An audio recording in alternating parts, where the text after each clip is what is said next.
Hi and welcome. Get comfortable, dim the lights if you can, settle into bed, and let your phone play in the background.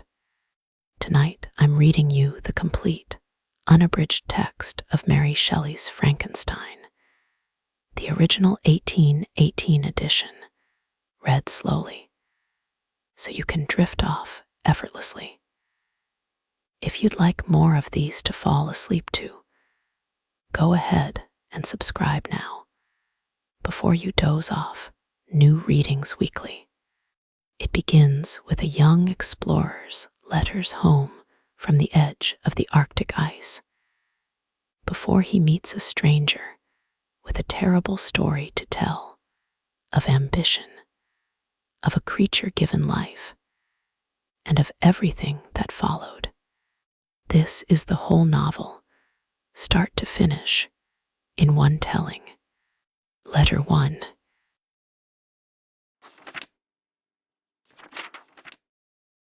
Letter 1 to Mrs. Saville, England. St. Petersburg, Dec. 11th, 17. You will rejoice to hear that no disaster has accompanied the commencement of an enterprise which you have regarded with such evil forebodings.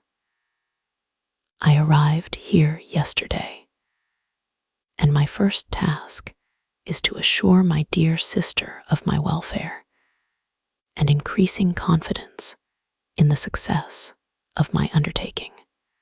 I am already far north of London, and as I walk in the streets of Petersburg, I feel a cold northern breeze play upon my cheeks, which braces my nerves and fills me with delight. Do you understand this feeling?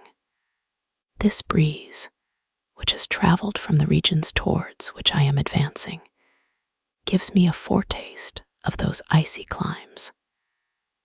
Inspirited by this wind of promise, my daydreams become more fervent and vivid. I try in vain to be persuaded that the pole is the seat of frost and desolation. It ever presents itself to my imagination as the region of beauty and delight. There, Margaret, the sun is forever visible, its broad disk just skirting the horizon and diffusing a perpetual splendor. Therefore, with your leave, my sister, I will put some trust in preceding navigators. Their snow and frost are banished, and sailing over a calm sea, we may be wafted to a land surpassing in wonders, and in beauty every region hitherto discovered on the habitable globe. Its productions and features may be without example, as the phenomena of the heavenly bodies undoubtedly are in those undiscovered solitudes. What may not be expected in a country of eternal light? I may there discover the wondrous power which attracts the needle, and may regulate 1,000 celestial observations that require only this voyage to render their seeming eccentricities consistent forever.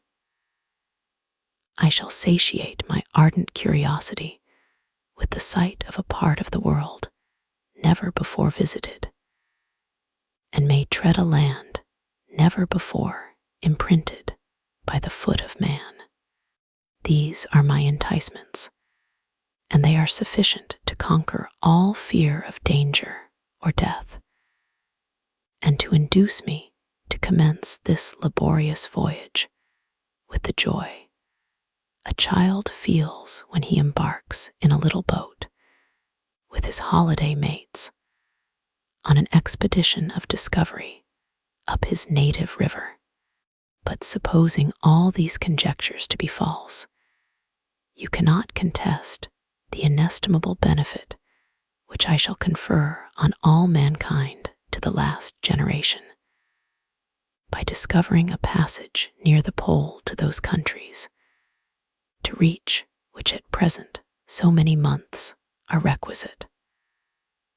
or by ascertaining the secret of the magnet, which, if at all possible, can only be effected by an undertaking such as mine. These reflections have dispelled the agitation with which I began my letter, and I feel my heart glow with an enthusiasm which elevates me to heaven. For nothing contributes so much to tranquilize the mind as a steady purpose, a point on which the soul may fix its intellectual eye. This expedition has been the favorite dream of my early years. I have read with ardor the accounts of the various voyages which have been made in the prospect of arriving at the North Pacific Ocean through the seas which surround the pole. You may remember that a history of all the voyages made for purposes of discovery composed the whole of our good Uncle Thomas's library. My education was neglected, yet I was passionately fond of reading. These volumes were my study day and night, and my familiarity with them increased that regret which I had felt as a child on learning that my father's dying injunction had forbidden my uncle to allow me to embark in a seafaring life. These visions faded when I perused, for the first time, those poets whose effusions entranced my soul and lifted it to heaven. I also became a poet, and for 1 year lived in a paradise of my own creation. I imagined that I also might obtain a niche in the temple where the names of Homer and Shakespeare are consecrated. You are well acquainted with my failure and how heavily I bore the disappointment. But just at that time, I inherited the fortune of my cousin, and my thoughts were turned into the channel of their earlier bent. 6 years have passed since I resolved on my present undertaking. I can, even now, remember the hour from which I dedicated myself to this great enterprise. I commenced by inuring my body to hardship. I accompanied the whale fishers on several expeditions to the North Sea. I voluntarily endured cold, famine, thirst, and want of sleep. I often worked harder than the common sailors during the day, and devoted my nights to the study of mathematics, the theory of medicine, and those branches of physical science from which a naval adventurer might derive the greatest practical advantage. Twice, I actually hired myself as an undermate in a Greenland whaler, and acquitted myself to admiration. I must own I felt a little proud when my captain offered me the second dignity in the vessel, and entreated me to remain with the greatest earnestness. So valuable did he consider my services. And now, dear Margaret, do I not deserve to accomplish some great purpose? My life might have been passed in ease and luxury, but I preferred glory to every enticement that wealth placed in my path.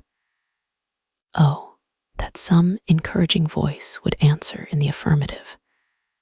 My courage and my resolution is firm, but my hopes fluctuate, and my spirits are often depressed. I am about to proceed on a long and difficult voyage, the emergencies of which will demand all my fortitude. I am required not only to raise the spirits of others, but sometimes to sustain my own when theirs are failing. This is the most favorable period for traveling in Russia. They fly quickly over the snow in their sledges. The motion is pleasant, and, in my opinion, far more agreeable than that of an English stagecoach. The cold is not excessive if you are wrapped in furs, a dress which I have already adopted. For there is a great difference between walking the deck and remaining seated motionless for hours, when no exercise prevents the blood from actually freezing in your veins. I have no ambition to lose my life on the post road between St. Petersburg and Archangel. I shall depart for the latter town in a fortnight or 3 weeks, and my intention is to hire a ship there, which can easily be done by paying the insurance for the owner, and to engage as many sailors as I think necessary among those who are accustomed to the whale fishing. I do not intend to sail until the month of June. And when shall I return?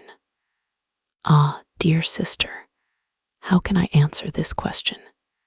If I succeed, many, many months, perhaps years, will pass before you and I may meet. If I fail, you will see me again soon, or never. Farewell, my dear, excellent Margaret. Heaven shower down blessings on you, and save me, that I may again and again testify my gratitude for all your love and kindness. Your affectionate brother, R. Walton.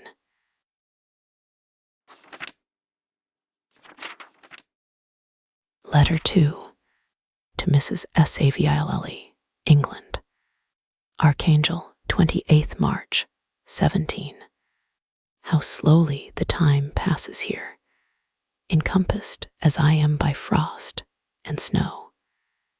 Yet a second step is taken towards my enterprise. I have hired a vessel and am occupied in collecting my sailors. Those whom I have already engaged appear to be men on whom I can depend, and are certainly possessed of dauntless courage.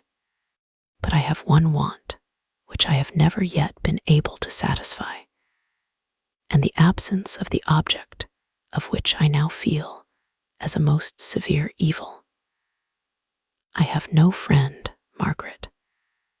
When I am glowing with the enthusiasm of success, there will be none to participate my joy. If I am assailed by disappointment, no one will endeavor to sustain me in dejection. I shall commit my thoughts to paper.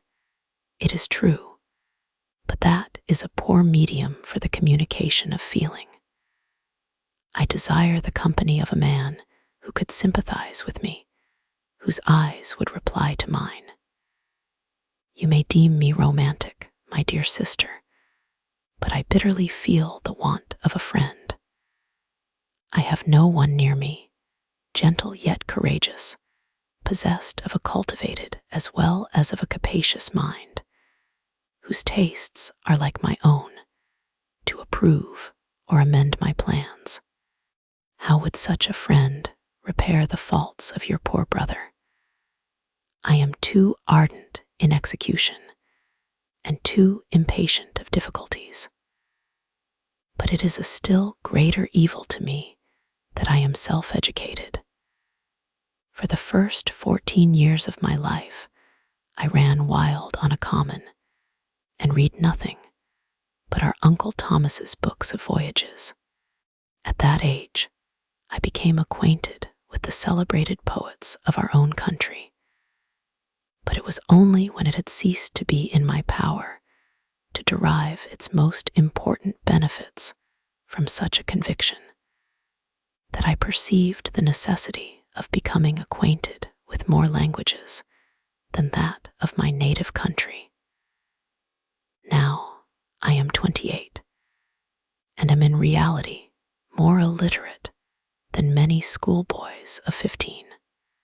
It is true that I have thought more, and that my daydreams are more extended and magnificent, but they want, as the painters call it, keeping. And I greatly need a friend who would have sense enough not to despise me as romantic, and affection enough for me to endeavor to regulate my mind. Well, these are useless complaints. I shall certainly find no friend on the wide ocean, nor even here in Archangel, among merchants and seamen. Yet some feelings, unallied to the dross of human nature, beat even in these rugged bosoms. My lieutenant, for instance, is a man of wonderful courage and enterprise. He is madly desirous of glory. He is an Englishman, and in the midst of national and professional prejudices, unsoftened by cultivation, retains some of the noblest endowments of humanity. I first became acquainted with him on board a whale vessel. Finding that he was unemployed in this city, I easily engaged him to assist in my enterprise. The master is a person of an excellent disposition, and is remarkable in the ship for his gentleness and the mildness of his discipline. He is, indeed, of so amiable a nature that he will not hunt a favorite, and almost the only amusement here, because he cannot endure to spill blood. He is, moreover, heroically generous.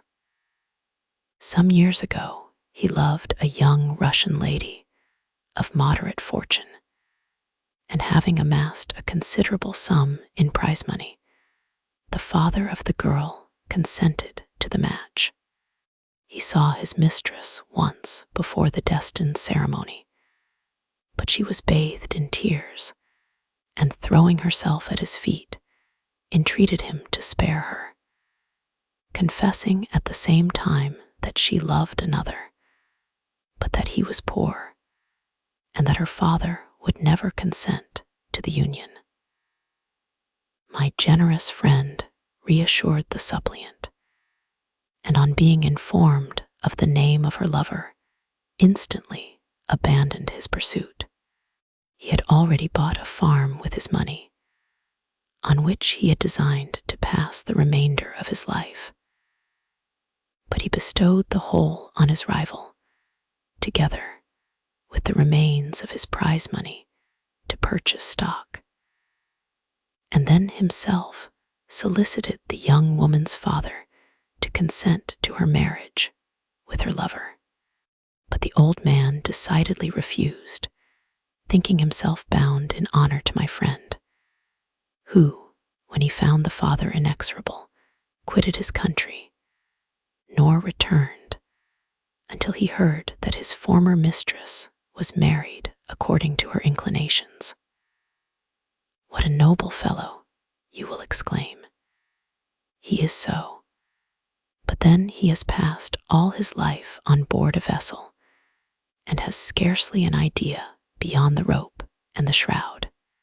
But do not suppose that, because I complain a little, or because I can conceive a consolation for my toils which I may never know, that I am wavering in my resolutions. Those are as fixed as fate, and my voyage is only now delayed until the weather shall permit my embarkation. The winter has been dreadfully severe, but the spring promises well, and it is considered as a remarkably early season, so that perhaps I may sail sooner than I expected. I shall do nothing rashly. You know me sufficiently to confide in my prudence and considerateness. Whenever the safety of others is committed to my care, I cannot describe to you my sensations on the near prospect of my undertaking. It is impossible to communicate to you a conception of the trembling sensation, half pleasurable and half fearful, with which I am preparing to depart. I am going to unexplored regions, to the land of mist and snow. But I shall kill no albatross. Therefore, do not be alarmed for my safety. Shall I meet you again, after having traversed immense seas and returned by the most southern cape of Africa or America? I dare not expect such success, yet I cannot bear to look on the reverse of the picture. Continue to write to me by every opportunity. I may receive your letters, though the chance is very doubtful, on some occasions when I need them most to support my spirits. I love you very tenderly. Remember me with affection, should you never hear from me again. Your affectionate brother, Robert Walton.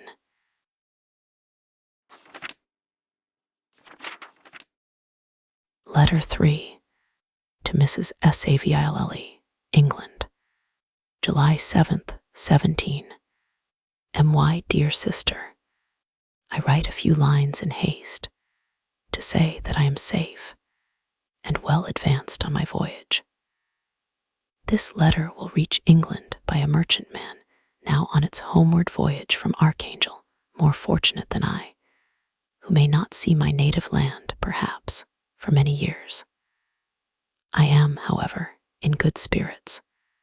My men are bold and apparently firm of purpose, nor do the floating sheets of ice that continually pass us, indicating the dangers of the region towards which we are advancing, appear to dismay them.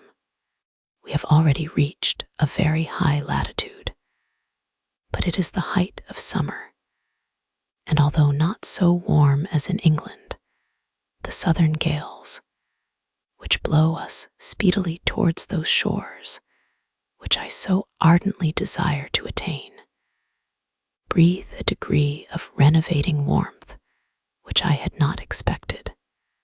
No incidents have hitherto befallen us that would make a figure in a letter. 1 or 2 stiff gales and the breaking of a mast are accidents which experienced navigators scarcely remember to record, and I shall be well content if nothing worse happen to us during our voyage. Adieu, my dear Margaret. Be assured that for my own sake as well as yours, I will not rashly encounter danger. I will be cool, persevering, and prudent. Remember me to all my English friends. Most affectionately yours, R.W.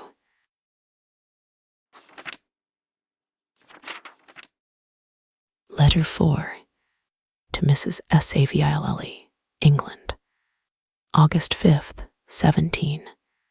So strange an accident has happened to us that I cannot forbear recording it, although it is very probable that you will see me before these papers can come into your possession. Last Monday, July 31st, we were nearly surrounded by ice, which closed in the ship on all sides, scarcely leaving her the sea room in which she floated. Our situation was somewhat dangerous, especially as we were compassed round by a very thick fog. We accordingly lay to, hoping that some change would take place in the atmosphere and weather. About 2 o'clock the mist cleared away, and we beheld, stretched out in every direction, vast and irregular plains of ice, which seemed to have no end. Some of my comrades groaned, and my own mind began to grow watchful with anxious thoughts, when a strange sight suddenly attracted our attention and diverted our solicitude from our own situation. We perceived a low carriage, fixed on a sledge and drawn by dogs, pass on towards the north at the distance of half a mile. A being which had the shape of a man, but apparently of gigantic stature, sat in the sledge and guided the dogs. We watched the rapid progress of the traveler with our telescopes, until he was lost among the distant inequalities of the ice. This appearance excited our unqualified wonder. We were, as we believed, many hundred miles from any land, but this apparition seemed to denote that it was not, in reality, so distant as we had supposed. Shut in, however, by ice, it was impossible to follow his track, which we had observed with the greatest attention. About 2 hours after this occurrence, we heard the ground sea, and before night the ice broke and freed our ship. We, however, lay to until the morning, fearing to encounter in the dark those large, loose masses which float about after the breaking up of the ice. I profited of this time to rest for a few hours. In the morning, however, as soon as it was light, I went upon deck and found all the sailors busy on one side of the vessel, apparently talking to someone in the sea.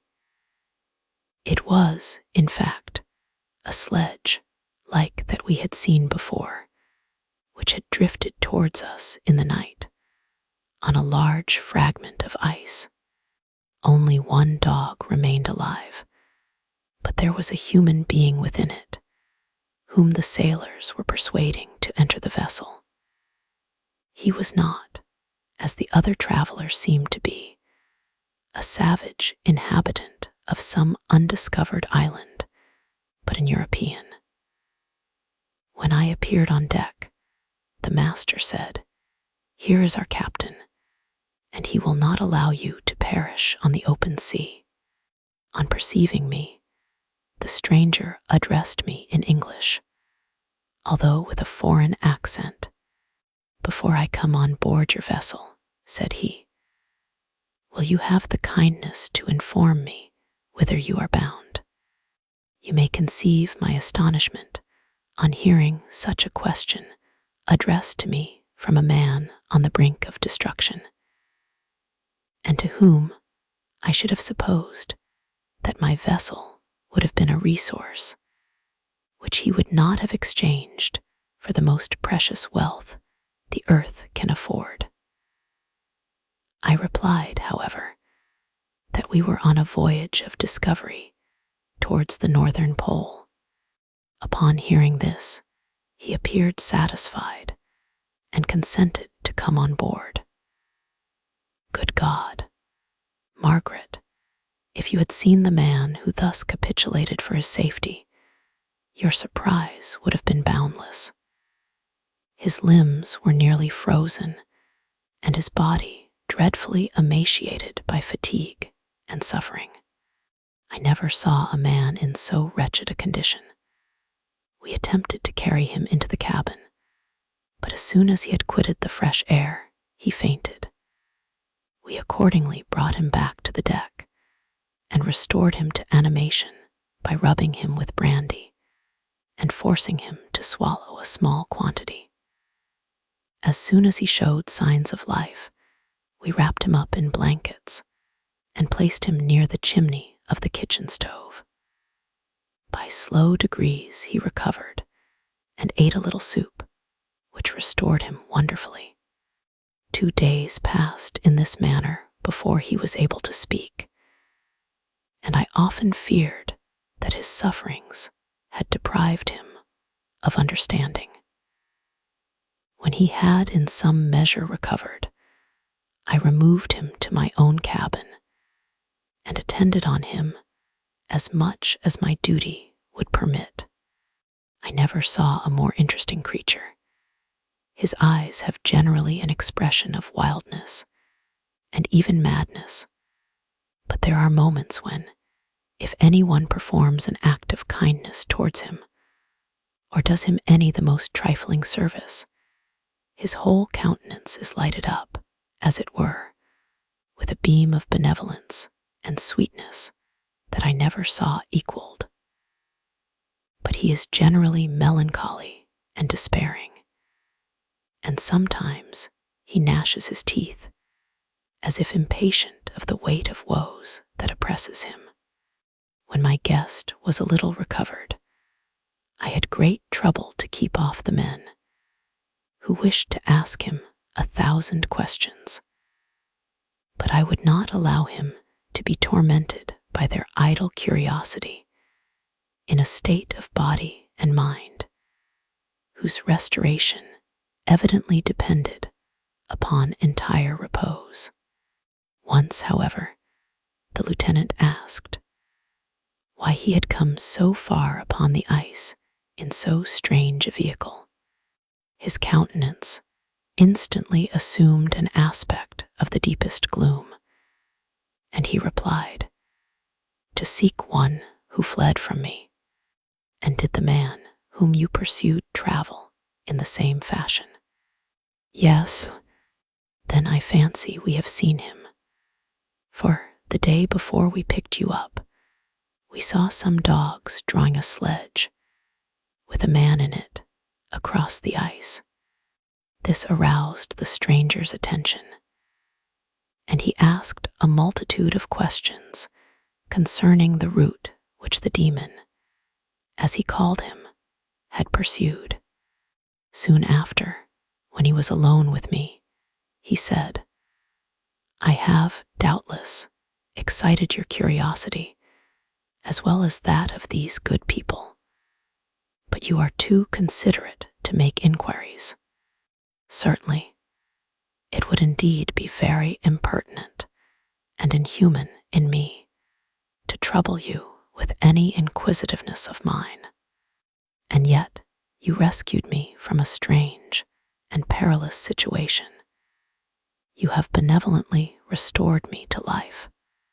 Soon after this, he inquired if I thought that the breaking up of the ice had destroyed the other sledge. I replied that I could not answer with any degree of certainty, for the ice had not broken until near midnight, and the traveler might have arrived at a place of safety before that time. But of this I could not judge. From this time, the stranger seemed very eager to be upon deck, to watch for the sledge which had before appeared. But I have persuaded him to remain in the cabin, for he is far too weak to sustain the rawness of the atmosphere. But I have promised that someone should watch for him and give him instant notice if any new object should appear in sight. Such is my journal of what relates to this strange occurrence up to the present day.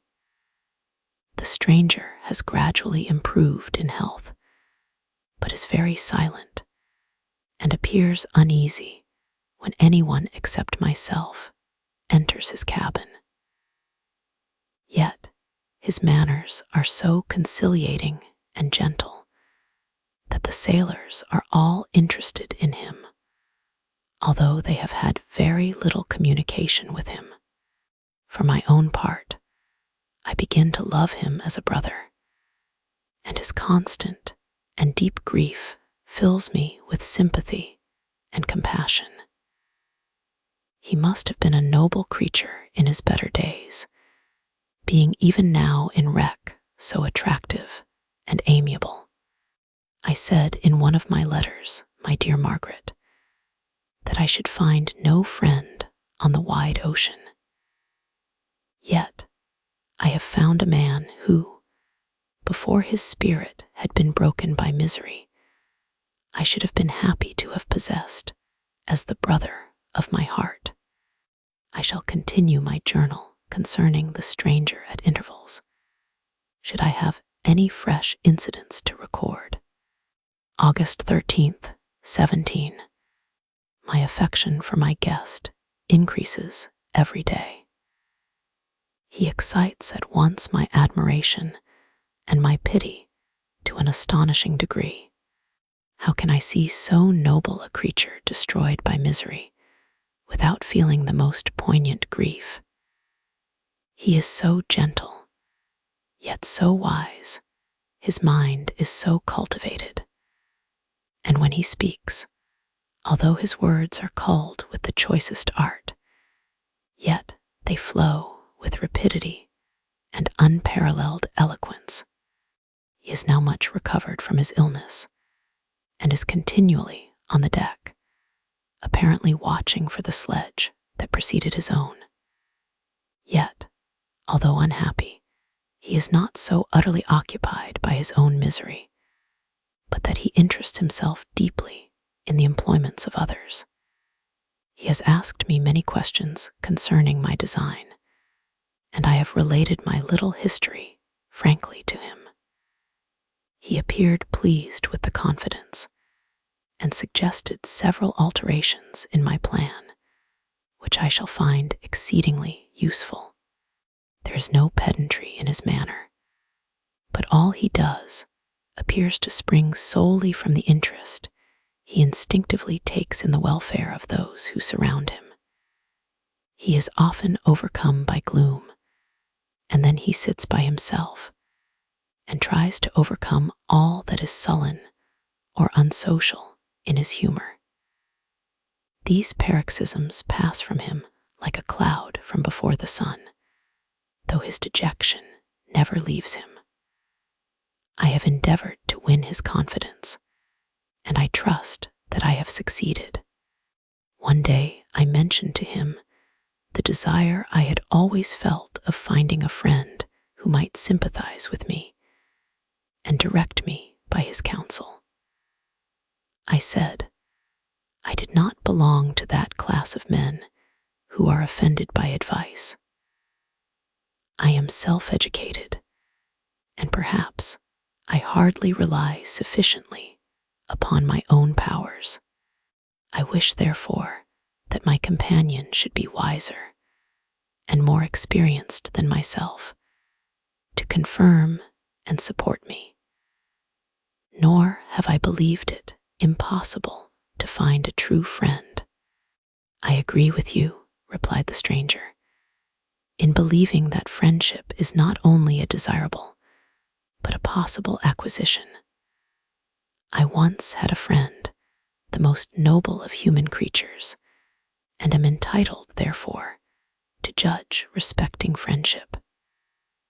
You have hope and the world before you, and have no cause for despair. But I have lost everything and cannot begin life anew. As he said this, his countenance became expressive of a calm, settled grief that touched me to the heart. But he was silent and presently retired to his cabin. Even broken in spirit as he is, no one can feel more deeply than he does the beauties of nature.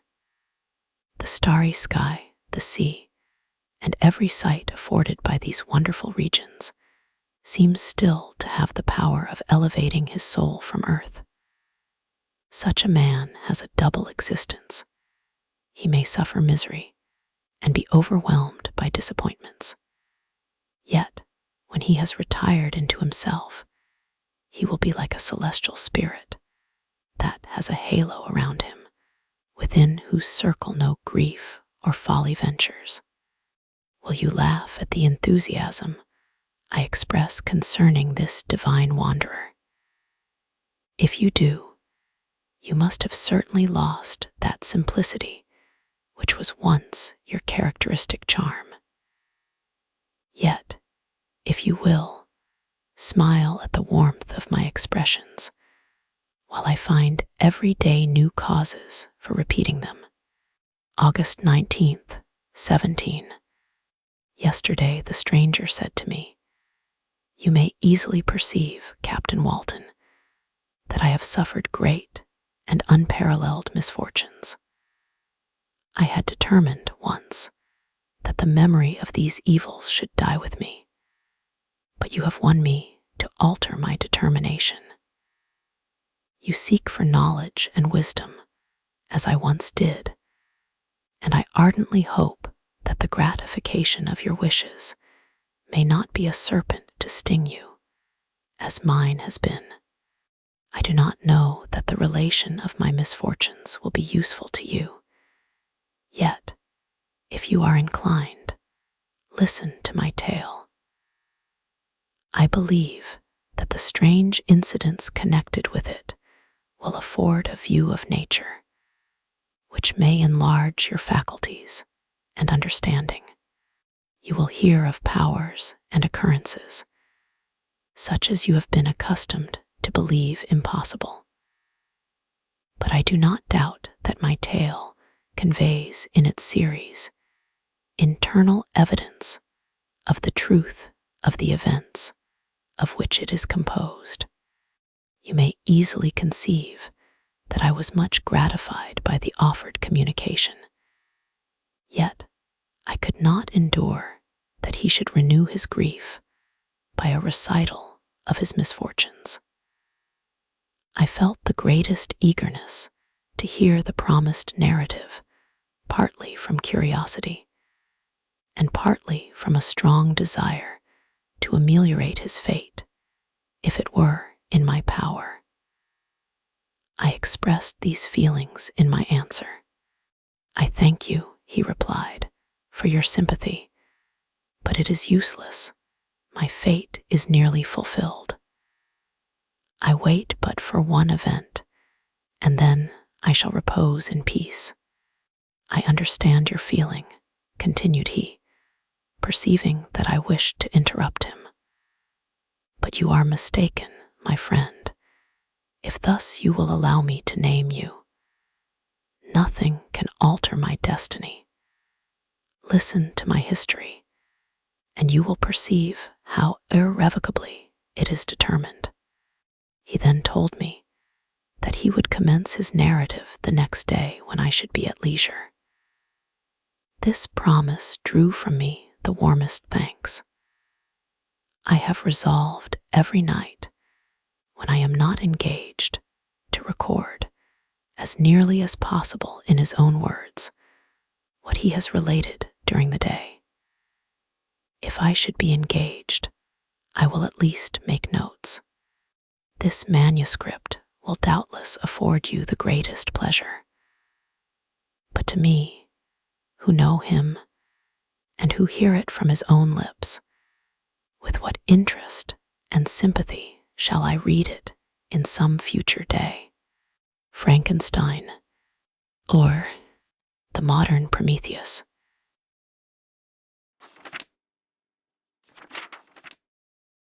Chapter 1. I am by birth a Genovese, and my family is one of the most distinguished of that republic. My ancestors had been for many years counselors and syndics, and my father had filled several public situations with honor and reputation. He was respected by all who knew him for his integrity and indefatigable attention to public business. He passed his younger days perpetually occupied by the affairs of his country, and it was not until the decline of life that he thought of marrying and bestowing on the state sons who might carry his virtues and his name down to posterity. As the circumstances of his marriage illustrate his character, I cannot refrain from relating them. One of his most intimate friends was a merchant, who, from a flourishing state, fell, through numerous mischances, into poverty. This man, whose name was Beaufort, was of a proud and unbending disposition, and could not bear to live in poverty and oblivion in the same country where he had formerly been distinguished for his rank and magnificence. Having paid his debts, therefore, in the most honorable manner, he retreated with his daughter to the town of Lucerne, where he lived unknown and in wretchedness. My father loved Beaufort with the truest friendship, and was deeply grieved by his retreat in these unfortunate circumstances. He grieved also for the loss of his society, and resolved to seek him out and endeavor to persuade him to begin the world again through his credit and assistance. Beaufort had taken effectual measures to conceal himself, and it was 10 months before my father discovered his abode. Overjoyed at this discovery, he hastened to the house, which was situated in a mean street near the Ruse. But when he entered, misery and despair alone welcomed him. Beaufort had saved but a very small sum of money from the wreck of his fortunes, but it was sufficient to provide him with sustenance for some months, and in the meantime he hoped to procure some respectable employment in a merchant's house. The interval was consequently spent in inaction. His grief only became more deep and rankling when he had leisure for reflection, and at length it took so fast hold of his mind that at the end of 3 months he lay on a bed of sickness, incapable of any exertion. His daughter attended him with the greatest tenderness, but she saw with despair that their little fund was rapidly decreasing, and that there was no other prospect of support. But Caroline Beaufort possessed a mind of an uncommon mold, and her courage rose to support her in her adversity. She procured plain work, she plaited straw, and by various means contrived to earn a pittance scarcely sufficient to support life. Several months passed in this manner. Her father grew worse. Her time was more entirely occupied in attending him. Her means of subsistence decreased, and in the 10th month her father died in her arms, leaving her an orphan and a beggar. This last blow overcame her, and she knelt by Beaufort's coffin, weeping bitterly when my father entered the chamber. He came like a protecting spirit to the poor girl, who committed herself to his care, and after the interment of his friend, he conducted her to Geneva and placed her under the protection of a relation. 2 years after this event, Caroline became his wife. When my father became a husband and a parent, he found his time so occupied by the duties of his new situation that he relinquished many of his public employments and devoted himself to the education of his children. Of these, I was the eldest and the destined successor to all his labors and utility. No creature could have more tender parents than mine. My improvement and health were their constant care, especially as I remained for several years their only child. But before I continue my narrative, I must record an incident which took place when I was 4 years of age. My father had a sister whom he tenderly loved, and who had married early in life an Italian gentleman. Soon after her marriage, she had accompanied her husband into her native country, and for some years my father had very little communication with her. About the time I mentioned she died, and a few months afterwards, he received a letter from her husband, acquainting him with his intention of marrying an Italian lady, and requesting my father to take charge of the infant Elizabeth, the only child of his deceased sister. "It is my wish," he said, "that you should consider her as your own daughter and educate her thus. Her mother's fortune is secured to her, the documents of which I will commit to your keeping. Reflect upon this proposition, and decide whether you would prefer educating your niece yourself to her being brought up by a stepmother.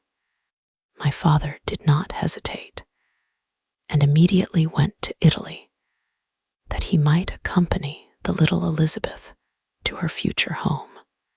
I have often heard my mother say that she was at that time the most beautiful child she had ever seen, and showed signs, even then, of a gentle and affectionate disposition.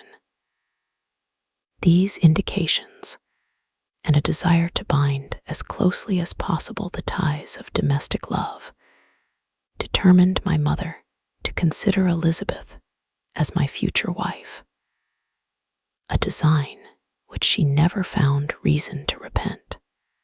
From this time, Elizabeth Lavenza became my playfellow, and as we grew older, my friend.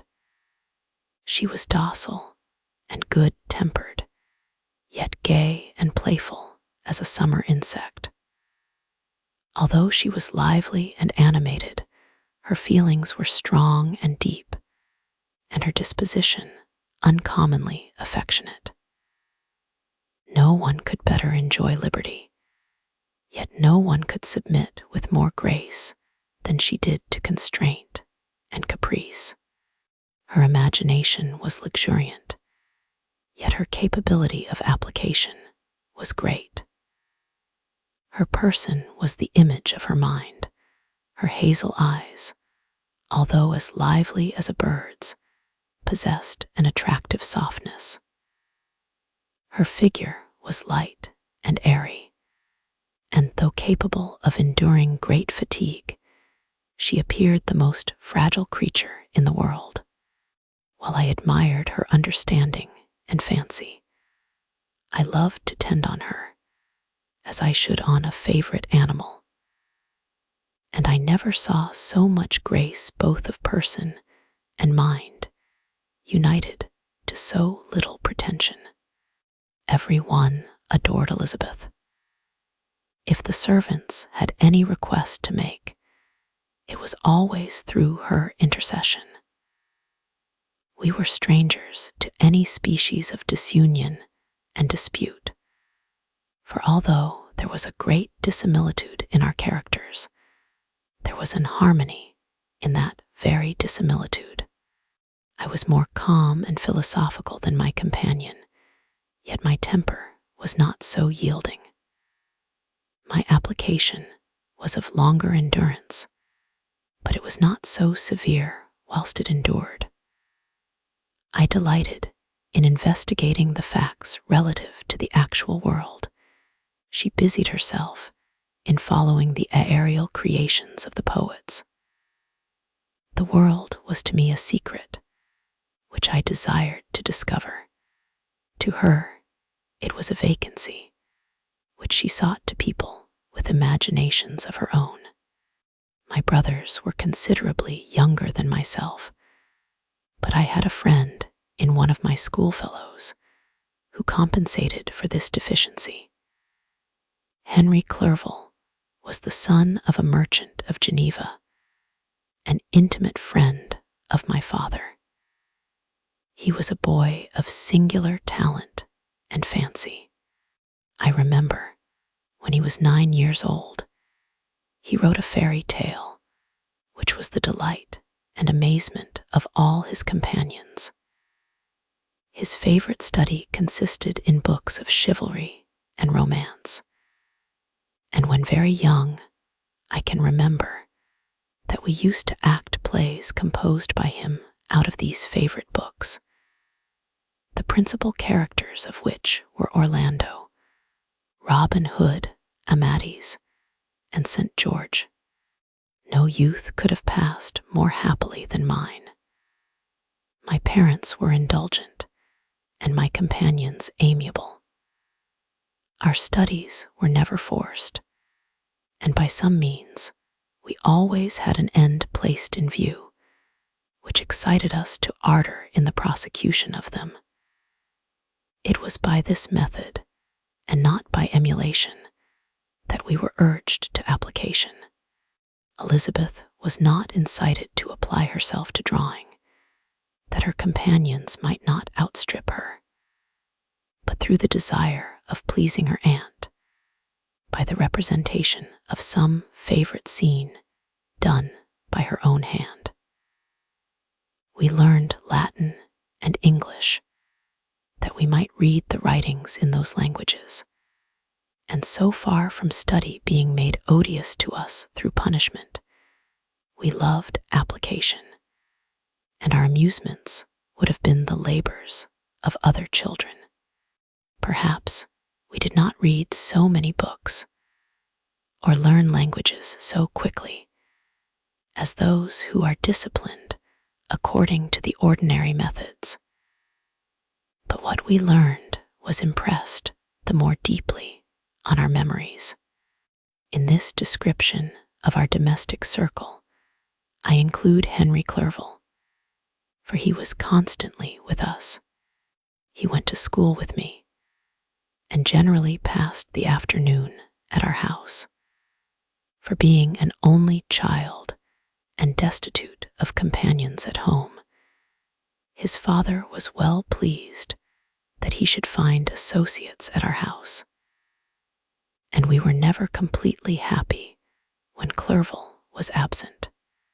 I feel pleasure in dwelling on the recollections of childhood before misfortune had tainted my mind and changed its bright visions of extensive usefulness into gloomy and narrow reflections upon self.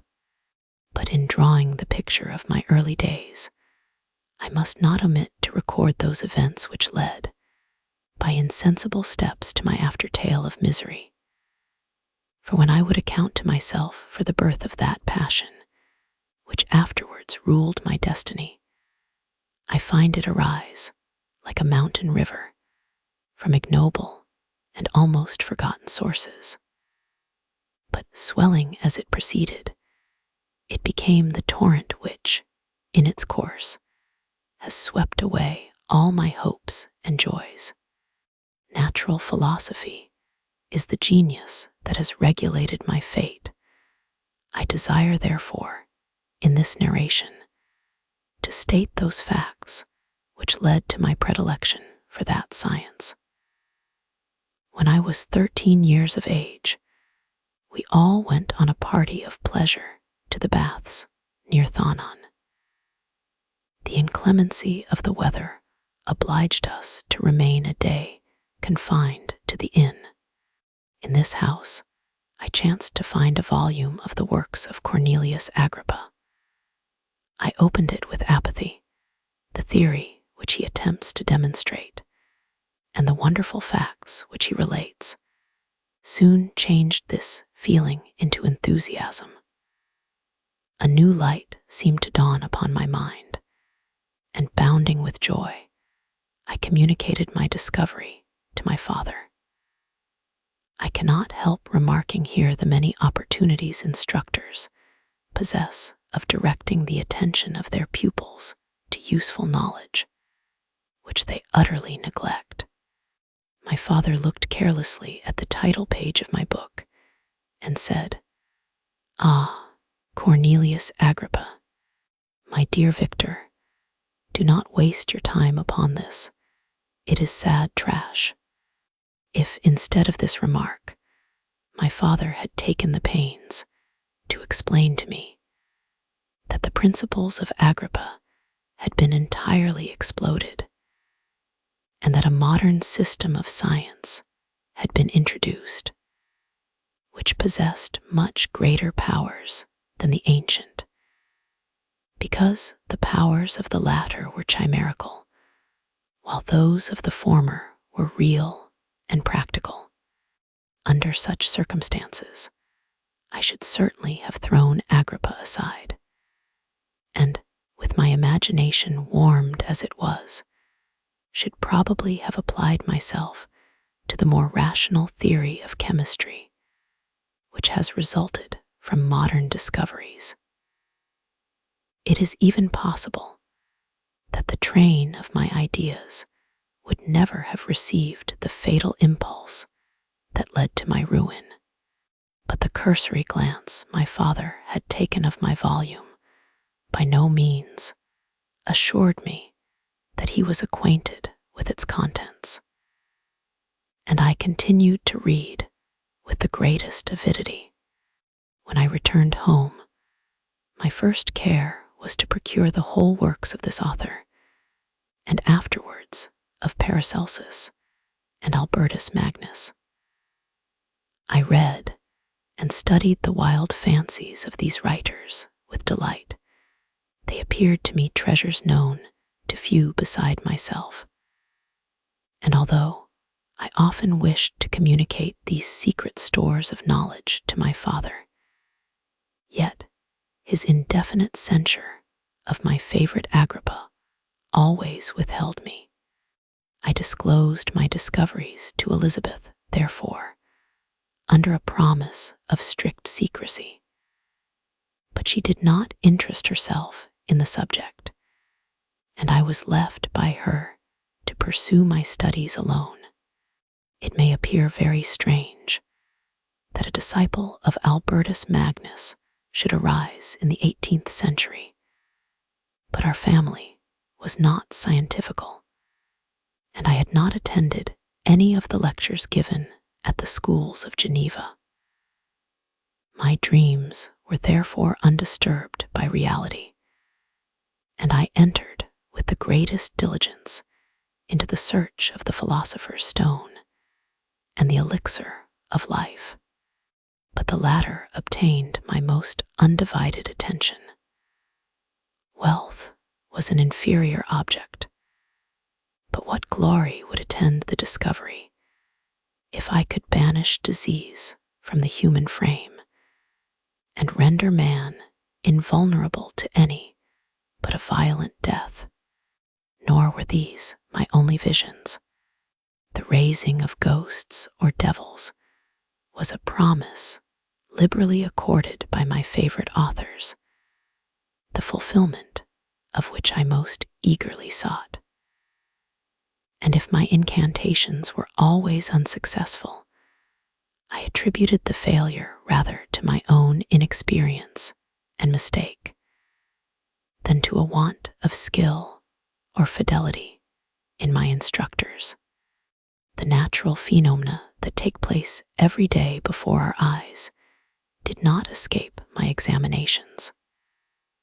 Distillation and the wonderful effects of steam, processes of which my favorite authors were utterly ignorant, excited my astonishment. But my utmost wonder was engaged by some experiments on an air pump, which I saw employed by a gentleman whom we were in the habit of visiting. The ignorance of the early philosophers on these and several other points served to decrease their credit with me. But I could not entirely throw them aside before some other system should occupy their place in my mind.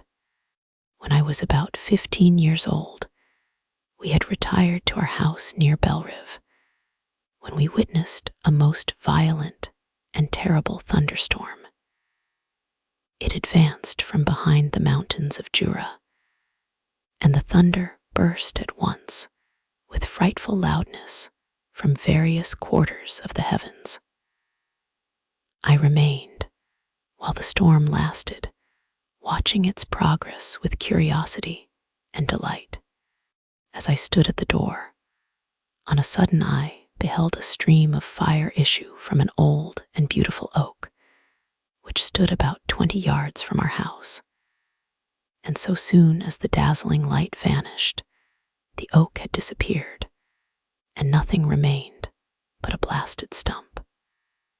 When we visited it the next morning, we found the tree shattered in a singular manner.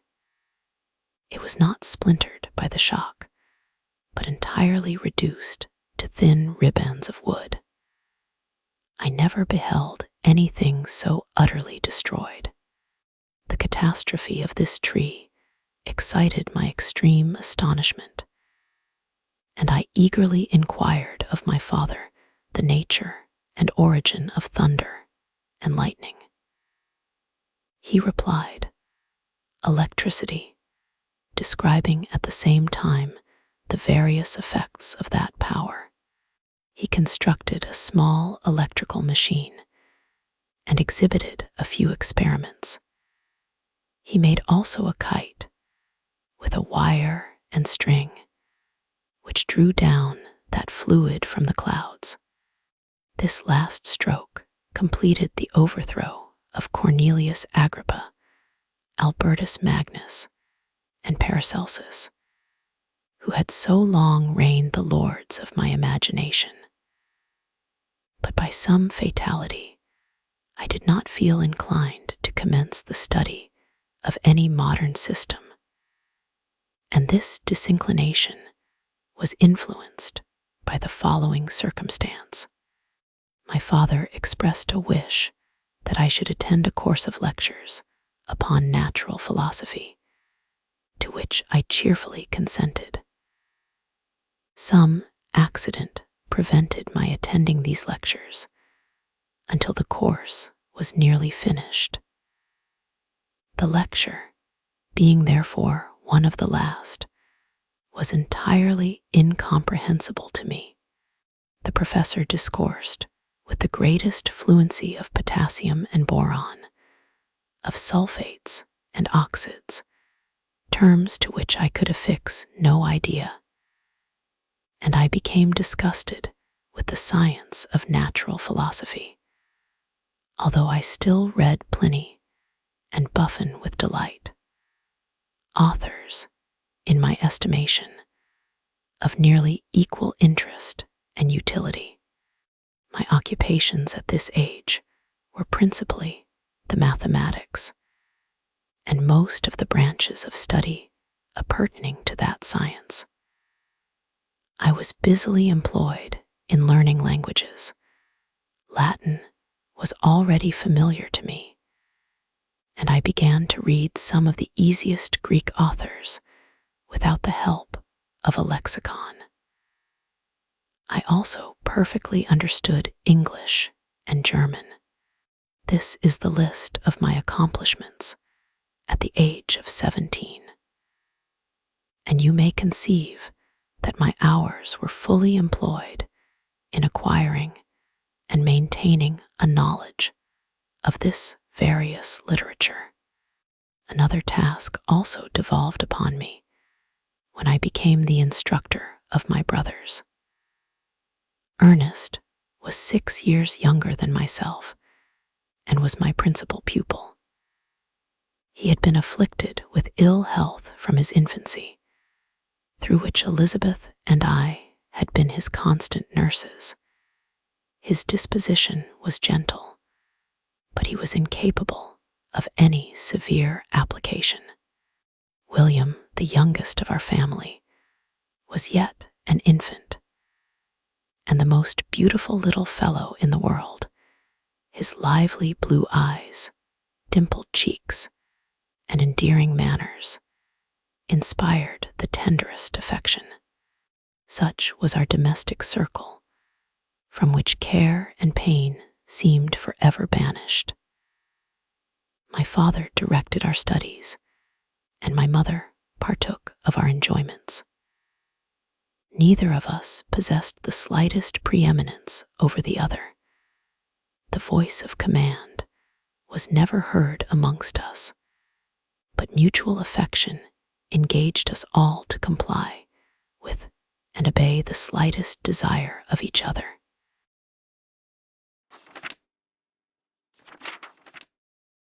Chapter 2.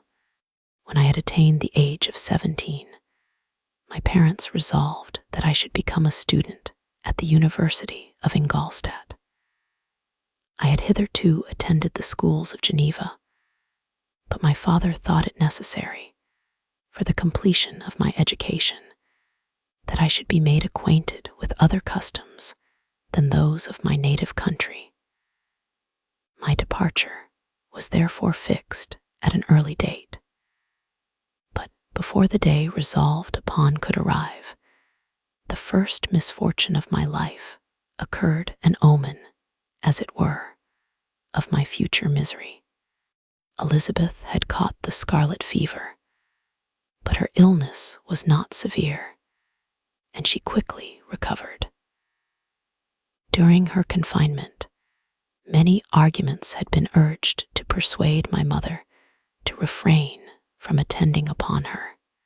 She had at first yielded to our entreaties, but when she heard that her favorite was recovering, she could no longer debar herself from her society, and entered her chamber long before the danger of infection was past. The consequences of this imprudence were fatal. On the third day my mother sickened. Her fever was very malignant, and the looks of her attendants prognosticated the worst event. On her deathbed, the fortitude and benignity of this admirable woman did not desert her. She joined the hands of Elizabeth and myself. "My children," she said, "my firmest hopes of future happiness were placed on the prospect of your union. This expectation will now be the consolation of your father. Elizabeth, my love, you must supply my place to your younger cousins. Alas, I regret that I am taken from you, and happy and beloved as I have been, is it not hard to quit you all? But these are not thoughts befitting me. I will endeavor to resign myself cheerfully to death, and will indulge a hope of meeting you in another world." She died calmly, and her countenance expressed affection even in death. I need not describe the feelings of those whose dearest ties are rent by that most irreparable evil, the void that presents itself to the soul, and the despair that is exhibited on the countenance. It is so long before the mind can persuade itself that she, whom we saw every day, and whose very existence appeared a part of our own, can have departed forever, that the brightness of a beloved eye can have been extinguished, and the sound of a voice so familiar and dear to the ear can be hushed, never more to be heard. These are the reflections of the first days, but when the lapse of time proves the reality of the evil, then the actual bitterness of grief commences. Yet from whom has not that rude hand rent away some dear connection? And why should I describe a sorrow which all have felt and must feel? The time at length arrives when grief is rather an indulgence than a necessity, and the smile that plays upon the lips, although it may be deemed a sacrilege, is not banished. My mother was dead, but we had still duties which we ought to perform. We must continue our course with the rest, and learn to think ourselves fortunate, whilst one remains whom the spoiler has not seized. My journey to Ingolstadt, which had been deferred by these events, was now again determined upon. I obtained from my father a respite of some weeks. This period was spent sadly, my mother's death, and my speedy departure depressed our spirits, but Elizabeth endeavored to renew the spirit of cheerfulness in our little society. Since the death of her aunt, her mind had acquired new firmness and vigor. She determined to fulfill her duties with the greatest exactness, and she felt that that most imperious duty of rendering her uncle and cousins happy had devolved upon her. She consoled me, amused her uncle, instructed my brothers, and I never beheld her so enchanting as at this time, when she was continually endeavoring to contribute to to the happiness of others, entirely forgetful of herself. The day of my departure at length arrived. I had taken leave of all my friends, excepting Clerval, who spent the last evening with us. He bitterly lamented that he was unable to accompany me, but his father could not be persuaded to part with him, intending that he should become a partner with him in business, in compliance with his favorite theory that learning was superfluous in the commerce of ordinary life. Henry had a refined mind. He had no desire to be idle, and was well pleased to become his father's partner. But he believed that a man might be a very good trader, and yet possess a cultivated understanding. We sat late, listening to his complaints, and making many little arrangements for the future. The next morning early, I departed. Tears gushed from the eyes of Elizabeth. They proceeded partly from sorrow at my departure, and partly because she reflected that the same journey was to have taken place 3 months before, when a mother's blessing would have accompanied me. I threw myself into the chaise that was to convey me away, and indulged in the most melancholy reflections. I, who had ever been surrounded by amiable companions, continually engaged in endeavoring to bestow mutual pleasure, I was now alone. In the university, whither I was going, I must form my own friends and be my own protector.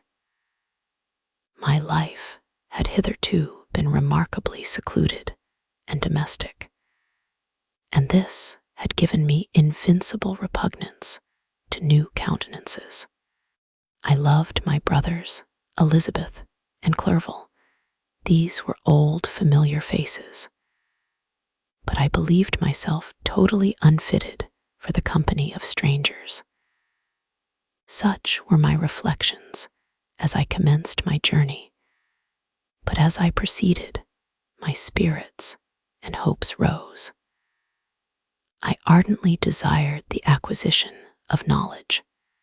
I had often, when at home, thought it hard to remain during my youth cooped up in one place, and had longed to enter the world and take my station among other human beings.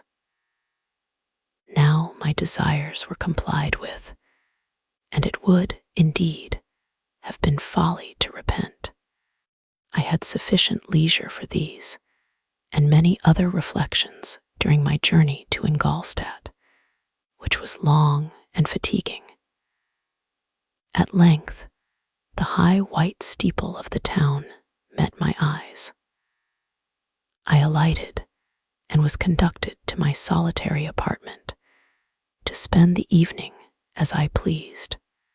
The next morning, I delivered my letters of introduction and paid a visit to some of the principal professors, and among others to M. Krempe, professor of natural philosophy. He received me with politeness and asked me several questions concerning my progress in the different branches of science appurtening to natural philosophy. I mentioned, it is true, with fear and trembling, the only authors I had ever read upon those subjects. The professor stared.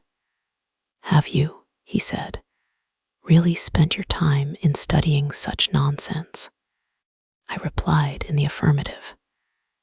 "Every minute," continued M. Krempe with warmth, "every instant that you have wasted on those books is utterly and entirely lost. You have burdened your memory with exploded systems and useless names. Good God, in what desert land have you lived, where no one was kind enough to inform you that these fancies, which you have so greedily imbibed, are 1,000 years old, and as musty as they are ancient. I little expected in this enlightened and scientific age to find a disciple of Albertus Magnus and Paracelsus. My dear sir, you must begin your studies entirely anew. So saying, he stepped aside and wrote down a list of several books treating of natural philosophy, which he desired me to procure, and dismissed me, after mentioning that in the beginning of the following week he intended to commence a course of lectures upon natural philosophy in its general relations, and that M. Waldman, a fellow professor, would lecture upon chemistry the alternate days that he missed. I returned home, not disappointed, for I had long considered those authors useless whom the professor had so strongly reprobated. But I did not feel much inclined to study the books which I procured at his recommendation. M. Krempe was a little squat man, with a gruff voice and repulsive countenance. The teacher, therefore, did not prepossess me in favor of his doctrine. Besides, I had a contempt for the uses of modern natural philosophy. It was very different when the masters of the science sought immortality and power. Such views, although futile, were grand. But now the scene was changed.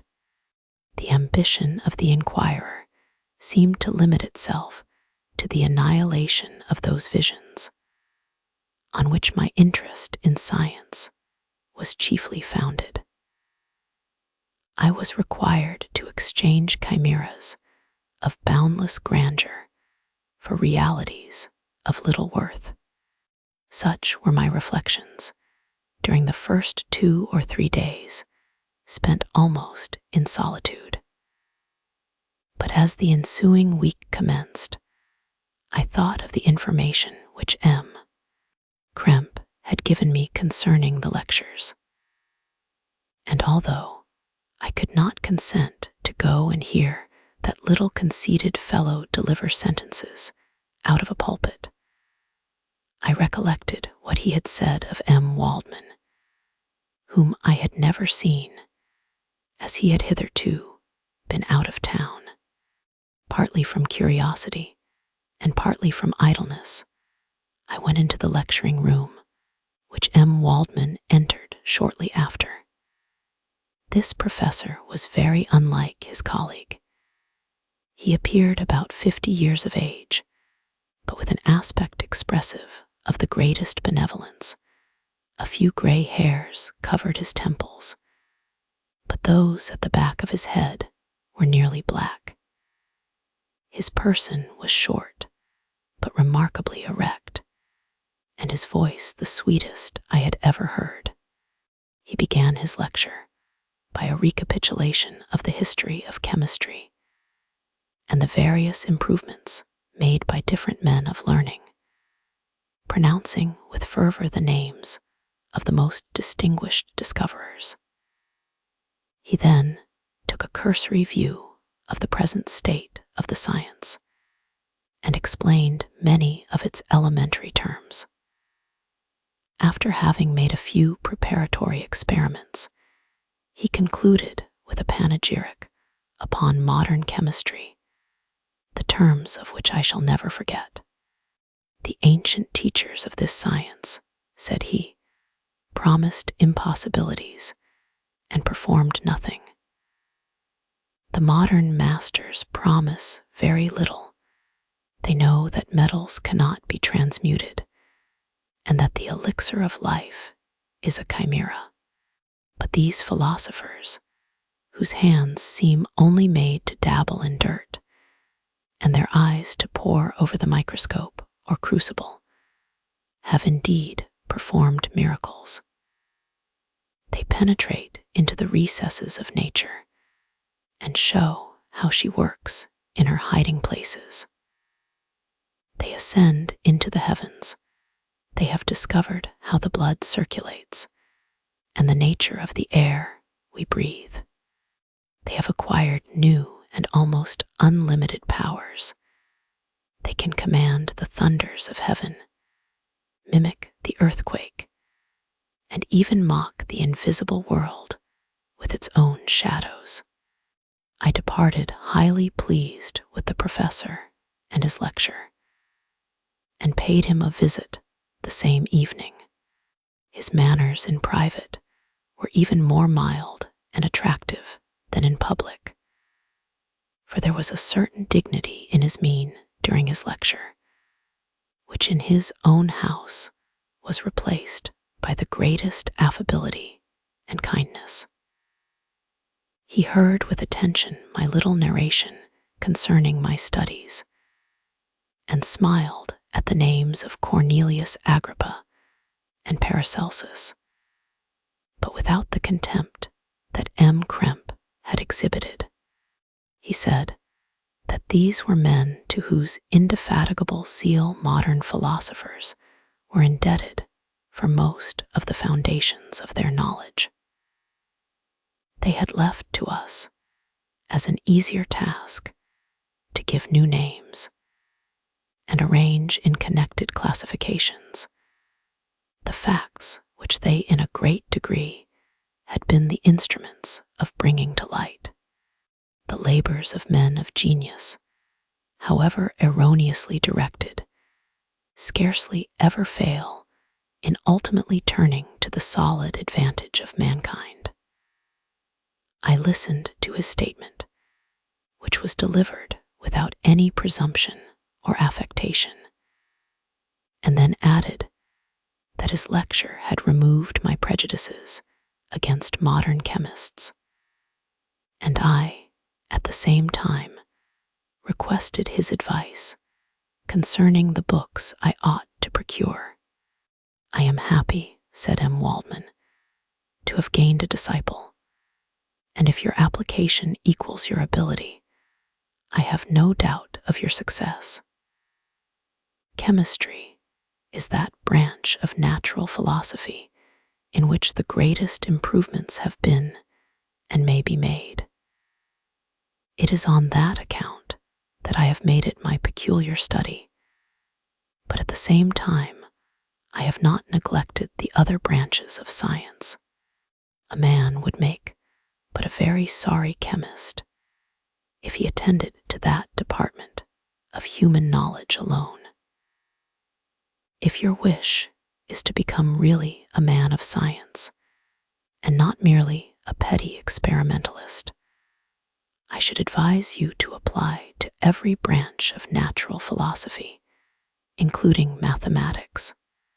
He then took me into his laboratory and explained to me the uses of his various machines, instructing me as to what I ought to procure, and promising me the use of his own when I should have advanced far enough in the science not to derange their mechanism. He also gave me the list of books which I had requested, and I took my leave. Thus ended a day memorable to me. It decided my future destiny.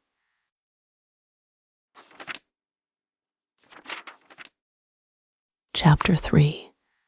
From this day, natural philosophy, and particularly chemistry, in the most comprehensive sense of the term, became nearly my sole occupation. I read with ardor those works, so full of genius and discrimination, which modern inquirers have written on these subjects.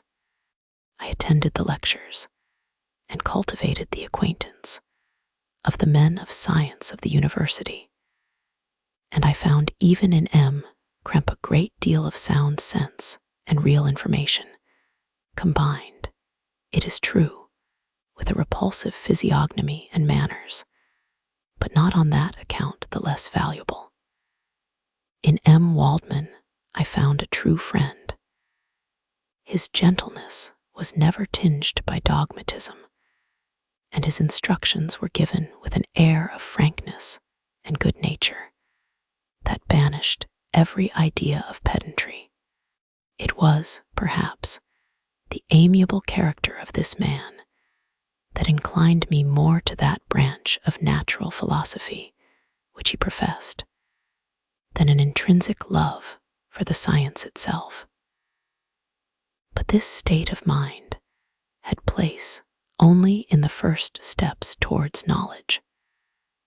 The more fully I entered into the science, the more exclusively I pursued it for its own sake.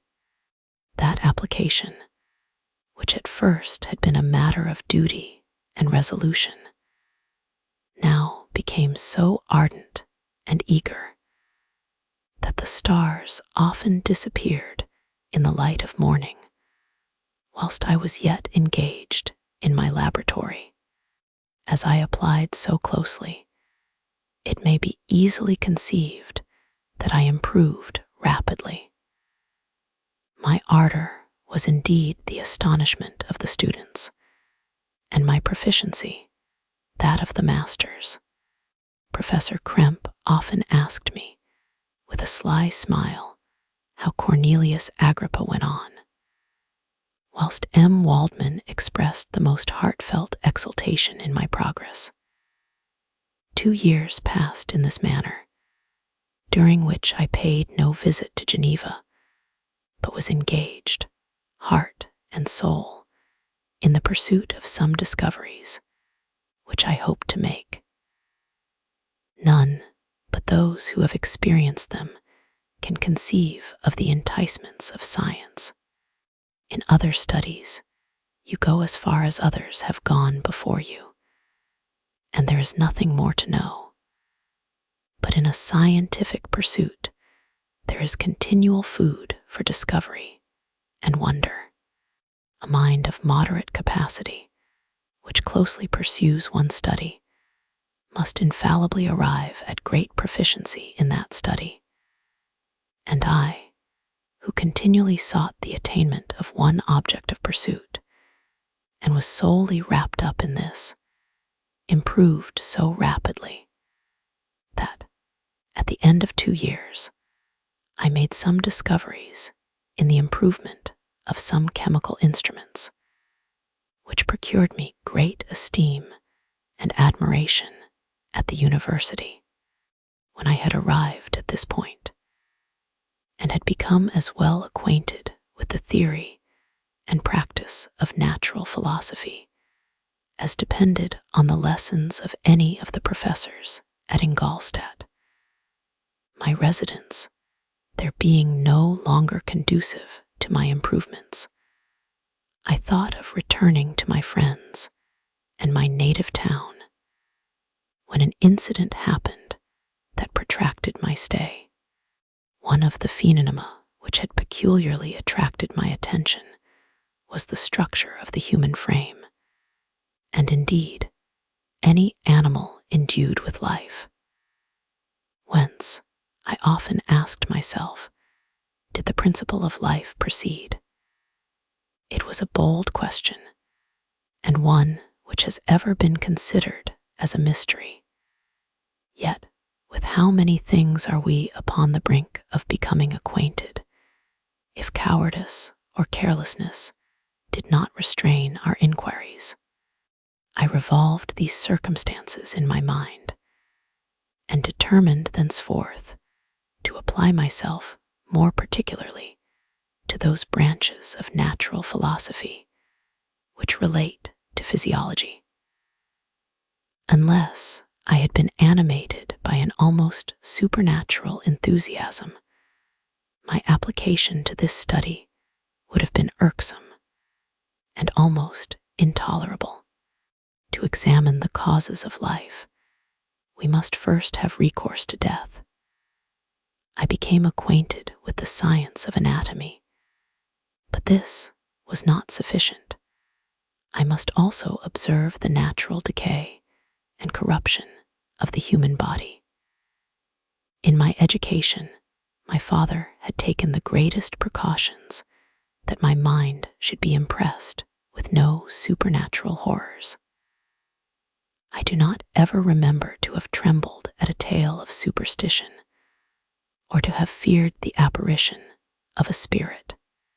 Darkness had no effect upon my fancy, and a churchyard was to me merely the receptacle of bodies deprived of life, which, from being the seat of beauty and strength, had become food for the worm. Now, I was led to examine the cause and progress of this decay, and forced to spend days and nights in vaults and charnel houses. My attention was fixed upon every object the most insupportable to the delicacy of the human feelings. I saw how the fine form of man was degraded and wasted. I beheld the corruption of death succeed to the blooming cheek of life. I saw how the worm inherited the wonders of the eye and brain. I paused, examining and analyzing all the minutiae of causation, as exemplified in the change from life to death, and death to life, until from the midst of this darkness, a sudden light broke in upon me, a light so brilliant and wondrous, yet so simple, that while I became dizzy with the immensity of the prospect which it illustrated, I was surprised that among so many men of genius, who had directed their inquiries towards the same science, that I alone should be reserved to discover so astonishing a secret. Remember, I am not recording the vision of a madman. The sun does not more certainly shine in the heavens than that which I now affirm is true. Some miracle might have produced it, yet the stages of the discovery were distinct and probable. After days and nights of incredible labor and fatigue, I succeeded in discovering the cause of generation and life. Nay, more, I became myself capable of bestowing animation upon lifeless matter. The astonishment which I had at first experienced on this discovery soon gave place to delight and rapture. After so much time spent in painful labor, to arrive at once at the summit of my desires was the most gratifying consummation of my toils. But this discovery was so great and overwhelming that all the steps by which I had been progressively led to it were obliterated, and I beheld only the result. What had been the study and desire of the wisest men since the creation of the world was now within my grasp. Not that, like a magic scene, it all opened upon me at once. The information I had obtained was of a nature rather to direct my endeavors so soon as I should point them towards the object of my search, than to exhibit that object already accomplished. I was like the Arabian who had been buried with the dead, and found a passage to life aided only by one glimmering and seemingly ineffectual light. I see by your eagerness and the wonder and hope which your eyes express, my friend, that you expect to be informed of the secret with which I am acquainted. That cannot be. Listen patiently until the end of my story, and you will easily perceive why I am reserved upon that subject. I will not lead you on, unguarded and ardent as I then was, to your destruction and infallible misery. Learn from me, if not by my precepts, at least by my example, how dangerous is the acquirement of knowledge, and how much happier that man is who believes his native town to be the world than he who aspires to become greater than his nature will allow. When I found so astonishing a power placed within my hands, I hesitated a long time concerning the manner in which I should employ it. Although I possessed the capacity of bestowing animation, yet to prepare a frame for the reception of it, with all its intricacies of fibers, muscles, and veins, still remained a work of inconceivable difficulty and labor. I doubted at first whether I should attempt the creation of a being like myself, or one of simpler organization, but my imagination was too much exalted by my first success to permit me to doubt of my ability to give life to an animal as complex and wonderful as man. The materials at present within my command hardly appeared adequate to so arduous an undertaking, but I doubted not that I should ultimately succeed. I prepared myself for a multitude of reverses. My operations might be incessantly baffled, and at last my work be imperfect. Yet, when I considered the improvement which every day takes place in science and mechanics, I was encouraged to hope my present attempts would at least lay the foundations of future success. Nor could I consider the magnitude and complexity of my plan as any argument of its impracticability. It was with these feelings that I began the creation of a human being. As the minuteness of the parts formed a great hindrance to my speed, I resolved, contrary to my first intention, to make the being of a gigantic stature, that is to say, about 8 feet in height and proportionably large. After having formed this determination, and having spent some months in successfully collecting and arranging my materials, I began. No one can conceive the variety of feelings which bore me onwards, like a hurricane, in the first enthusiasm of success. Life and death appeared to me ideal bounds, which I should first break through, and pour a torrent of light into our dark world. A new species would bless me as its creator and source. Many happy and excellent natures would owe their being to me. No father could claim the gratitude of his child so completely as I should deserve theirs. Pursuing these reflections, I thought that if I could bestow animation upon lifeless matter, I might in process of time, although I now found it impossible, renew life where death had apparently devoted the body to corruption. These thoughts supported my spirits, while I pursued my undertaking with unremitting ardor. My cheek had grown pale with study, and my person had become emaciated with confinement. Sometimes, on the very brink of certainty, I failed, yet still I clung to the hope which the next day or the next hour might realize. One secret which I alone possessed was the hope to which I had dedicated myself, and the moon gazed on my midnight labors, while, with unrelaxed and breathless eagerness, I pursued nature to her hiding places. Who shall conceive the horrors of my secret toil as I dabbled among the unhallowed damps of the grave, or tortured the living animal to animate the lifeless clay?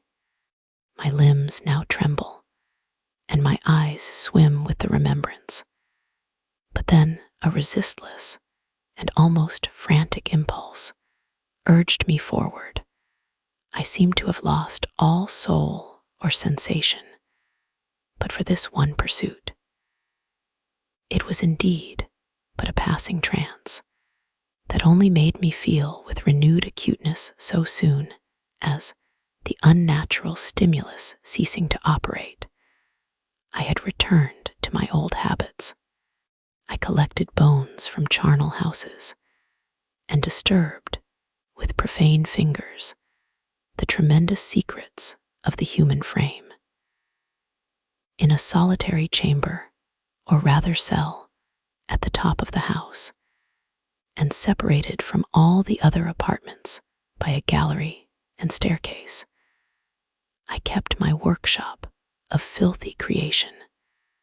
My eyeballs were starting from their sockets in attending to the details of my employment. The dissecting room and the slaughterhouse furnished many of my materials, and often did my human nature turn with loathing from my occupation, whilst, still urged on by an eagerness which perpetually increased, I brought my work near to a conclusion. The summer months passed while I was thus engaged, heart and soul, in one pursuit. It was a most beautiful season. Never did the fields bestow a more plentiful harvest, or the vines yield a more luxuriant vintage. But my eyes were insensible to the charms of nature, and the same feelings which made me neglect the scenes around me caused me also to forget those friends who were so many miles absent and whom I had not seen for so long a time. I knew my silence disquieted them, and I well remembered the words of my father. I know that while you are pleased with yourself, you will think of us with affection, and we shall hear regularly from you.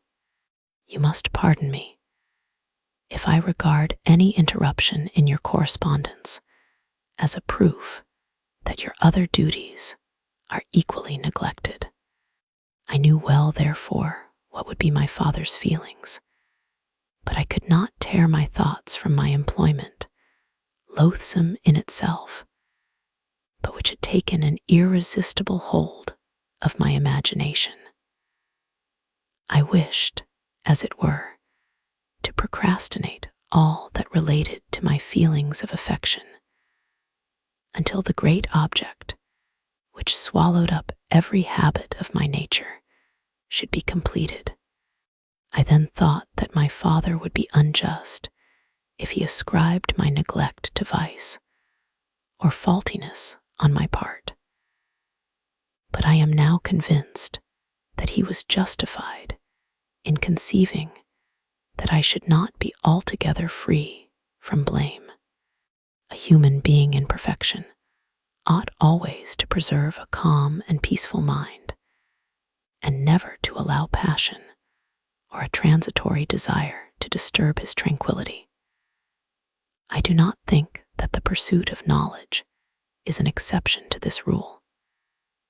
If the study to which you apply yourself has a tendency to weaken your affections, and to destroy your taste for those simple pleasures in which no alloy can possibly mix, then that study is certainly unlawful.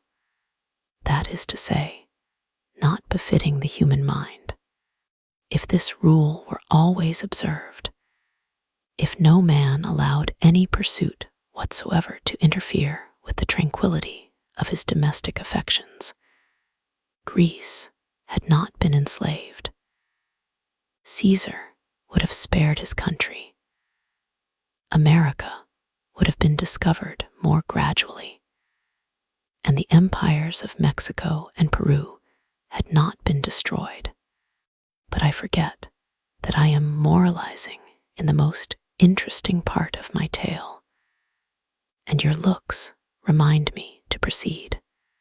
My father made no reproach in his letters, and only took notice of my silence by inquiring into my occupations more particularly than before. Winter, spring, and summer passed away during my labors, but I did not watch the blossom or the expanding leaves, sights which before always yielded me supreme delight. So deeply was I engrossed in my occupation. The leaves of that year had withered before my work drew near to a close, and now every day showed me more plainly how well I had succeeded. But my enthusiasm was checked by my anxiety, and I appeared rather like one doomed by slavery to toil in the mines, or any other unwholesome trade, than an artist occupied by his favorite employment. Every night I was oppressed by a slow fever, and I became nervous to a most painful degree, a disease that I regretted the more because I had hitherto enjoyed most excellent health, and had always boasted of the firmness of my nerves. But I believed that exercise and amusement would soon drive away such symptoms, and I promised myself both of these when my creation should be complete.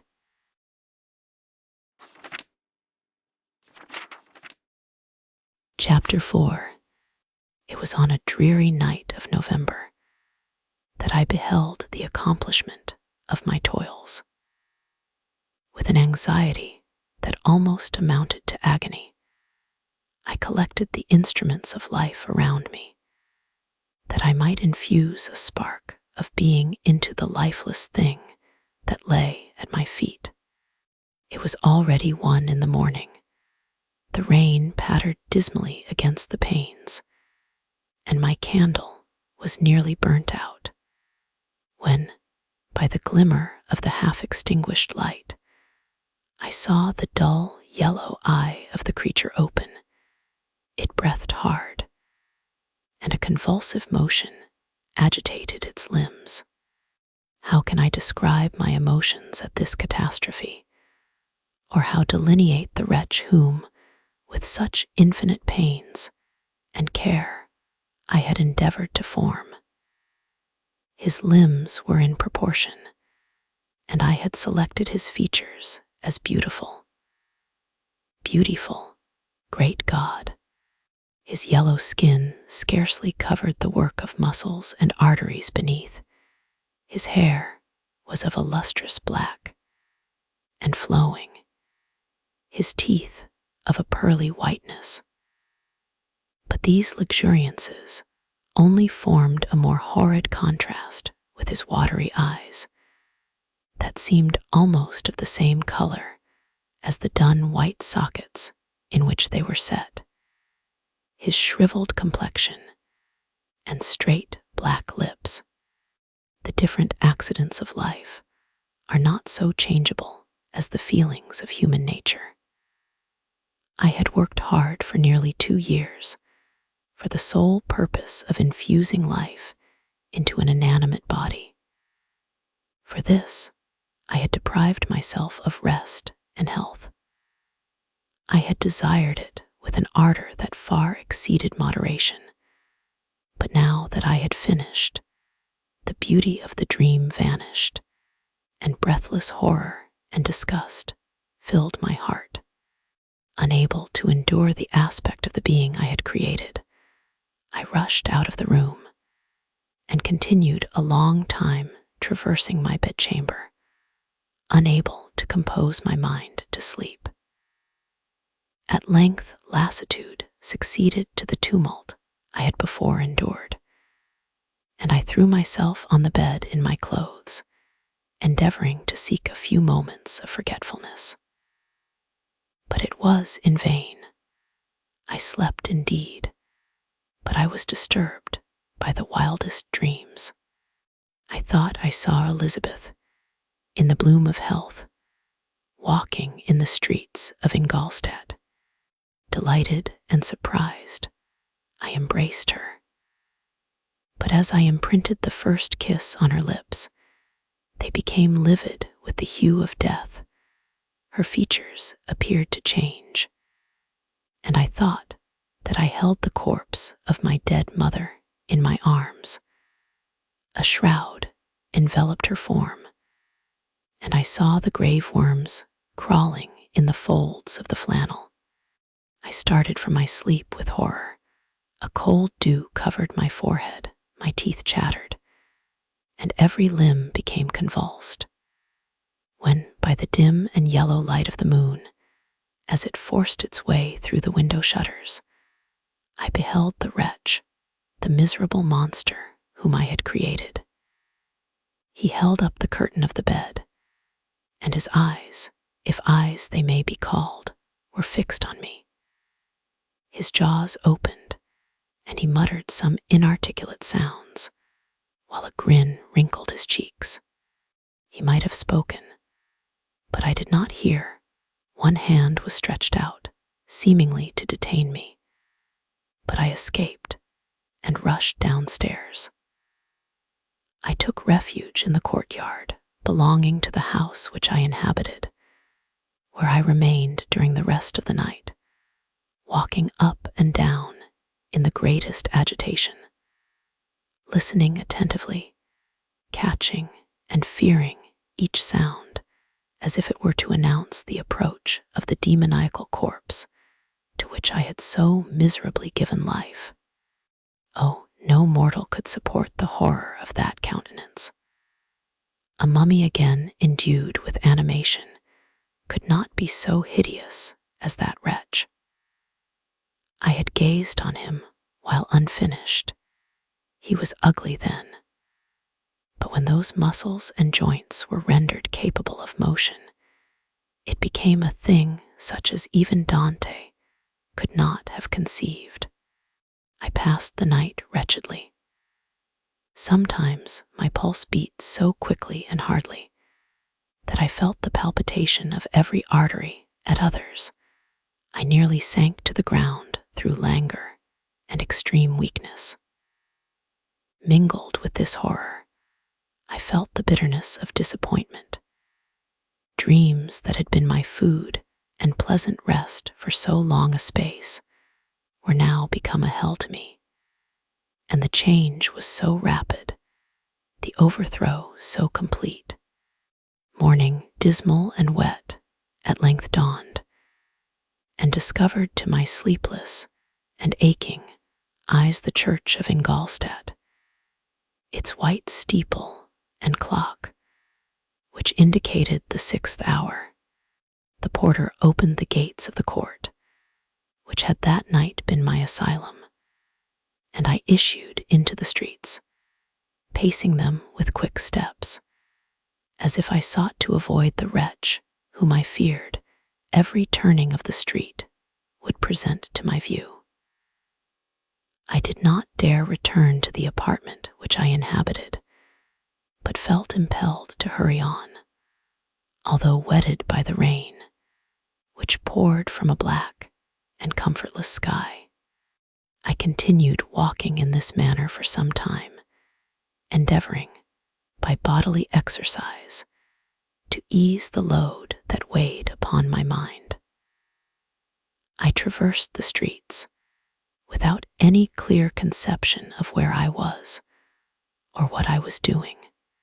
My heart palpitated in the sickness of fear, and I hurried on with irregular steps, not daring to look about me, like one who, on a lonely road, doth walk in fear and dread, and having once turned round, walks on, and turns no more his head, because he knows a frightful fiend doth close behind him tread. Continuing thus, I came at length opposite to the inn at which the various diligences and carriages usually stopped. Here I paused, I knew not why, but I remained some minutes with my eyes fixed on a coach that was coming towards me from the other end of the street. As it drew nearer, I observed that it was the Swiss diligence. It stopped just where I was standing, and on the door being opened, I perceived Henry Clerval, who, on seeing me, instantly sprung out. "My dear Frankenstein," exclaimed he, "how glad I am to see you. How fortunate that you should be here at the very moment of my alighting. Nothing could equal my delight on seeing Clerval. His presence brought back to my thoughts my father, Elizabeth, and all those scenes of home so dear to my recollection." I grasped his hand, and in a moment forgot my horror and misfortune. I felt suddenly, and for the first time during many months, calm and serene joy. I welcomed my friend, therefore, in the most cordial manner, and we walked towards my college. Clerval continued talking for some time about our mutual friends and his own good fortune in being permitted to come to Ingolstadt. "You may easily believe," said he, "how great was the difficulty to persuade my father that it was not absolutely necessary for a merchant not to understand anything except bookkeeping. And indeed, I believe I left him incredulous to the last, for his constant answer to my unwearied entreaties was the same as that of the Dutch schoolmaster in the Vicar of Wakefield. I have 10,000 florins a year without Greek. I eat heartily without Greek. But his affection for me at length overcame his dislike of learning, and he has permitted me to undertake a voyage of discovery to the land of knowledge.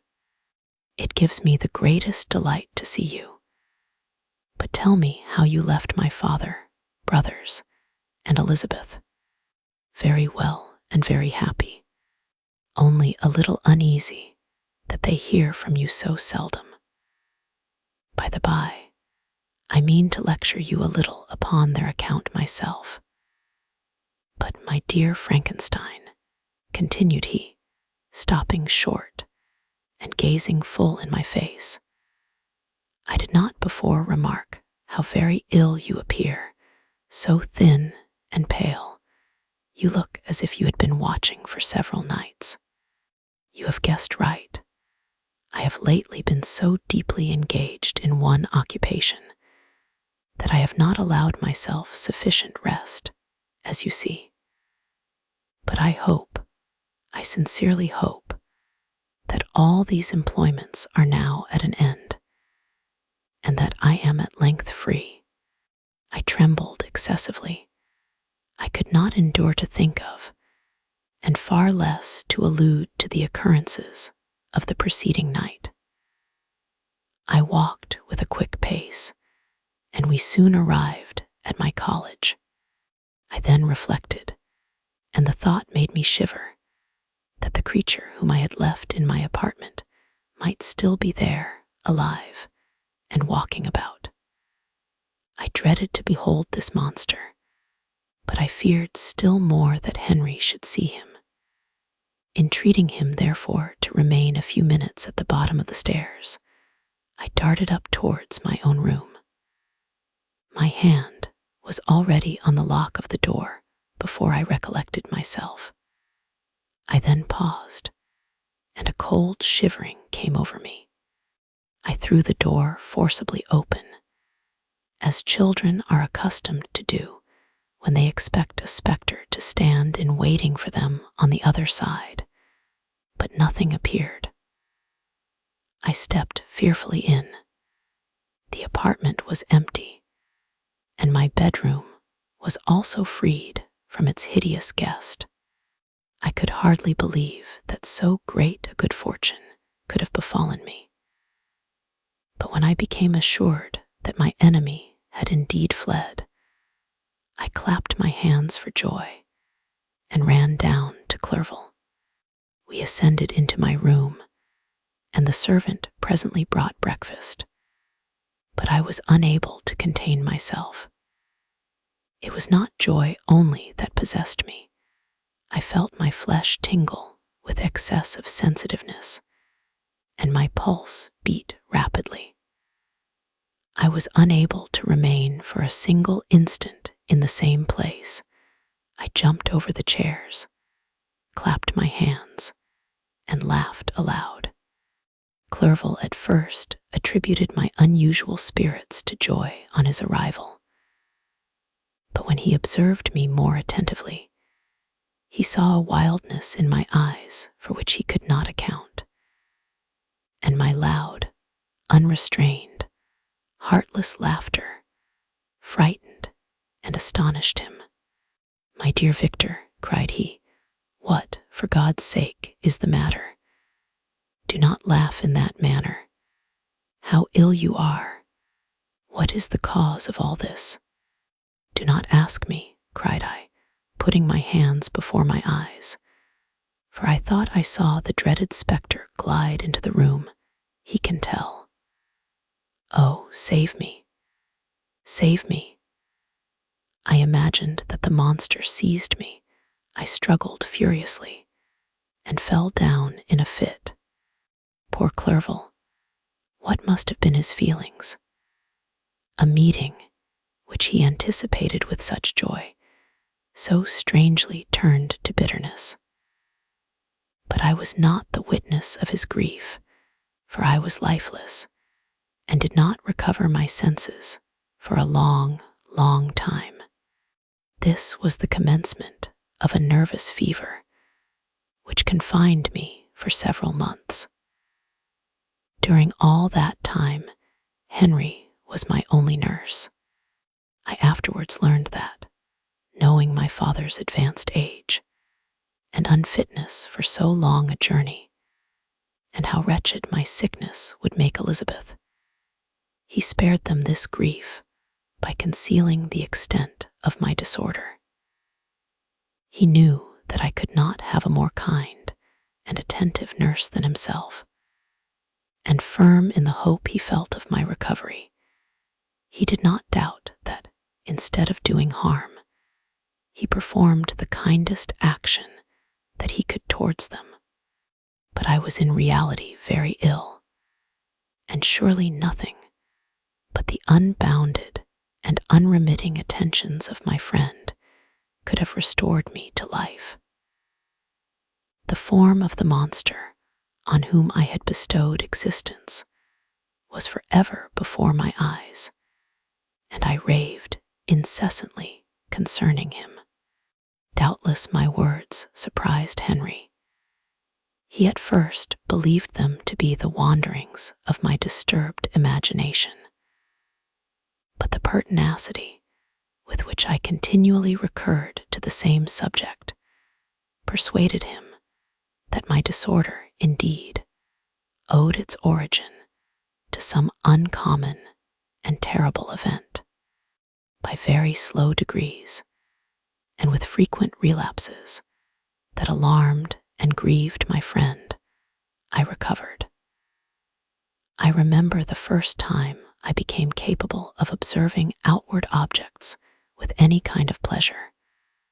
I perceived that the fallen leaves had disappeared, and that the young buds were shooting forth from the trees that shaded my window. It was a divine spring, and the season contributed greatly to my convalescence. I felt also sentiments of joy and affection revive in my bosom. My gloom disappeared, and in a short time I became as cheerful as before I was attacked by the fatal passion. "Dearest Clerval," exclaimed I, "how kind, how very good you are to me. This whole winter, instead of being spent in study, as you promised yourself, has been consumed in my sick room. How shall I ever repay you? I feel the greatest remorse for the disappointment of which I have been the occasion, but you will forgive me. You will repay me entirely if you do not discompose yourself, but get well as fast as you can. And since you appear in such good spirits, I may speak to you on one subject, may I not?" I trembled. One subject. What could it be? Could he allude to an object on whom I dared not even think? Compose yourself, said Clerval, who observed my change of color. I will not mention it if it agitates you, but your father and cousin would be very happy if they received a letter from you in your own handwriting. They hardly know how ill you have been and are uneasy at your long silence. Is that all, my dear Henry? How could you suppose that my first thought would not fly towards those dear, dear friends whom I love, and who are so deserving of my love? If this is your present temper, my friend, you will perhaps be glad to see a letter that has been lying here some days for you. It is from your cousin, I believe.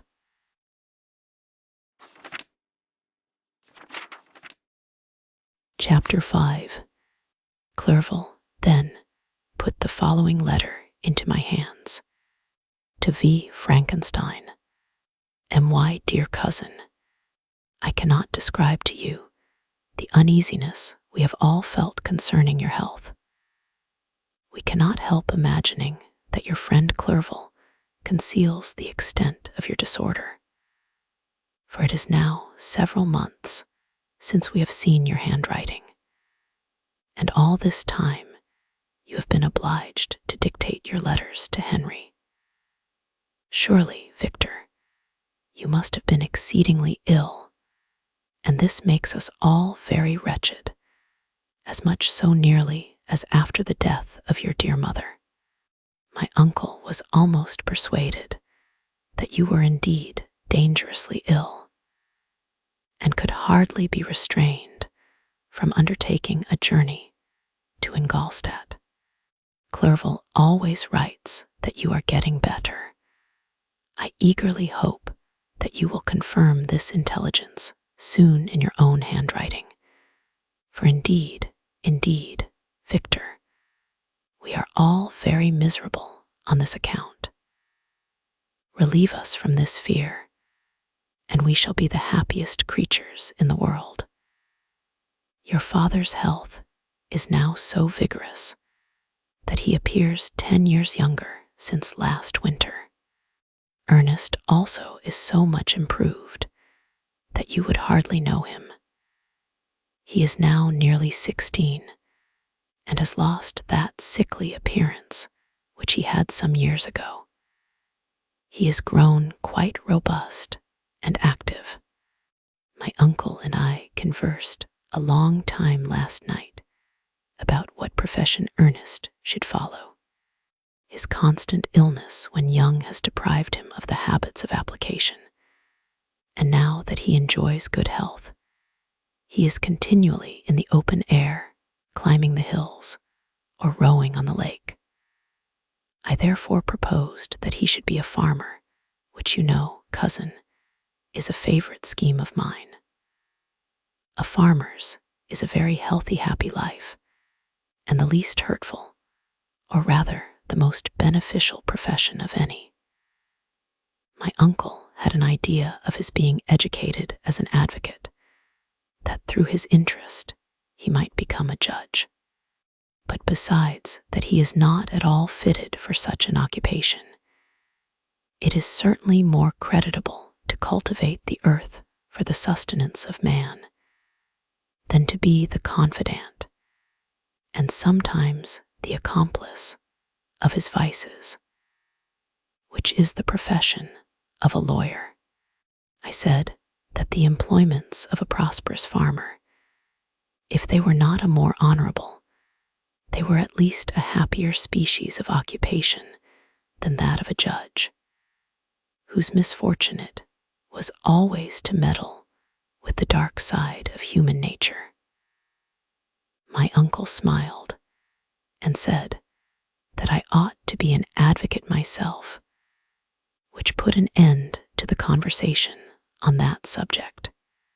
And now I must tell you a little story that will please and perhaps amuse you. Do you not remember Justine Moritz? Probably you do not. I will relate her history, therefore, in a few words. Madame Moritz, her mother, was a widow with 4 children, of whom Justine was the third. This girl had always been the favorite of her father, but through a strange perversity, her mother could not endure her, and after the death of M. Moritz treated her very ill. My aunt observed this, and when Justine was 12 years of age, prevailed on her mother to allow her to live at her house. The republican institutions of our country have produced simpler and happier manners than those which prevail in the great monarchies that surround it. Hence, there is less distinction between the several classes of its inhabitants, and the lower orders being neither so poor nor so despised, their manners are more refined and moral. A servant in Geneva does not mean the same thing as a servant in France and England.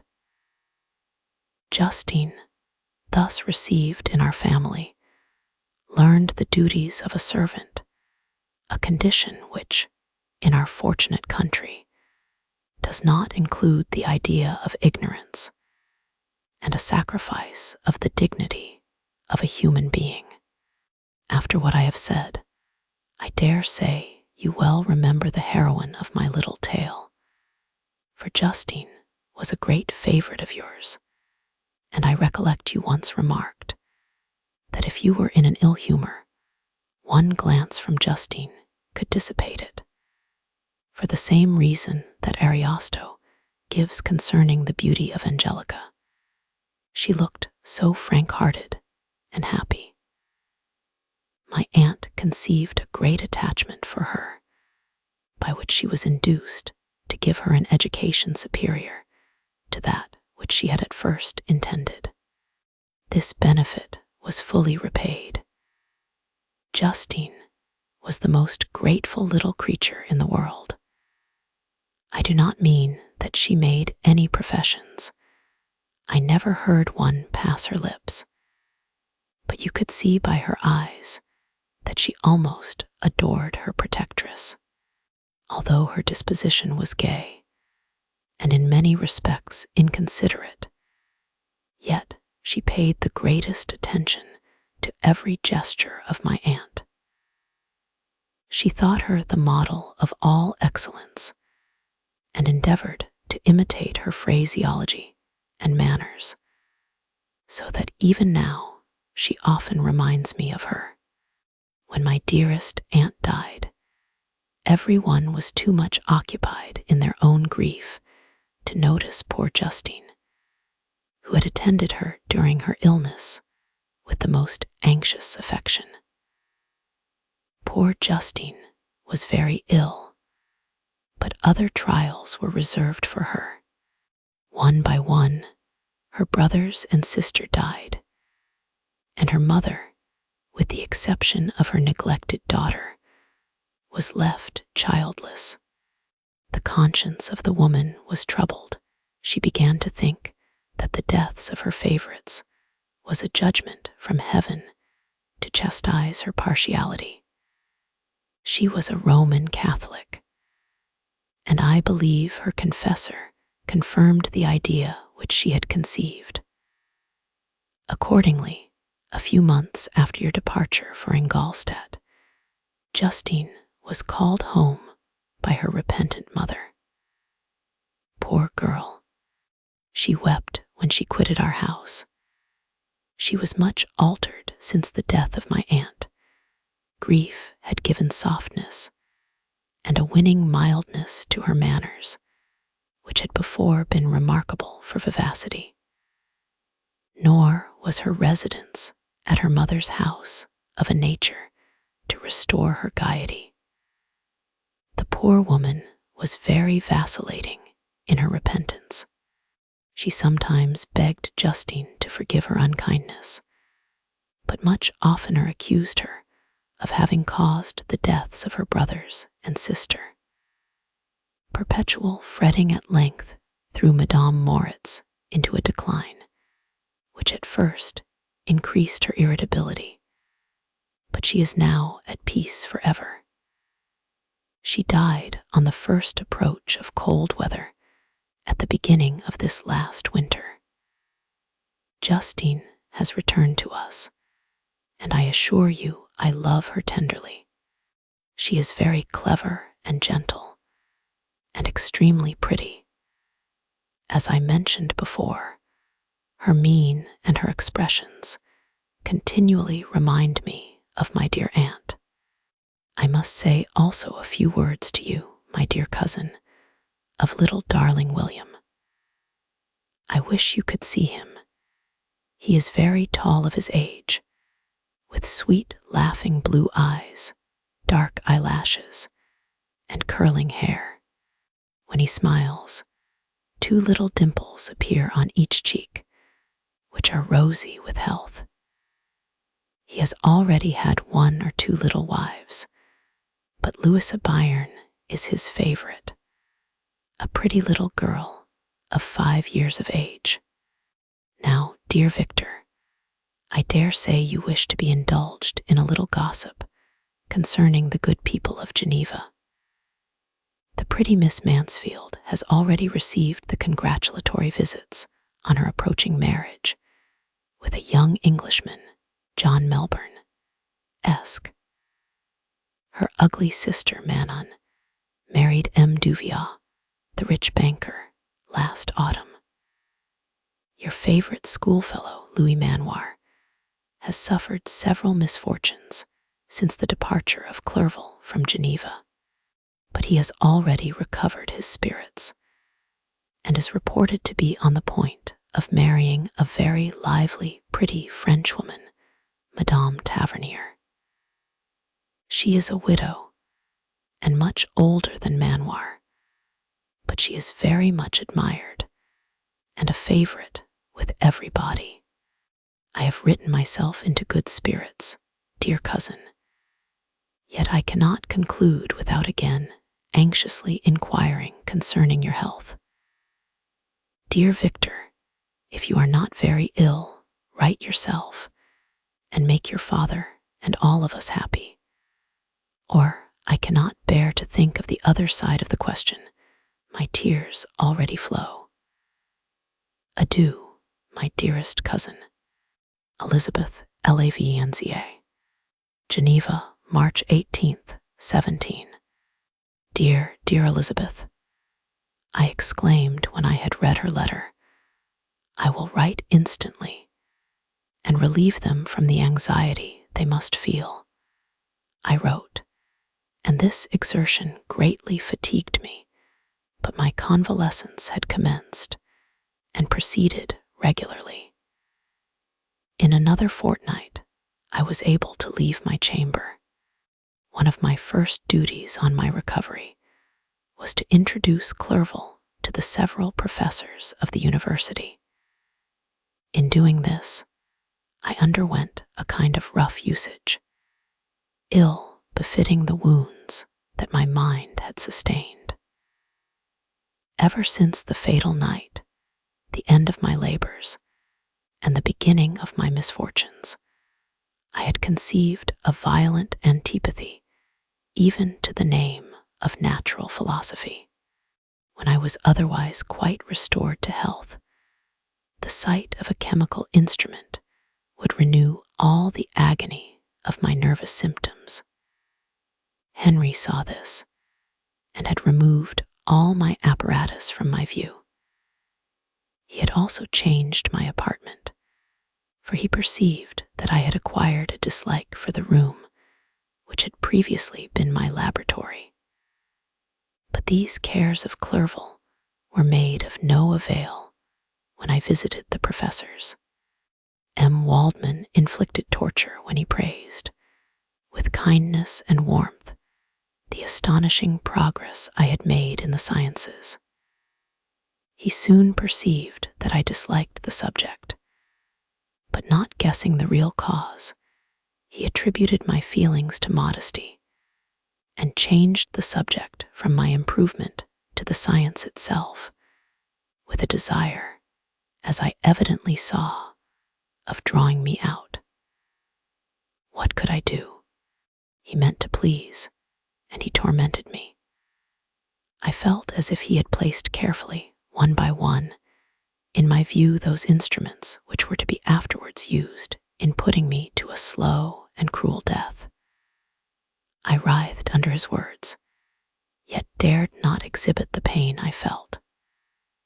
Clerval, whose eyes and feelings were always quick in discerning the sensations of others, declined the subject, alleging, in excuse, his total ignorance, and the conversation took a more general turn. I thanked my friend from my heart, but I did not speak. I saw plainly that he was surprised, but he never attempted to draw my secret from me.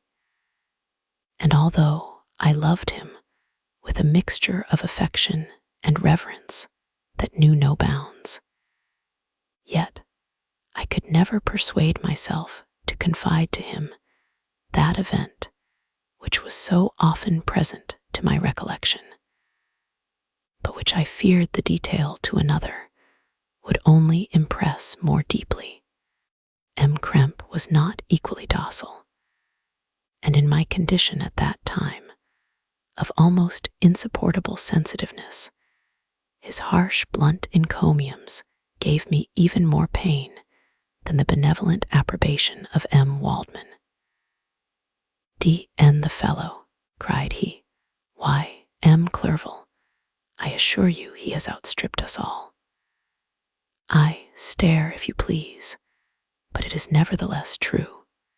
A youngster who, but a few years ago, believed Cornelius Agrippa as firmly as the gospel, has now set himself at the head of the university, and if he is not soon pulled down, we shall all be out of countenance. I, continued he, observing my face expressive of suffering, M. Frankenstein is modest, an excellent quality in a young man. Young men should be diffident of themselves. You know, M. Clerval, I was myself when young, but that wears out in a very short time. M. Krempe had now commenced an eulogy on himself, which happily turned the conversation from a subject that was so annoying to me. Clerval was no natural philosopher. His imagination was too vivid for the minutiae of science. Languages were his principal study, and he sought, by acquiring their elements, to open a field for self-instruction on his return to Geneva. Persian, Arabic, and Hebrew gained his attention after he had made himself perfectly master of Greek and Latin. For my own part, idleness had ever been irksome to me, and now that I wished to fly from reflection and hated my former studies, I felt great relief in being the fellow pupil with my friend, and found not only instruction, but consolation in the works of the Orientalists. Their melancholy is soothing, and their joy elevating to a degree I never experienced in studying the authors of any other country. When you read their writings, life appears to consist in a warm sun and garden of roses, in the smiles and frowns of a fair enemy, and the fire that consumes your own heart. How different from the manly and heroical poetry of Greece and Rome. Summer passed away in these occupations, and my return to Geneva was fixed for the latter end of autumn. But being delayed by several accidents, winter and snow arrived. The roads were deemed impassable, and my journey was retarded until the ensuing spring. I felt this delay very bitterly, for I longed to see my native town and my beloved friends. My return had only been delayed so long from an unwillingness to leave Clerval in a strange place before he had become acquainted with any of its inhabitants. The winter, however, was spent cheerfully, and although the spring was uncommonly late when it came, its beauty compensated for its dilatoriness. The month of May had already commenced, and I expected the letter daily, which was to fix the date of my departure. When Henry proposed a pedestrian tour in the environs of Ingolstadt, that I might bid a personal farewell to the country I had so long inhabited, I acceded with pleasure to this proposition. I was fond of exercise, and Clerval had always been my favorite companion in the rambles of this nature that I had taken among the scenes of my native country. We passed a fortnight in these perambulations. My health and spirits had long been restored, and they gained additional strength from the salubrious air I breathed, the natural incidents of our progress, and the conversation of my friend.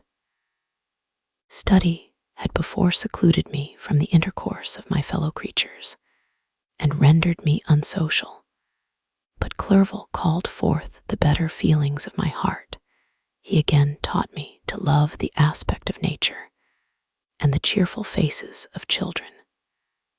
Excellent friend, how sincerely did you love me, and endeavor to elevate my mind until it was on a level with your own.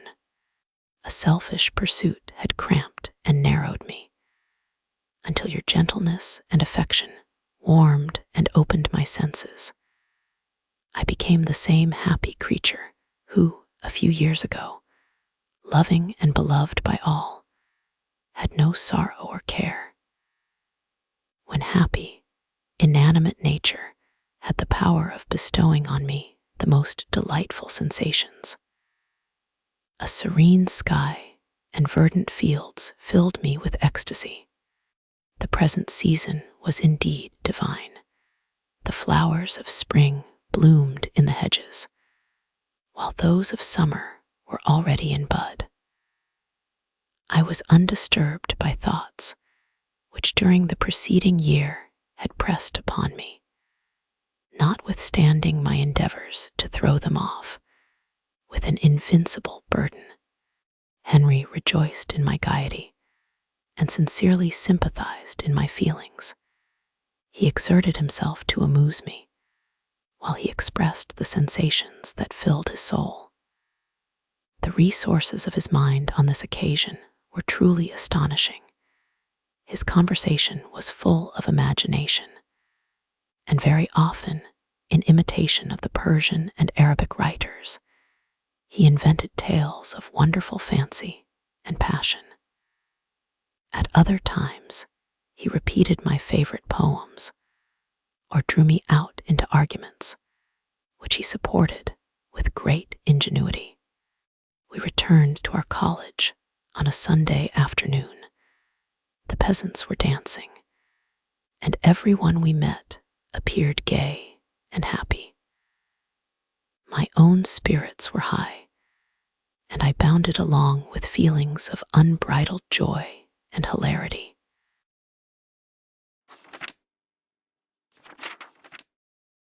Chapter 6. On my return, I found the following letter from my father. To V. Frankenstein. M.Y. Dear Victor, you have probably waited impatiently for a letter to fix the date of your return to us, and I was at first tempted to write only a few lines, merely mentioning the day on which I should expect you. But that would be a cruel kindness, and I dare not do it. What would be your surprise, my son, when you expected a happy and gay welcome, to behold, on the contrary, tears and wretchedness? And how, Victor, can I relate our misfortune? Absence cannot have rendered you callous to our joys and griefs. And how shall I inflict pain on an absent child? I wish to prepare you for the woeful news, but I know it is impossible. Even now your eye skims over the page to seek the words which are to convey to you the horrible tidings. William is dead, that sweet child whose smiles delighted and warmed my heart, who was so gentle, yet so gay. Victor, he is murdered. I will not attempt to console you, but will simply relate the circumstances of the transaction.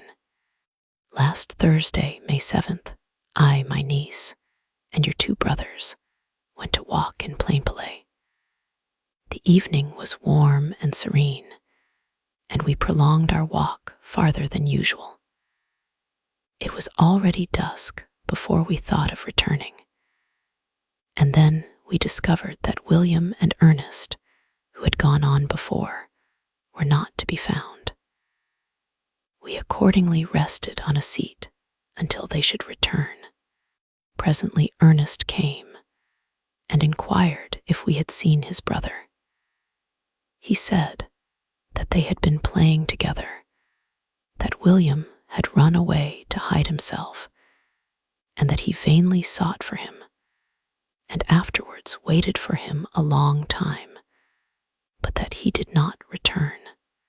This account rather alarmed us, and we continued to search for him until night fell, when Elizabeth conjectured that he might have returned to the house. He was not there. We returned again with torches, for I could not rest when I thought that my sweet boy had lost himself and was exposed to all the damps and dews of night. Elizabeth also suffered extreme anguish. About 5 in the morning, I discovered my lovely boy, whom the night before I had seen blooming and active in health, stretched on the grass livid and motionless. The print of the murderer's finger was on his neck. He was conveyed home, and the anguish that was visible in my countenance betrayed the secret to Elizabeth. She was very earnest to see the corpse. At first, I attempted to prevent her, but she persisted, and entering the room where it lay, hastily examined the neck of the victim, and clasping her hands, exclaimed, "O God, I have murdered my darling infant." She fainted and was restored with extreme difficulty. When she again lived, it was only to weep and sigh. She told me that that same evening William had teased her to let him wear a very valuable miniature that she possessed of your mother. This picture is gone, and was doubtless the temptation which urged the murderer to the deed. We have no trace of him at present, although our exertions to discover him are unremitted, but they will not restore my beloved William. Come, dearest Victor, you alone can console Elizabeth. She weeps continually, and accuses herself unjustly as the cause of his death. Her words pierce my heart. We are all unhappy, but will not that be an additional motive for you, my son, to return and be our comforter? Your dear mother. Alas, Victor, I now say, thank God she did not live to witness the cruel, miserable death of her youngest darling. Come, Victor, not brooding thoughts of vengeance against the assassin, but with feelings of peace and gentleness that will heal, instead of festering the wounds of our minds. Enter the house of mourning, my friend, but with kindness and affection for those who love you, and not with hatred for your enemies. Your affectionate and afflicted father, A.L. LPHONSC, Frankenstein. Geneva, May 12th, 17. Clerval, who had watched my countenance as I read this letter, was surprised to observe the despair that succeeded to the joy I at first expressed on receiving news from my friends. I threw the letter on the table and covered my face with my hands. "My dear Frankenstein," exclaimed Henry, when he perceived me weep with bitterness, "are you always to be unhappy? My dear friend, what has happened?" I motioned to him to take up the letter, while I walked up and down the room in the extremest agitation. Tears also gushed from the eyes of Clerval as he read the account of my misfortune. "I can offer you no consolation, my friend," said he. "Your disaster is irreparable. What do you intend to do?" "To go instantly to Geneva. Come with me, Henry, to order the horses." During our walk, Clerval endeavored to raise my spirits. He did not do this by common topics of consolation, but by exhibiting the truest sympathy. "Poor William," said he, "that dear child, he now sleeps with his angel mother. His friends mourn and weep, but he is at rest. He does not now feel the murderer's grasp. A sod covers his gentle form, and he knows no pain. He can no longer be a fit subject for pity. The survivors are the greatest sufferers, and for them time is the only consolation. Those maxims of the Stoics, that death was no evil, and that the mind of man ought to be superior to despair on the eternal absence of a beloved object, ought not to be urged. Even Cato wept over the dead body of his brother." Clerval spoke thus as we hurried through the streets. The words impressed themselves on my mind, and I remembered them afterwards in solitude. But now, as soon as the horses arrived, I hurried into a cabriole and bade farewell to my friend. My journey was very melancholy. At first I wished to hurry on, for I longed to console and sympathize with my loved and sorrowing friends.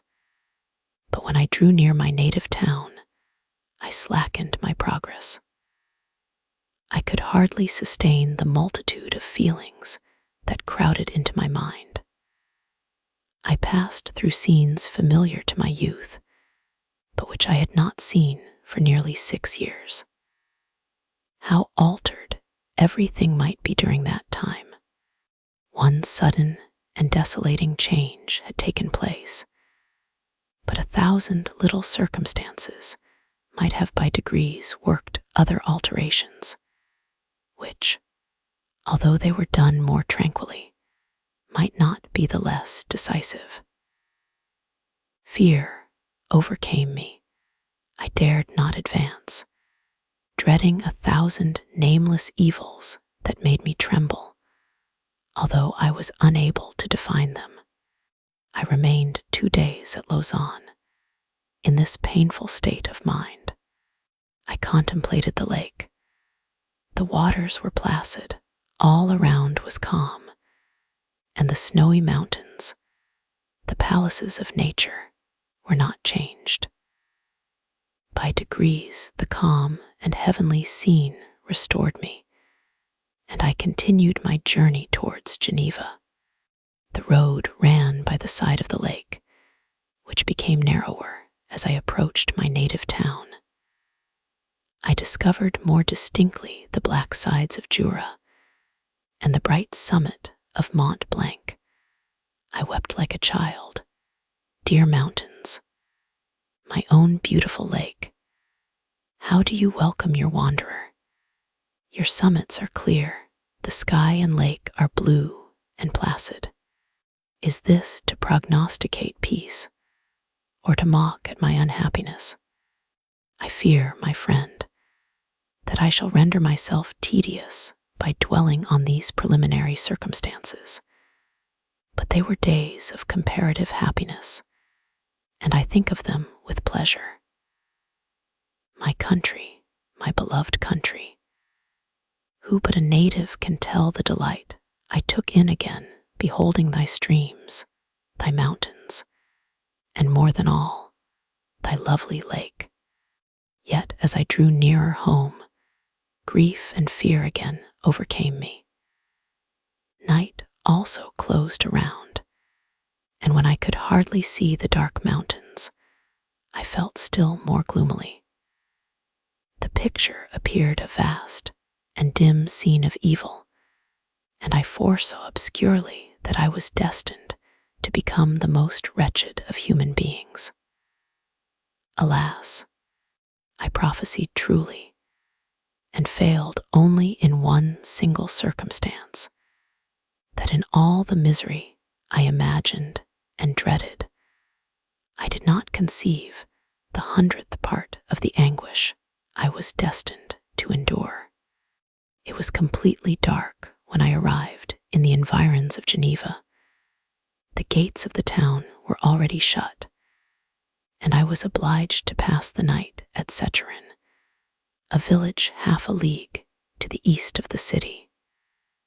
The sky was serene, and, as I was unable to rest, I resolved to visit the spot where my poor William had been murdered. As I could not pass through the town, I was obliged to cross the lake in a boat to arrive at Plainpalais. During this short voyage, I saw the lightnings playing on the summit of Mont Blanc in the most beautiful figures. The storm appeared to approach rapidly, and on landing, I ascended a low hill that I might observe its progress. It advanced, the heavens were clouded, and I soon felt the rain coming slowly in large drops, but its violence quickly increased. I quitted my seat and walked on, although the darkness and storm increased every minute, and the thunder burst with a terrific crash over my head. It was echoed from Salers, the Juras, and the Alps of Savoy. Vivid flashes of lightning dazzled my eyes, illuminating the lake, making it appear like a vast sheet of fire. Then, for an instant, everything seemed of a pitchy darkness, until the eye recovered itself from the preceding flash. The storm, as is often the case in Switzerland, appeared at once in various parts of the heavens. The most violent storm hung exactly north of the town, over that part of the lake which lies between the promontory of Bellerive and the village of Coppert. Another storm enlightened Jura with faint flashes, and another darkened and sometimes disclosed the Mole, a peaked mountain to the east of the lake. While I watched the storm, so beautiful yet terrific, I wandered on with a hasty step. This noble war in the sky elevated my spirits. I clasped my hands and exclaimed aloud, "William, dear angel, this is thy funeral, this thy dirge." As I said these words, I perceived in the gloom a figure which stole from behind a clump of trees near me. I stood fixed, gazing intently. I could not be mistaken.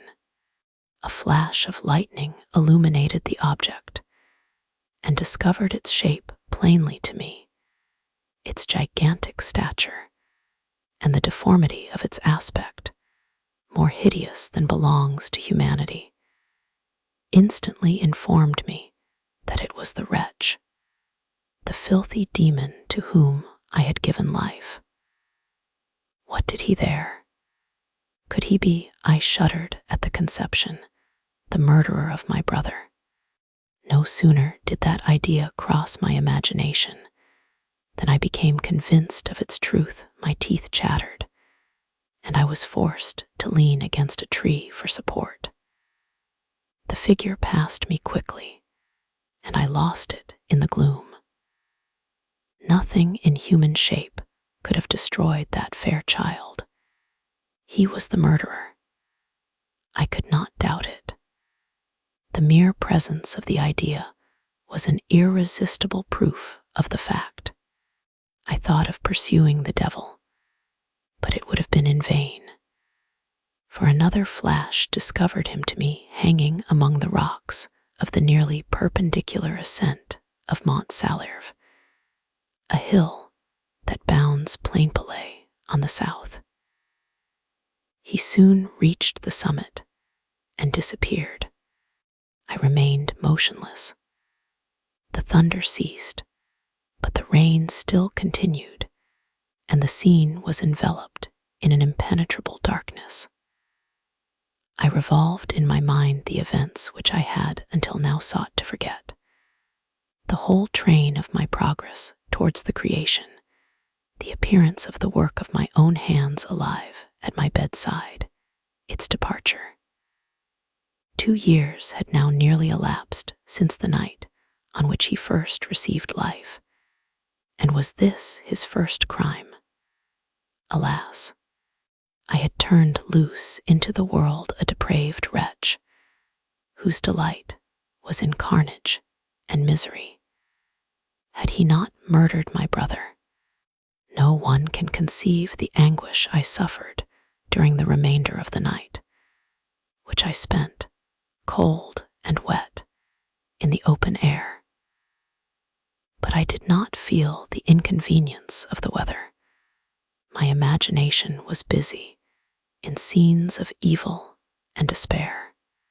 I considered the being whom I had cast among mankind, and endowed with the will and power to effect purposes of horror, such as the deed which he had now done, nearly in the light of my own vampire, my own spirit let loose from the grave, and forced to destroy all that was dear to me. Day dawned, and I directed my steps towards the town. The gates were open, and I hastened to my father's house.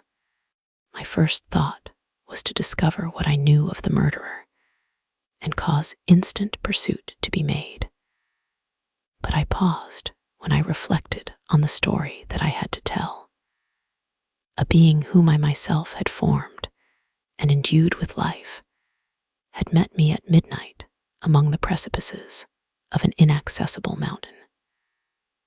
I remembered also the nervous fever with which I had been seized just at the time that I dated my creation, and which would give an air of delirium to a tale otherwise so utterly improbable. I well knew that if any other had communicated such a relation to me, I should have looked upon it as the ravings of insanity. Besides, the strange nature of the animal would elude all pursuit, even if I were so far credited as to persuade my relatives to commence it. Besides, of what use would be pursuit? Who could arrest a creature capable of scaling the overhanging sides of Mont Salirve? These reflections determined me, and I resolved to remain silent. It was about 5 in the morning when I entered my father's house.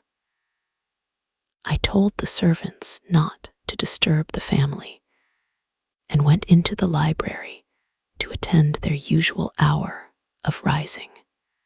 6 years had elapsed, passed as a dream but for one indelible trace, and I stood in the same place where I had last embraced my father before my departure for Ingolstadt.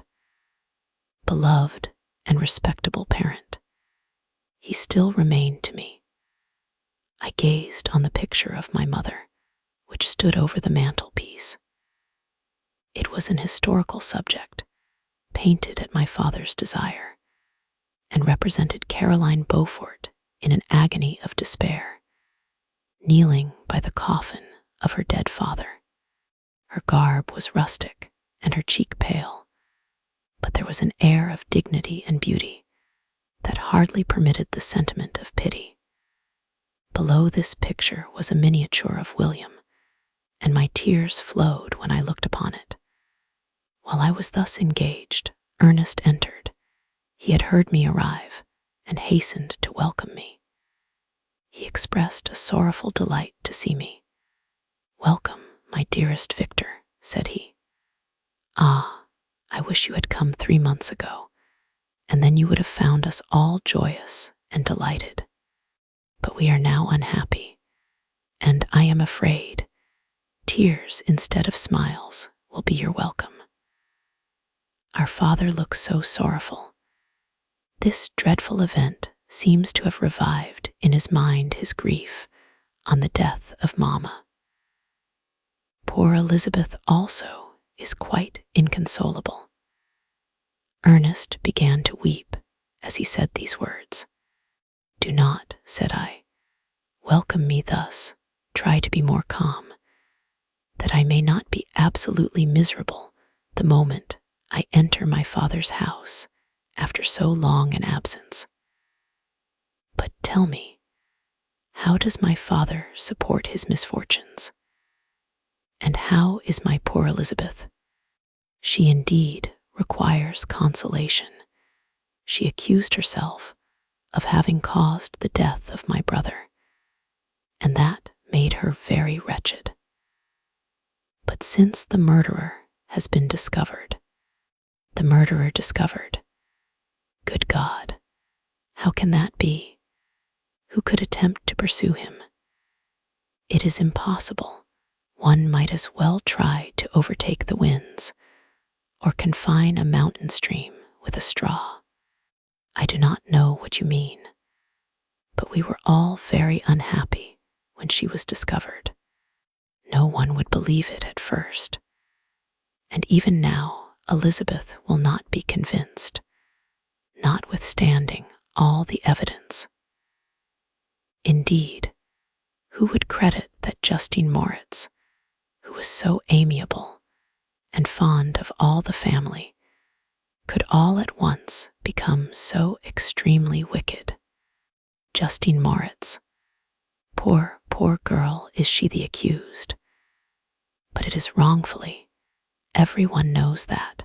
No one believes it, surely, Ernest. No one did at first, but several circumstances came out that have almost forced conviction upon us. And her own behavior has been so confused as to add to the evidence of facts a weight that, I fear, leaves no hope for doubt. But she will be tried today, and you will then hear all. He related that, the morning on which the murder of poor William had been discovered, Justine had been taken ill and confined to her bed. And after several days, one of the servants, happening to examine the apparel she had worn on the night of the murder, had discovered in her pocket the picture of my mother, which had been judged to be the temptation of the murderer. The servant instantly showed it to one of the others, who, without saying a word to any of the family, went to a magistrate, and, upon their deposition, Justine was apprehended. On being charged with the fact, the poor girl confirmed the suspicion in a great measure by her extreme confusion of manner. This was a strange tale, but it did not shake my faith, and I replied earnestly, "You are all mistaken. I know the murderer. Justine, poor, good Justine, is innocent." At that instant, my father entered. I saw unhappiness deeply impressed on his countenance, but he endeavored to welcome me cheerfully, and after we had exchanged our mournful greeting, would have introduced some other topic than that of our disaster, had not Ernest exclaimed, "Good God, Papa, Victor says that he knows who was the murderer of poor William." "We do also, unfortunately," replied my father, "for indeed I had rather have been forever ignorant than have discovered so much depravity and ingratitude in one I valued so highly. My dear father, you are mistaken. Justine is innocent. If she is, God forbid that she should suffer as guilty. She is to be tried today, and I sincerely hope, that she will be acquitted." This speech calmed me. I was firmly convinced in my own mind that Justine, and indeed every human being, was guiltless of this murder. I had no fear, therefore, that any circumstantial evidence could be brought forward strong enough to convict her. And in this assurance, I calmed myself, expecting the trial with eagerness, but without prognosticating an evil result. Were soon joined by Elizabeth. Time had made great alterations in her form since I had last beheld her. 6 years before, she had been a pretty, good-humored girl, whom everyone loved and caressed. She was now a woman in stature and expression of countenance, which was uncommonly lovely. An open and capacious forehead gave indications of a good understanding, joined to great frankness of disposition. Her eyes were hazel and expressive of mildness, now through recent affliction allied to sadness. Her hair was of a rich, dark auburn, her complexion fair, and her figure slight and graceful. She welcomed me with the greatest affection. "Your arrival, my dear cousin," said she, "fills me with hope. You perhaps will find some means to justify my poor guiltless Justine. Alas, who is safe if she be convicted of crime? I rely on her innocence as certainly as I do upon my own. Our misfortune is doubly hard to us. We have not only lost that lovely darling boy, but this poor girl, whom I sincerely love, is to be torn away by even a worse fate. If she is condemned, I never shall know joy more. But she will not. I am sure she will not. And then I shall be happy again, even after the sad death of my little William." "She is innocent, my Elizabeth," said I, "and that shall be proved, fear nothing. But let your spirits be cheered by the assurance of her acquittal." "How kind you are. Everyone else believes in her guilt, and that made me wretched, for I knew that it was impossible. And to see everyone else prejudiced in so deadly a manner rendered me hopeless and despairing." She wept. "Sweet niece," said my father, "dry your tears. If she is, as you believe, innocent, rely on the justice of our judges, and the activity with which I shall prevent the slightest shadow of partiality."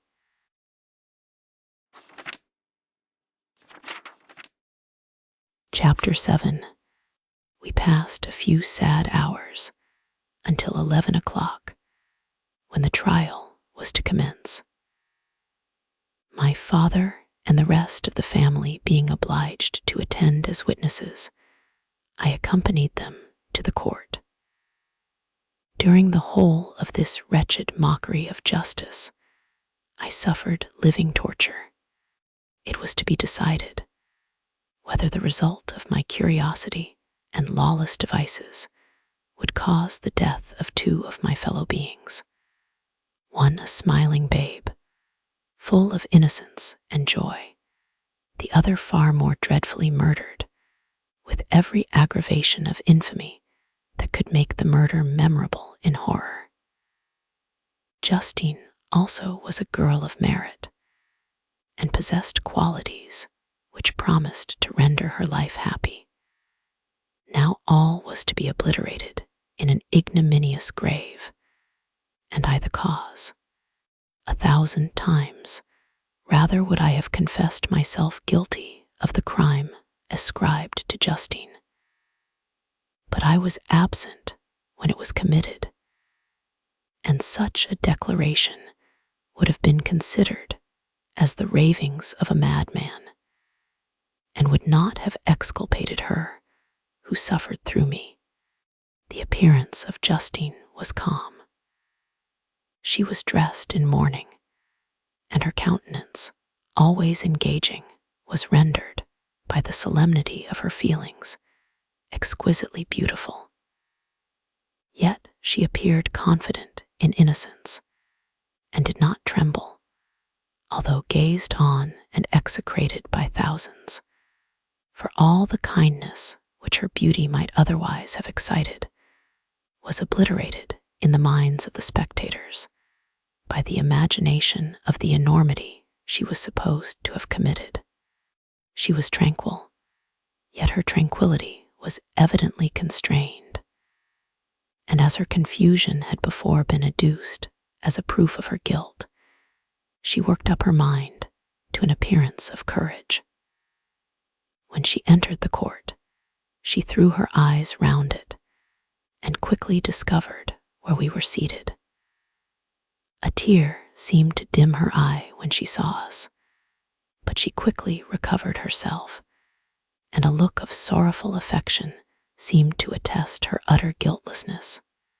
The trial began, and after the advocate against her had stated the charge, several witnesses were called. Several strange facts combined against her, which might have staggered anyone who had not such proof of her innocence as I had. She had been out the whole of the night on which the murder had been committed, and towards morning had been perceived by a market-woman not far from the spot where the body of the murdered child had been afterwards found. The woman asked her what she did there, but she looked very strangely, and only returned a confused and unintelligible answer. She returned to the house about 8 o'clock, and when one inquired where she had passed the night, she replied that she had been looking for the child, and demanded earnestly if anything had been heard concerning him. When shewn the body, she fell into violent hysterics and kept her bed for several days. The picture was then produced, which the servant had found in her pocket, and when Elizabeth, in a faltering voice, proved that it was the same which, an hour before the child had been missed, she had placed round his neck, a murmur of horror and indignation filled the court. Justine was called on for her defense. As the trial had proceeded, her countenance had altered. Surprise, horror, and misery were strongly expressed. Sometimes she struggled with her tears, but when she was desired to plead, she collected her powers and spoke in an audible, although variable voice. "God knows," she said, "how entirely I am innocent, but I do not pretend that my protestations should acquit me. I rest my innocence on a plain and simple explanation of the facts which have been adduced against me, and I hope the character I have always borne will incline my judges to a favorable interpretation, where any circumstance appears doubtful or suspicious. She then related that, by the permission of Elizabeth, she had passed the evening of the night on which the murder had been committed at the house of an aunt at Chairn, a village situated at about a league from Geneva. On her return, at about 9 o'clock, she met a man who asked her if she had seen anything of the child who was lost.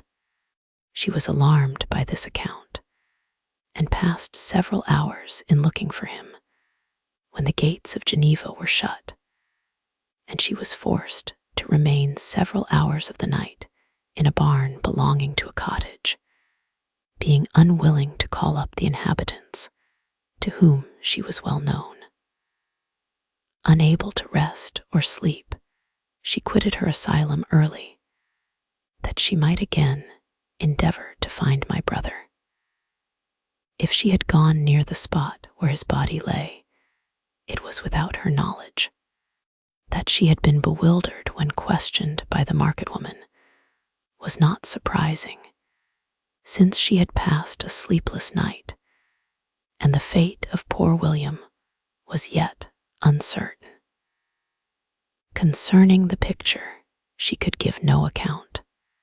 I know, continued the unhappy victim, how heavily and fatally this one circumstance weighs against me, but I have no power of explaining it, and when I have expressed my utter ignorance, I am only left to conjecture concerning the probabilities by which it might have been placed in my pocket.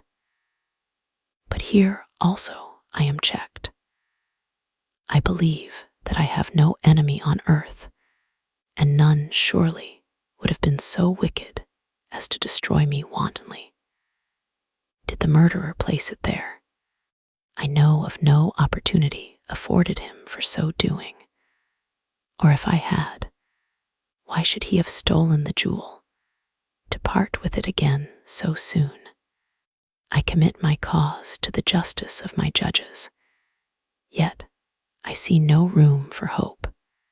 I beg permission to have a few witnesses examined concerning my character, and if their testimony shall not overweigh my supposed guilt, I must be condemned, although I would pledge my salvation on my innocence. Several witnesses were called who had known her for many years, and they spoke well of her, but fear and hatred of the crime of which they supposed her guilty rendered them timorous and unwilling to come forward. Elizabeth saw even this last resource, her excellent dispositions and irreproachable conduct, about to fail the accused, when, although violently agitated, she desired permission to address the court. I am, said she, the cousin of the unhappy child who was murdered, or rather his sister, for I was educated by and have lived with his parents ever since, and even long before his birth. It may therefore be judged indecent in me to come forward on this occasion. But when I see a fellow creature about to perish through the cowardice of her pretended friends, I wish to be allowed to speak, that I may say what I know of her character. I am well acquainted with the accused. I have lived in the same house with her, at one time for 5, and at another for nearly 2 years. During all that period, she appeared to me the most amiable and benevolent of human creatures. She nursed Madame Frankenstein, my aunt, in her last illness with the greatest affection and care, and afterwards attended her own mother during a tedious illness in a manner that excited the admiration of all who knew her. After which, she again lived in my uncle's house, where she was beloved by all the family. She was warmly attached to the child who is now dead, and acted towards him like a most affectionate mother. For my own part, I do not hesitate to say that, notwithstanding all the evidence produced against her, I believe and rely on her perfect innocence. She had no temptation for such an action. As to the bauble on which the chief proof rests, if she had earnestly desired it, I should have willingly given it to her. So much do I esteem and value her. Excellent Elizabeth. A murmur of approbation was heard, but it was excited by her generous interference, and not in favor of poor Justine, on whom the public indignation was turned with renewed violence, charging her with the blackest ingratitude. She herself wept as Elizabeth spoke, but she did not answer. My own agitation and anguish was extreme during the whole trial. I believed in her innocence, I knew it. Could the demon, who had I did not for a minute doubt murdered my brother, also in his hellish sport have betrayed the innocent to death and ignominy? I could not sustain the horror of my situation, and when I perceived that the popular voice and the countenances of the judges had already condemned my unhappy victim, I rushed out of the court in agony. The tortures of the accused did not equal mine. She was sustained by innocence, but the fangs of remorse tore my bosom and would not forgo their hold. I passed a night of unmingled wretchedness. In the morning, I went to the court. My lips and throat were parched. I dared not ask the fatal question, but I was known, and the officer guessed the cause of my visit. The ballots had been thrown. They were all black, and Justine was condemned. I cannot pretend to describe what I then felt. I had before experienced sensations of horror, and I have endeavored to bestow upon them adequate expressions, but words cannot convey an idea of the heart-sickening despair that I then endured. The person to whom I addressed myself added that Justine had already confessed her guilt. That evidence, he observed, was hardly required in so glaring a case, but I am glad of it. And indeed, none of our judges like to condemn a criminal upon circumstantial evidence, be it ever so decisive. When I returned home, Elizabeth eagerly demanded the result. "My cousin," replied I, "it is decided as you may have expected. All judges had rather that 10 innocent should suffer than that 1 guilty should escape. But she has confessed." This was a dire blow to poor Elizabeth, who had relied with firmness upon Justine's innocence. "Alas," said she, "how shall I ever again believe in human benevolence? Justine, whom I loved and esteemed as my sister, how could she put on those smiles of innocence only to betray? Her mild eyes seemed incapable of any severity or ill humor, and yet she has committed a murder."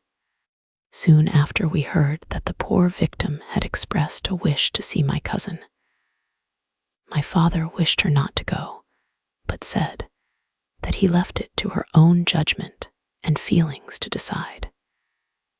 "Yes," said Elizabeth, "I will go, although she is guilty, and you, Victor, shall accompany me. I cannot go alone." The idea of this visit was torture to me, yet I could not refuse. We entered the gloomy prison chamber and beheld Justine sitting on some straw at the further end. Her hands were manacled, and her head rested on her knees. She rose on seeing us enter, and when we were left alone with her, she threw herself at the feet of Elizabeth, weeping bitterly.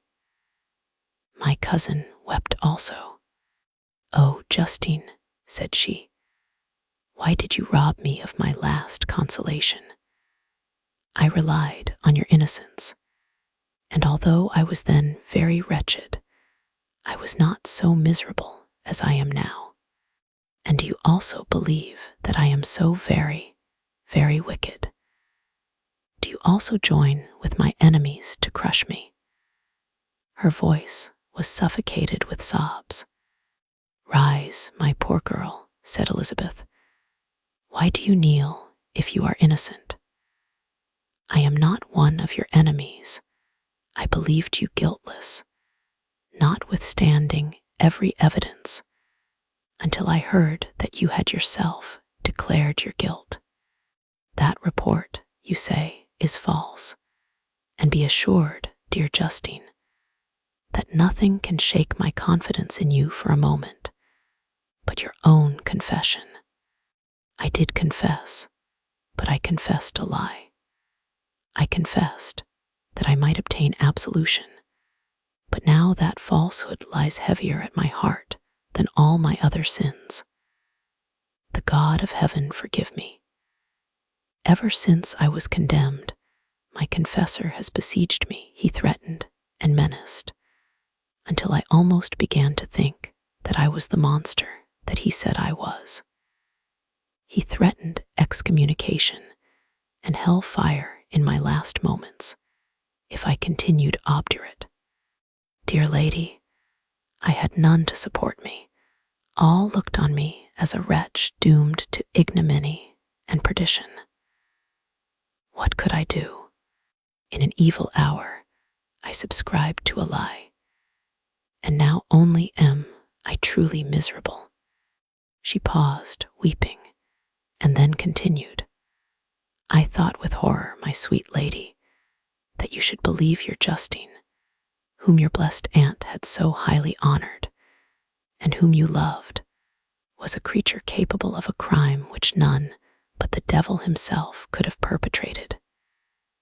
Dear William, dearest blessed child, I soon shall see you again in heaven, where we shall all be happy, and that consoles me, going as I am to suffer ignominy and death.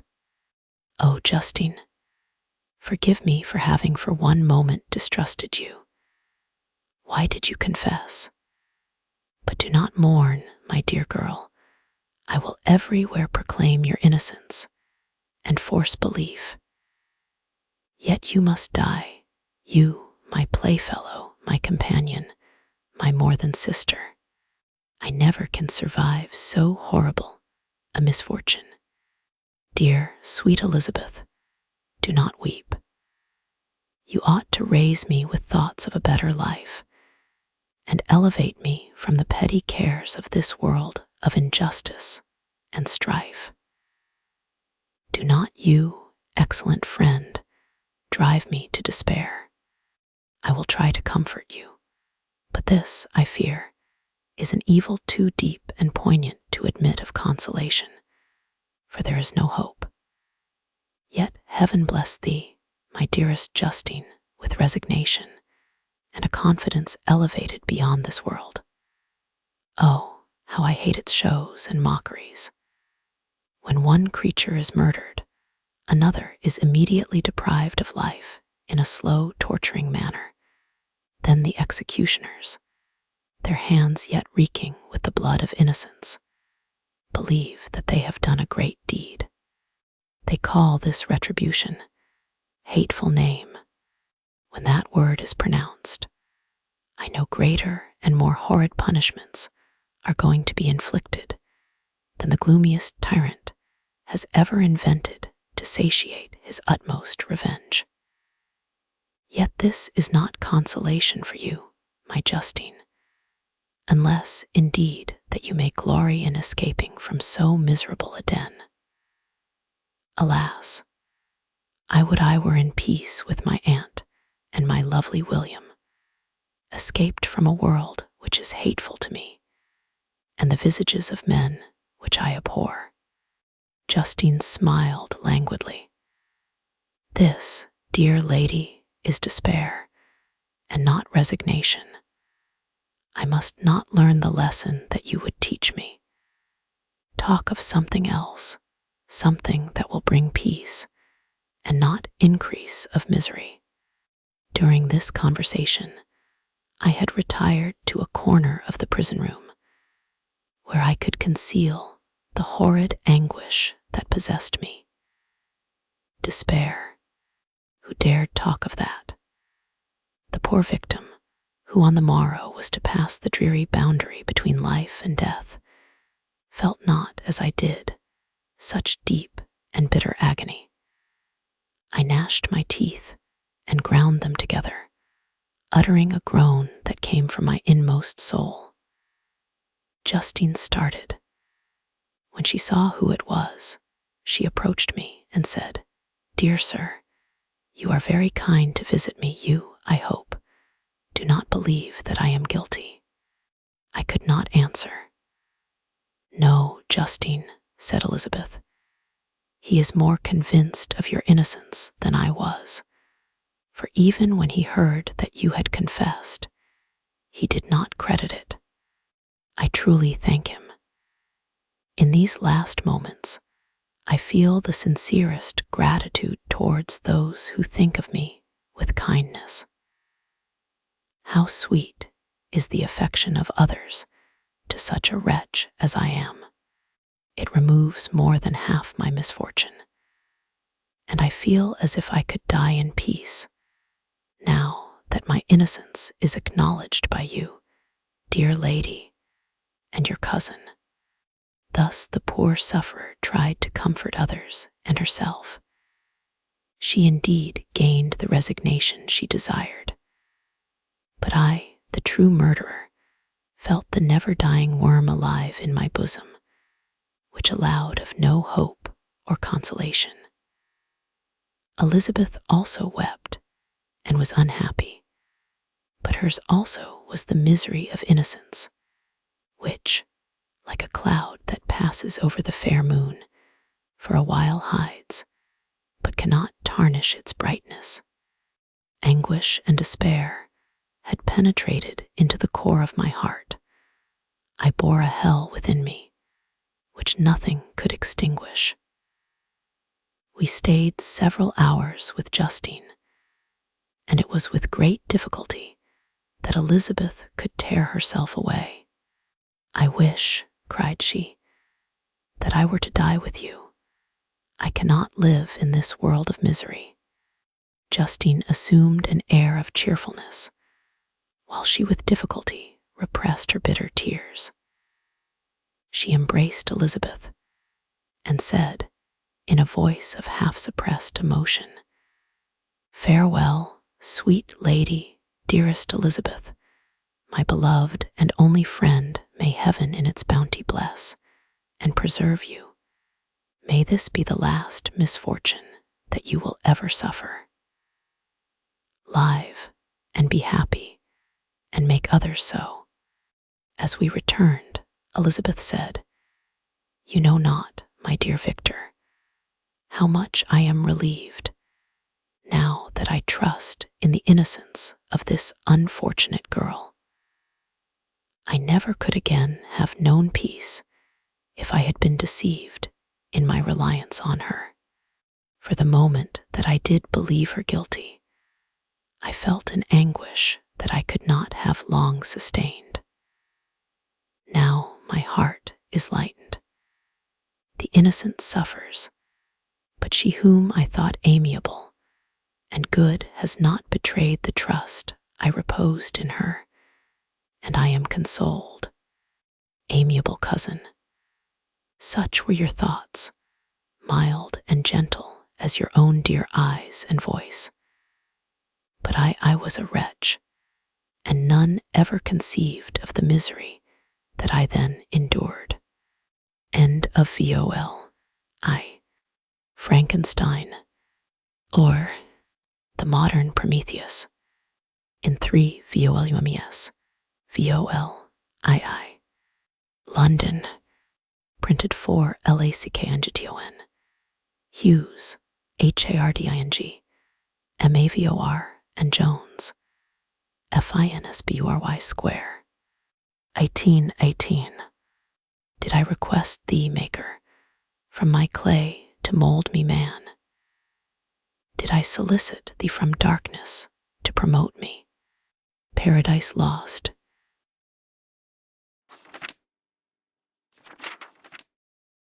Chapter 1.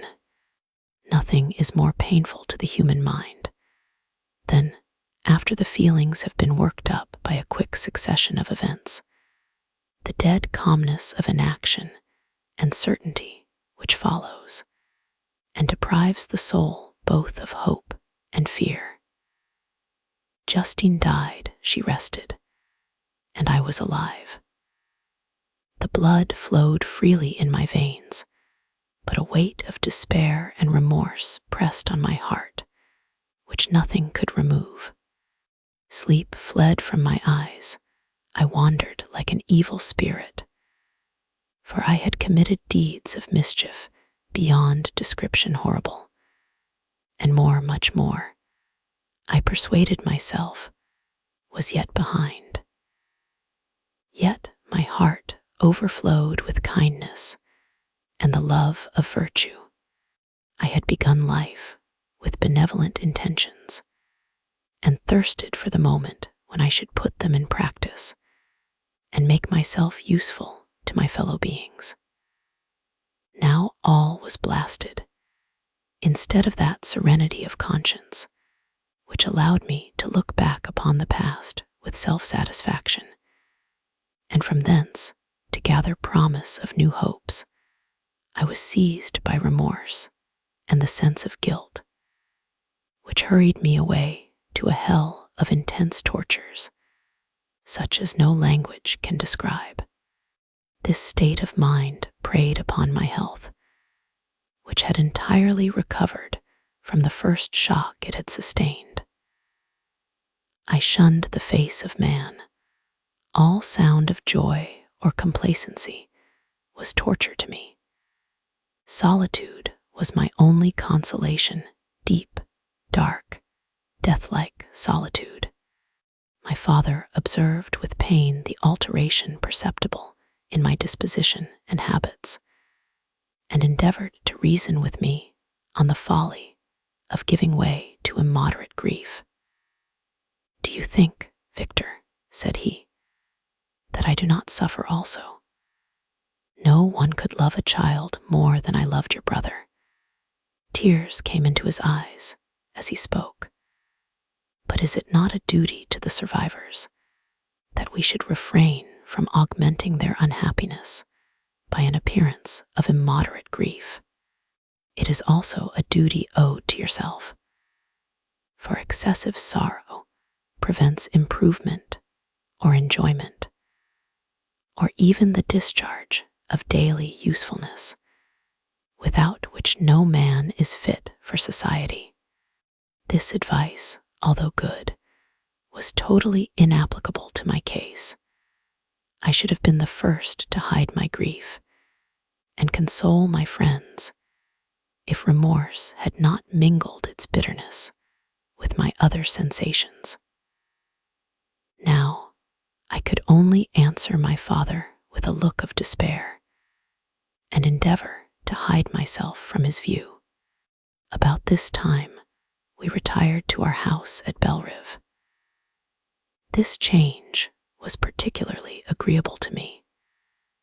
The shutting of the gates regularly at 10 o'clock and the impossibility of remaining on the lake after that hour had rendered our residence within the walls of Geneva very irksome to me. I was now free. Often, after the rest of the family had retired for the night, I took the boat and passed many hours upon the water.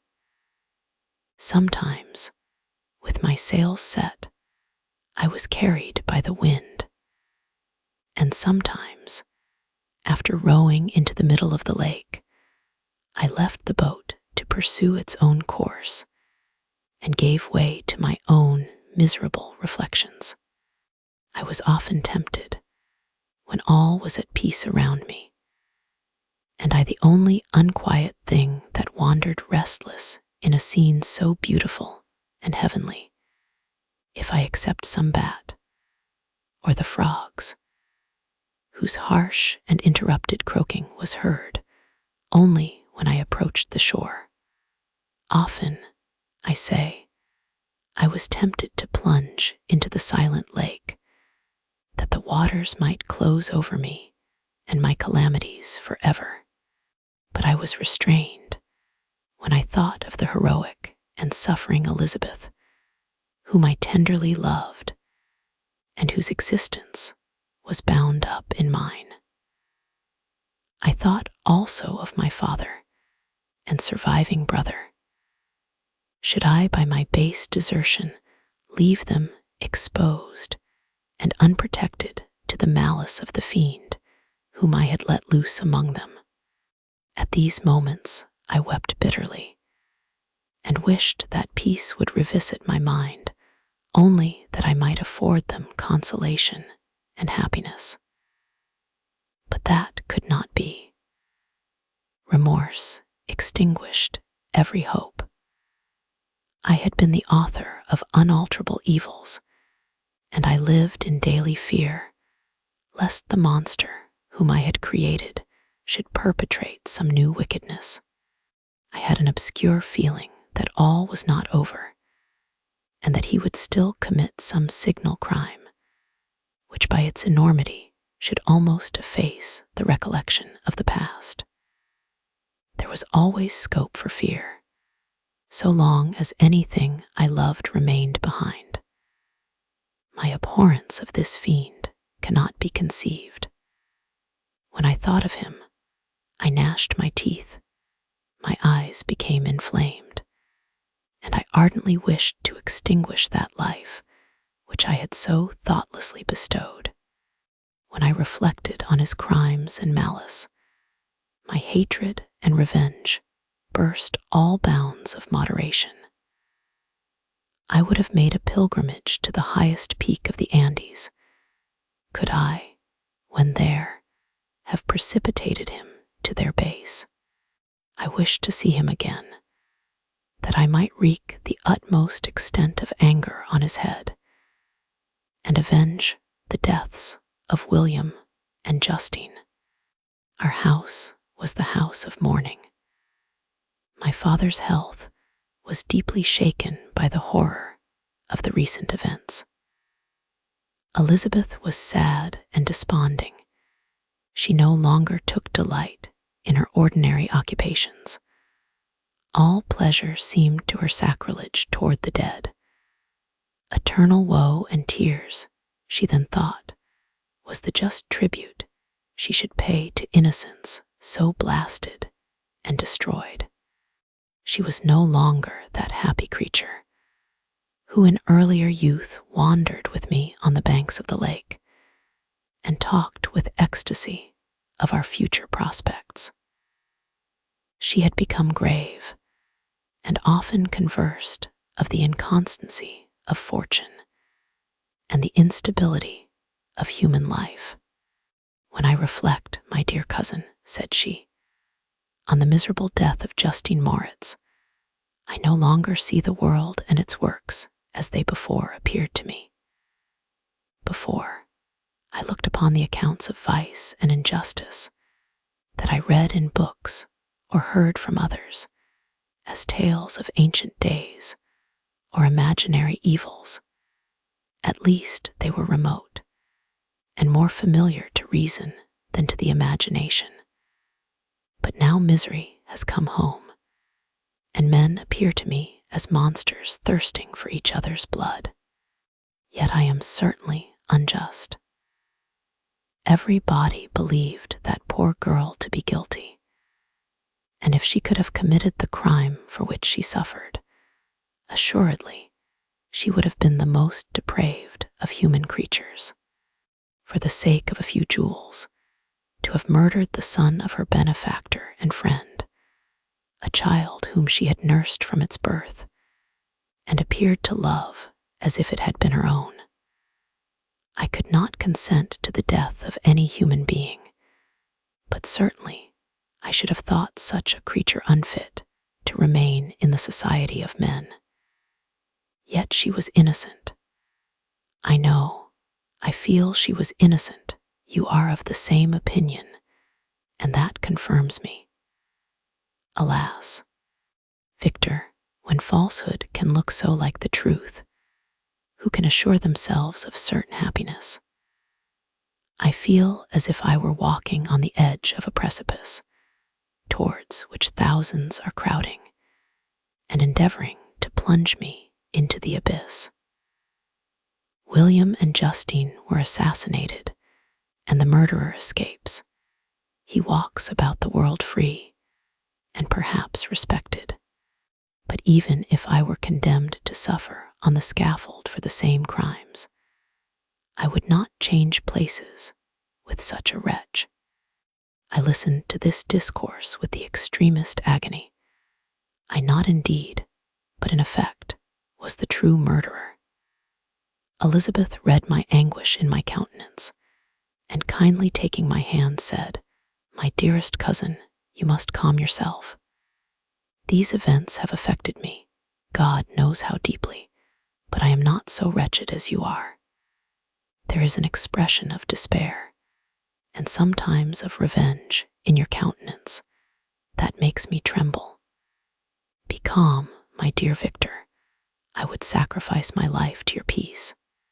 We surely shall be happy, quiet in our native country, and not mingling in the world. What can disturb our tranquility?" She shed tears as she said this, distrusting the very solace that she gave. But at the same time she smiled, that she might chase away the fiend that lurked in my heart. My father, who saw in the unhappiness that was painted in my face only an exaggeration of that sorrow which I might naturally feel, thought that an amusement suited to my taste would be the best means of restoring to me my wonted serenity.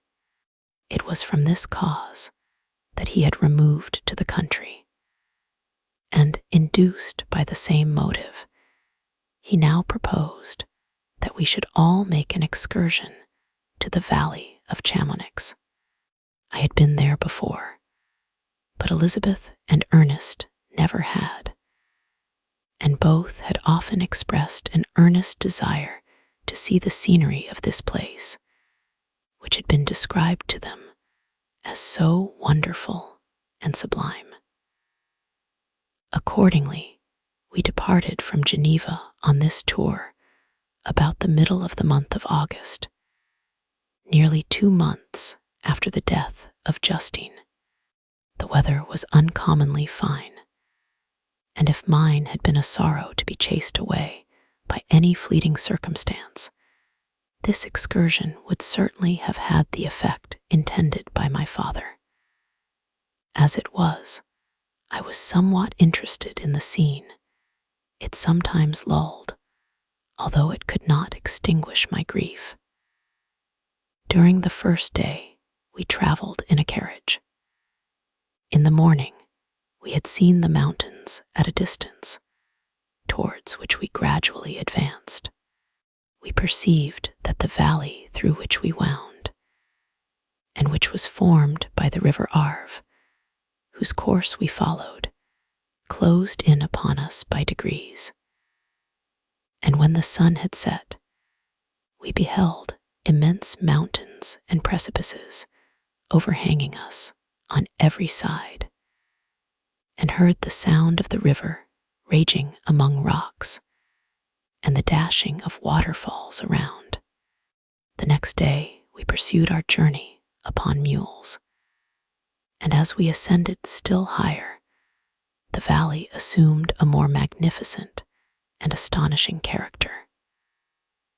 Ruined castles hanging on the precipices of piny mountains, the impetuous Arve, and cottages, every here, and their peeping forth from among the trees, formed a scene of singular beauty, but it was augmented and rendered sublime by the mighty Alps, whose white and shining pyramids and domes towered above all, as belonging to another earth, the habitations of another race of beings. We passed the bridge of Pellissier, where the ravine, which the river forms, opened before us, and we began to ascend the mountain that overhangs it. Soon after, we entered the valley of Chamonix. This valley is more wonderful and sublime, but not so beautiful and picturesque as that of Servox, through which we had just passed. The high and snowy mountains were its immediate boundaries, but we saw no more ruined castles and fertile fields. Immense glaciers approached the road. We heard the rumbling thunder of the falling avalanche and marked the smoke of its passage. Mont Blanc, the supreme and magnificent Mont Blanc, raised itself from the surrounding aiguilles, and its tremendous dome overlooked the valley. During this journey, I sometimes joined Elizabeth and exerted myself to point out to her the various beauties of the scene.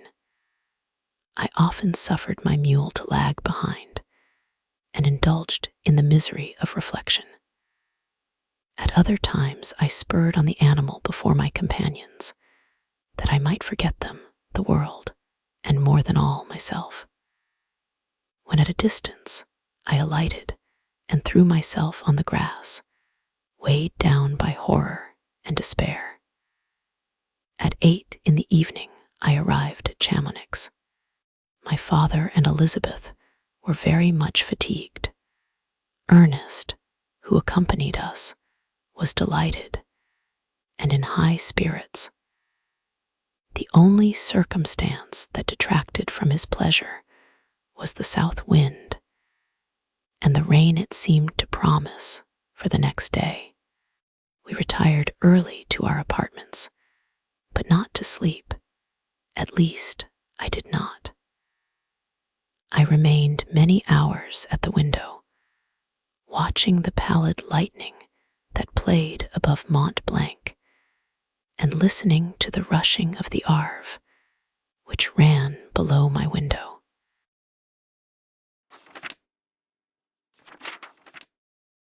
Chapter 2. The next day, contrary to the prognostications of our guides, was fine, although clouded. We visited the source of the Arveren and rode about the valley until evening. These sublime and magnificent scenes afforded me the greatest consolation that I was capable of receiving. They elevated me from all littleness of feeling, and although they did not remove my grief, they subdued and tranquilized it. In some degree, also, they diverted my mind from the thoughts over which it had brooded for the last month. I returned in the evening, fatigued, but less unhappy, and conversed with my family with more cheerfulness than had been my custom for some time. My father was pleased, and Elizabeth overjoyed. "My dear cousin," said she, "you see what happiness you diffuse when you are happy. Do not relapse again." The following morning, the rain poured down in torrents, and thick mists hid the summits of the mountains. I rose early, but felt unusually melancholy. The rain depressed me, my old feelings recurred, and I was miserable. I knew how disappointed my father would be at this sudden change, and I wished to avoid him until I had recovered myself so far as to be enabled to conceal those feelings that overpowered me. I knew that they would remain that day at the inn, and as I had ever inured myself to rain, moisture, and cold, I resolved to go alone to the summit of Montanvert. I remembered the effect that the view of the tremendous and ever-moving glacier had produced upon my mind when I first saw it. It had then filled me with a sublime ecstasy that gave wings to the soul and allowed it to soar from the obscure world to light and joy. The sight of the awful and majestic in nature had indeed always the effect of solemnizing my mind and causing me to forget the passing cares of life. I determined to go alone, for I was well acquainted with the path, and the presence of another would destroy the solitary grandeur of the scene. The ascent is precipitous, but the path is cut into continual and short windings, which enable you to surmount the perpendicularity of the mountain. It is a scene terrifically desolate. In 1,000 spots, the traces of the winter avalanche may be perceived, where trees lie broken and strewed on the ground, some entirely destroyed, others bent, leaning upon the jutting rocks of the mountain, or transversely upon other trees. The path, as you ascend higher, is intersected by ravines of snow, down which stones continually roll from above. One of them is particularly dangerous, as the slightest sound, such as even speaking in a loud voice, produces a concussion of air sufficient to draw destruction upon the head of the speaker. The pines are not tall or luxuriant, but they are somber and add an air of severity to the scene. I looked on the valley. Beneath, vast mists were rising from the rivers which ran through it, and curling in thick wreaths around the opposite mountains, whose summits were hid in the uniform clouds, while rain poured from the dark sky, and added to the melancholy impression I received from the objects around me. Alas, why does man boast of sensibilities superior to those apparent in the brute? It only renders them more necessary beings. If our impulses were confined to hunger, thirst, and desire, we might be nearly free. But now we are moved by every wind that blows, and a chance word or scene that word may convey to us. We rest. A dream has power to poison sleep. We rise. One wandering thought pollutes the day. We feel, conceive, or reason, laugh, or weep, embrace fond woe, or cast our cares away. It is the same. For be it joy or sorrow, the path of its departure still is free. Man's yesterday may ne'er be like his morrow, naught may endure but mutability. It was nearly noon when I arrived at the top of the ascent. For some time, I sat upon the rock that overlooks the sea of ice. A mist covered both that and the surrounding mountains. Presently, a breeze dissipated the cloud, and I descended upon the glacier. The surface is very uneven, rising like the waves of a troubled sea, descending low, and interspersed by rifts that sink deep. The field of ice is almost a league in width, but I spent nearly 2 hours in crossing it. The opposite mountain is a bare perpendicular rock. From the side where I now stood, Montanvert was exactly opposite, at the distance of a league, and above it rose Mont Blanc in awful majesty. I remained in a recess of the rock, gazing on this wonderful and stupendous scene. The sea, or rather the vast river of ice, wound among its dependent mountains, whose aerial summits hung over its recesses. Their icy and glittering peaks shone in the sunlight over the clouds. My heart, which was before sorrowful, now swelled with something like joy. I exclaimed, "Wandering spirits, if indeed ye wander, and do not rest in your narrow beds, allow me this faint happiness, or take me as your companion away from the joys of life." As I said this, I suddenly beheld the figure of a man at some distance, advancing towards me with superhuman speed. He bounded over the crevices in the ice, among which I had walked with caution. His stature also, as he approached, seemed to exceed that of man. I was troubled. A mist came over my eyes, and I felt a faintness seize me.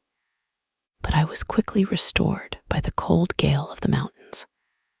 I perceived, as the shape came nearer, sight tremendous and abhorred, that it was the wretch whom I had created. I trembled with rage and horror, resolving to wait his approach, and then close with him in mortal combat. He approached. His countenance bespoke bitter anguish, combined with disdain and malignity, while its unearthly ugliness rendered it almost too horrible for human eyes. But I scarcely observed this. Anger and hatred had at first deprived me of utterance, and I recovered only to overwhelm him with words expressive of furious detestation and contempt. "Devil," I exclaimed, "do you dare approach me? And do not you fear the fierce vengeance of my arm wreaked on your miserable head? Begone, vile insect, or rather stay, that I may trample you to dust. And oh, that I could, with the extinction of your miserable existence, restore those victims whom you have so diabolically murdered." "I expected this reception," said the demon. "All men hate the wretched.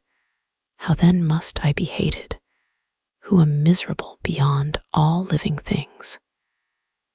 Yet you, my Creator, detest and spurn me, thy creature, to whom thou art bound by ties only dissoluble by the annihilation of one of us. You purpose to kill me. How dare you sport thus with life? Do your duty towards me, and I will do mine towards you and the rest of mankind. If you will comply with my conditions, I will leave them and you at peace. But if you refuse, I will glut the maw of death until it be satiated with the blood of your remaining friends.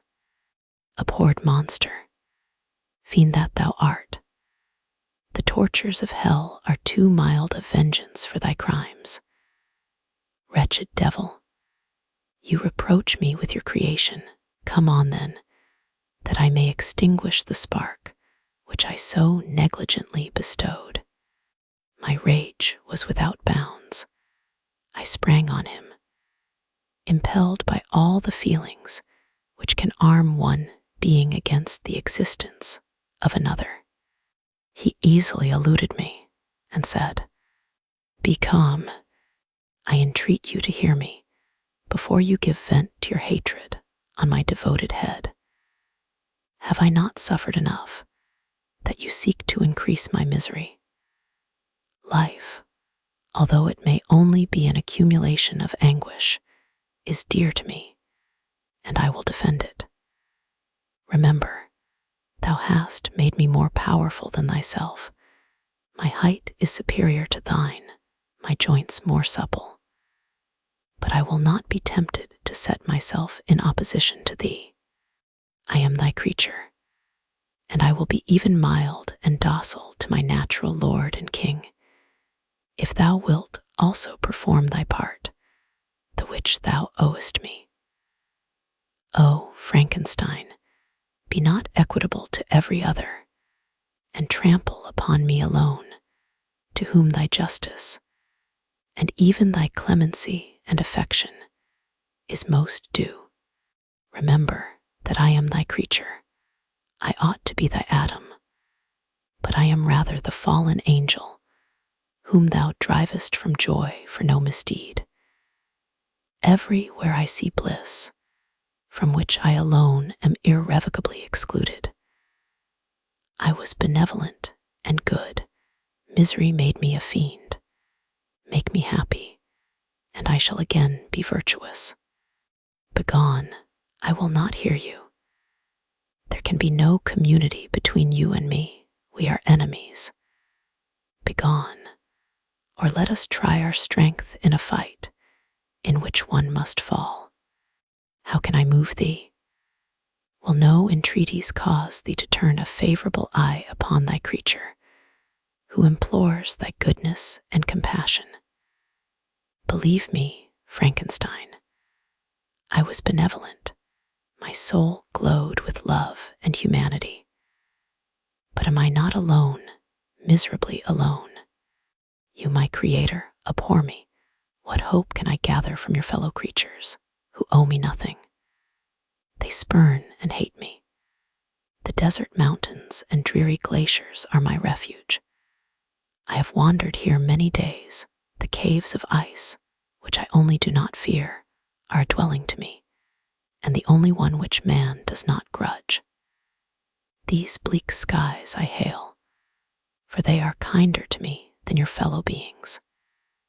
If the multitude of mankind knew of my existence, they would do as you do, and arm themselves for my destruction. Shall I not then hate them who abhor me? I will keep no terms with my enemies.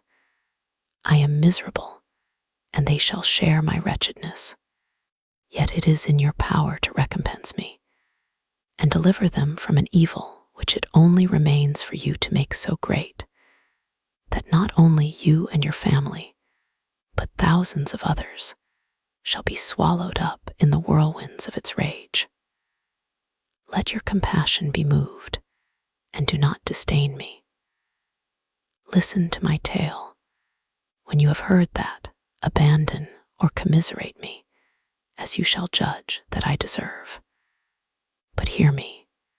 The guilty are allowed, by human laws, bloody as they may be, to speak in their own defense before they are condemned. Listen to me, Frankenstein. You accuse me of murder, and yet you would, with a satisfied conscience, destroy your own creature. Oh, praise the eternal justice of man. Yet I ask you not to spare me.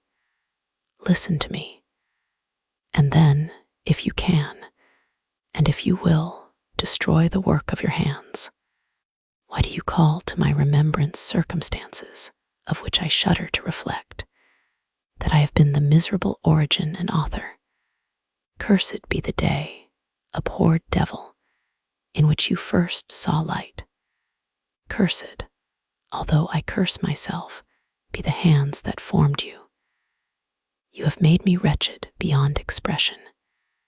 You have left me no power to consider whether I am just to you or not. Begone.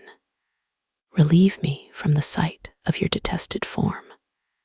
Thus I relieve thee, my creator, he said, and placed his hated hands before my eyes, which I flung from me with violence. Thus I take from thee a sight which you abhor. Still thou canst listen to me, and grant me thy compassion. By the virtues that I once possessed, I demand this from you. Hear my tale. It is long and strange, and the temperature of this place is not fitting to your fine sensations. Come to the hut upon the mountain. The sun is yet high in the heavens before it descends to hide itself behind yon snowy precipices and illuminate another world. You will have heard my story and can decide. On you it rests, whether I quit forever the neighborhood of man and lead a harmless life, or become the scourge of your fellow creatures and the author of your own speedy ruin. As he said this, he led the way across the ice. I followed. My heart was full, and I did not answer him, but as I proceeded, I weighed the various arguments that he had used and determined at least to listen to his tale. I was partly urged by curiosity, and compassion confirmed my resolution. I had hitherto supposed him to be the murderer of my brother, and I eagerly sought a confirmation or denial of this opinion. For the first time, also, I felt what the duties of a creator towards his creature were, and that I ought to render him happy before I complained of his wickedness. These motives urged me to comply with his demand. We crossed the ice, therefore, and ascended the opposite rock. The air was cold, and the rain again began to descend. We entered the hut, the fiend with an air of exultation, I with a heavy heart and depressed spirits. But I consented to listen, and, seating myself by the fire which my odious companion had lighted, he thus began his tale.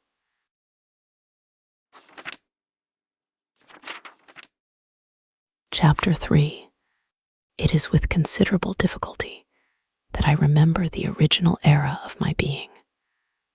All the events of that period appear confused and indistinct. A strange multiplicity of sensations seized me, and I saw, felt, heard, and smelt at the same time, and it was, indeed, a long time before I learned to distinguish between the operations of my various senses. By degrees, I remember, a stronger light pressed upon my nerves, so that I was obliged to shut my eyes. Darkness then came over me and troubled me, but hardly had I felt this, when, by opening my eyes, as I now suppose, the light poured in upon me again. I walked, and I believe descended, but I presently found a great alteration in my sensations. Before, dark and opaque bodies had surrounded me, impervious to my touch or sight, but I now found that I could wander on at liberty, with no obstacles which I could not either surmount or avoid. The light became more and more oppressive to me, and the heat wearying me as I walked, I sought a place where I could receive shade. This was the forest near Ingolstadt, and here I lay by the side of a brook, resting from my fatigue, until I felt tormented by hunger and thirst. This roused me from my nearly dormant state, and I ate some berries, which I found hanging on the trees or lying on the ground. I slaked my thirst at the brook, and then lying down, was overcome by sleep. It was dark when I awoke. I felt cold also, and half frightened, as it were instinctively, finding myself so desolate. Before I had quitted your apartment, on a sensation of cold, I had covered myself with some clothes, but these were insufficient to secure me from the dews of night. I was a poor, helpless, miserable wretch, I knew, and could distinguish nothing. But feeling pain invade me on all sides, I sat down and wept. Soon a gentle light stole over the heavens and gave me a sensation of pleasure. I started up and beheld a radiant form rise from among the trees. I gazed with a kind of wonder. It moved slowly, but it enlightened my path, and I again went out in search of berries. I was still cold when under one of the trees I found a huge cloak with which I covered myself and sat down upon the ground. No distinct ideas occupied my mind. All was confused. I felt light and hunger and thirst and darkness. Innumerable sounds rung in my ears, and on all sides various scents saluted me. The only object that I could distinguish was the bright moon, and I fixed my eyes on that with pleasure. Several changes of day and night passed, and the orb of night had greatly lessened when I began to distinguish my sensations from each other. I gradually saw plainly the clear stream that supplied me with drink, and the trees that shaded me with their foliage. I was delighted when I first discovered that a pleasant sound, which often saluted my ears, proceeded from the throats of the little winged animals who had often intercepted the light from my eyes. I began also to observe, with greater accuracy, the forms that surrounded me, and to perceive the boundaries of the radiant roof of light which canopied me. Sometimes I tried to imitate the pleasant songs of the birds, but was unable. Sometimes I wished to express my sensations in my own mode, but the uncouth and inarticulate sounds which broke from me frightened me into silence again. The moon had disappeared from the night, and again, with a lessened form, showed itself, while I still remained in the forest. My sensations had, by this time, become distinct, and my mind received every day additional ideas. My eyes became accustomed to the light, and to perceive objects in their right forms. I distinguished the insect from the herb, and by degrees, one herb from another. I found that the sparrow uttered none but harsh notes, whilst those of the blackbird and thrush were sweet and enticing. Day, when I was oppressed by cold, I found a fire which had been left by some wandering beggars, and was overcome with delight at the warmth I experienced from it. In my joy, I thrust my hand into the live embers, but quickly drew it out again with a cry of pain. How strange, I thought, that the same cause should produce such opposite effects. I examined the materials of the fire, and to my joy found it to be composed of wood. I quickly collected some branches, but they were wet and would not burn. I was pained at this, and sat still watching the operation of the fire. The wet wood which I had placed near the heat dried, and itself became inflamed. I reflected on this, and by touching the various branches, I discovered the cause, and busied myself in collecting a great quantity of wood, that I might dry it, and have a plentiful supply of fire. When night came on, and brought sleep with it, I was in the greatest fear lest my fire should be extinguished. I covered it carefully with dry wood and leaves, and placed wet branches upon it. And then, spreading my cloak, I lay on the ground and sunk into sleep. It was morning when I awoke, and my first care was to visit the fire. I uncovered it, and a gentle breeze quickly fanned it into a flame. I observed this also, and contrived a fan of branches, which roused the embers when they were nearly extinguished. When night came again, I found with pleasure that the fire gave light as well as heat, and that the discovery of this element was useful to me in my food, for I found some of the offals that the travelers had left had been roasted and tasted much more savory than the berries I gathered from the trees. I tried, therefore, to dress my food in the same manner, placing it on the live embers. I found that the berries were spoiled by this operation, and the nuts and roots much improved. Food, however, became scarce, and I often spent the whole day searching in vain for a few acorns to assuage the pangs of hunger. When I found this, I resolved to quit the place that I had hitherto inhabited, to seek for one where the few wants I experienced would be more easily satisfied. In this emigration, I exceedingly lamented the loss of the fire which I had obtained through accident, and knew not how to reproduce it. I gave several hours to the serious consideration of this difficulty, but I was obliged to relinquish all attempt to supply it, and wrapping myself up in my cloak, I struck across the wood towards the setting sun. I passed 3 days in these rambles, and at length discovered the open country.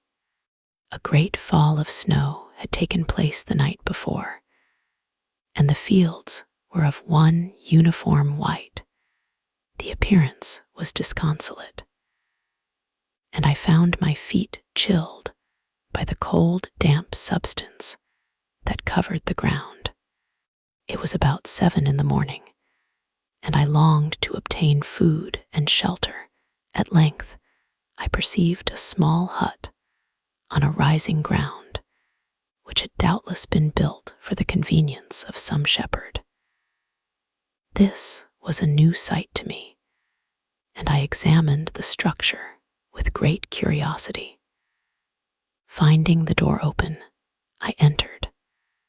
An old man sat in it, near a fire, over which he was preparing his breakfast.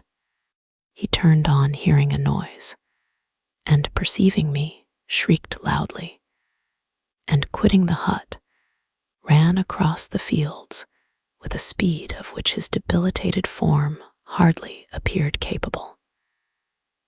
His appearance, different from any I had ever before seen, and his flight somewhat surprised me, but I was enchanted by the appearance of the hut. Here the snow and rain could not penetrate, the ground was dry, and it presented to me then as exquisite and divine a retreat as pandemonium appeared to the demons of hell after their sufferings in the lake of fire. I greedily devoured the remnants of the shepherd's breakfast, which consisted of bread, cheese, milk, and wine. The latter, however, I did not like. Then, overcome by fatigue, I lay down among some straw and fell asleep. It was noon when I awoke, and allured by the warmth of the sun, which shone brightly on the white ground, I determined to recommence my travels, and depositing the remains of the peasant's breakfast in a wallet I found, I proceeded across the fields for several hours, until at sunset I arrived at a village. How miraculous did this appear! The huts, the neater cottages, and stately houses engaged my admiration by turns. The vegetables in the gardens, the milk and cheese that I saw placed at the windows of some of the cottages, allured my appetite. One of the best of these I entered, but I had hardly placed my foot within the door before the children shrieked and one of the women fainted. The whole village was roused. Some fled, some attacked me, until, grievously bruised by stones and many other kinds of missile weapons, I escaped to the open country and fearfully took refuge in a low hovel, quite bare, and making a wretched appearance after the palaces I had beheld in the village. This hovel, however, joined a cottage of a neat and pleasant appearance, but after my late dearly bought experience, I dared not enter it.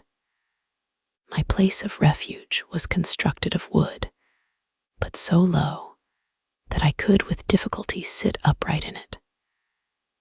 No wood, however, was placed on the earth, which formed the floor, but it was dry, and although the wind entered it by innumerable chinks, I found it an agreeable asylum from the snow and rain.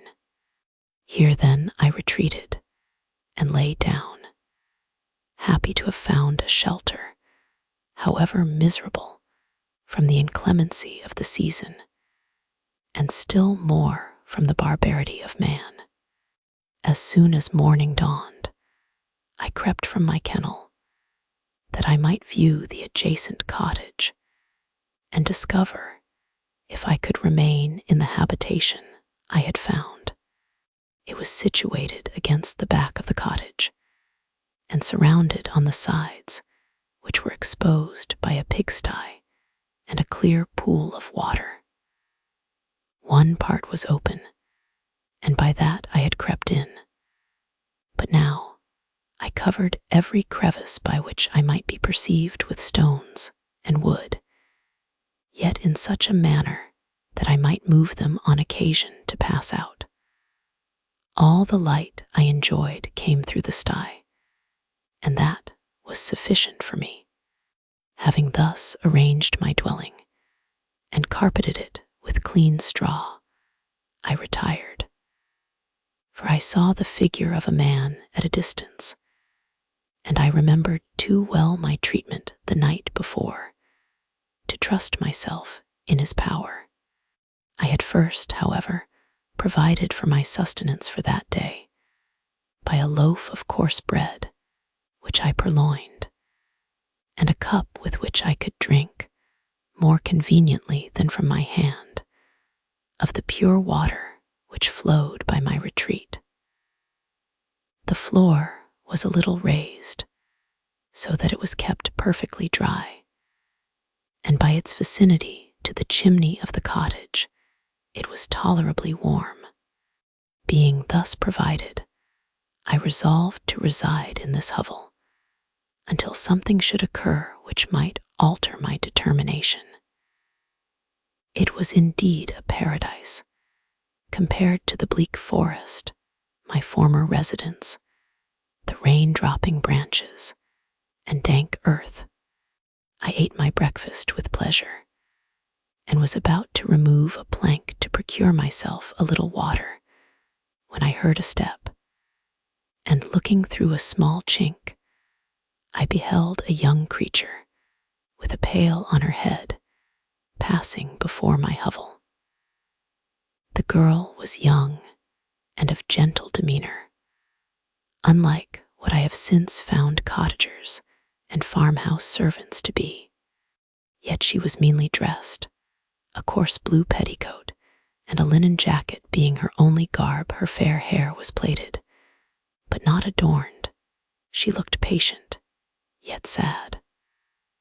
I lost sight of her, and in about a quarter of an hour she returned, bearing the pail, which was now partly filled with milk.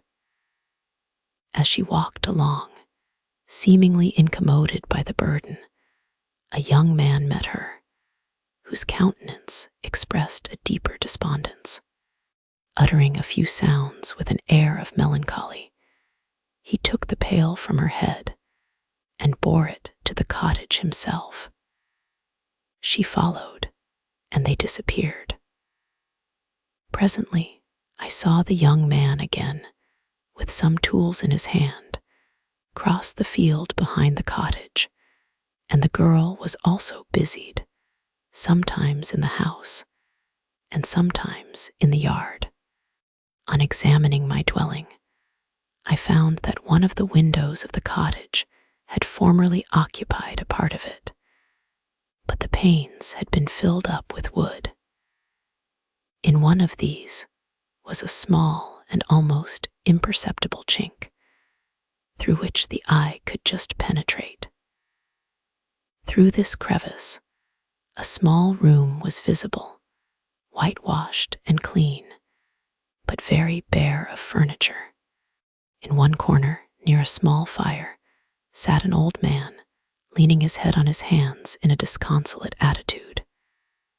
The young girl was occupied in arranging the cottage, but presently she took something out of a drawer which employed her hands, and she sat down beside the old man, who, taking up an instrument, began to play, and to produce sounds sweeter than the voice of the thrush or the nightingale. It was a lovely sight, even to me, poor wretch, who had never beheld aught beautiful before. The silver hair and benevolent countenance of the aged cottager won my reverence, while the gentle manners of the girl enticed my love. He played a sweet, mournful air, which I perceived drew tears from the eyes of his amiable companion, of which the old man took no notice, until she sobbed audibly. He then pronounced a few sounds, and the fair creature, leaving her work, knelt at his feet. He raised her and smiled with such kindness and affection that I felt sensations of a peculiar and overpowering nature. They were a mixture of pain and pleasure, such as I had never before experienced, either from hunger or cold, warmth or food, and I withdrew from the window, unable to bear these emotions. Soon after this, the young man returned, bearing on his shoulders a load of wood. The girl met him at the door, helped to relieve him of his burden, and taking some of the fuel into the cottage, placed it on the fire. Then she and the youth went apart into a nook of the cottage, and he showed her a large loaf and a piece of cheese. She seemed pleased and went into the garden for some roots and plants, which she placed in water, and then upon the fire. She afterwards continued her work, whilst the young man went into the garden and appeared busily employed in digging and pulling up roots. After he had been employed thus about an hour, the young woman joined him, and they entered the cottage together. The old man had, in the meantime, been pensive, but, on the appearance of his companions, he assumed a more cheerful air, and they sat down to eat. The meal was quickly dispatched. The young woman was again occupied in arranging the cottage. The old man walked before the cottage in the sun for a few minutes, leaning on the arm of the youth. Nothing could exceed in beauty the contrast between these two excellent creatures. One was old, with silver hairs and a countenance beaming with benevolence and love. The younger was slight and graceful in his figure, and his features were molded with the finest symmetry.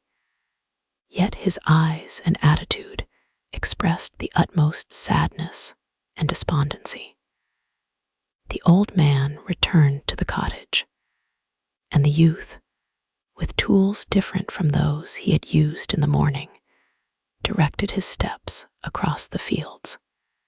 Night quickly shut in, but to my extreme wonder, I found that the cottagers had a means of prolonging light by the use of tapers, and was delighted to find that the setting of the sun did not put an end to the pleasure I experienced in watching my human neighbors. In the evening, the young girl and her companion were employed in various occupations which I did not understand, and the old man again took up the instrument, which produced the divine sounds that had enchanted me in the morning. So soon as he had finished, the youth began not to play, but to utter sounds that were monotonous, and neither resembling the harmony of the old man's instrument or the songs of the birds. I since found that he read aloud, but at that time I knew nothing of the science of words or letters.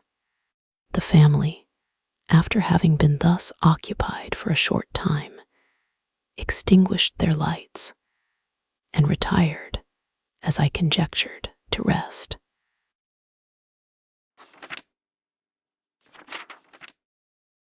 Chapter 4. I lay on my straw, but I could not sleep. I thought of the occurrences of the day. What chiefly struck me was the gentle manners of these people, and I longed to join them, but dared not. I remembered too well the treatment I had suffered the night before from the barbarous villagers, and resolved, whatever course of conduct I might hereafter think it right to pursue, that for the present I would remain quietly in my hovel, watching and endeavoring to discover the motives which influenced their actions. The cottagers arose the next morning before the sun. The young woman arranged the cottage and prepared the food, and the youth departed after the first meal. This day was passed in the same routine as that which preceded it. The young man was constantly employed out of doors, and the girl in various laborious occupations within. The old man, whom I soon perceived to be blind, employed his leisure hours on his instrument or in contemplation. Nothing could exceed the love and respect which the younger cottagers exhibited towards their venerable companion. They performed towards him every little office of affection and duty with gentleness, and he rewarded them by his benevolent smiles. They were not entirely happy. The young man and his companion often went apart and appeared to weep. I saw no cause for their unhappiness, but I was deeply affected by it. If such lovely creatures were miserable, it was less strange that I, an imperfect and solitary being, should be wretched. Yet why were these gentle beings unhappy? They possessed a delightful house, for such it was in my eyes, and every luxury. They had a fire to warm them when chill, and delicious viands when hungry. They were dressed in excellent clothes, and still more, they enjoyed one another's company and speech, interchanging each day looks of affection and kindness. What did their tears imply? Did they really express pain? I was at first unable to solve these questions, but perpetual attention and time explained to me many appearances which were at first enigmatic. A considerable period elapsed before I discovered one of the causes of the uneasiness of this amiable family. It was poverty, and they suffered that evil in a very distressing degree.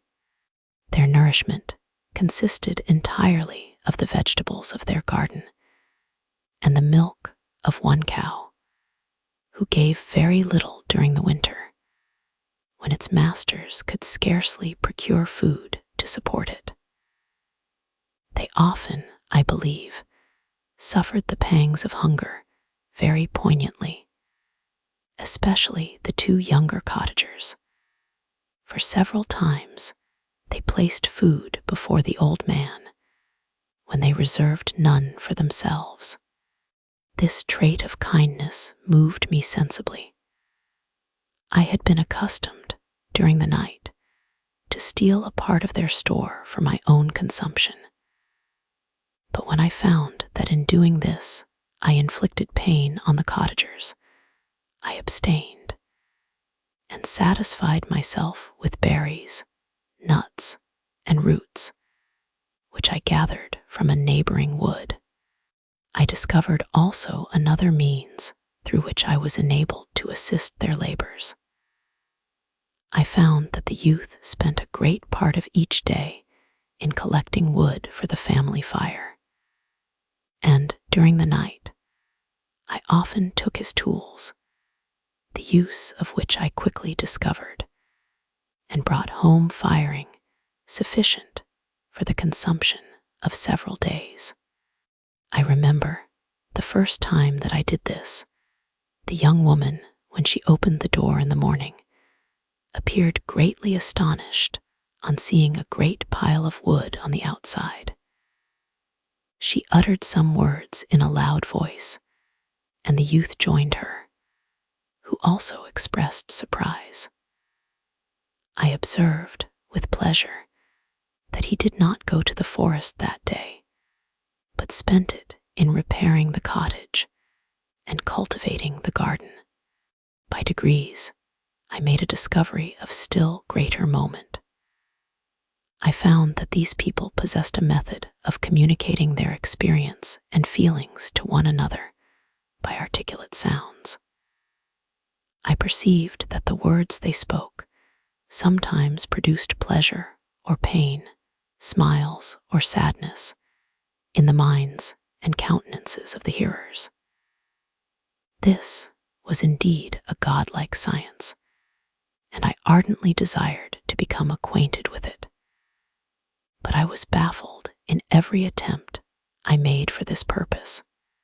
Their pronunciation was quick, and the words they uttered, not having any apparent connection with visible objects, I was unable to discover any clue by which I could unravel the mystery of their reference.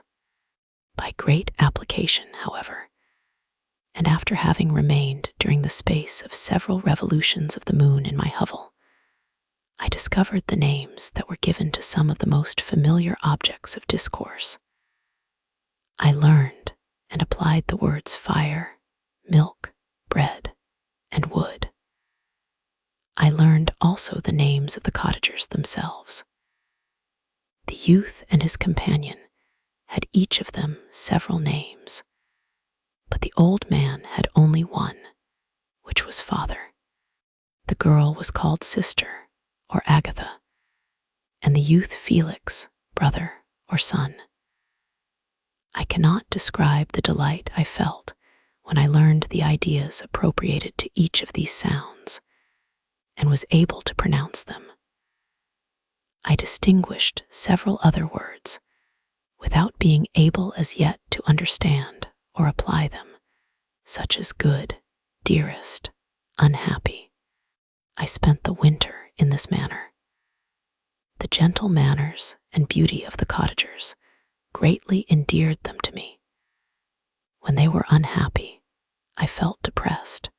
When they rejoiced, I sympathized in their joys.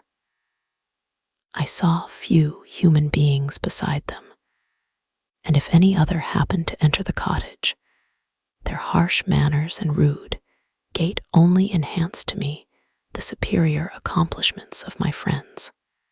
The old man, I could perceive, often endeavored to encourage his children, as sometimes I found that he called them to cast off their melancholy. He would talk in a cheerful accent, with an expression of goodness that bestowed pleasure even upon me. Agatha listened with respect. Her eyes sometimes filled with tears, which she endeavored to wipe away unperceived, but I generally found that that her countenance and tone were more cheerful after having listened to the exhortations of her father. It was not thus with Felix. He was always the saddest of the group, and even to my unpracticed senses, he appeared to have suffered more deeply than his friends. But if his countenance was more sorrowful, his voice was more cheerful than that of his sister, especially when he addressed the old man. I could mention innumerable instances which, although slight, marked the dispositions of these amiable cottagers. In the midst of poverty and want, Felix carried with pleasure to his sister the first little white flower that peeped out from beneath the snowy ground. Early in the morning, before she had risen, he cleared away the snow that obstructed her path to the milk house, drew water from the well, and brought the wood from the outhouse, where, to his perpetual astonishment, he found his store always replenished by an invisible hand. In the day, I believe, he worked sometimes for a neighboring farmer, because he often went forth and did not return until dinner, yet brought no wood with him. At other times he worked in the garden, but as there was little to do in the frosty season, he read to the old man and Agatha. This reading had puzzled me extremely at first, but by degrees I discovered that he uttered many of the same sounds when he read as when he talked. I conjectured, therefore, that he found on the paper signs for speech which he understood, and I ardently longed to comprehend these also. But how was that possible, when I did not even understand the sounds for which they stood as signs? I improved, however, sensibly in this science, but not sufficiently to follow up any kind of conversation, although I applied my whole mind to the endeavor. For I easily perceived that, although I eagerly longed to discover myself to the cottagers, I ought not to make the attempt until I had first become master of their language, which knowledge might enable me to make them overlook the deformity of my figure. For with this also, the contrast perpetually presented to my eyes had made me acquainted. I had admired the perfect forms of my cottagers, their grace, beauty, and delicate complexions. But how was I terrified when I viewed myself in a transparent pool? At first I started back, unable to believe that it was indeed I who was reflected in the mirror. And when I became fully convinced that I was in reality the monster that I am, I was filled with the bitterest sensations of despondence and mortification. Alas, I did not yet entirely know the fatal effects of this miserable deformity. As the sun became warmer and the light of day longer, the snow vanished, and I beheld the bare trees and the black earth. From this time, Felix was more employed, and the heart-moving indications of impending famine disappeared. Their food, as I afterwards found, was coarse, but it was wholesome, and they procured a sufficiency of it. Several new kinds of plants sprung up in the garden, which they dressed, and these signs of comfort increased daily as the season advanced. The old man, leaning on his son, walked each day at noon, when it did not rain, as I found it was called when the heavens poured forth its waters. This frequently took place, but a high wind quickly dried the earth, and the season became far more pleasant than it had been. My mode of life in my hovel was uniform. During the morning, I attended the motions of the cottagers, and when they were dispersed in various occupations, I slept. The remainder of the day was spent in observing my friends. When they had retired to rest, if there was any moon or the night was starlight, I went into the woods and collected my own food and fuel for the cottage. When I returned, as often as it was necessary, I cleared their path from the snow and performed those offices that I had seen done by Felix. I afterwards found that these labors, performed by an invisible hand, greatly astonished them, and once or twice I heard them, on these occasions, utter the words "good spirit," "wonderful." But I did not then understand the signification of these terms. My thoughts now became more active, and I longed to discover the motives and feelings of these lovely creatures. I was inquisitive to know why Felix appeared so miserable, and Agatha so sad. I thought, foolish wretch, that it might be in my power to restore happiness to these deserving people. When I slept or was absent, the forms of the venerable blind father, the gentle Agatha, and the excellent Felix flitted before me. I looked upon them as superior beings who would be the arbiters of my future destiny. I formed in my imagination 1,000 pictures of presenting myself to them and their reception of me. I imagined that they would be disgusted until, by my gentle demeanor and conciliating words, I should first win their favor and afterwards their love. These thoughts exhilarated me and led me to apply with fresh ardor to the acquiring the art of language. My organs were indeed harsh, but supple, and although my voice was very unlike the soft music of their tones, yet I pronounced such words as I understood with tolerable ease. It was as the ass and the lapdog, yet surely the gentle ass, whose intentions were affectionate, although his manners were rude, deserved better treatment than blows and execration. The pleasant showers and genial warmth of spring greatly altered the aspect of the earth. Men, who before this change seemed to have been hid in caves, dispersed themselves and were employed in various arts of cultivation. The birds sang in more cheerful notes, and the leaves began to bud forth on the trees.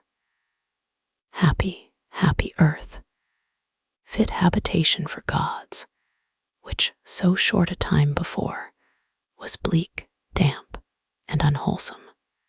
My spirits were elevated by the enchanting appearance of nature. The past was blotted from my memory. The present was tranquil, and the future gilded by bright rays of hope and anticipations of joy.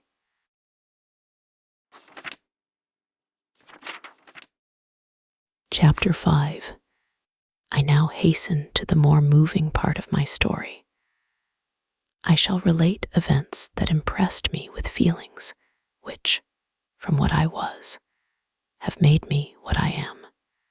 Spring advanced rapidly, the weather became fine, and the skies cloudless. It surprised me that what before was desert and gloomy should now bloom with the most beautiful flowers and verdure. My senses were gratified and refreshed by 1,000 scents of delight and 1,000 sights of beauty. It was on one of these days, when my cottagers periodically rested from labor, The old man played on his guitar, and the children listened to him. I observed that the countenance of Felix was melancholy beyond expression. He sighed frequently, and once his father paused in his music, and I conjectured by his manner that he inquired the cause of his son's sorrow. Felix replied in a cheerful accent, and the old man was recommencing his music when someone tapped at the door. It was a lady on horseback, accompanied by a countryman as a guide. The lady was dressed in a dark suit and covered with a thick black veil. Agatha asked a question, to which the stranger only replied by pronouncing, in a sweet accent, the name of Felix. Her voice was musical, but unlike that of either of my friends. On hearing this word, Felix came up hastily to the lady, who, when she saw him, threw up her veil, and I beheld a countenance of angelic beauty and expression. Her hair of a shining raven black, and curiously braided, her eyes were dark, but gentle, although animated, her features of a regular proportion, and her complexion wondrously fair, each cheek tinged with a lovely pink. Felix seemed ravished with delight when he saw her. Every trait of sorrow vanished from his face, and it instantly expressed a degree of ecstatic joy, of which I could hardly have believed it capable. His eyes sparkled, as his cheek flushed with pleasure. And at that moment, I thought him as beautiful as the stranger.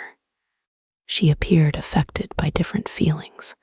Wiping a few tears from her lovely eyes, she held out her hand to Felix, who kissed it rapturously, and called her, as well as I could distinguish, his sweet Arabian. She did not appear to understand him, but smiled. He assisted her to dismount, and dismissing her guide, conducted her into the cottage. Some conversation took place between him and his father, and the young stranger knelt at the old man's feet and would have kissed his hand, but he raised her and embraced her affectionately. I soon perceived that although the stranger uttered articulate sounds and appeared to have a language of her own, she was neither understood by or herself understood the cottagers. They made many signs which I did not comprehend, but I saw that her presence diffused gladness through the cottage, dispelling their sorrow as the sun dissipates the morning mists. Felix seemed peculiarly happy, and with smiles of delight welcomed his Arabian. Agatha, the ever-gentle Agatha, kissed the hands of the lovely stranger, and pointing to her brother, made signs which appeared to me to mean that he had been sorrowful until she came. Some hours passed thus, while they, by their countenances, expressed joy, the cause of which I did not comprehend. Presently I found, by the frequent recurrence of one sound, which the stranger repeated after them, that she was endeavoring to learn their language, and the idea instantly occurred to me that I should make use of the same instructions to the same end. The stranger learned about 20 words at the first lesson. Most of them, indeed, were those which I had before understood, but I profited by the others. As night came on, Agatha and the Arabian retired early. When they separated, Felix kissed the hand of the stranger and said, "Good night, sweet Safie." He sat up much longer, conversing with his father, by the frequent repetition of her name, I conjectured that their lovely guest was the subject of their conversation. I ardently desired to understand them, and bent every faculty towards that purpose, but found it utterly impossible. The next morning Felix went out to his work, and after the usual occupations of Agatha were finished, the Arabian sat at the feet of the old man, and, taking his guitar, played some airs so entrancingly beautiful that they at once drew tears of sorrow and delight from my eyes. She sang, and her voice flowed in a rich cadence, swelling or dying away like a nightingale of the woods. When she had finished, she gave the guitar to Agatha, who at first declined it. She played a simple air, and her voice accompanied it in sweet accents, but unlike the wondrous strain of the stranger.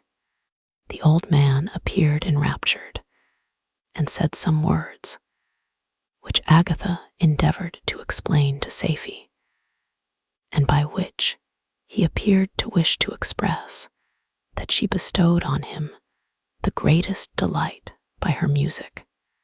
The days now passed as peaceably as before, with the sole alteration that joy had taken place of sadness in the countenances of my friends. Safie was always gay and happy.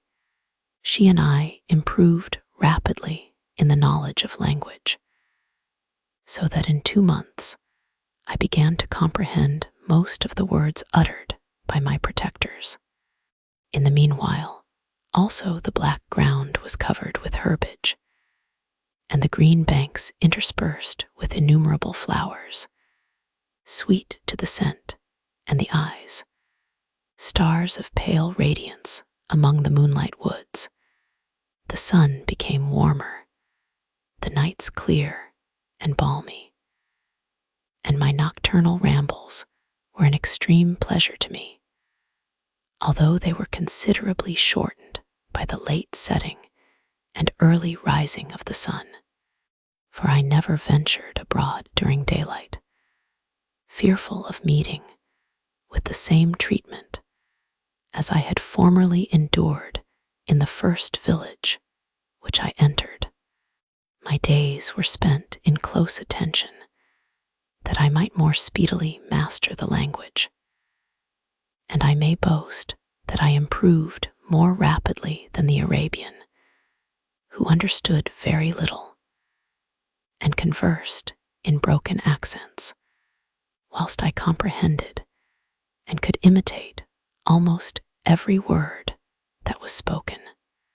While I improved in speech, I also learned the science of letters, as it was taught to the stranger, and this opened before me a wide field for wonder and delight.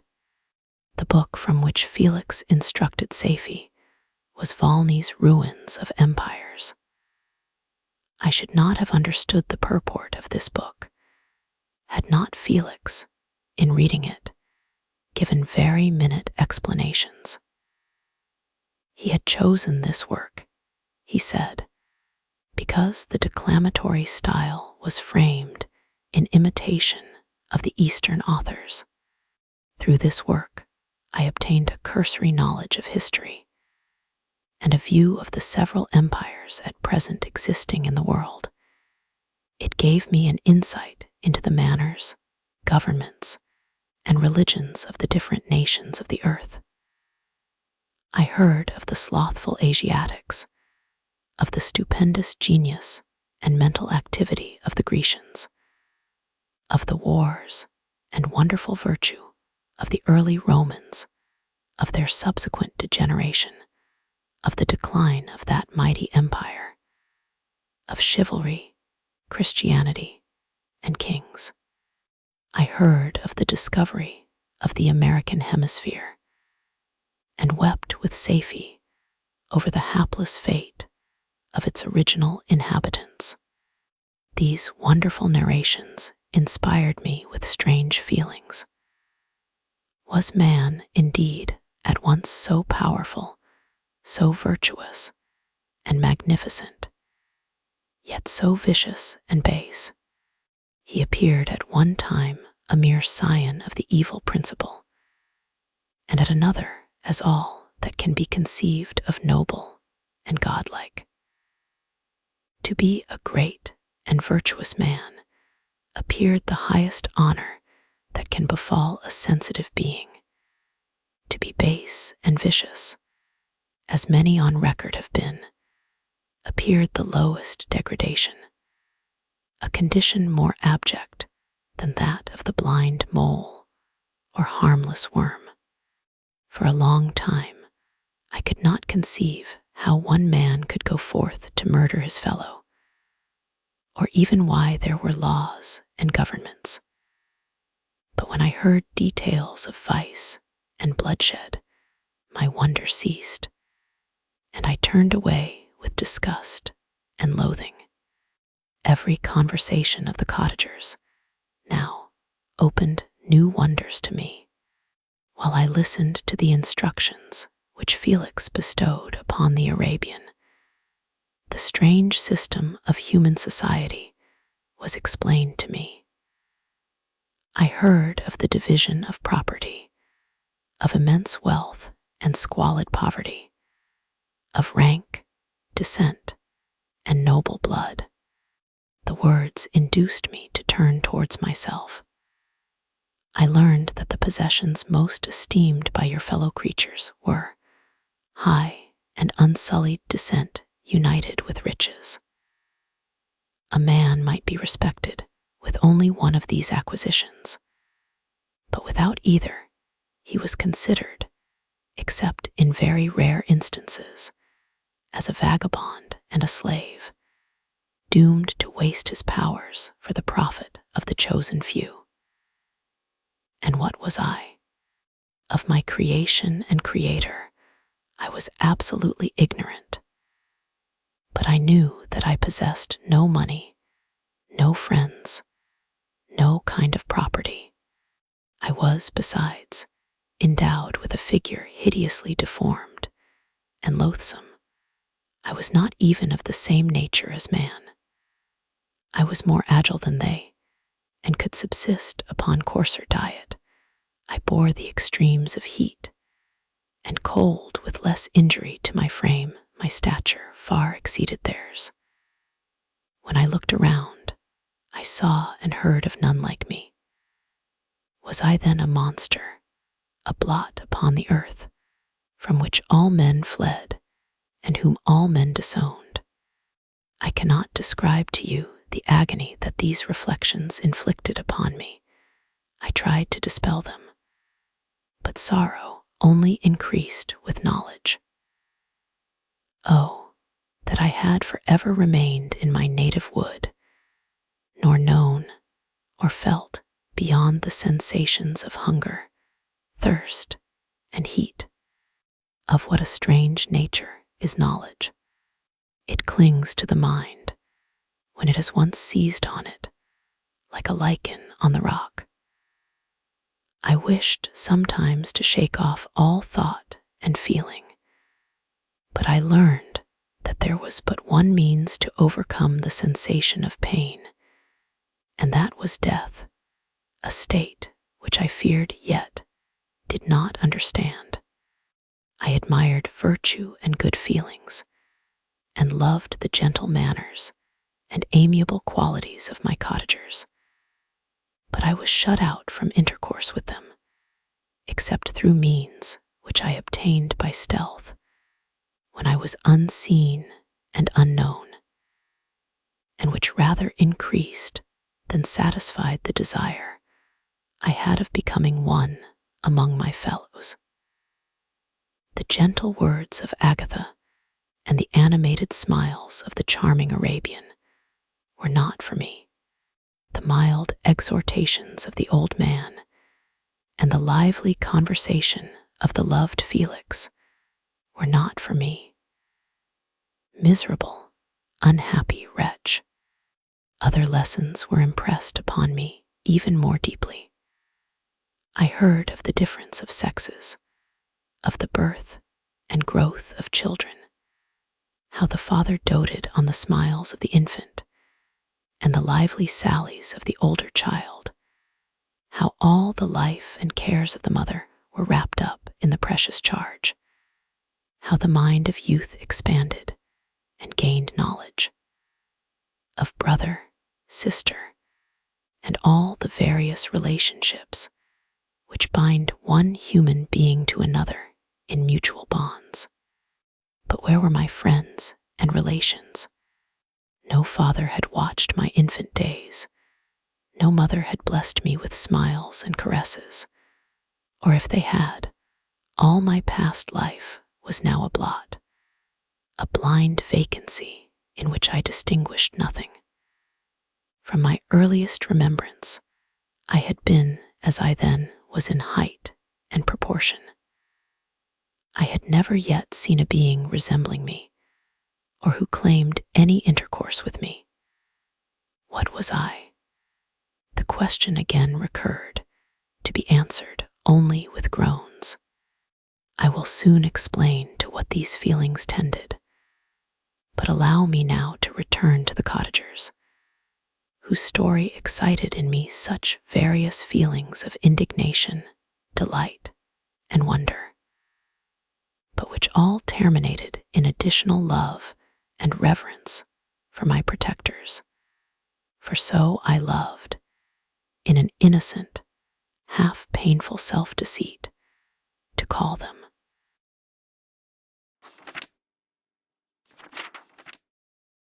Chapter 6.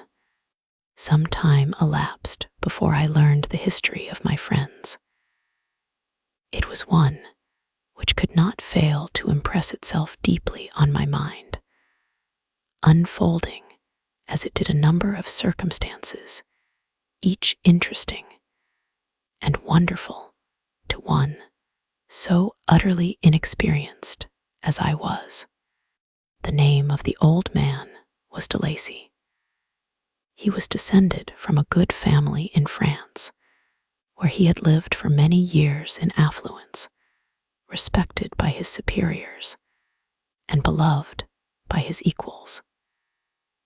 His son was bred in the service of his country, and Agatha had ranked with ladies of the highest distinction. A few months before my arrival, they had lived in a large and luxurious city called Paris, surrounded by friends, and possessed of every enjoyment which virtue, refinement of intellect, or taste, accompanied by a moderate fortune, could afford. The father of Safie had been the cause of their ruin. He was a Turkish merchant and had inhabited Paris for many years, when, for some reason which I could not learn, he became obnoxious to the government. He was seized and cast into prison the very day that Safie arrived from Constantinople to join him. He was tried and condemned to death.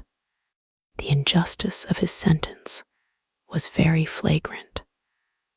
All Paris was indignant, and it was judged that his religion and wealth, rather than the crime alleged against him, had been the cause of his condemnation.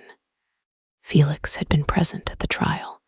His horror and indignation were uncontrollable when he heard the decision of the court. He made, at that moment, a solemn vow to deliver him, and then looked around for the means. After many fruitless attempts to gain admittance to the prison, he found a strongly grated window in an unguarded part of the building, which lighted the dungeon of the unfortunate Mahometan, who, loaded with chains, waited in despair the execution of the barbarous sentence. Felix visited the grate at night and made known to the prisoner his intentions in his favor. The Turk, amazed and delighted, endeavored to kindle the zeal of his deliverer by promises of reward and wealth. Felix rejected his offers with contempt. Yet, when he saw the lovely Safie, who was allowed to visit her father, and who, by her gestures, expressed her lively gratitude, the youth could not help owning to his own mind that the captive possessed a treasure which would fully reward his toil and hazard. The Turk quickly perceived the impression that his daughter had made on the heart of Felix, and endeavored to secure him more entirely in his interests by the promise of her hand in marriage, so soon as he should be conveyed to a place of safety. Felix was too delicate to accept this offer, yet he looked forward to the probability of that event as to the consummation of his happiness. During the ensuing days, while the preparations were going forward for the escape of the merchant, the zeal of Felix was warmed by several letters that he received from this lovely girl, who found means to express her thoughts in the language of her lover by the aid of an old man, a servant of her father's, who understood French. She thanked him in the most ardent terms for his intended services towards her father, and at the same time she gently deplored her own fate. I have copies of these letters, for I found means, during my residence in the hovel, to procure the implements of writing, and the letters were often in the hands of Felix or Agatha. Before I depart, I will give them to you. They will prove the truth of my tale. But at present, as the sun is already far declined, I shall only have time to repeat the substance of them to you.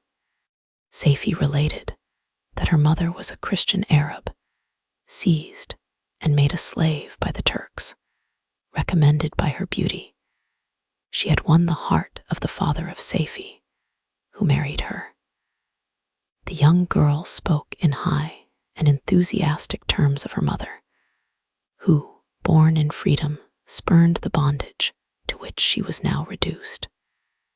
She instructed her daughter in the tenets of her religion, and taught her to aspire to higher powers of intellect and an independence of spirit, forbidden to the female followers of Mahomet. This lady died, but her lessons were indelibly impressed on the mind of Safie, who sickened at the prospect of again returning to Asia, and the being immured within the walls of a harem, allowed only to occupy herself with puerile amusements, ill suited to the temper of her soul, now accustomed to grand ideas and a noble emulation for virtue. The prospect of marrying a Christian and remaining in a country where women were allowed to take a rank in society was enchanting to her. The day for the execution of the Turk was fixed, but on the night previous to it, he had quitted prison, and before morning was distant many leagues from Paris. Felix had procured passports in the name of his father, sister, and himself. He had previously communicated his plan to the former, who aided the deceit by quitting his house under the pretense of a journey, and concealed himself with his daughter in an obscure part of Paris. Felix conducted the fugitives through France to Lyon, and across Mont Cenis to Leghorn, where the merchant had decided to wait a favorable opportunity of passing into some part of the Turkish dominions.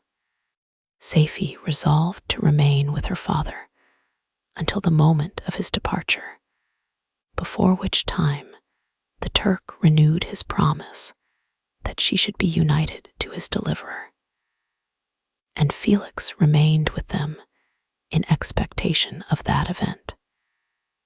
And in the meantime, he enjoyed the society of the Arabian, who exhibited towards him the simplest and tenderest affection. They conversed with one another through the means of an interpreter, and sometimes with the interpretation of looks. And Safie sang to him the divine airs of her native country. The Turk allowed this intimacy to take place and encouraged the hopes of the youthful lovers, while in his heart he had formed far other plans. He loathed the idea that his daughter should be united to a Christian, but he feared the resentment of Felix if he should appear lukewarm, for he knew that he was still in the power of his deliverer if he should choose to betray him to the Italian state which they inhabited.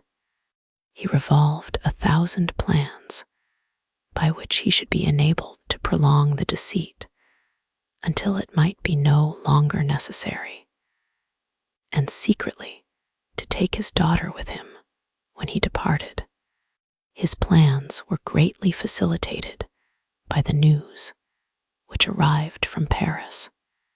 The government of France were greatly enraged at the escape of their victim, and spared no pains to detect and punish his deliverer.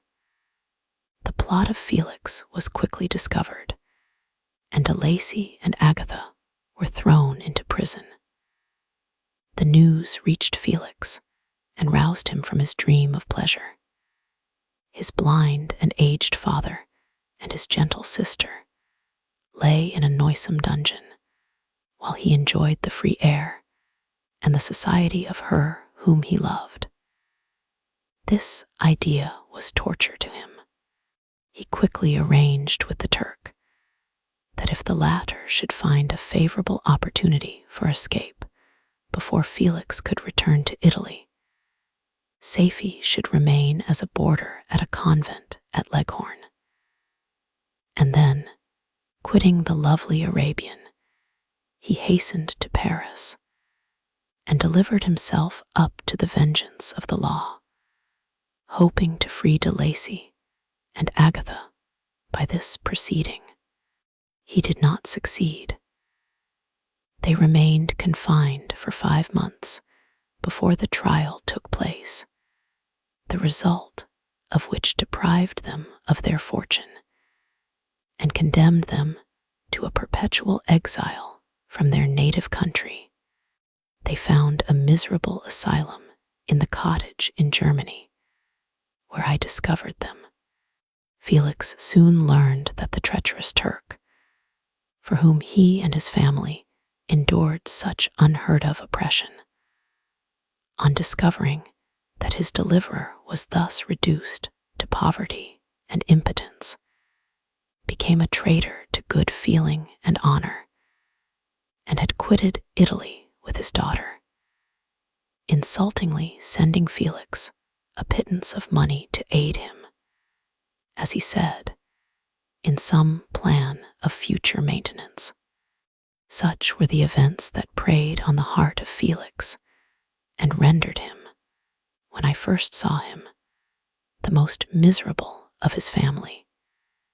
He could have endured poverty, and when this distress had been the meed of his virtue, he would have gloried in it. But the ingratitude of the Turk and the loss of his beloved Safie were misfortunes more bitter and irreparable. The arrival of the Arabian now infused new life into his soul.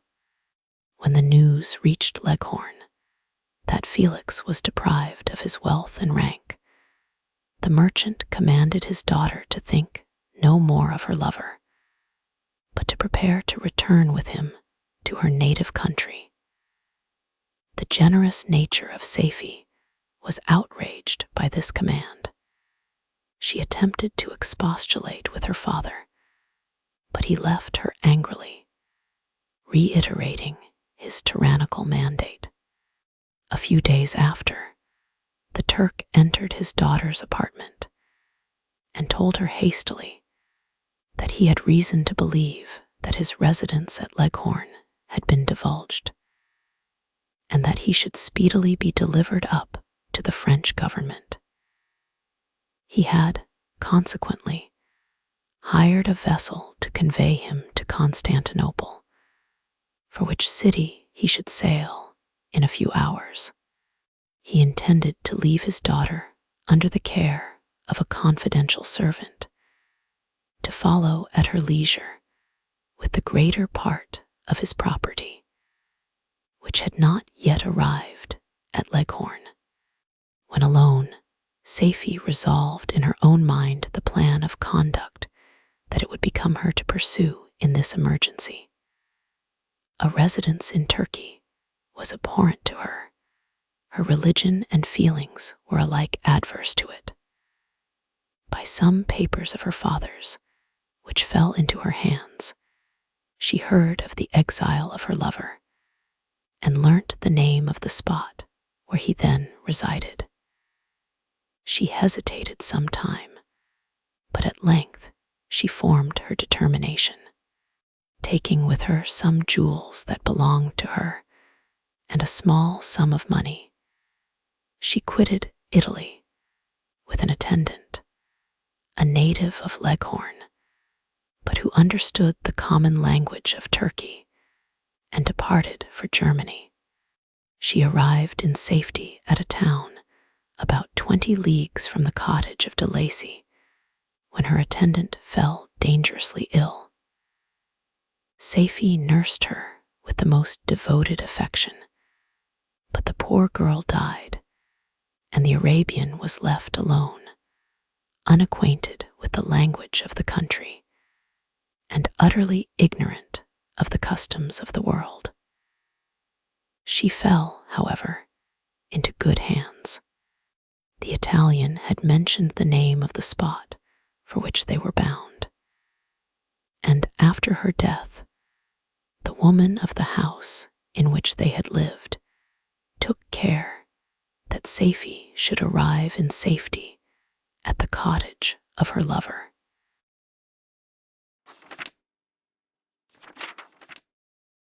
Chapter 7. Such was the history of my beloved cottagers. It impressed me deeply. I learned, from the views of social life which it developed, to admire their virtues and to deprecate the vices of mankind. As yet I looked upon crime as a distant evil. Benevolence and generosity were ever present before me, inciting within me a desire to become an actor in the busy scene, where so many admirable qualities were called forth and displayed. But in giving an account of the progress of my intellect, I must not omit a circumstance which occurred in the beginning of the month of August of the same year. One night, during my accustomed visit to the neighboring wood, where I collected my own food and brought home firing for my protectors, I found on the ground a leathern portmanteau containing several articles of dress and some books. I eagerly seized the prize and returned with it to my hovel. Fortunately, the books were written in the language, the elements of which I had acquired at the cottage. They consisted of Paradise Lost, a volume of Plutarch's Lives, and the Sorrows of Werter. The possession of these treasures gave me extreme delight. I now continually studied and exercised my mind upon these histories, whilst my friends were employed in their ordinary occupations. I can hardly describe to you the effect of these books. They produced in me an infinity of new images and feelings that sometimes raised me to ecstasy, but more frequently sunk me into the lowest dejection. In The Sorrows of Werther, besides the interest of its simple and affecting story, so many opinions are canvassed, and so many lights thrown upon what had hitherto been to me obscure subjects, that I found in it a never-ending source of speculation and astonishment. The gentle and domestic manners it described, combined with lofty sentiments and feelings, which had for their object something out of self, accorded well with my experience among my protectors, and with the wants which were forever alive in my own bosom. But I thought Werther himself a more divine being than I had ever beheld or imagined. His character contained no pretension, but it sunk deep. The disquisitions upon death and suicide were calculated to fill me with wonder. I did not pretend to enter into the merits of the case, yet I inclined towards the opinions of the hero, whose extinction I wept, without precisely understanding it. As I read, however, I applied much personally to my own feelings and condition. I found myself similar, yet at the same time strangely unlike the beings concerning whom I read, and to whose conversation I was a listener. I sympathized with and partly understood them, but I was unformed in mind. I was dependent on none and related to none. The path of my departure was free, and there was none to lament my annihilation. My person was hideous, and my stature gigantic. What did this mean? Who was I? What was I? Whence did I come? What was my destination? These questions continually recurred, but I was unable to solve them. The volume of Plutarch's Lives which I possessed contained the histories of the first founders of the ancient republics. This book had a far different effect upon me from The Sorrows of Werther. I learned from Werther's imagination's despondency and gloom, but Plutarch taught me high thoughts. He elevated me above the wretched sphere of my own reflections, to admire and love the heroes of past ages. Many things I read surpassed my understanding and experience. I had a very confused knowledge of kingdoms, wide extents of country, mighty rivers, and boundless seas. But I was perfectly unacquainted with towns and large assemblages of men. The cottage of my protectors had been the only school in which I had studied human nature, but this book developed new and mightier scenes of action. I read of men concerned in public affairs, governing or massacring their species. I felt the greatest ardor for virtue rise within me, and abhorrence for vice, as far as I understood the signification of those terms, relative as they were, as I applied them to pleasure and pain alone. Induced by these feelings, I was of course led to admire peaceable lawgivers, Numa, Solon, and Lycurgus, in preference to Romulus and Theseus. The patriarchal lives of my protectors caused these impressions to take a firm hold on my mind. Perhaps, if my first introduction to humanity had been made by a young soldier, burning for glory and slaughter, I should have been imbued with different sensations. But Paradise Lost excited different and far deeper emotions. I read it as I had read the other volumes which had fallen into my hands, as a true history. It moved every feeling of wonder and awe that the picture of an omnipotent God warring with his creatures was capable of exciting. I often referred the several situations, as their similarities struck me, to my own. Like Adam, I was created apparently united by no link to any other being in existence. But his state was far different from mine in every other respect. He had come forth from the hands of God, a perfect creature, happy and prosperous, guarded by the especial care of his Creator. He was allowed to converse with and acquire knowledge from beings of a superior nature. But I was wretched, helpless, and alone. Many times I considered Satan as the fitter emblem of my condition, for often, like him, when I viewed the bliss of my protectors, the bitter gall of envy rose within me. Another circumstance strengthened and confirmed these feelings. Soon after my arrival in the hovel, I discovered some papers in the pocket of the dress which I had taken from your laboratory.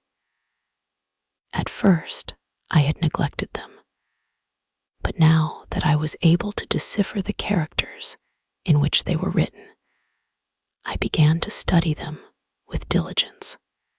It was your journal of the 4 months that preceded my creation. You minutely described in these papers every step you took in the progress of your work. This history was mingled with accounts of domestic occurrences. You, doubtless, recollect these papers. Here they are. Everything is related in them, which bears reference to my accursed origin. The whole detail of that series of disgusting circumstances which produced it is set in view. The minutest description of my odious and loathsome person is given in language which painted your own horrors and rendered mine ineffaceable. I sickened as I read. Hateful day when I received life, I exclaimed in agony. Cursed Creator, why did you form a monster so hideous that even you turned from me in disgust? God in pity made man beautiful and alluring after his own image. But my form is a filthy type of yours, more horrid from its very resemblance. Satan had his companions, fellow devils, to admire and encourage him, but I am solitary and detested. These were the reflections of my hours of despondency and solitude. But when I contemplated the virtues of the cottagers, their amiable and benevolent dispositions, I persuaded myself that when they should become acquainted with my admiration of their virtues, they would compassionate me and overlook my personal deformity. Could they turn from their door one, however monstrous, who solicited their compassion and friendship, I resolved, at least, not to despair, but in every way to fit myself for an interview with them, which would decide my fate. I postponed this attempt for some months longer, for the importance attached to its success inspired me with a dread lest I should fail. Besides, I found that my understanding improved so much with every day's experience that I was unwilling to commence this undertaking until a few more months should have added to my wisdom. Several changes, in the meantime, took place in the cottage. The presence of Safie diffused happiness among its inhabitants, and I also found that a greater degree of plenty reigned there. Felix and Agatha spent more time in amusement and conversation, and were assisted in their labors by servants. They did not appear rich, but they were contented and happy. Their feelings were serene and peaceful, while mine became every day more tumultuous. Increase of knowledge only discovered to me more clearly what a wretched outcast I was. I cherished hope, it is true, but it vanished when I beheld my person reflected in water, or my shadow in the moonshine. Even as that frail image and that inconstant shade, I endeavored to crush these fears and to fortify myself for the trial which in a few months I resolved to undergo. And sometimes I allowed my thoughts, unchecked by reason, to ramble in the fields of paradise, and dared to fancy amiable and lovely creatures sympathizing with my feelings and cheering my gloom. Their angelic countenances breathed smiles of consolation. But it was all a dream. No Eve soothed my sorrows or shared my thoughts. I was alone. I remembered Adam's supplication to his Creator, but where was mine? He had abandoned me, and in the bitterness of my heart, I cursed him. Autumn passed thus. I saw, with surprise and grief, the leaves decay and fall, and nature again assumed the barren and bleak appearance it had worn when I first beheld the woods and the lovely moon. Yet I did not heed the bleakness of the weather. I was better fitted by my conformation for the endurance of cold than heat. But my chief delights were the sight of the flowers, the birds, and all the gay apparel of summer. When those deserted me, I turned with more attention towards the cottagers. Their happiness was not decreased by the absence of summer.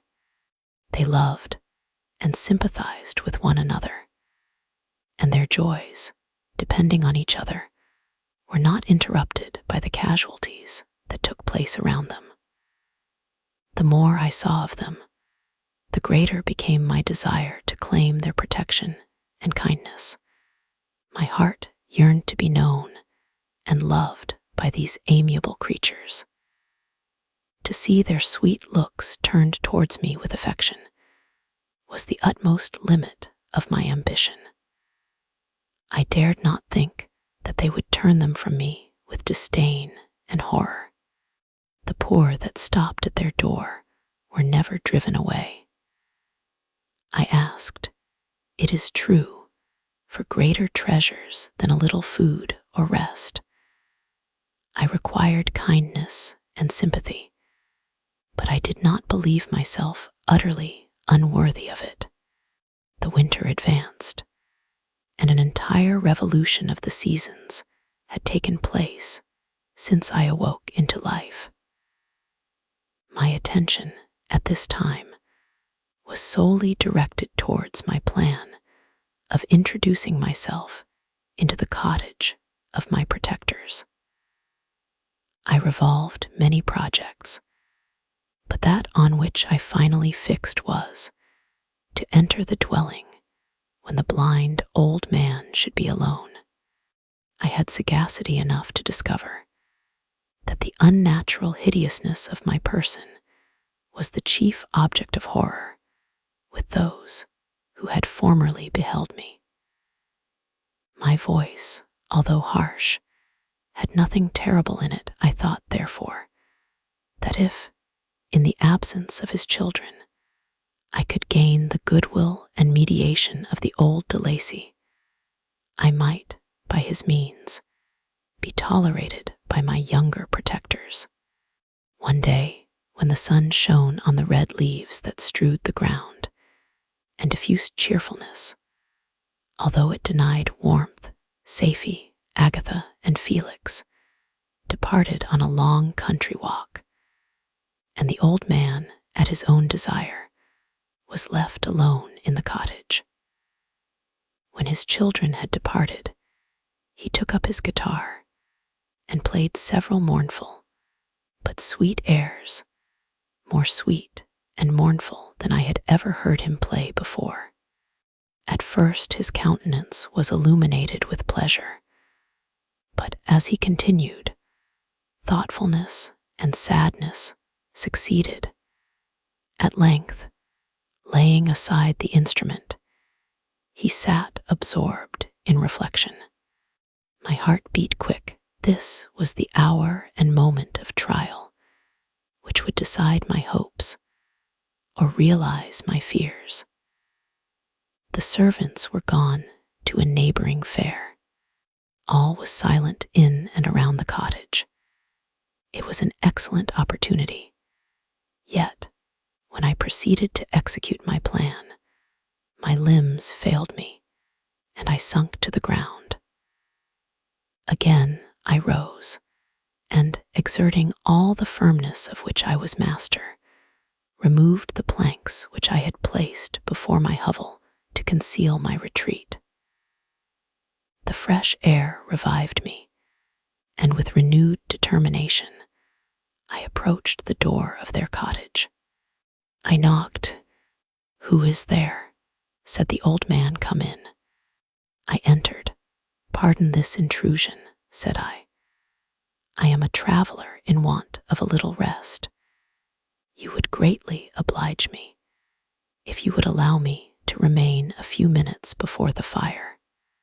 "Enter," said de Lacy, "and I will try in what manner I can relieve your wants. But unfortunately, my children are from home, and as I am blind, I am afraid I shall find it difficult to procure food for you. Do not trouble yourself, my kind host. I have food. It is warmth, and rest only that I need." I sat down, and a silence ensued. I knew that every minute was precious to me, yet I remained irresolute in what manner to commence the interview. When the old man addressed me, "By your language, stranger, I suppose you are my countrymen. Are you French?" "No, but I was educated by a French family and understand that language only. I am now going to claim the protection of some friends whom I sincerely love and of whose favor I have some hopes." "Are these Germans?" "No, they are French. But let us change the subject. I am an unfortunate and deserted creature. I look around, and I have no relation or friend upon earth. These amiable people to whom I go have never seen me and know little of me. I am full of fears, for if I fail there, I am an outcast in the world forever. Do not despair. To be friendless is indeed to be unfortunate, but the hearts of men, when unprejudiced by any obvious self-interest, are full of brotherly love and charity. Rely, therefore, on your hopes, and if these friends are good and amiable, do not despair.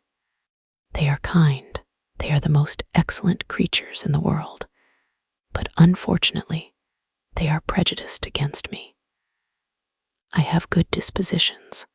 My life has been hitherto harmless, and in some degree beneficial, but a fatal prejudice clouds their eyes, and where they ought to see a feeling and kind friend, they behold only a detestable monster. That is indeed unfortunate, but if you are really blameless, cannot you undeceive them? I am about to undertake that task, and it is on that account that I feel so many overwhelming terrors. I tenderly love these friends. I have, unknown to them, been for many months in the habits of daily kindness towards them, but they believe that I wish to injure them, and it is that prejudice which I wish to overcome. Where do these friends reside? Near this spot. The old man paused and then continued. If you will unreservedly confide to me the particulars of your tale, I perhaps may be of use in undeceiving them. I am blind and cannot judge of your countenance, but there is something in your words which persuades me that you are sincere. I am poor and an exile, but it will afford me true pleasure to be in any way serviceable to a human creature. Excellent man, I thank you and accept your generous offer. You raise me from the dust by this kindness, and I trust that, by your aid, I shall not be driven from the society and sympathy of your fellow creatures. Heaven forbid. Even if you were really criminal, for that can only drive you to desperation and not instigate you to virtue. I also am unfortunate. I and my family have been condemned, although innocent. Judge, therefore, if I do not feel for your misfortunes.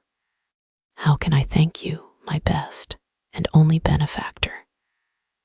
From your lips first have I heard the voice of kindness directed towards me. I shall be forever grateful, and your present humanity assures me of success with those friends whom I am on the point of meeting. May I know the names and residence of those friends? I paused. This, I thought, was the moment of decision, which was to rob me of or bestow happiness on me forever. I struggled vainly for firmness sufficient to answer him, but the effort destroyed all my remaining strength. I sank on the chair and sobbed aloud. At that moment, I heard the steps of my younger protectors. I had not a moment to lose, but seizing the hand of the old man, I cried, "Now is the time. Save and protect me. You and your family are the friends whom I seek. Do not you desert me in the hour of trial." "Great God," exclaimed the old man, "who are you?" At that instant, the cottage door was opened, and Felix, Safie, and Agatha entered. Who can describe their horror and consternation on beholding me? Agatha fainted, and Safie, unable to attend to her friend, rushed out of the cottage. Felix darted forward, and with supernatural force tore me from his father, to whose knees I clung. In a transport of fury, he dashed me to the ground and struck me violently with a stick. I could have torn him limb from limb, as the lion rends the antelope. But my heart sunk within me as with bitter sickness, and I refrained. I saw him on the point of repeating his blow, when, overcome by pain and anguish, I quitted the cottage, and in the general tumult, escaped unperceived to my hovel.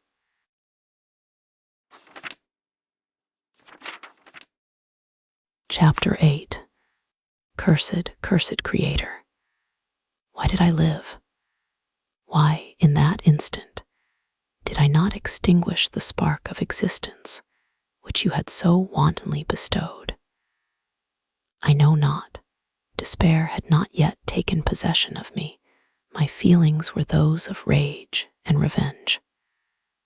I could with pleasure have destroyed the cottage and its inhabitants, and have glutted myself with their shrieks and misery.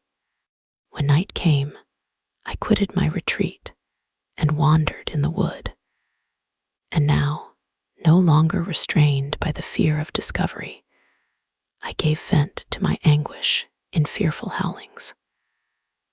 I was like a wild beast that had broken the toils, destroying the objects that obstructed me, and ranging through the wood with a stag-like swiftness. Oh, What a miserable night I passed. The cold stars shone in mockery, and the bare trees waved their branches above me. Now and then, the sweet voice of a bird burst forth amidst the universal stillness. All, save I, were at rest or in enjoyment. I, like the archfiend, bore a hell within me, and finding myself unsympathized with, wished to tear up the trees, spread havoc and destruction around me, and then to have sat down and enjoyed the ruin. But this was a luxury of sensation that could not endure.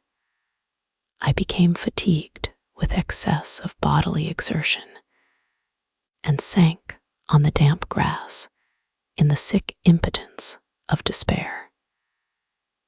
There was none among the myriads of men that existed who would pity or assist me. And should I feel kindness towards my enemies? No, from that moment I declared everlasting war against the species, and more than all against him who had formed me and sent me forth to this insupportable misery. The sun rose.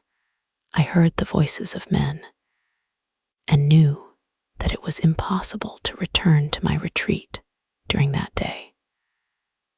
Accordingly, I hid myself in some thick underwood, determining to devote the ensuing hours to reflection on my situation.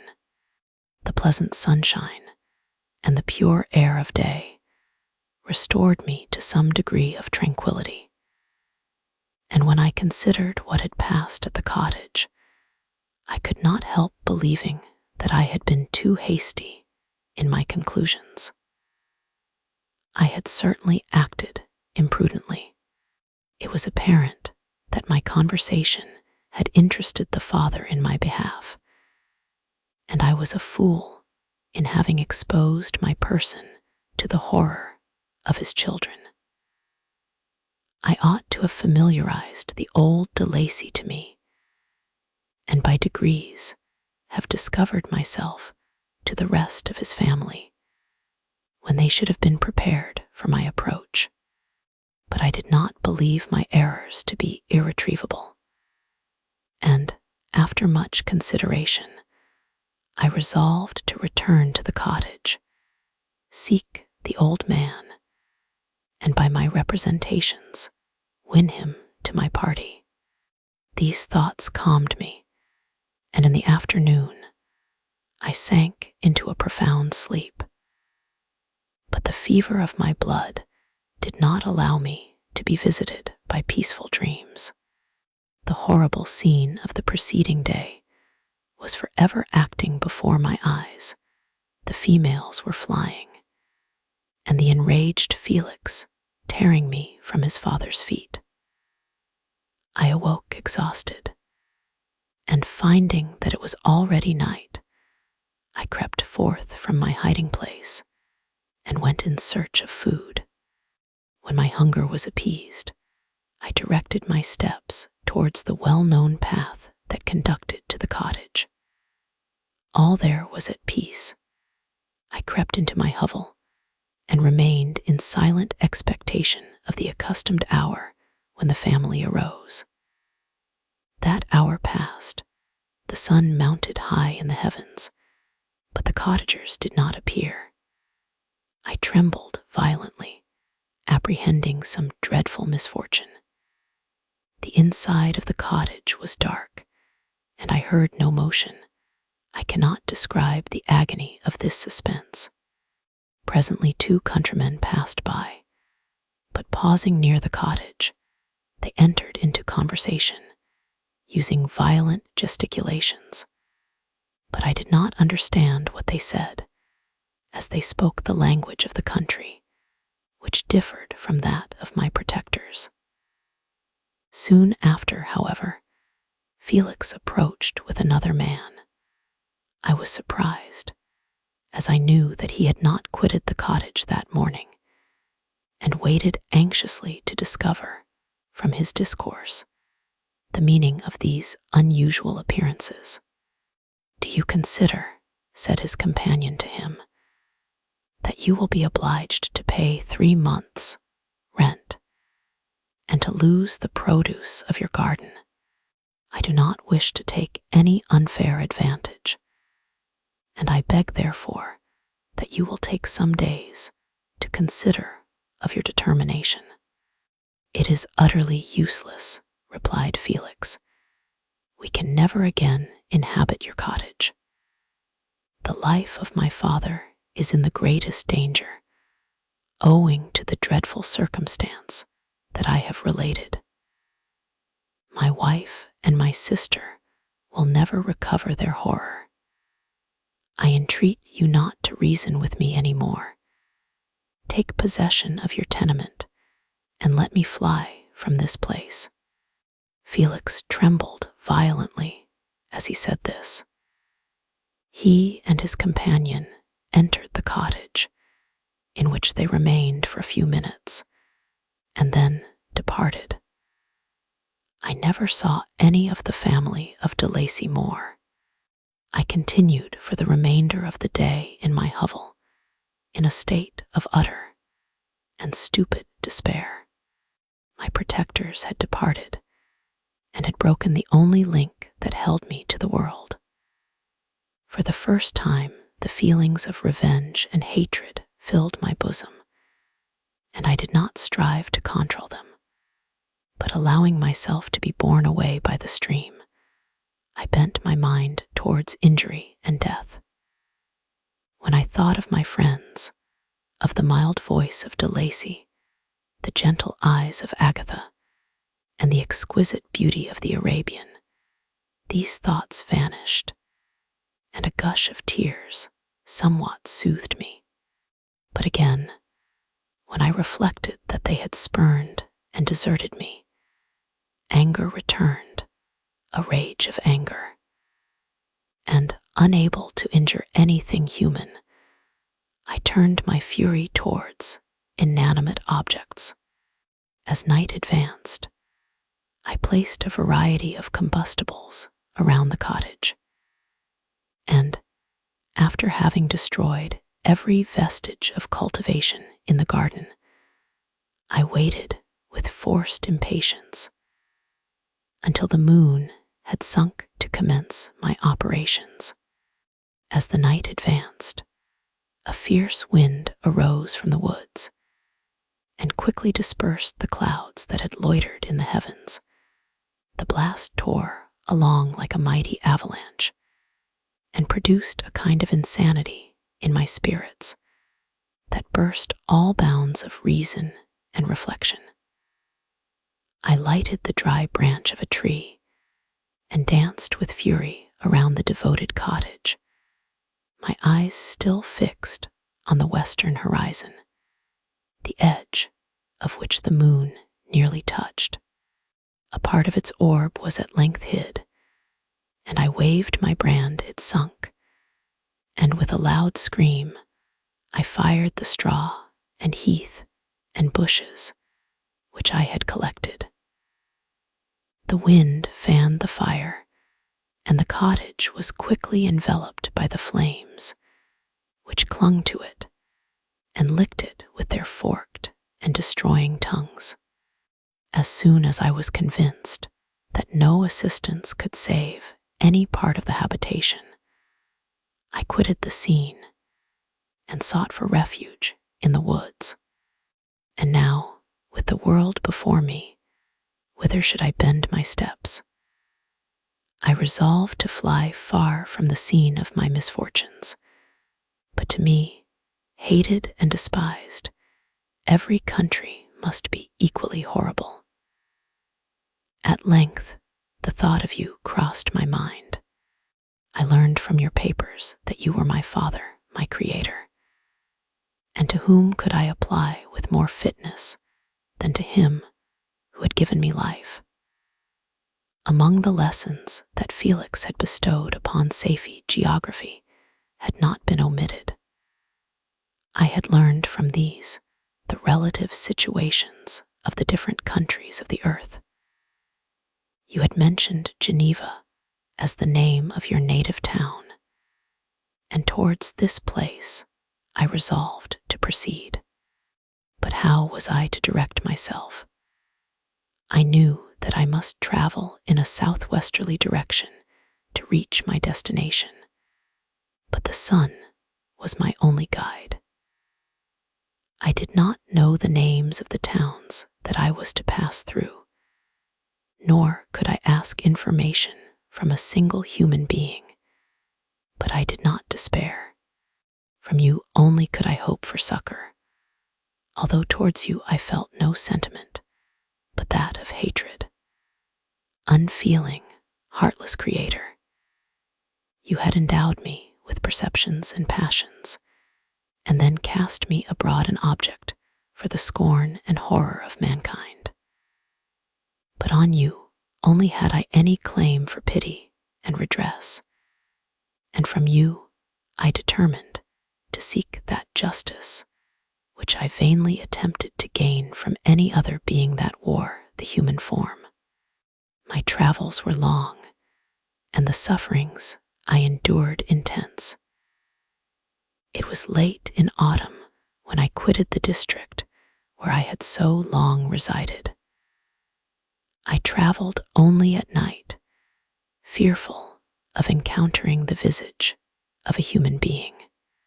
Nature decayed around me, and the sun became heatless rain, and snow poured around me. Mighty rivers were frozen. The surface of the earth was hard and chill and bare, and I found no shelter. O earth, how often did I imprecate curses on the cause of my being? The mildness of my nature had fled, and all within me was turned to gall and bitterness. The nearer I approached to your habitation, the more deeply did I feel the spirit of revenge enkindled in my heart. Snow fell, and the waters were hardened, but I rested not. A few incidents now and then directed me, and I possessed a map of the country, but I often wandered wide from my path. The agony of my feelings allowed me no respite. No incident occurred from which my rage and misery could not extract its food. But a circumstance that happened when I arrived on the confines of Switzerland, when the sun had recovered its warmth, and the earth again began to look green, confirmed in an especial manner the bitterness and horror of my feelings. I generally rested during the day, and traveled only when I was secured by night from the view of man. One morning, however, finding that my path lay through a deep wood, I ventured to continue my journey after the sun had risen. The day, which was one of the first of spring, cheered even me by the loveliness of its sunshine and the balminess of the air. I felt emotions of gentleness and pleasure that had long appeared dead revive within me. Half surprised by the novelty of these sensations, I allowed myself to be borne away by them, and, forgetting my solitude and deformity, dared to be happy. Soft tears again bedewed my cheeks, and I even raised my humid eyes with thankfulness towards the blessed sun, which bestowed such joy upon me. I continued to wind among the paths of the wood until I came to its boundary, which was skirted by a deep and rapid river, into which many of the trees bent their branches, now budding with the fresh spring. Here I paused, not exactly knowing what path to pursue, when I heard the sound of voices that induced me to conceal myself under the shade of a cypress. I was scarcely hid when a young girl came running towards the spot where I was concealed, laughing as if she ran from someone in sport. She continued her course along the precipitous sides of the river, when suddenly her foot slipped and she fell into the rapid stream. I rushed from my hiding place and, with extreme labor from the force of the current, saved her and dragged her to shore. She was senseless, and I endeavored, by every means in my power, to restore animation, when I was suddenly interrupted by the approach of a rustic, who was probably the person from whom she had playfully fled. On seeing me, he darted towards me, and tearing the girl from my arms, hastened towards the deeper parts of the wood. I followed speedily, I hardly knew why. But when the man saw me draw near, he aimed a gun, which he carried, at my body and fired. I sunk to the ground, and my injurer, with increased swiftness, escaped into the wood. This was then the reward of my benevolence. I had saved a human being from destruction, and as a recompense, I now writhed under the miserable pain of a wound which shattered the flesh and bone. The feelings of kindness and gentleness, which I had entertained but a few moments before, gave place to hellish rage and gnashing of teeth. Inflamed by pain, I vowed eternal hatred and vengeance to all mankind. But the agony of my wound overcame me, my pulses paused, and I fainted. For some weeks, I led a miserable life in the woods, endeavoring to cure the wound which I had received. The ball had entered my shoulder, and I knew not whether it had remained there or passed through. At any rate, I had no means of extracting it. My sufferings were augmented also by the oppressive sense of the injustice and ingratitude of their infliction. My daily vows rose for revenge, a deep and deadly revenge, such as would alone compensate for the outrages and anguish I had endured. After some weeks, my wound healed, and I continued my journey. The labors I endured were no longer to be alleviated by the bright sun or gentle breezes of spring. All joy was but a mockery, which insulted my desolate state, and made me feel more painfully that I was not made for the enjoyment of pleasure. But my toils now drew near a close, and 2 months from this time, I reached the environs of Geneva. It was evening when I arrived, and I retired to a hiding place among the fields that surround it, to meditate in what manner I should apply to you. I was oppressed by fatigue and hunger, and far too unhappy to enjoy the gentle breezes of evening or the prospect of the sun setting behind the stupendous mountains of Jura. At this time, a slight sleep relieved me from the pain of reflection, which was disturbed by the approach of a beautiful child, who came running into the recess I had chosen with all the sportiveness of infancy. Suddenly, as I gazed on him, an idea seized me that this little creature was unprejudiced, and had lived too short a time to have imbibed a horror of deformity. If, therefore, I could seize him and educate him as my companion and friend, I should not be so desolate in this peopled earth. Urged by this impulse, I seized on the boy as he passed and drew him towards me. As soon as he beheld my form, he placed his hands before his eyes and uttered a shrill scream. I drew his hand forcibly from his face and said, "Child, what is the meaning of this? I do not intend to hurt you. Listen to me." He struggled violently Let me go, he cried. Monster, ugly wretch, you wish to eat me and tear me to pieces. You are an ogre. Let me go, or I will tell my papa. Boy, you will never see your father again. You must come with me. Hideous monster, let me go. My papa is a syndic. He is Frankenstein. He would punish you. You dare not keep me. Frankenstein, you belong then to my enemy, to him towards whom I have sworn eternal revenge. You shall be my first victim.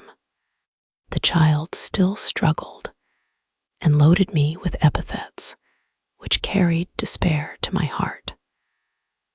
I grasped his throat to silence him, and in a moment he lay dead at my feet. I gazed on my victim, and my heart swelled with exultation and hellish triumph. Clapping my hands, I exclaimed, I too can create desolation. My enemy is not impregnable. This death will carry despair to him, and 1,000 other miseries shall torment and destroy him. As I fixed my eyes on the child, I saw something glittering on his breast. I took it. It was a portrait of a most lovely woman. In spite of my malignity, it softened and attracted me. For a few moments, I gazed with delight on her dark eyes, fringed by deep lashes, and her lovely lips. But presently, my rage returned. I remembered that I was forever deprived of the delights that such beautiful creatures could bestow, and that she whose resemblance I contemplated would, in regarding me, have changed that air of divine benignity to one expressive of disgust and affright. Can you wonder that such thoughts transported me with rage? I only wonder that at that moment, instead of venting my sensations in exclamations and agony, I did not rush among mankind and perish in the attempt to destroy them. While I was overcome by these feelings, I left the spot where I had committed the murder and was seeking a more secluded hiding place when I perceived a woman passing near me.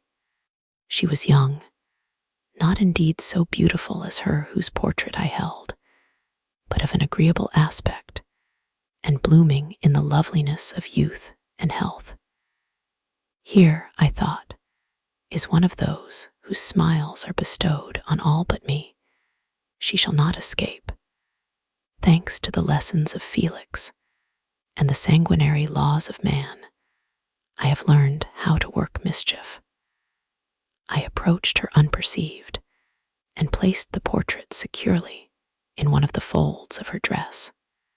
For some days, I haunted the spot where these scenes had taken place, sometimes wishing to see you, sometimes resolved to quit the world and its miseries forever. At length, I wandered towards these mountains and have ranged through their immense recesses, consumed by a burning passion which you alone can gratify. We may not part until you have promised to comply with my requisition. I am alone and miserable. Man will not associate with me, but one as deformed and horrible as myself would not deny herself to me. My companion must be of the same species and have the same defects. This being you must create.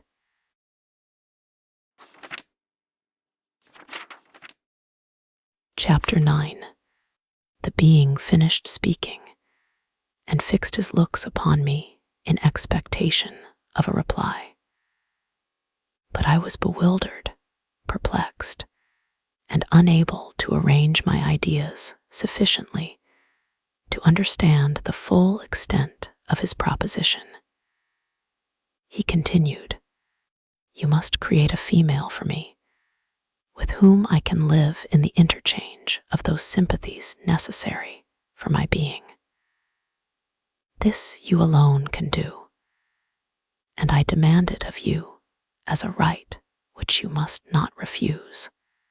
The latter part of his tale had kindled anew in me the anger that had died away, while he narrated his peaceful life among the cottagers.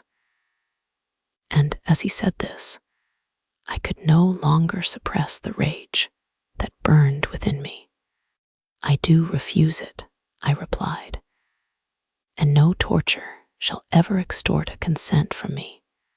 You may render me the most miserable of men, but you shall never make me base in my own eyes.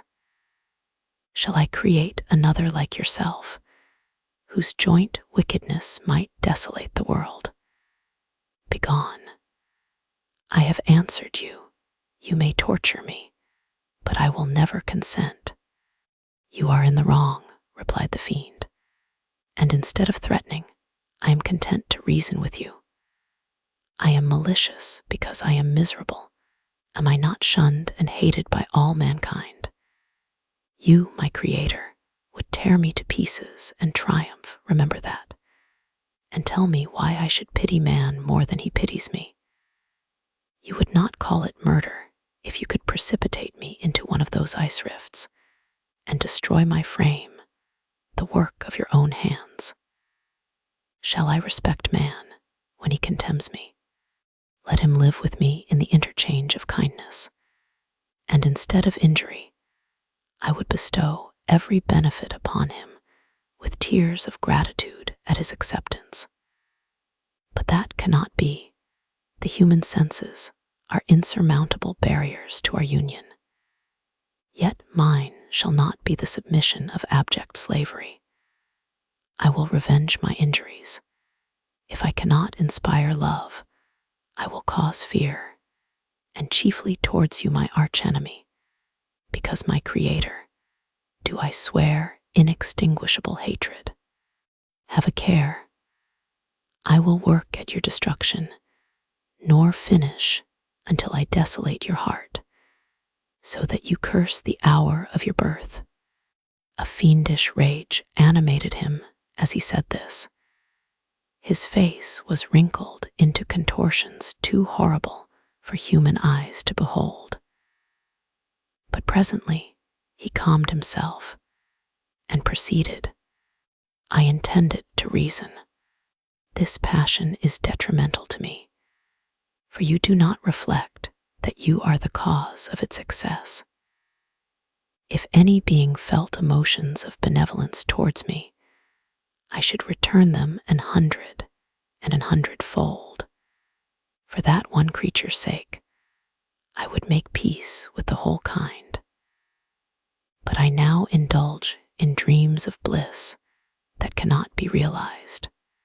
What I ask of you is reasonable and moderate. I demand a creature of another sex, but as hideous as myself. The gratification is small, but it is all that I can receive, and it shall content me. It is true we shall be monsters, cut off from all the world, but on that account we shall be more attached to one another. Our lives will not be happy, but they will be harmless and free from the misery I now feel. Oh, my Creator, make me happy. Let me feel gratitude towards you for one benefit. Let me see that I excite the sympathy of some existing thing. Do not deny me my request." I was moved. I shuddered when I thought of the possible consequences of my consent, but I felt that there was some justice in his argument. His tale, and the feelings he now expressed, proved him to be a creature of fine sensations. And did I not, as his maker, owe him all the portion of happiness that it was in my power to bestow? He saw my change of feeling and continued, "If you consent, neither you nor any other human being shall ever see us again. I will go to the vast wilds of South America. My food is not that of man.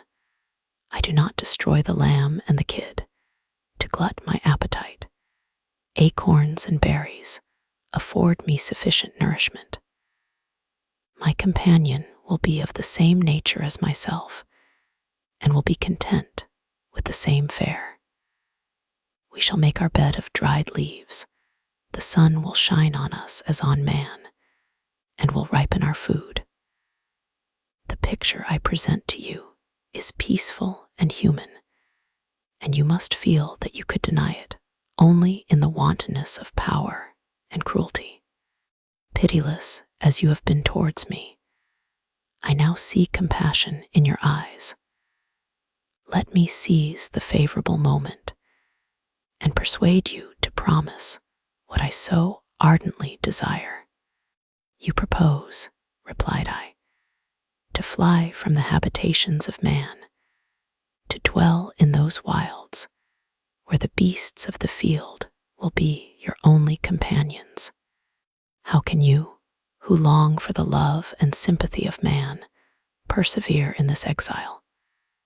You will return and again seek their kindness, and you will meet with their detestation. Your evil passions will be renewed, and you will then have a companion to aid you in the task of destruction. This may not be. Cease to argue the point, for I cannot consent. How inconstant are your feelings! But a moment ago you were moved by my representations, and why do you again harden yourself to my complaints? I swear to you, by the earth which I inhabit, and by you that made me, that, with the companion you bestow, I will quit the neighborhood of man, and dwell, as it may chance, in the most savage of places. My evil passions will have fled, for I shall meet with sympathy.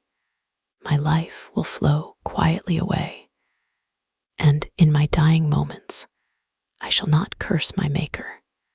His words had a strange effect upon me. I compassionated him, and sometimes felt a wish to console him. But when I looked upon him, when I saw the filthy mass that moved and talked, my heart sickened, and my feelings were altered to those of horror and hatred.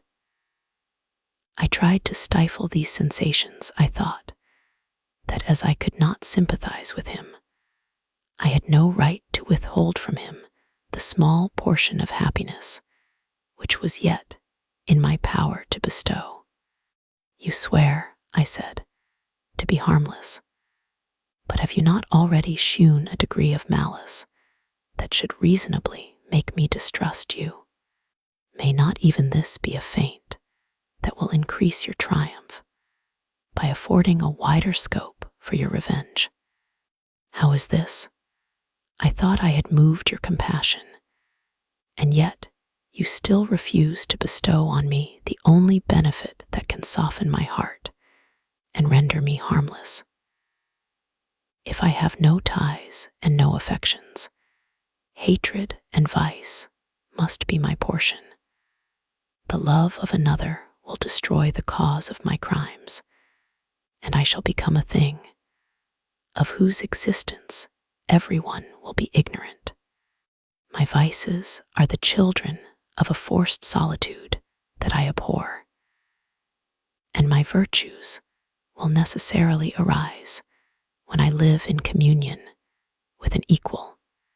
I shall feel the affections of a sensitive being and become linked to the chain of existence and events from which I am now excluded.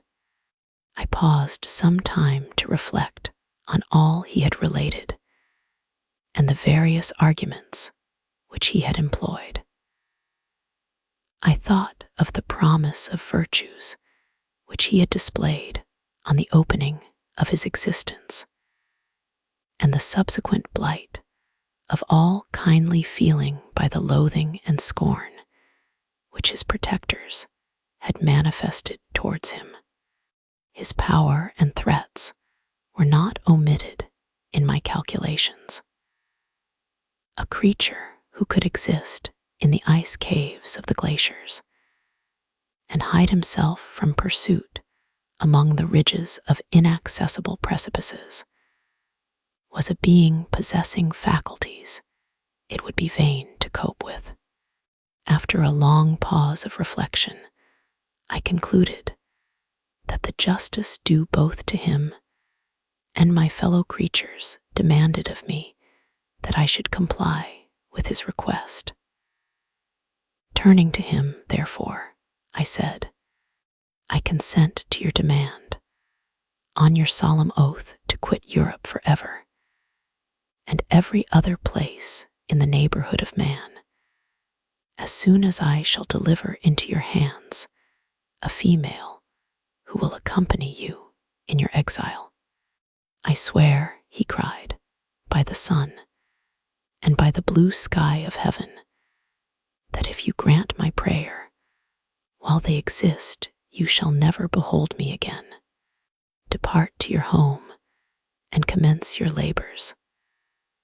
I shall watch their progress with unutterable anxiety, and fear not, but that when you are ready, I shall appear." Saying this, he suddenly quitted me, fearful, perhaps, of any change in my sentiments. I saw him descend the mountain with greater speed than the flight of an eagle, and quickly lost him among the undulations of the sea of ice. His tale had occupied the whole day, and the sun was upon the verge of the horizon when he departed. I knew that I ought to hasten my descent towards the valley, as I should soon be encompassed in darkness. But my heart was heavy, and my steps slow.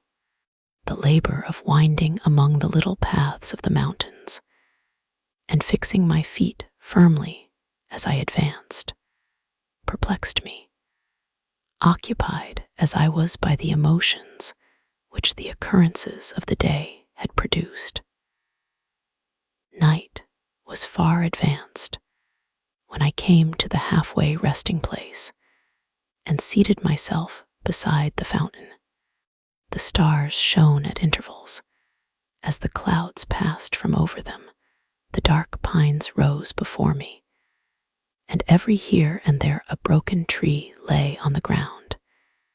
It was a scene of wonderful solemnity, and stirred strange thoughts within me.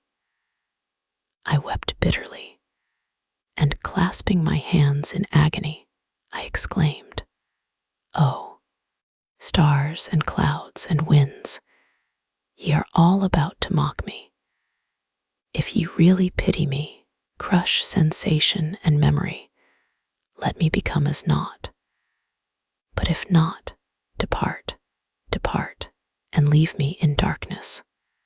These were wild and miserable thoughts, but I cannot describe to you how the eternal twinkling of the stars weighed upon me, and how I listened to every blast of wind, as if it were a dull, ugly siroc on its way to consume me. Morning dawned before I arrived at the village of Chamonix, but my presence, so haggard and strange, hardly calmed the fears of my family, who had waited the whole night in anxious expectation of my return. The following day, we returned to Geneva. The intention of my father in coming had been to divert my mind and to restore me to my lost tranquility, but the medicine had been fatal, and, unable to account for the excess of misery I appeared to suffer, he hastened to return home, hoping the quiet and monotony of a domestic life would by degrees alleviate my sufferings from whatsoever cause they might spring. For myself, I was passive in all their arrangements, and the gentle affection of my beloved Elizabeth was inadequate to draw me from the depth of my despair. The promise I had made to the demon weighed upon my mind, like Dante's iron cowl on the heads of the hellish hypocrites. All pleasures of earth and sky passed before me like a dream, and that thought only had to me the reality of life. Can you wonder that sometimes a kind of insanity possessed me, or that I saw continually about me a multitude of filthy animals inflicting on me incessant torture, that often extorted screams and bitter groans? By degrees, however, these feelings became calmed. I entered again into the everyday scene of life, if not with interest, at least with some degree of tranquility. End of VOL. II. Frankenstein, or the modern Prometheus, in 3 VOLUMES. VOL. III. London, printed 4 LACKNGTON. Hughes, HARDING, MAVOR, and Jones, FINSBURY Square. 1818. Did I request thee, Maker, from my clay to mold me man? Did I solicit thee from darkness to promote me? Paradise Lost.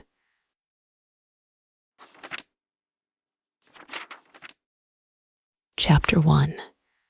Day after day, week after week, passed away on my return to Geneva, and I could not collect the courage to recommence my work. I feared the vengeance of the disappointed fiend, yet I was unable to overcome my repugnance to the task which was enjoined me. I found that I could not compose a female without again devoting several months to profound study and laborious disquisition. I had heard of some discoveries having been made by an English philosopher, the knowledge of which was material to my success, and I sometimes thought of obtaining my father's consent to visit England for this purpose. But I clung to every pretense of delay, and could not resolve to interrupt my returning tranquility. My health, which had hitherto declined, was now much restored, and my spirits, when unchecked by the memory of my unhappy promise, rose proportionably. My father saw this change with pleasure, and he turned his thoughts towards the best method of eradicating the remains of my melancholy, which every now and then would return by fits, and with a devouring blackness overcast the approaching sunshine. At these moments, I took refuge in the most perfect solitude. I passed whole days on the lake alone in a little boat, watching the clouds and listening to the rippling of the waves, silent and listless. But the fresh air and bright sun seldom failed to restore me to some degree of composure, and on my return, I met the salutations of my friends with a readier smile and a more cheerful heart. It was after my return from one of these rambles that my father, calling me aside, thus addressed me. I am happy to remark, my dear son, that you have resumed your former pleasures and seem to be returning to yourself. And yet you are still unhappy and still avoid our society. For some time I was lost in conjecture as to the cause of this, but yesterday an idea struck me, and if it is well founded, I conjure you to avow it. Reserve on such a point would be not only useless, but draw down treble misery on us all. I trembled violently at this exordium, and my father continued, I confess, my son, that I have always looked forward to your marriage with your cousin as the tie of our domestic comfort and the stay of my declining years. You were attached to each other from your earliest infancy. You studied together and appeared, in dispositions and tastes, entirely suited to one another. But so blind is the experience of man that what I conceived to be the best assistance to my plan may have entirely destroyed it. You, perhaps, regard her as your sister, without any wish that she might become your wife. Nay, you may have met with another whom you may love, and, considering yourself as bound in honor to your cousin, this struggle may occasion the poignant misery which you appear to feel. My dear father, reassure yourself. I love my cousin tenderly and sincerely. I never saw any woman who excited, as Elizabeth does, my warmest admiration and affection. My future hopes and prospects are entirely bound up in the expectation of our union. The expression of your sentiments on this subject, my dear Victor, gives me more pleasure than I have for some time experienced. If you feel thus, we shall assuredly be happy, however present events may cast a gloom over us. But it is this gloom, which appears to have taken so strong a hold of your mind, that I wish to dissipate. Tell me, therefore, whether you object to an immediate solemnization of the marriage.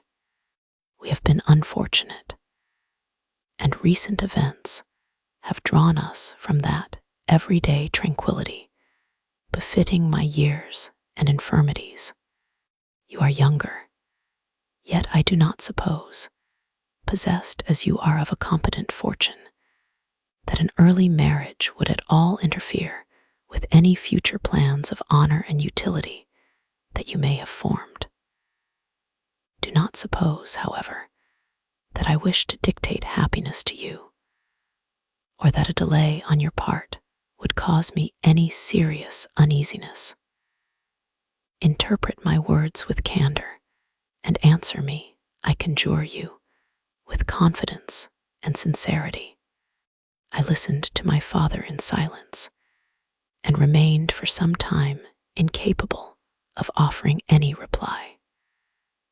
I revolved rapidly in my mind a multitude of thoughts, and endeavored to arrive at some conclusion. Alas, to me, the idea of an immediate union with my cousin was one of horror and dismay. I was bound by a solemn promise, which I had not yet fulfilled, and dared not break, or, if I did, what manifold miseries might not impend over me and my devoted family. Could I enter into a festival with this deadly weight yet hanging round my neck and bowing me to the ground? I must perform my engagement and let the monster depart with his mate before I allowed myself to enjoy the delight of an union from which I expected peace. I remembered also the necessity imposed upon me of either journeying to England or entering into a long correspondence with those philosophers of that country, whose knowledge and discoveries were of indispensable use to me in my present undertaking. The latter method of obtaining the desired intelligence was dilatory and unsatisfactory.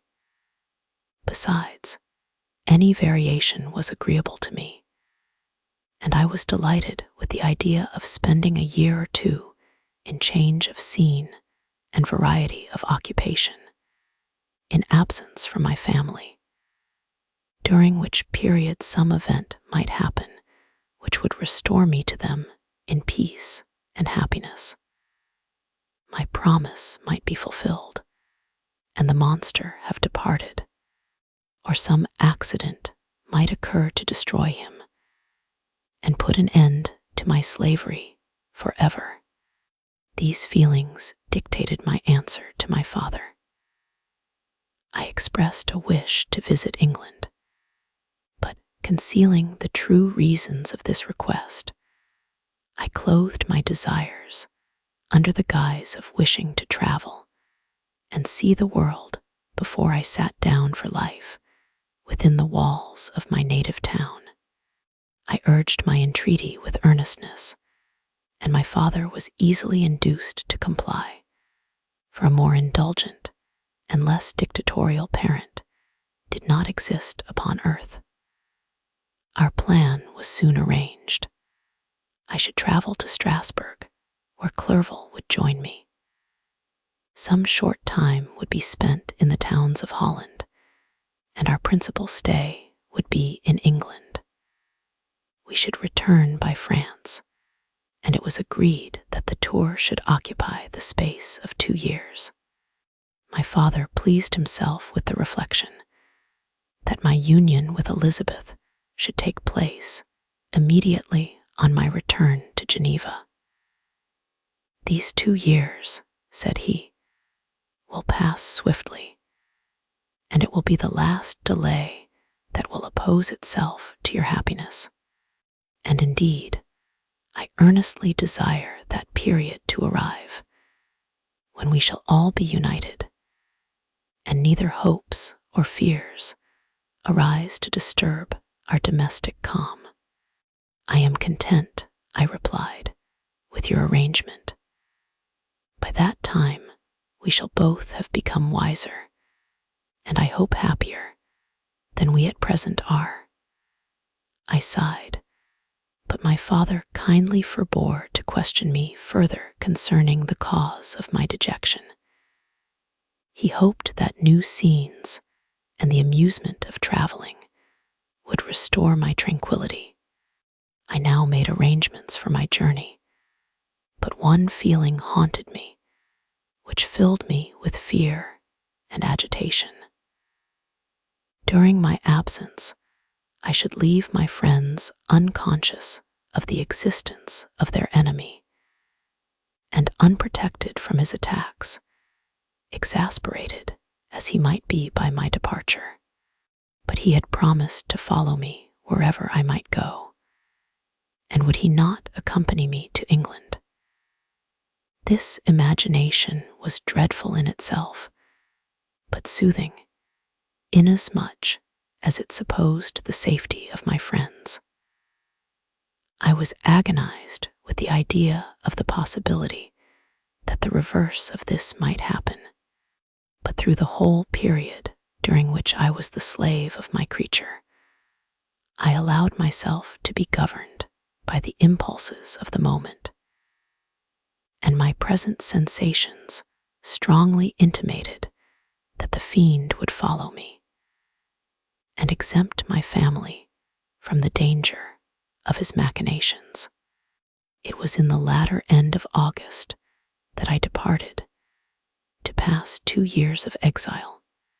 Elizabeth approved of the reasons of my departure, and only regretted that she had not the same opportunities of enlarging her experience and cultivating her understanding. She wept, however, as she bade me farewell, and entreated me to return happy and tranquil.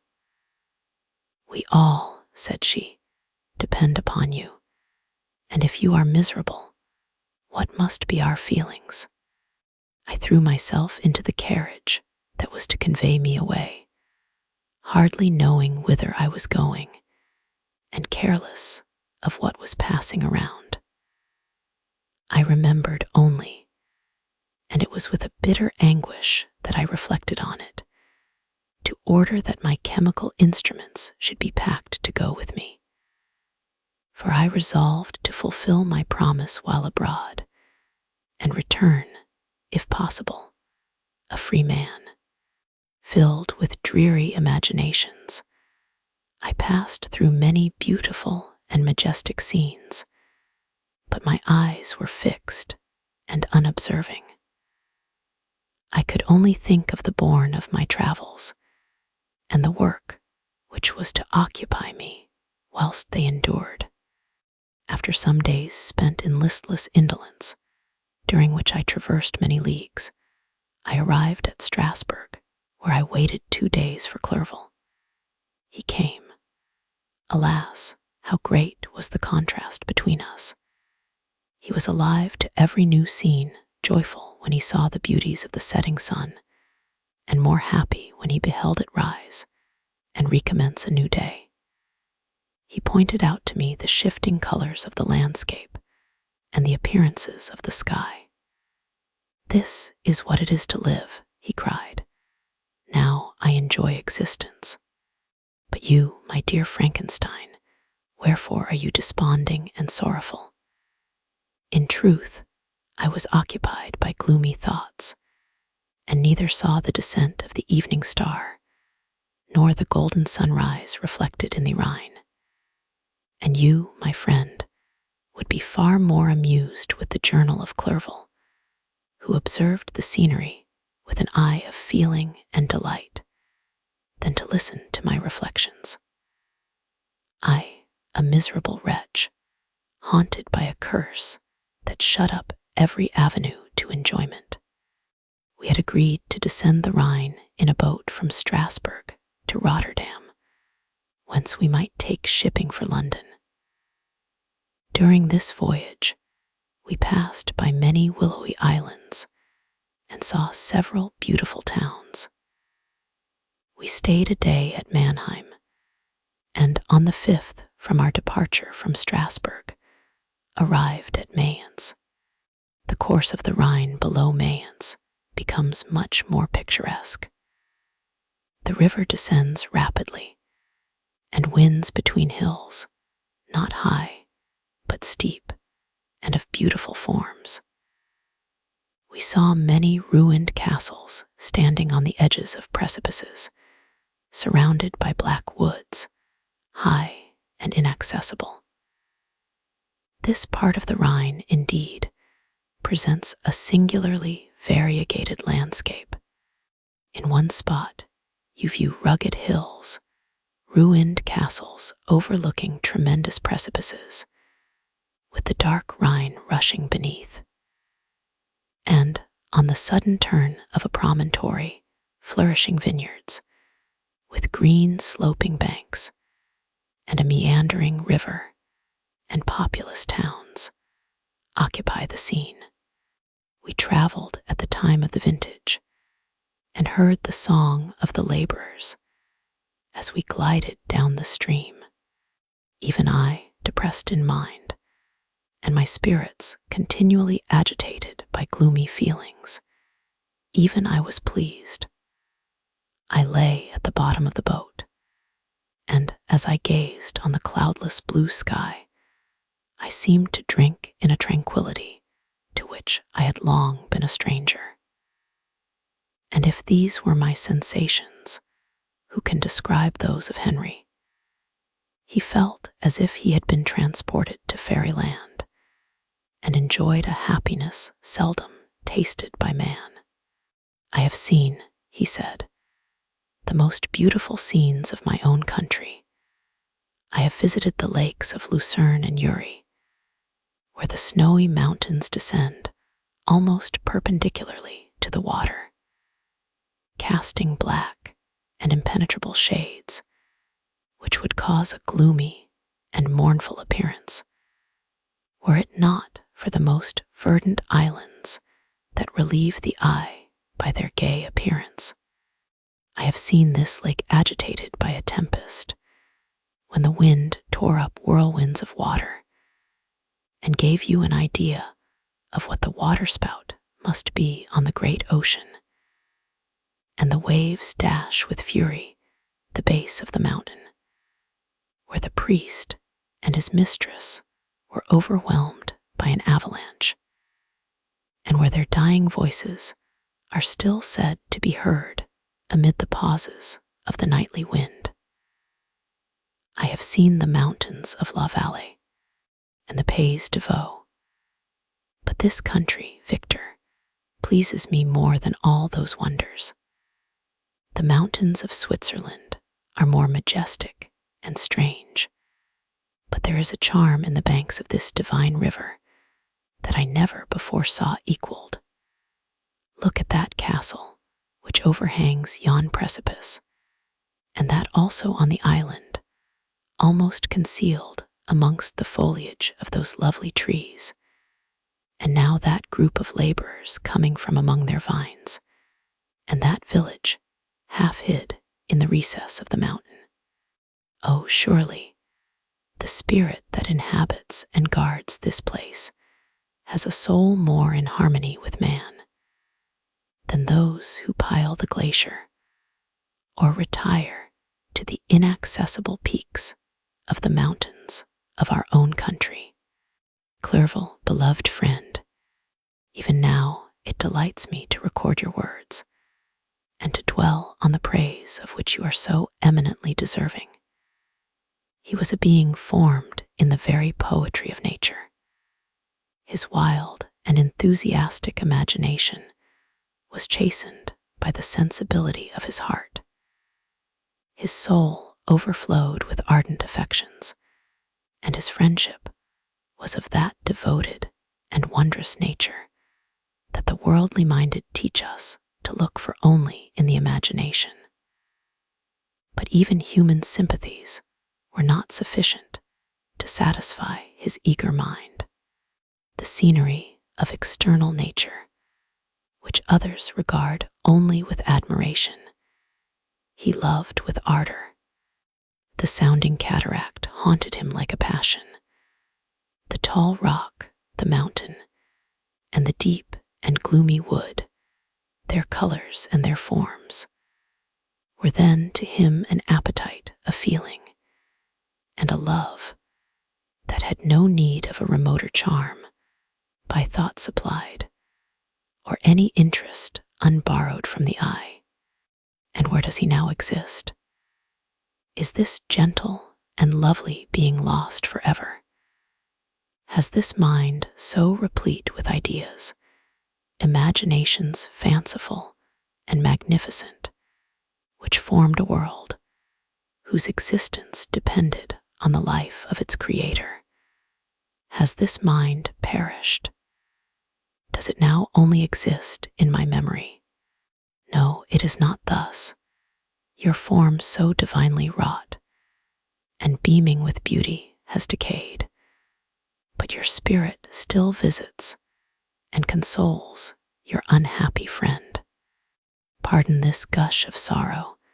These ineffectual words are but a slight tribute to the unexampled worth of Henry, but they soothe my heart, overflowing with the anguish which his remembrance creates. I will proceed with my tale. Beyond Cologne, we descended to the plains of Holland, and we resolved to post the remainder of our way, for the wind was contrary, and the stream of the river was too gentle to aid us. Our journey here lost the interest arising from beautiful scenery, but we arrived in a few days at Rotterdam, whence we proceeded by sea to England.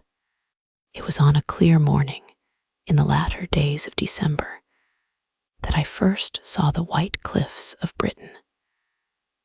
The banks of the Thames presented a new scene. They were flat, but fertile, and almost every town was marked by the remembrance of some story. We saw Tilbury Fort and remembered the Spanish Armada, Gravesend, Woolwich, and Greenwich, places which I had heard of even in my country.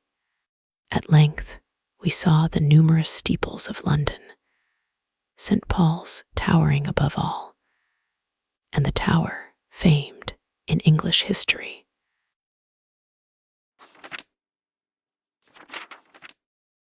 Chapter 2. London was our present point of rest. We determined to remain several months in this wonderful and celebrated city.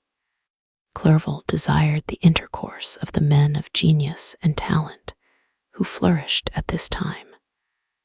But this was with me a secondary object. I was principally occupied with the means of obtaining the information necessary for the completion of my promise, and quickly availed myself of the letters of introduction that I had brought with me, addressed to the most distinguished natural philosophers. If this journey had taken place during my days of study and happiness, it would have afforded me inexpressible pleasure. But a blight had come over my existence, and I only visited these people for the sake of the information they might give me on the subject in which my interest was so terribly profound. Company was irksome to me. When alone, I could fill my mind with the sights of heaven and earth. The voice of Henry soothed me, and I could thus cheat myself into a transitory peace. But busy, uninteresting, joyous faces brought back despair to my heart. I saw an insurmountable barrier placed between me and my fellowmen. This barrier was sealed with the blood of William and Justine, and to reflect on the events connected with those names filled my soul with anguish. But in Clerval, I saw the image of my former self. He was inquisitive and anxious to gain experience and instruction. The difference of manners which he observed was to him an inexhaustible source of instruction and amusement. He was forever busy, and the only check to his enjoyments was my sorrowful and dejected mien. I tried to conceal this as much as possible, that I might not debar him from the pleasures natural to one who was entering on a new scene of life, undisturbed by any care or bitter recollection. I often refused to accompany him, alleging another engagement, that I might remain alone. I now also began to collect the materials necessary for my new creation, and this was to me like the torture of single drops of water continually falling on the head. Every thought that was devoted to it was an extreme anguish, and every word that I spoke in allusion to it caused my lips to quiver and my heart to palpitate. After passing some months in London, we received a letter from a person in Scotland who had formerly been our visitor at Geneva. He mentioned the beauties of his native country and asked us if those were not sufficient allurements to induce us to prolong our journey as far north as Perth, where he resided. Clerval eagerly desired to accept this invitation, and I, although I abhorred society, wished to view again mountains and streams, and all the wondrous works with which nature adorns her chosen dwelling places. We had arrived in England at the beginning of October, and it was now February. We accordingly determined to commence our journey towards the north at the expiration of another month. In this expedition, we did not intend to follow the great road to Edinburgh, but to visit Windsor, Oxford, Matlock, and the Cumberland Lakes, resolving to arrive at the completion of this tour about the end of July. I packed my chemical instruments and the materials I had collected, resolving to finish my labors in some obscure nook in the northern highlands of Scotland. We quitted London on the 27th of March and remained a few days at Windsor, rambling in its beautiful forest. This was a new scene to us mountaineers. The majestic oaks, the quantity of game, and the herds of stately deer were all novelties to us. From thence we proceeded to Oxford. As we entered this city, our minds were filled with the remembrance of the events that had been transacted there more than a century and a half before. It was here that Charles I had collected his forces. This city had remained faithful to him after the whole nation had forsaken his cause to join the standard of Parliament and liberty. The memory of that unfortunate king and his companions, the amiable Falkland, the insolent Gower, his queen and son, gave a peculiar interest to every part of the city which they might be supposed to have inhabited. The spirit of elder days found a dwelling here, and we delighted to trace its footsteps. If these feelings had not found an imaginary gratification, the appearance of the city had yet in itself sufficient beauty to obtain our admiration. The colleges are ancient and picturesque. The streets are almost magnificent, and the lovely Isis, which flows beside it through meadows of exquisite verdure, is spread forth into a placid expanse of waters, which reflects its majestic assemblage of towers and spires and domes, embosomed among aged trees. I enjoyed this scene, and yet my enjoyment was embittered both by the memory of the past and the anticipation of the future.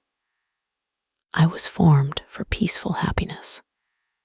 During my youthful days, discontent never visited my mind, and if I was ever overcome by ennui, the sight of what is beautiful in nature, or the study of what is excellent and sublime in the productions of man, could always interest my heart and communicate elasticity to my spirits.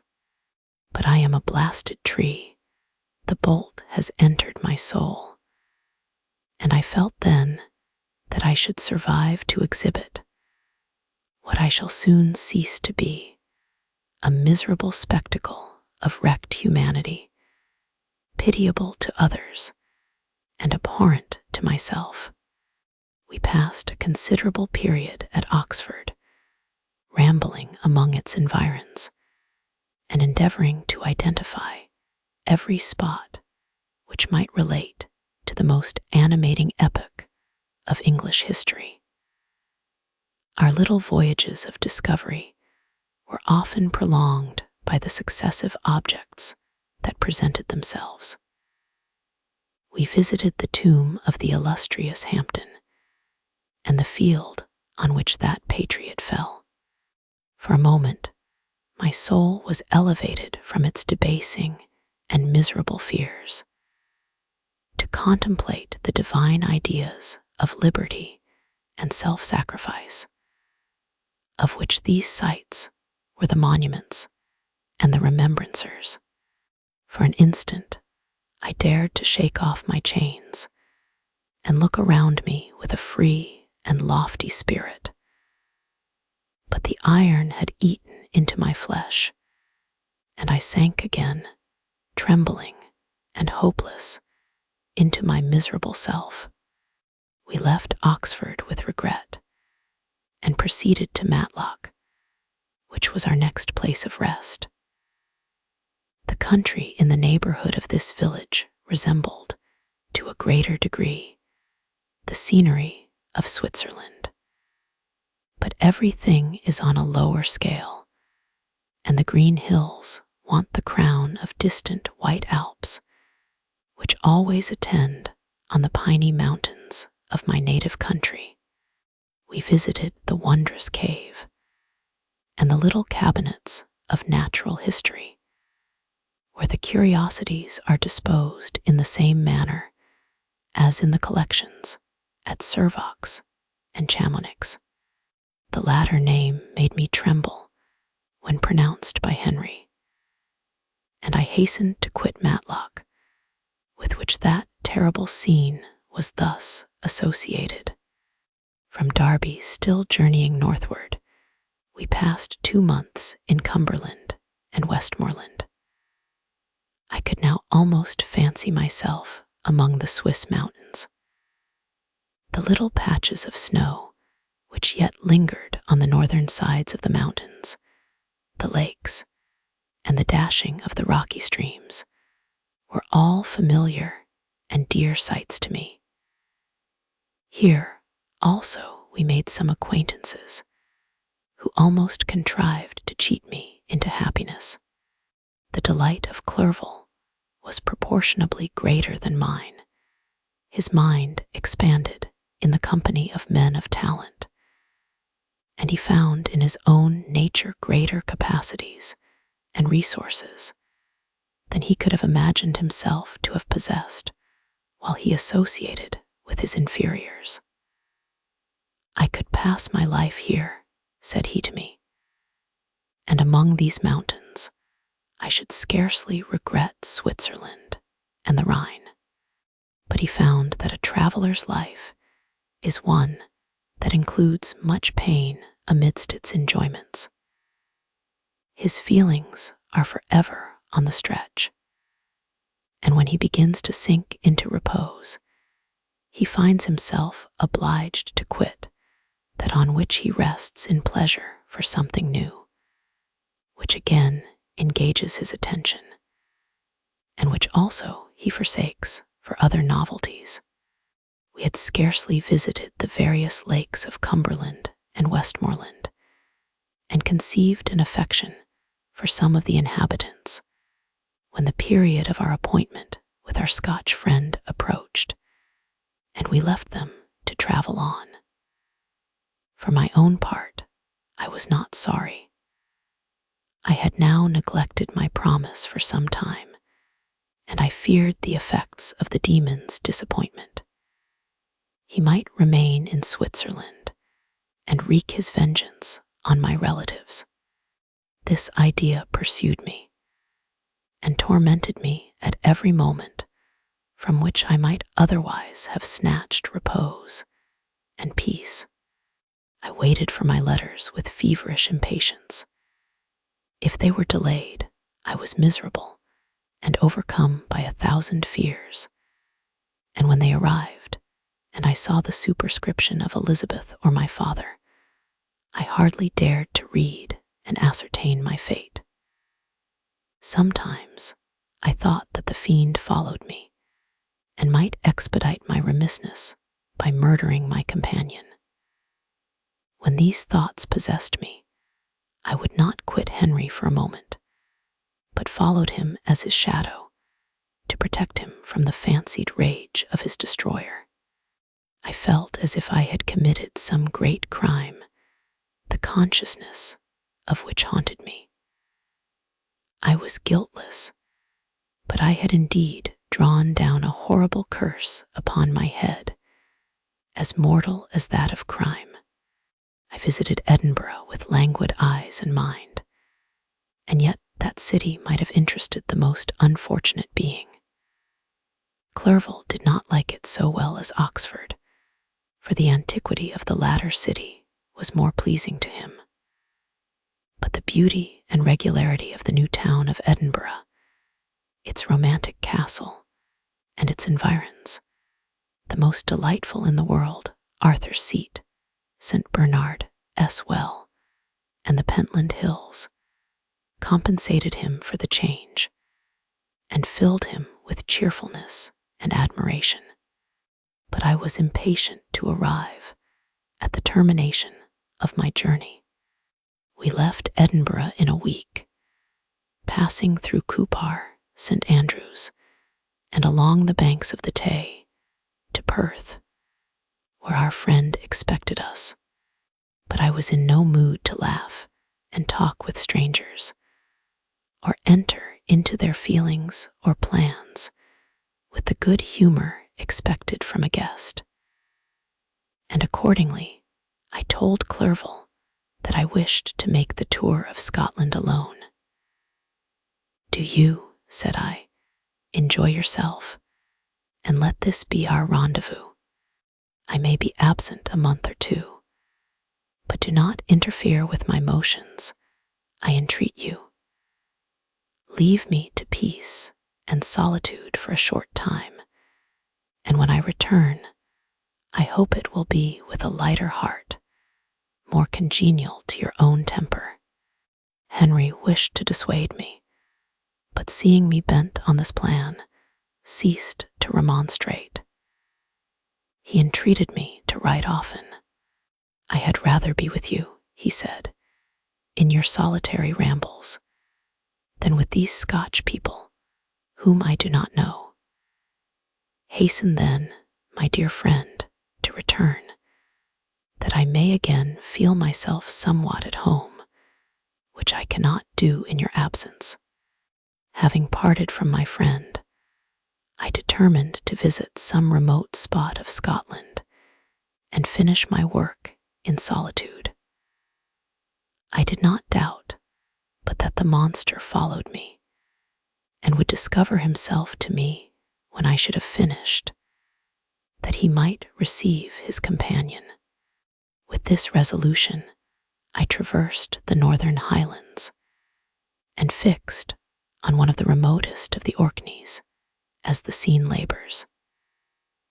It was a place fitted for such a work, being hardly more than a rock, whose high sides were continually beaten upon by the waves. The soil was barren, scarcely affording pasture for a few miserable cows, and oatmeal for its inhabitants, which consisted of 5 persons, whose gaunt and scraggy limbs gave tokens of their miserable fare. Vegetables and bread, when they indulged in such luxuries, and even fresh water, was to be procured from the main land, which was about 5 miles distant. On the whole island, there were but 3 miserable huts, and one of these was vacant when I arrived. This I hired. It contained but 2 rooms, and these exhibited all the squalidness of the most miserable penury. The thatch had fallen in, the walls were unplastered, and the door was off its hinges. I ordered it to be repaired, bought some furniture, and took possession, an incident which would, doubtless, have occasioned some surprise, had not all the senses of the cottagers been benumbed by want and squalid poverty. As it was, I lived ungazed at and unmolested, hardly thanked for the pittance of food and clothes which I gave. So much does suffering blunt even the coarsest sensations of men. In this retreat, I devoted the morning to labor, but in the evening, when the weather permitted, I walked on the stony beach of the sea to listen to the waves as they roared and dashed at my feet. It was a monotonous, yet ever-changing scene. I thought of Switzerland. It was far different from this desolate and appalling landscape. Its hills are covered with vines, and its cottages are scattered thickly in the plains. Its fair lakes reflect a blue and gentle sky, and when troubled by the winds, their tumult is but as the play of a lively infant when compared to the roarings of the giant ocean. In this manner, I distributed my occupations when I first arrived, but as I proceeded in my labor, it became every day more horrible and irksome to me. Sometimes I could not prevail on myself to enter my laboratory for several days, and at other times I toiled day and night in order to complete my work. It was indeed a filthy process in which I was engaged. During my first experiment, a kind of enthusiastic frenzy had blinded me to the horror of my employment. My mind was intently fixed on the sequel of my labor, and my eyes were shut to the horror of my proceedings. But now I went to it in cold blood, and my heart often sickened at the work of my hands. Thus situated, employed in the most detestable occupation, immersed in a solitude where nothing could for an instant call my attention from the actual scene in which I was engaged, my spirits became unequal. I grew restless and nervous. Every moment I feared to meet my persecutor. Sometimes I sat with my eyes fixed on the ground, fearing to raise them lest they should encounter the object which I so much dreaded to behold. I feared to wander from the sight of my fellow creatures, lest, when alone, he should come to claim his companion. In the meantime I worked on, and my labor was already considerably advanced. I looked towards its completion with a tremulous and eager hope, which I dared not trust myself to question, but which was intermixed with obscure forebodings of evil that made my heart sicken in my bosom.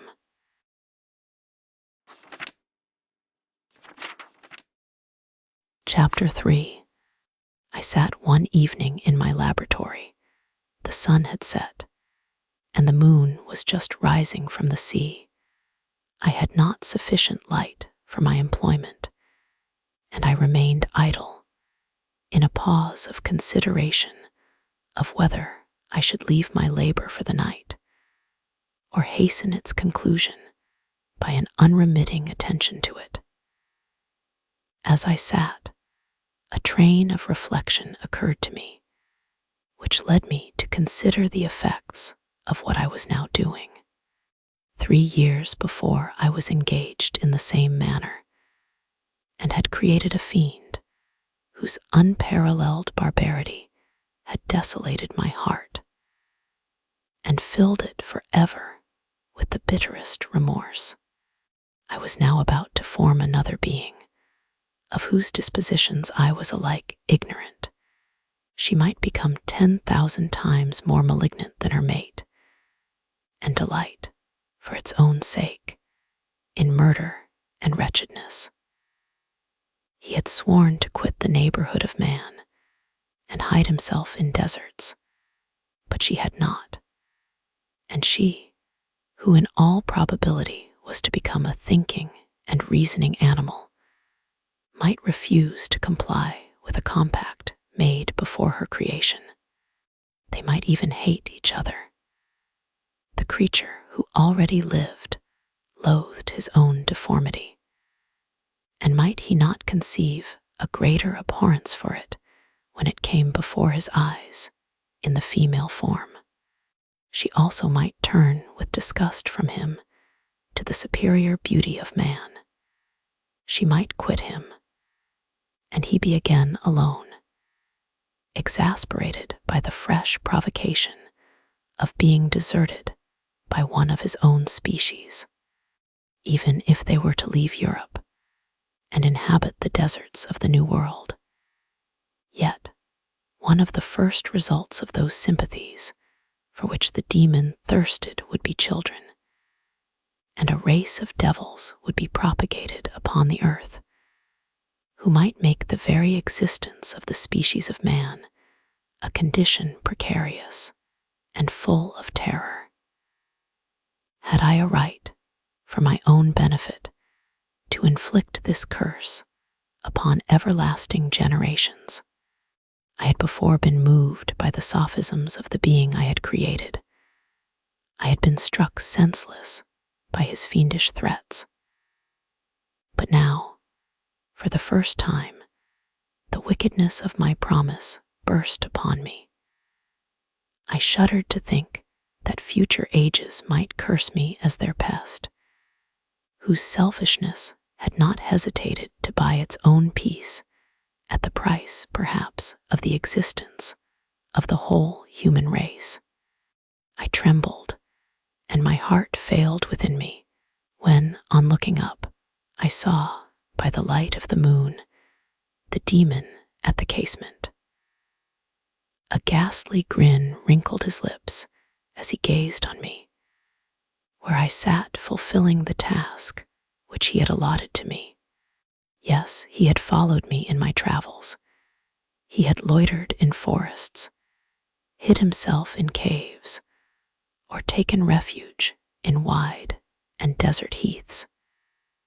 And he now came to mark my progress and claim the fulfillment of my promise. As I looked on him, his countenance expressed the utmost extent of malice and treachery. I thought with a sensation of madness on my promise of creating another like to him, and trembling with passion, tore to pieces the thing on which I was engaged. The wretch saw me destroy the creature on whose future existence he depended for happiness, and with a howl of devilish despair and revenge, withdrew. I left the room, and locking the door, made a solemn vow in my own heart never to resume my labors. And then, with trembling steps, I sought my own apartment. I was alone. None were near me to dissipate the gloom and relieve me from the sickening oppression of the most terrible reveries. Several hours passed, and I remained near my window gazing on the sea.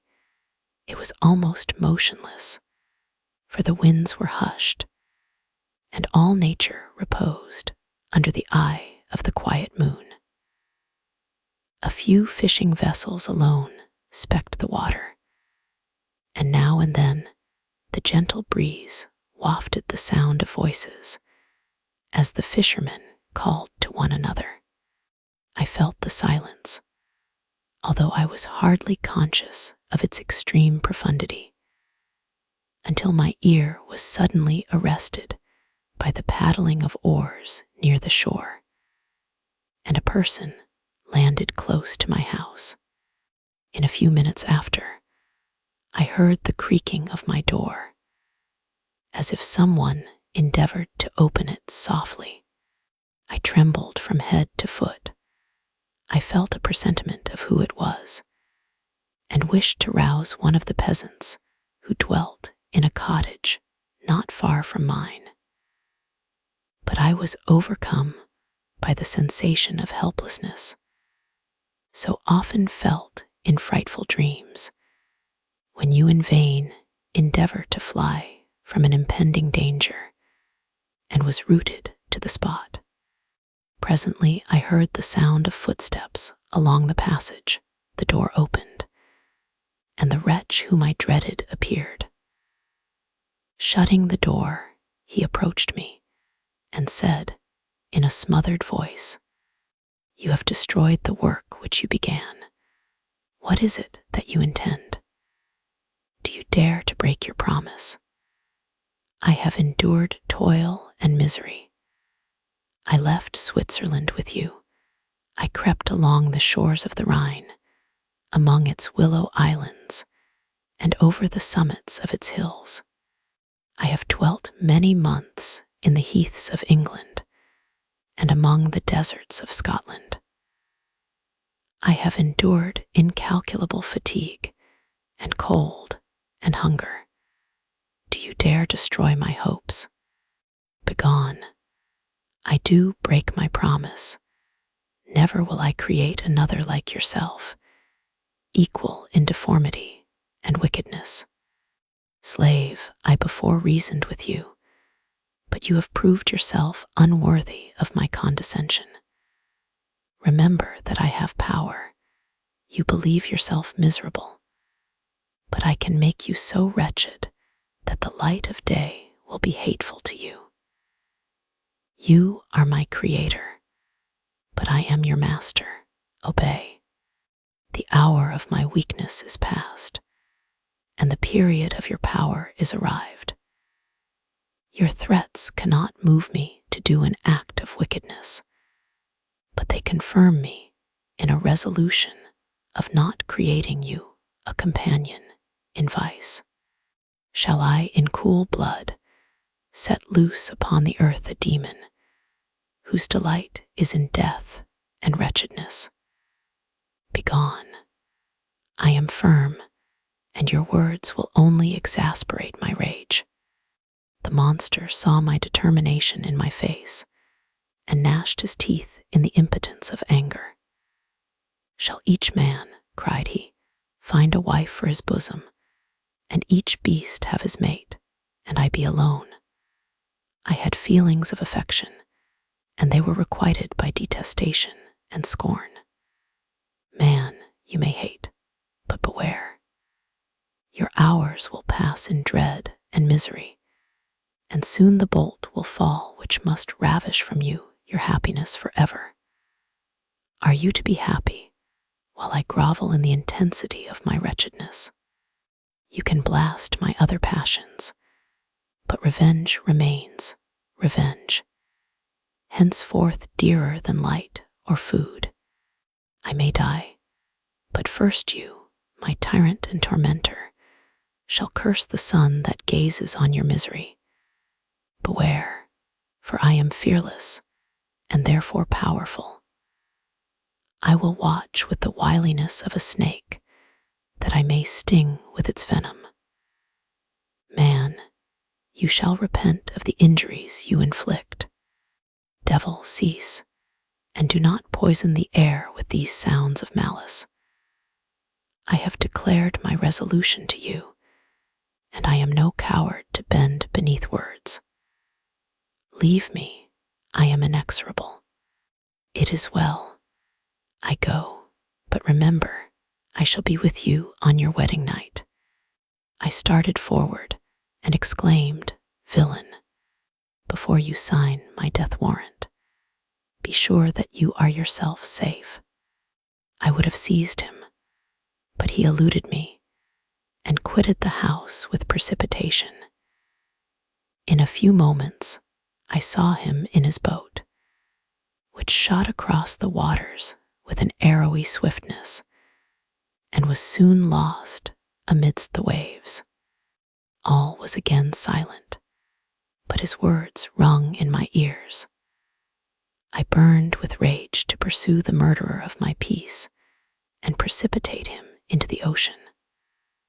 I walked up and down my room hastily and perturbed, while my imagination conjured up 1,000 images to torment and sting me. Why had I not followed him and closed with him in mortal strife? But I had suffered him to depart, and he had directed his course towards the main land.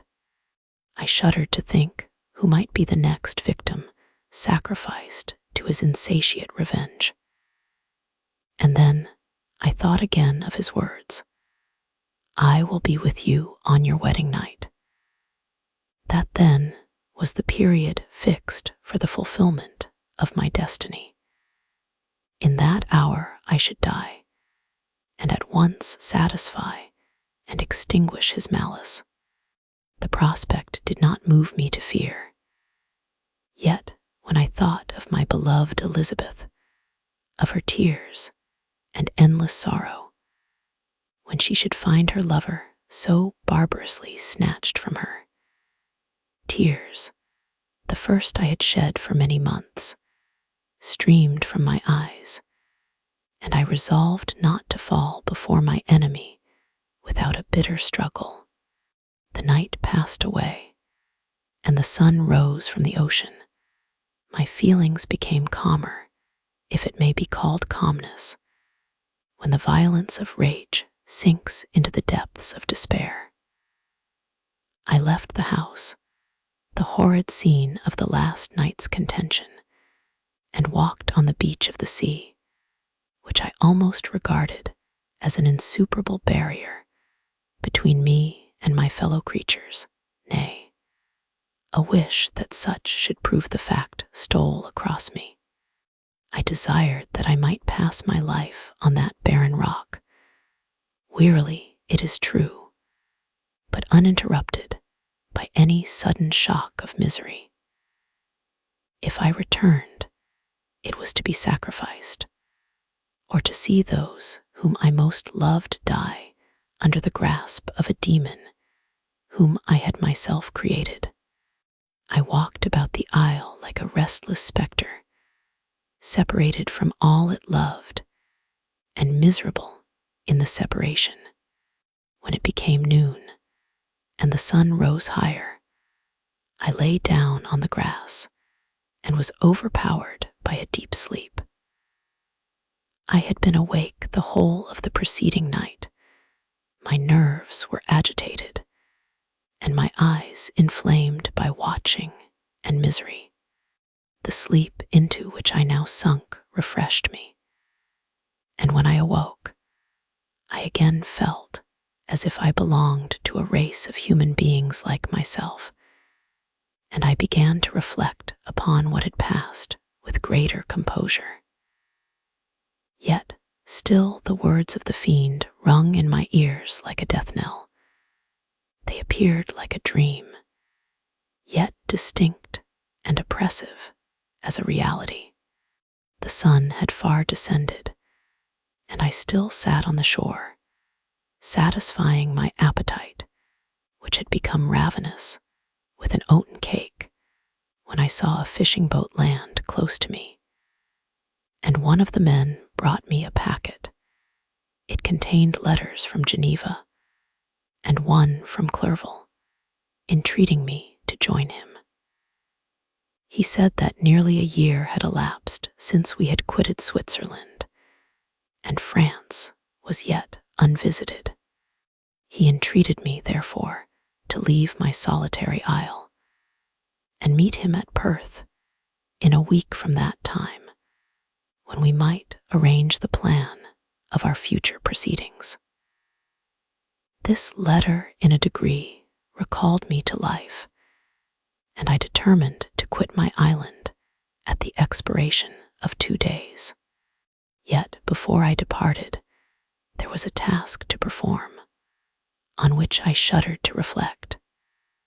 I must pack my chemical instruments, and for that purpose I must enter the room which had been the scene of my odious work, and I must handle those utensils, the sight of which was sickening to me. The next morning, at daybreak, I summoned sufficient courage and unlocked the door of my laboratory. The remains of the half-finished creature, whom I had destroyed, lay scattered on the floor, and I almost felt as if I had mangled the living flesh of a human being. I paused to collect myself, and then entered the chamber. With trembling hand, I conveyed the instruments out of the room. But I reflected that I ought not to leave the relics of my work to excite the horror and suspicion of the peasants, and I accordingly put them into a basket with a great quantity of stones, and laying them up, determined to throw them into the sea that very night. And in the meantime, I sat upon the beach, employed in cleaning and arranging my chemical apparatus. Nothing could be more complete than the alteration that had taken place in my feelings since the night of the appearance of the demon. I had before regarded my promise with a gloomy despair, as a thing that, with whatever consequences, must be fulfilled. But I now felt as if a film had been taken from before my eyes, and that I, for the first time, saw clearly. The idea of renewing my labors did not for one instant occur to me. The threat I had heard weighed on my thoughts, but I did not reflect that a voluntary act of mine could avert it. I had resolved in my own mind that to create another, like the fiend I had first made, would be an act of the basest and most atrocious selfishness, and I banished from my mind every thought that could lead to a different conclusion. Between 2 and 3 in the morning, the moon rose, and I then, putting my basket aboard a little skiff, sailed out about 4 miles from the shore. The scene was perfectly solitary. A few boats were returning towards land, but I sailed away from them. I felt as if I was about the commission of a dreadful crime, and avoided with shuddering anxiety any encounter with my fellow creatures. At one time the moon, which had before been clear, was suddenly overspread by a thick cloud, and I took advantage of the moment of darkness and cast my basket into the sea. I listened to the gurgling sound as it sunk, and then sailed away from the spot. The sky became clouded, but the air was pure, although chilled by the northeast breeze that was then rising. But it refreshed me and filled me with such agreeable sensations that I resolved to prolong my stay on the water, and fixing the rudder in a direct position, stretched myself at the bottom of the boat. Clouds hid the moon. Everything was obscure, and I heard only the sound of the boat. As its keel cut through the waves, the murmur lulled me, and in a short time I slept soundly. I do not know how long I remained in this situation, but when I awoke, I found that the sun had already mounted considerably. The wind was high, and the waves continually threatened the safety of my little skiff. I found that the wind was northeast and must have driven me far from the coast from which I had embarked. I endeavored to change my course, but quickly found that if I again made the attempt, the boat would be instantly filled with water. Thus situated, my only resource was to drive before the wind. I confess that I felt a few sensations of terror. I had no compass with me, and was so little acquainted with the geography of this part of the world that the sun was of little benefit to me. I might be driven into the wide Atlantic and feel all the tortures of starvation, or be swallowed up in the immeasurable waters that roared and buffeted around me. I had already been out many hours and felt the torment of a burning thirst, a prelude to my other sufferings. I looked on the heavens, which were covered by clouds that flew before the wind only to be replaced by others. I looked upon the sea. It was to be my grave. "Fiend," I exclaimed, "your task is already fulfilled." I thought of Elizabeth, of my father, and of Clerval, and sunk into a reverie so despairing and frightful that even now, when the scene is on the point of closing before me forever, I shudder to reflect on it. Some hours passed thus, but by degrees, as the sun declined towards the horizon, the wind died away into a gentle breeze, and the sea became free from breakers. But these gave place to a heavy swell. I felt sick, and hardly able to hold the rudder, when suddenly I saw a line of high land towards the south, almost spent, as I was, by fatigue, and the dreadful suspense I endured for several hours. This sudden certainty of life rushed like a flood of warm joy to my heart, and tears gushed from my eyes.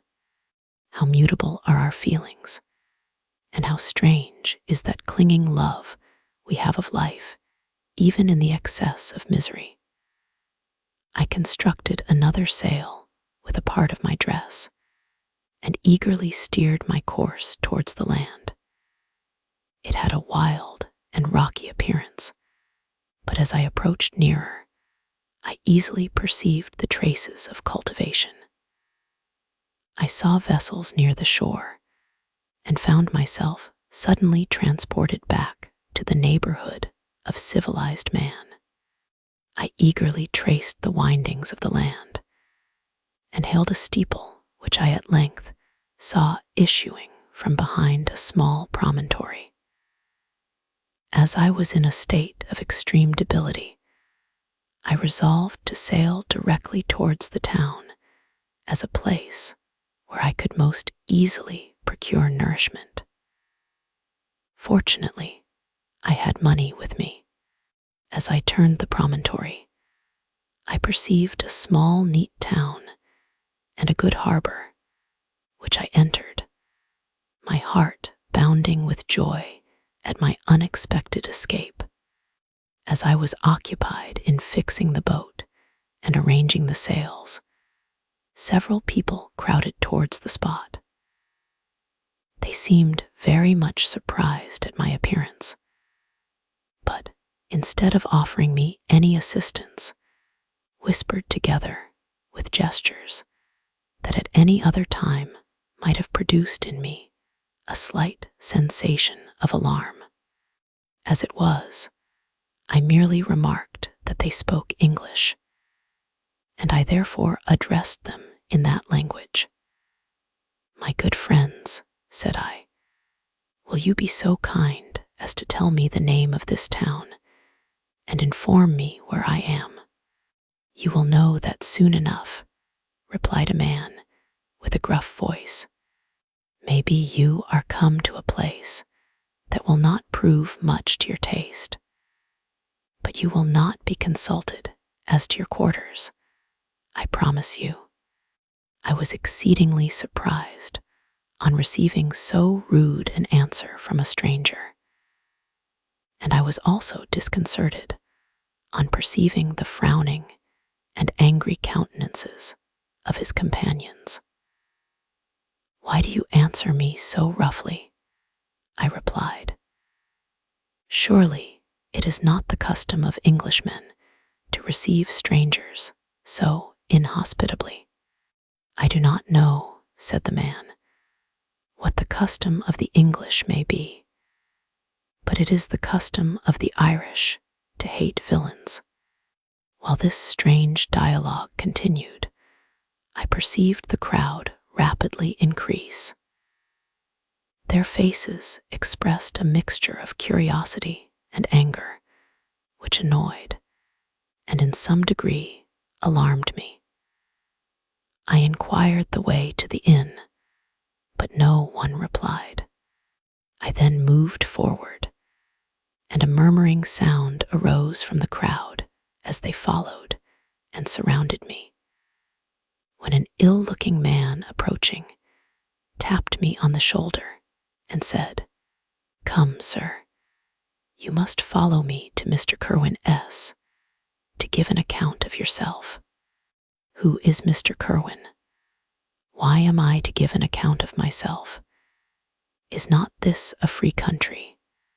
"Aye, sir, free enough for honest folks." "Mr. Kerwin is a magistrate, and you are to give an account of the death of a gentleman who was found murdered here last night." This answer startled me, but I presently recovered myself. I was innocent. That could easily be proved. Accordingly, I followed my conductor in silence, and was led to one of the best houses in the town. I was ready to sink from fatigue and hunger, but being surrounded by a crowd, I thought it politic to rouse all my strength, that no physical debility might be construed into apprehension or conscious guilt. Little did I then expect the calamity that was in a few moments to overwhelm me and extinguish in horror and despair all fear of ignominy or death. I must pause here, for it requires all my fortitude to recall the memory of the frightful events which I am about to relate in proper detail to my recollection.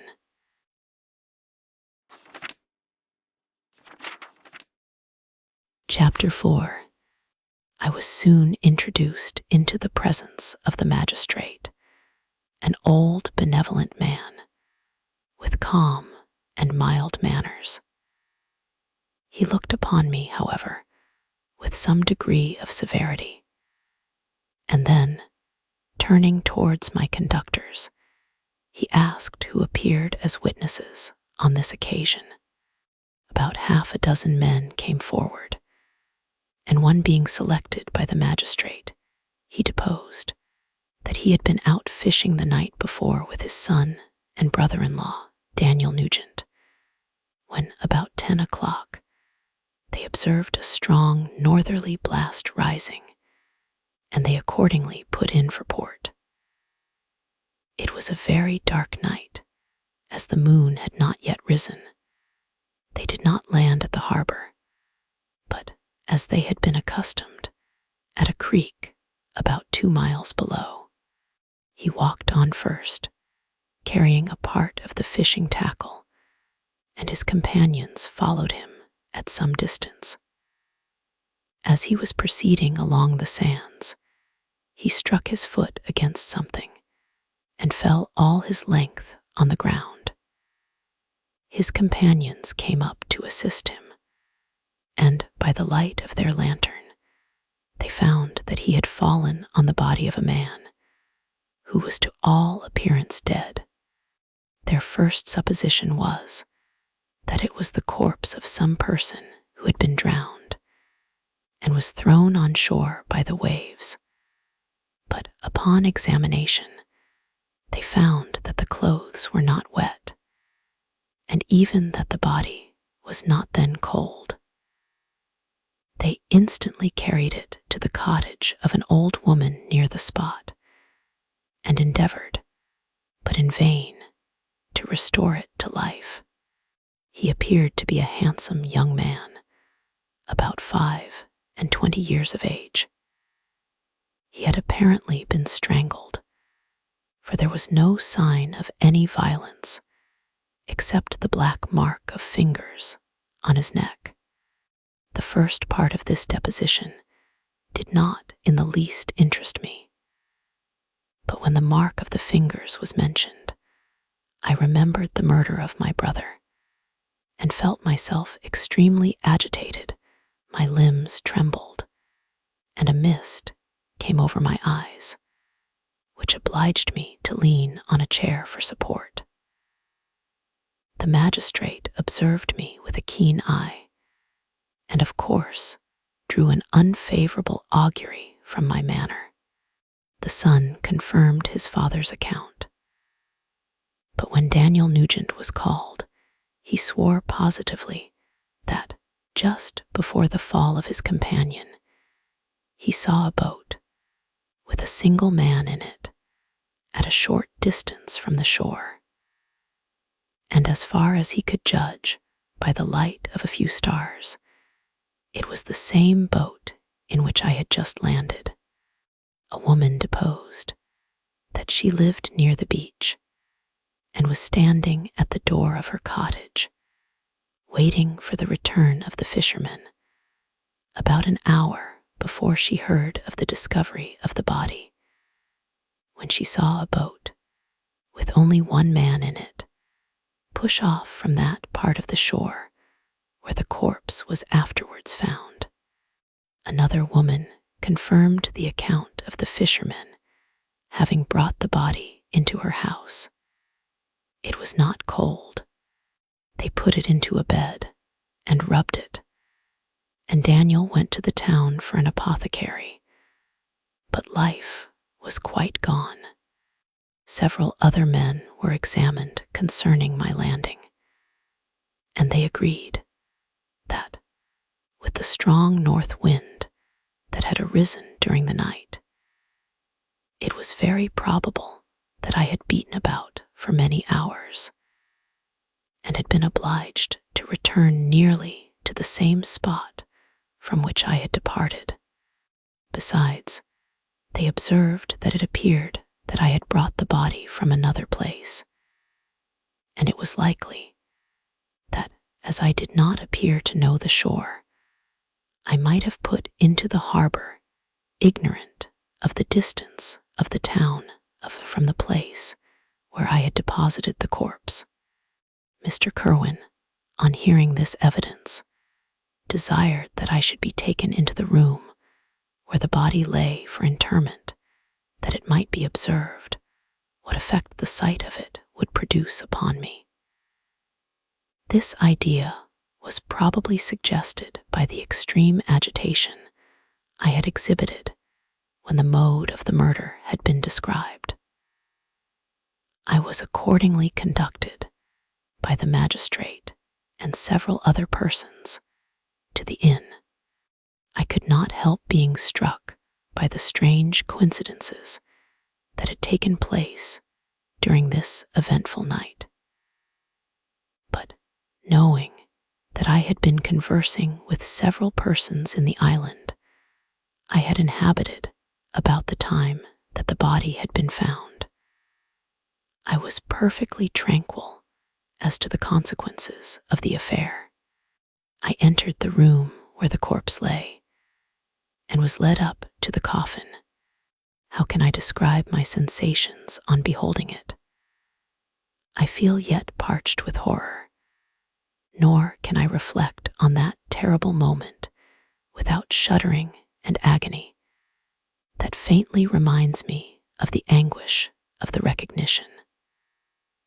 The trial, the presence of the magistrate and witnesses, passed like a dream from my memory when I saw the lifeless form of Henry Clerval stretched before me. I gasped for breath, and throwing myself on the body, I exclaimed, "Have my murderous machinations deprived you also, my dearest Henry, of life? 2, I have already destroyed. Other victims await their destiny. But you, Clerval, my friend, my benefactor, the human frame could no longer support the agonizing suffering that I endured, and I was carried out of the room in strong convulsions. A fever succeeded to this. I lay for 2 months on the point of death. My ravings, as I afterwards heard, were frightful. I called myself the murderer of William, of Justine, and of Clerval. Sometimes I entreated my attendants to assist me in the destruction of the fiend by whom I was tormented, and at others I felt the fingers of the monster already grasping my neck, and screamed aloud with agony and terror. Fortunately, as I spoke my native language, Mr. Kerwin alone understood me, but my gestures and bitter cries were sufficient to affright the other witnesses. Why did I not die? More miserable than man ever was before. Why did I not sink into forgetfulness and rest? Death snatches away many blooming children, the only hopes of their doting parents. How many brides and youthful lovers have been one day in the bloom of health and hope, and the next a prey for worms and the decay of the tomb? Of what materials was I made that I could thus resist so many shocks, which, like the turning of the wheel, continually renewed the torture. But I was doomed to live, and in 2 months found myself as awaking from a dream in a prison, stretched on a wretched bed, surrounded by jailers, turnkeys, bolts, and all the miserable apparatus of a dungeon. It was morning, I remember, when I thus awoke to understanding. I had forgotten the particulars of what had happened, and only felt as if some great misfortune had suddenly overwhelmed me. But when I looked around and saw the barred windows and the squalidness of the room in which I was, all flashed across my memory, and I groaned bitterly. This sound disturbed an old woman who was sleeping in a chair beside me. She was a hired nurse, the wife of one of the turnkeys, and her countenance expressed all those bad qualities which often characterize that class. The lines of her face were hard and rude, like that of persons accustomed to see without sympathizing in sights of misery. Her tone expressed her entire indifference. She addressed me in English, and the voice struck me as one that I had heard during my sufferings. "Are you better now, sir?" said she.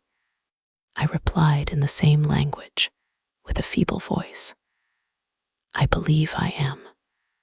But if it be all true, if indeed I did not dream, I am sorry that I am still alive to feel this misery and horror."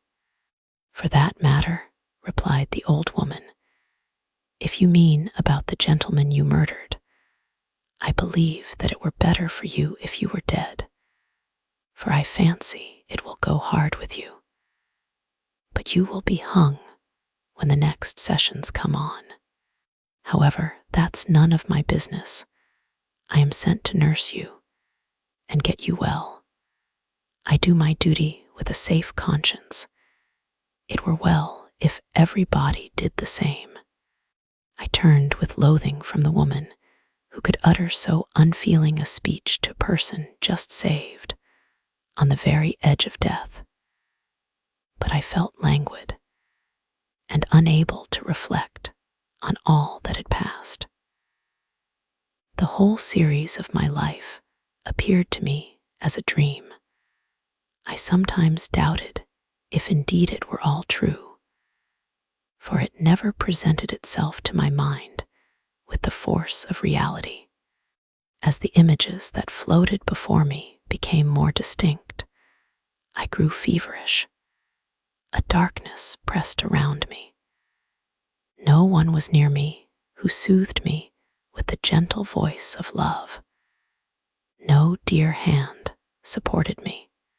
The physician came and prescribed medicines, and the old woman prepared them for me. But utter carelessness was visible in the first, and the expression of brutality was strongly marked in the visage of the second. Who could be interested in the fate of a murderer but the hangman who would gain his fee? These were my first reflections, but I soon learned that Mr. Kerwin had shewn me extreme kindness. He had caused the best room in the prison to be prepared for me. Wretched indeed was the best. And it was he who had provided a physician and a nurse. It is true, he seldom came to see me, for, although he ardently desired to relieve the sufferings of every human creature, he did not wish to be present at the agonies and miserable ravings of a murderer. He came, therefore, sometimes to see that I was not neglected, but his visits were short and at long intervals. One day, when I was gradually recovering, I was seated in a chair, my eyes half open, and my cheeks livid like those in death. I was overcome by gloom and misery, and often reflected, I had better seek death than remain miserably pent up only to be let loose in a world replete with wretchedness. At one time, I considered whether I should not declare myself guilty and suffer the penalty of the law, less innocent than poor Justine had been. Such were my thoughts when the door of my apartment was opened and Mr. Kerwin entered. His countenance expressed sympathy and compassion. He drew a chair close to mine and addressed me in French. I fear that this place is very shocking to you. Can I do anything to make you more comfortable? I thank you, but all that you mention is nothing to me. On the whole earth, there is no comfort which I am capable of receiving. I know that the sympathy of a stranger can be but of little relief to one borne down, as you are by so strange a misfortune. But you will, I hope, soon quit this melancholy abode, for doubtless evidence can easily be brought to free you from the criminal charge. That is my least concern. I am, by a course of strange events, become the most miserable of mortals, persecuted and tortured as I am and have been. Can death be any evil to me? Nothing indeed could be more unfortunate and agonizing than the strange chances that have lately occurred.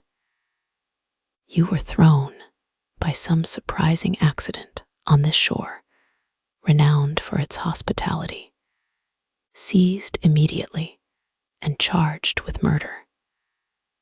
The first sight that was presented to your eyes was the body of your friend, murdered in so unaccountable a manner, and placed, as it were, by some fiend across your path. As Mr. Kerwin said this, notwithstanding the agitation I endured on this retrospect of my sufferings, I also felt considerable surprise at the knowledge he seemed to possess concerning me.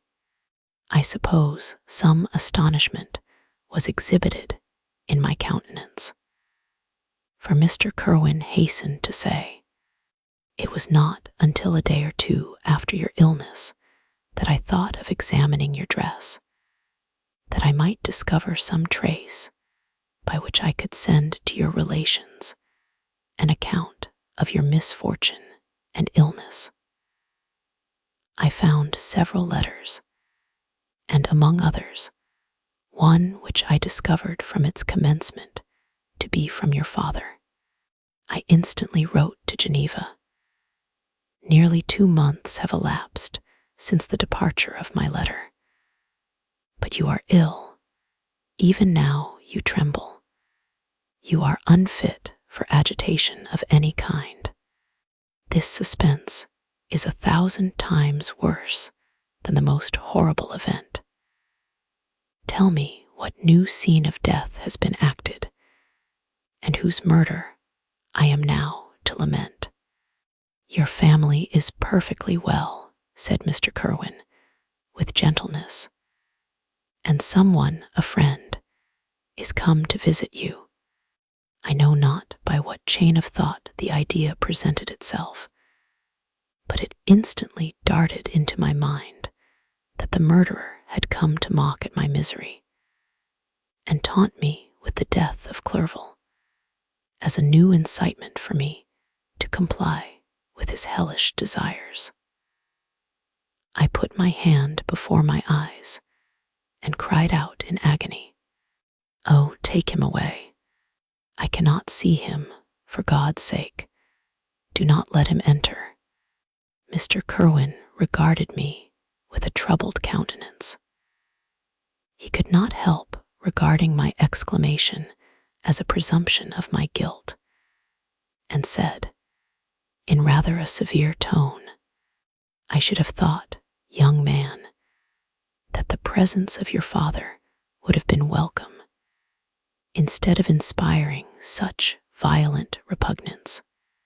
My father, cried I, while every feature and every muscle was relaxed from anguish to pleasure.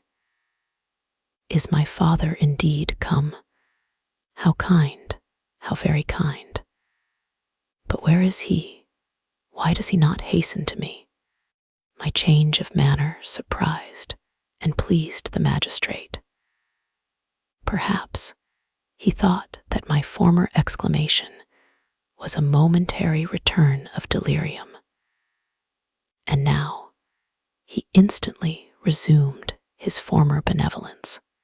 He rose and quitted the room with my nurse, and in a moment my father entered it.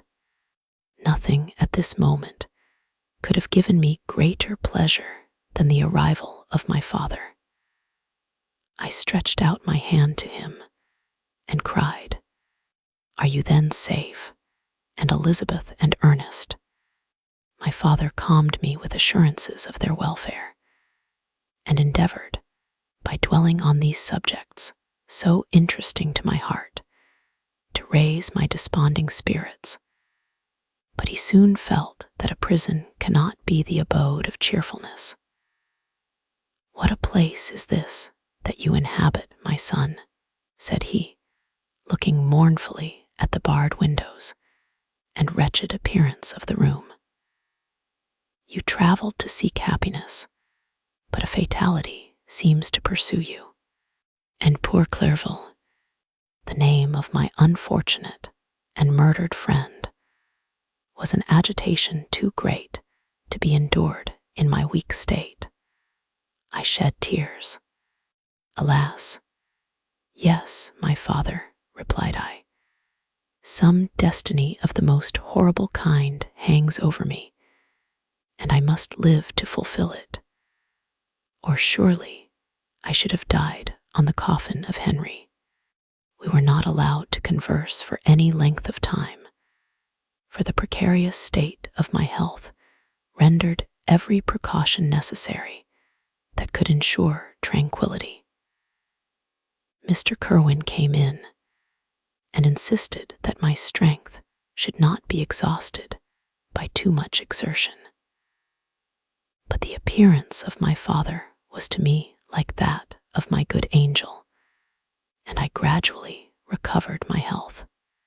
As my sickness quitted me, I was absorbed by a gloomy and black melancholy that nothing could dissipate. The image of Clerval was forever before me, ghastly and murdered. More than once the agitation into which these reflections threw me made my friends dread a dangerous relapse. Alas, why did they preserve so miserable and detested a life? It was surely that I might fulfill my destiny, which is now drawing to a close. Soon, oh, very soon, will death extinguish these throbbings and relieve me from the mighty weight of anguish that bears me to the dust. And in executing the award of justice, I shall also sink to rest. Then the appearance of death was distant, although the wish was ever present to my thoughts, and I often sat for hours motionless and speechless, wishing for some mighty revolution that might bury me and my destroyer in its ruins. The season of the assizes approached. I had already been 3 months in prison, and although I was still weak and in continual danger of a relapse, I was obliged to travel nearly 100 miles to the county town where the court was held. Mr. Kerwin charged himself with every care of collecting witnesses and arranging my defense. I was spared the disgrace of appearing publicly as a criminal, as the case was not brought before the court that decides on life and death. The grand jury rejected the bill.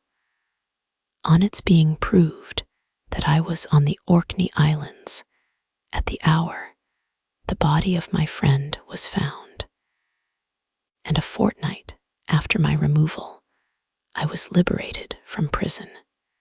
My father was enraptured on finding me freed from the vexations of a criminal charge, that I was again allowed to breathe the fresh atmosphere and allowed to return to my native country. I did not participate in these feelings, for to me, the walls of a dungeon or a palace were alike hateful. The cup of life was poisoned forever, and although the sun shone upon me, as upon the happy and gay of heart, I saw around me nothing but a dense and frightful darkness, penetrated by no light but the glimmer of two eyes that glared upon me.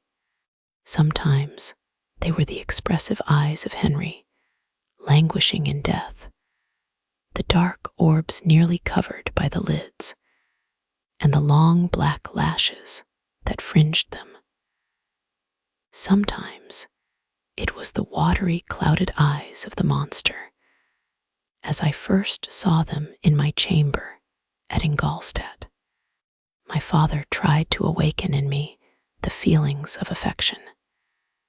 He talked of Geneva, which I should soon visit, of Elizabeth, and Ernest, but these words only drew deep groans from me. Sometimes, indeed, I felt a wish for happiness, and thought, with melancholy delight, of my beloved cousin, or longed, with a devouring malady du pays, to see once more the blue lake and rapid Rhone that had been so dear to me in early childhood.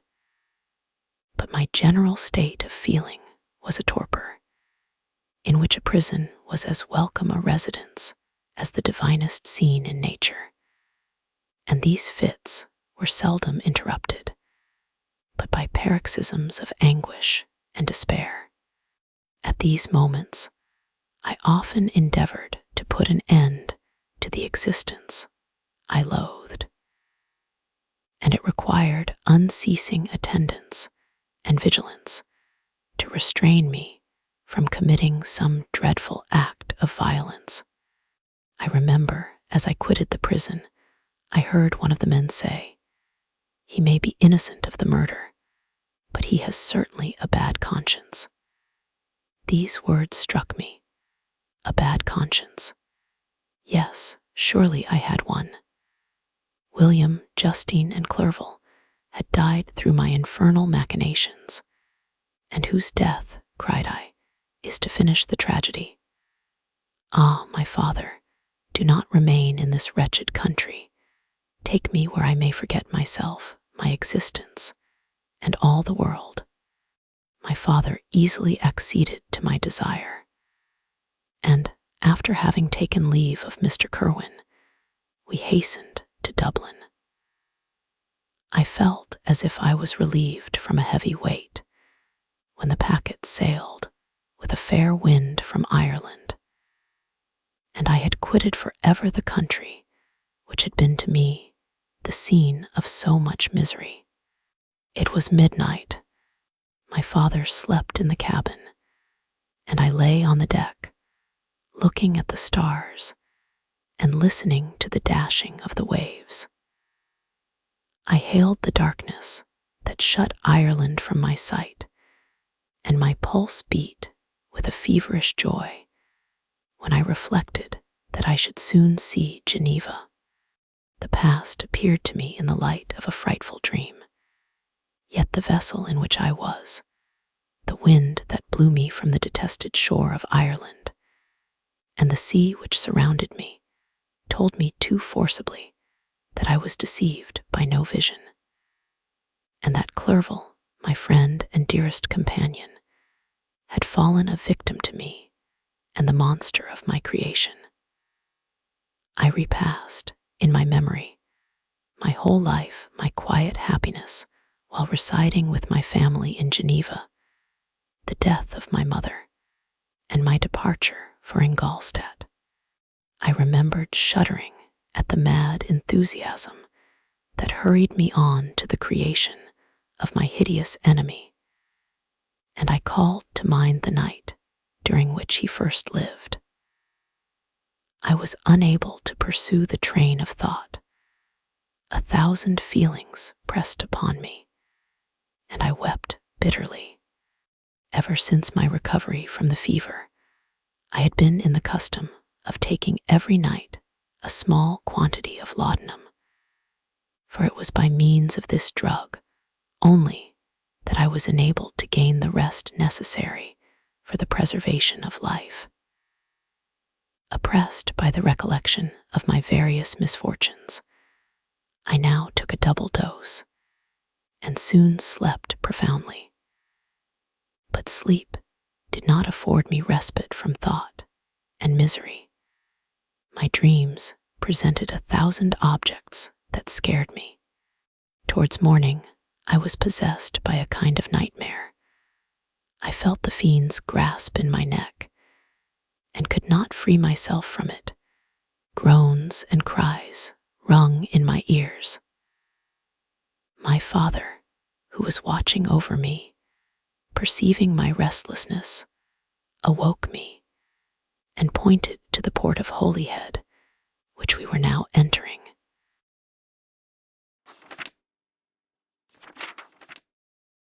Chapter 5. We had resolved not to go to London, but to cross the country to Portsmouth, and thence to embark for Havre. I preferred this plan principally because I dreaded to see again those places in which I had enjoyed a few moments of tranquility with my beloved Clerval. I thought with horror of seeing again those persons whom we had been accustomed to visit together, and who might make inquiries concerning an event, the very remembrance of which made me again feel the pang I endured when I gazed on his lifeless form in the inn at. As for my father, his desires and exertions were bounded to the again, seeing me restored to health and peace of mind. His tenderness and attentions were unremitting. My grief and gloom was obstinate, but he would not despair. Sometimes he thought that I felt deeply the degradation of being obliged to answer a charge of murder, and he endeavored to prove to me the futility of pride. Alas, my father, said I, how little do you know me? Human beings, their feelings and passions, would indeed be degraded if such a wretch as I felt pride. Justine, poor unhappy Justine, was as innocent as I, and she suffered the same charge, she died for it. And I am the cause of this, I murdered her. William, Justine, and Henry, they all died by my hands. My father had often, during my imprisonment, heard me make the same assertion. When I thus accused myself, he sometimes seemed to desire an explanation, and at others he appeared to consider it as caused by delirium, and that, during my illness, some idea of this kind had presented itself to my imagination, the remembrance of which I preserved in my convalescence. I avoided explanation and maintained a continual silence concerning the wretch I had created. I had a feeling that I should be supposed mad, and this forever chained my tongue, when I would have given the whole world to have confided the fatal secret. Upon this occasion, my father said, with an expression of unbounded wonder, "What do you mean, Victor? Are you mad? My dear son, I entreat you never to make such an assertion again." I am not mad, I cried energetically. The sun and the heavens, who have viewed my operations, can bear witness of my truth. I am the assassin of those most innocent victims. They died by my machinations.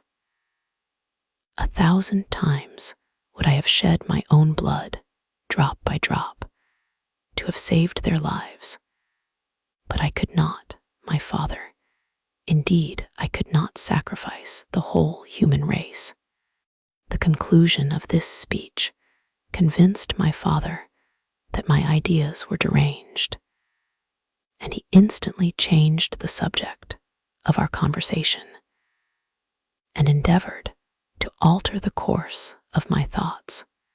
He wished as much as possible to obliterate the memory of the scenes that had taken place in Ireland, and never alluded to them or suffered me to speak of my misfortunes. As time passed away, I became more calm.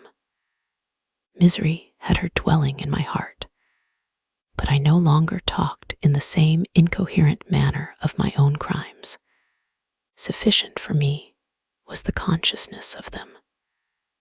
By the utmost self-violence, I curbed the imperious voice of wretchedness, which sometimes desired to declare itself to the whole world, and my manners were calmer and more composed than they had ever been since my journey to the Sea of Ice. We arrived at Havre on the 8th of May, and instantly proceeded to Paris, where my father had some business which detained us a few weeks. In this city, I received the following letter from Elizabeth. To Victor Frankenstein, my dearest friend, it gave me the greatest pleasure to receive a letter from my uncle dated at Paris. You are no longer at a formidable distance, and I may hope to see you in less than a fortnight. My poor cousin, how much you must have suffered. I expect to see you looking even more ill than when you quitted Geneva. This winter has been passed most miserably, tortured as I have been by anxious suspense. Yet I hope to see peace in your countenance, and to find that your heart is not totally devoid of comfort and tranquility. Yet I fear that the same feelings now exist that made you so miserable a year ago, even perhaps augmented by time. I would not disturb you at this period, when so many misfortunes weigh upon you. But a conversation that I had with my uncle previous to his departure renders some explanation necessary before we meet. Explanation. You may possibly say, what can Elizabeth have to explain? If you really say this, my questions are answered, and I have no more to do than to sign myself your affectionate cousin. But you are distant from me, and it is possible that you may dread, and yet be pleased with this explanation. And in a probability of this being the case, I dare not any longer postpone writing what, during your absence, I have often wished to express to you, but have never had the courage to begin. You well know, Victor, that our union had been the favorite plan of your parents ever since our infancy. We were told this when young, and taught to look forward to it as an event that would certainly take place. We were affectionate playfellows during childhood, and I believe, dear and valued friends to one another as we grew older. But as brother and sister often entertain a lively affection towards each other, without desiring a more intimate union, may not such also be our case? Tell me, dearest Victor. Answer me, I conjure you, by our mutual happiness, with simple truth. Do you not love another? You have traveled, You have spent several years of your life at Ingolstadt, and I confess to you, my friend, that when I saw you last autumn so unhappy, flying to solitude from the society of every creature, I could not help supposing that you might regret our connection and believe yourself bound in honor to fulfill the wishes of your parents, although they opposed themselves to your inclinations. But this is false reasoning. I confess to you, my cousin, that I love you, and that in my airy dreams of futurity, you have been my constant friend and companion. But it is your happiness I desire as well as my own when I declare to you that our marriage would render me eternally miserable unless it were the dictate of your own free choice. Even now I weep to think that, borne down as you are by the cruelest misfortunes, you may stifle, by the word honor, all hope of that love and happiness which would alone restore you to yourself. I, who have so interested an affection for you, may increase your miseries tenfold by being an obstacle to your wishes. Ah, Victor, be assured that your cousin and playmate has too sincere a love for you not to be made miserable by this supposition. Be happy, my friend, and if you obey me in this one request, remain satisfied that nothing on earth will have the power to interrupt my tranquility. Do not let this letter disturb you. Do not answer it tomorrow or the next day, or even until you come, if it will give you pain. My uncle will send me news of your health, and if I see but one smile on your lips when we meet, occasioned by this or any other exertion of mine, I shall need no other happiness. Elizabeth Lavienzier. Geneva, May 18th, 17. This letter revived in my memory what I had before forgotten, the threat of the fiend. I will be with you on your wedding night. Such was my sentence, and on that night would the demon employ every art to destroy me and tear me from the glimpse of happiness which promised partly to console my sufferings. On that night, he had determined to consummate his crimes by my death. Well, be it so. A deadly struggle would then assuredly take place, in which if he was victorious, I should be at peace, and his power over me be at an end. If he were vanquished, I should be a free man. Alas, what freedom!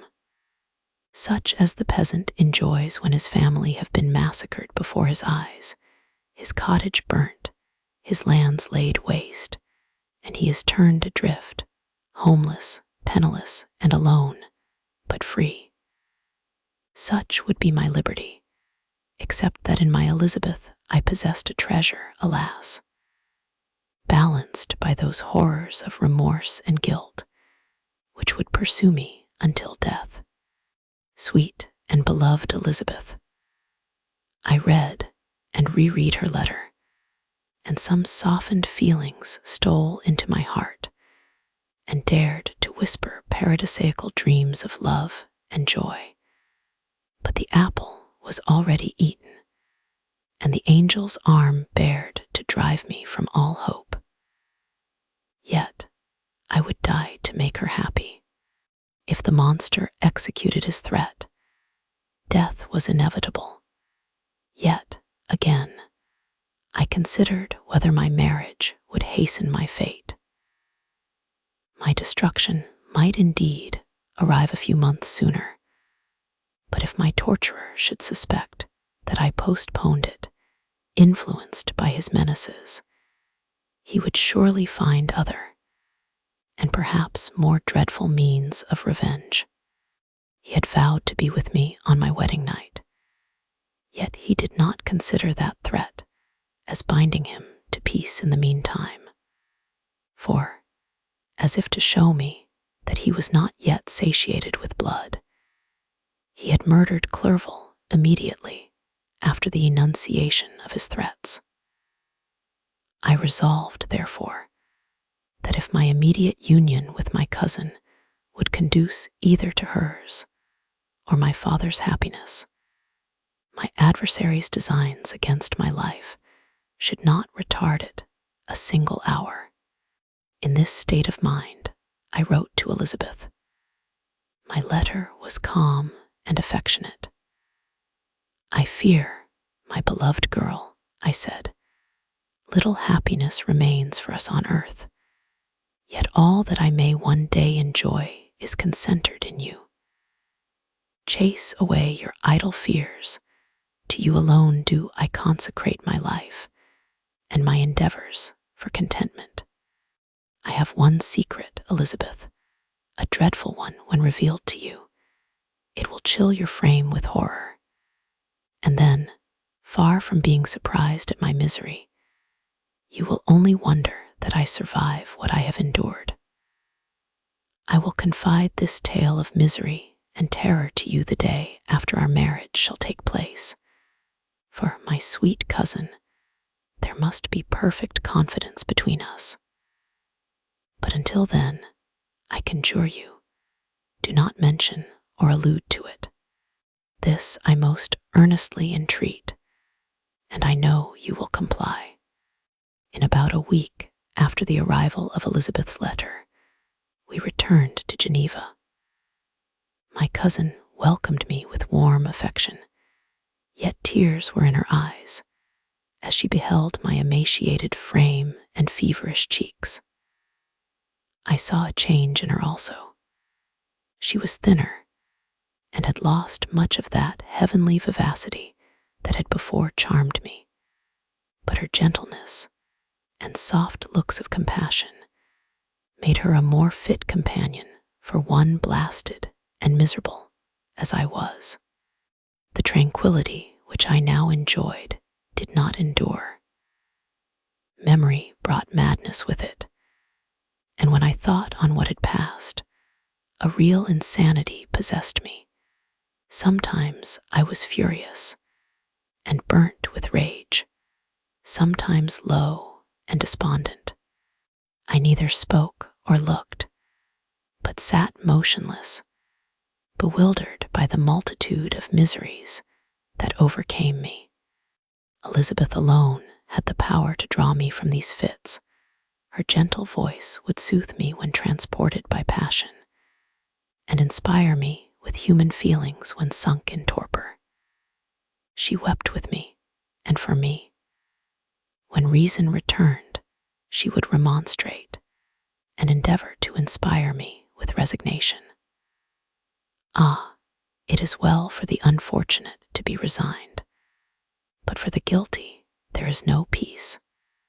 The agonies of remorse poison the luxury there is otherwise sometimes found in indulging the excess of grief.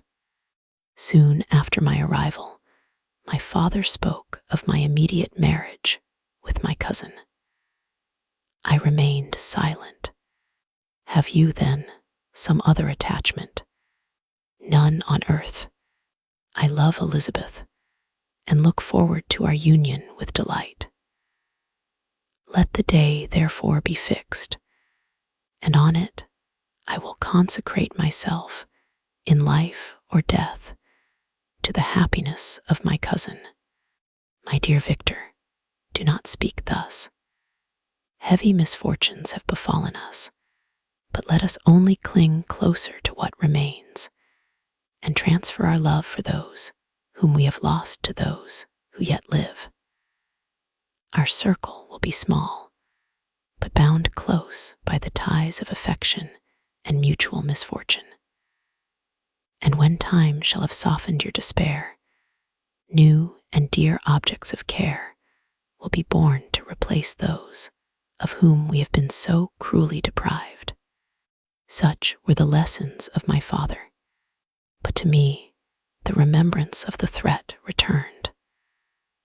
Nor can you wonder that, omnipotent as the fiend had yet been in his deeds of blood, I should almost regard him as invincible, and that when he had pronounced the words, "I shall be with you on your wedding night," I should regard the threatened fate as unavoidable.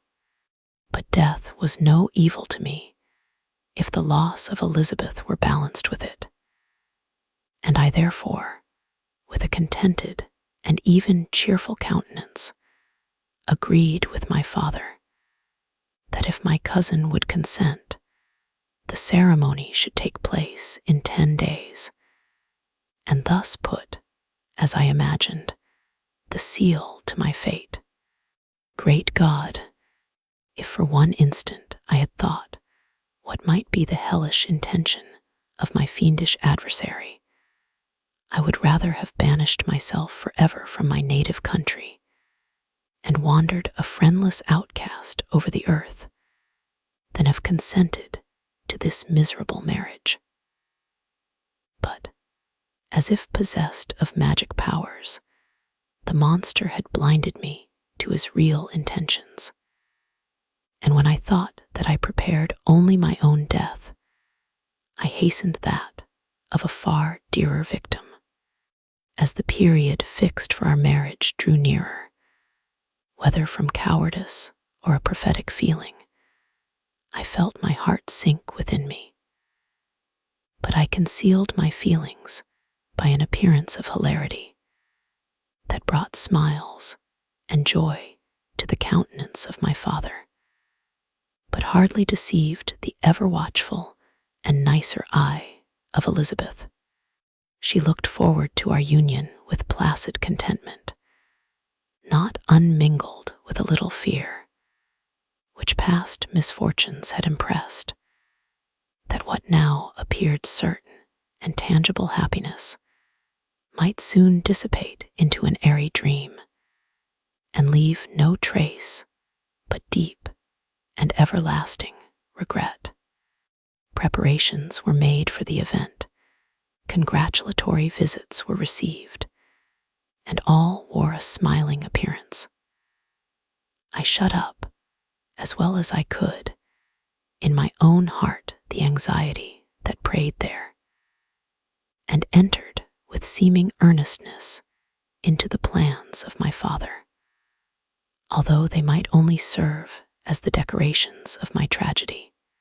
A house was purchased for us near Cologne, by which we should enjoy the pleasures of the country, and yet be so near Geneva as to see my father every day, who would still reside within the walls for the benefit of Ernest, that he might follow his studies at the schools. In the meantime, I took every precaution to defend my person, in case the fiend should openly attack me. I carried pistols and a dagger constantly about me, and was ever on the watch to prevent artifice, and by these means gained a greater degree of tranquility. Indeed, as the period approached, the threat appeared more as a delusion, not to be regarded as worthy to disturb my peace, while the happiness I hoped for in my marriage wore a greater appearance of certainty, as the day fixed for its solemnization drew nearer, and I heard it continually spoken of as an occurrence which no accident could possibly prevent. Elizabeth seemed happy. My tranquil demeanor contributed greatly to calm her mind. But on the day that was to fulfill my wishes and my destiny, she was melancholy, and a presentiment of evil pervaded her. And perhaps also she thought of the dreadful secret which I had promised to reveal to her the following day. My father was in the meantime overjoyed, and, in the bustle of preparation, only observed in the melancholy of his niece, the diffidence of a bride. After the ceremony was performed, a large party assembled at my Father S., but it was agreed that Elizabeth and I should pass the afternoon and night at Evian, and return to Cologne the next morning. As the day was fair and the wind favorable, we resolved to go by water. Those were the last moments of my life, during which I enjoyed the feeling of happiness. We passed rapidly along. The sun was hot, but we were sheltered from its rays by a kind of canopy, while we enjoyed the beauty of the scene, sometimes on one side of the lake, where we saw Mont Salers, the pleasant banks of Montalerger, and at a distance, surmounting all, the beautiful Mont Blanc, and the assemblage of snowy mountains that in vain endeavor to emulate her. Sometimes coasting the opposite banks, we saw the mighty Jura opposing its dark side to the ambition that would quit its native country, and an almost insurmountable barrier to the invader who should wish to enslave it. I took the hand of Elizabeth. "You are sorrowful, my love. Ah, if you knew what I have suffered, and what I may yet endure, you would endeavor to let me taste the quiet and freedom from despair that this one day at least permits me to enjoy." "Be happy, my dear Victor," replied Elizabeth. "There is, I hope, nothing to distress you, and be assured that if a lively joy is not painted in my face, my heart is contented. Something whispers to me not to depend too much on the prospect that is opened before us, but I will not listen to such a sinister voice. Observe how fast we move along, and how the clouds which sometimes obscure and sometimes rise above the dome of Mont Blanc render this scene of beauty still more interesting. Look also at the innumerable fish that are swimming in the clear waters, where we can distinguish every pebble that lies at the bottom. What a divine day! How happy and serene all nature appears. Thus Elizabeth endeavored to divert her thoughts, and mine from all reflection upon melancholy subjects. But her temper was fluctuating. Joy for a few instants shone in her eyes, but it continually gave place to distraction and reverie. The sun sunk lower in the heavens. We passed the river Drance, and observed its path through the chasms of the higher and the glens of the lower hills. The Alps here come closer to the lake, and we approached the amphitheater of mountains, which forms its eastern boundary. The spire of Evian shone under the woods that surrounded it, and the range of mountain above mountain by which it was overhung. The wind, which had hitherto carried us along with amazing rapidity, sunk at sunset to a light breeze. The soft air just ruffled the water, and caused a pleasant motion among the trees as we approached the shore, from which it wafted the most delightful scent of flowers and hay. The sun sunk beneath the horizon as we landed, and as I touched the shore, I felt those cares and fears revive, which soon were to clasp me and cling to me forever.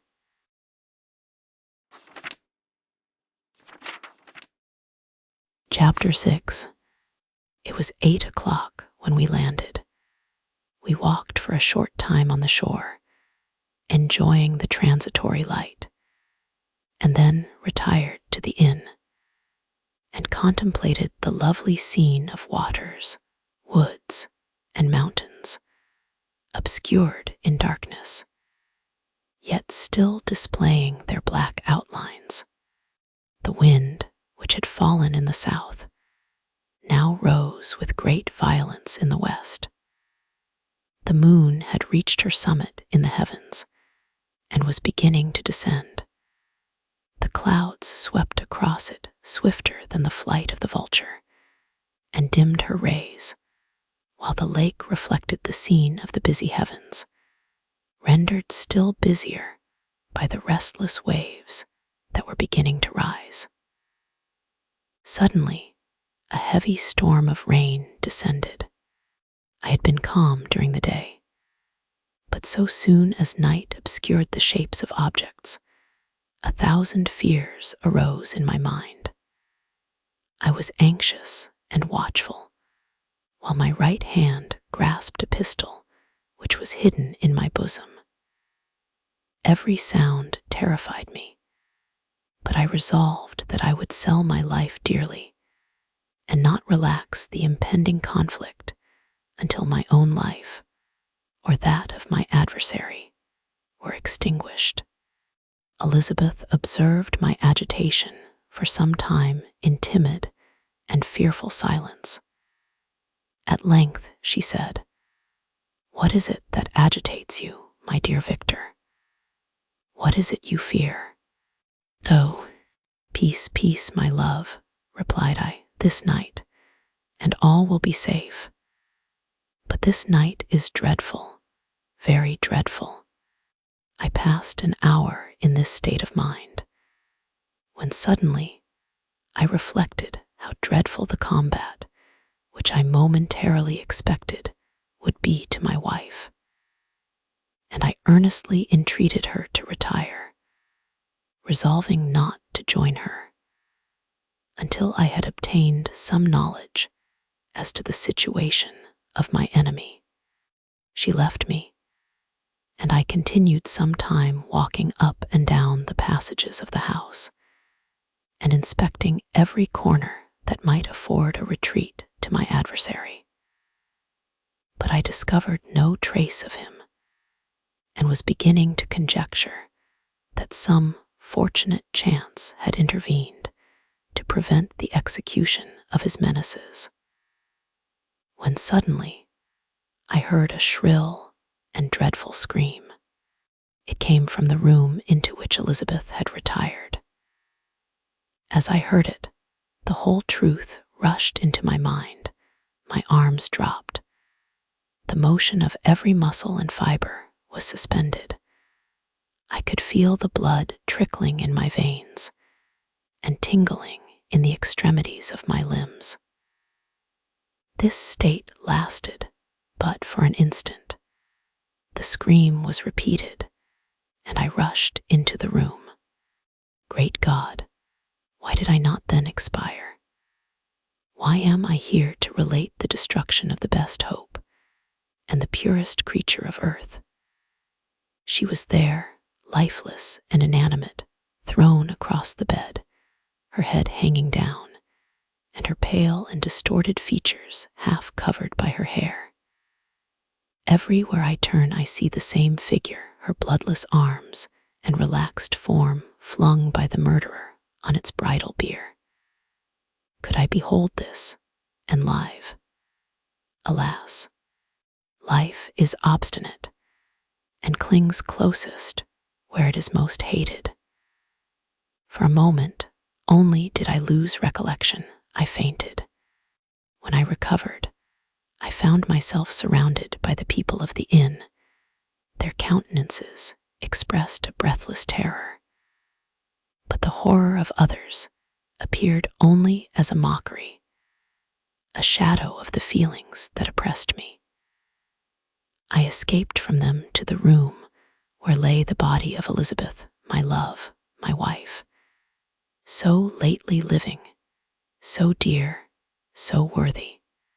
She had been moved from the posture in which I had first beheld her, and now, as she lay, her head upon her arm, and a handkerchief thrown across her face and neck, I might have supposed her asleep.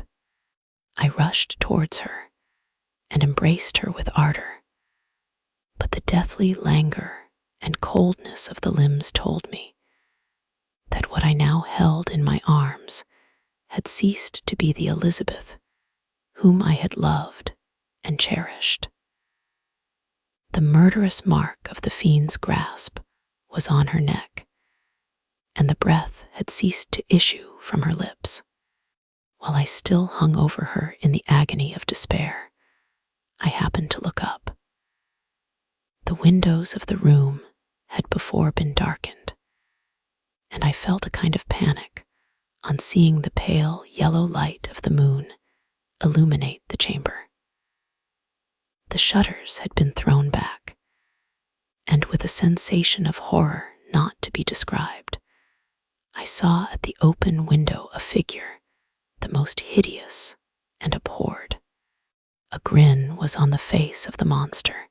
He seemed to jeer, as with his fiendish finger he pointed towards the corpse of my wife. I rushed towards the window, and drawing a pistol from my bosom, shot, but he eluded me, leaped from his station, and running with the swiftness of lightning, plunged into the lake. The report of the pistol brought a crowd into the room. I pointed to the spot where he had disappeared, and we followed the track with boats. Nets were cast, but in vain. After passing several hours, we returned hopeless, most of my companions believing it to have been a form conjured by my fancy. After having landed, they proceeded to search the country, parties going in different directions among the woods and vines. I did not accompany them. I was exhausted. A film covered my eyes, and my skin was parched with the heat of fever. In this state, I lay on a bed, hardly conscious of what had happened. My eyes wandered round the room, as if to seek something that I had lost. At length, I remembered that my father would anxiously expect the return of Elizabeth and myself, and that I must return alone. This reflection brought tears into my eyes, and I wept for a long time, but my thoughts rambled to various subjects, reflecting on my misfortunes and their cause. I was bewildered in a cloud of wonder and horror.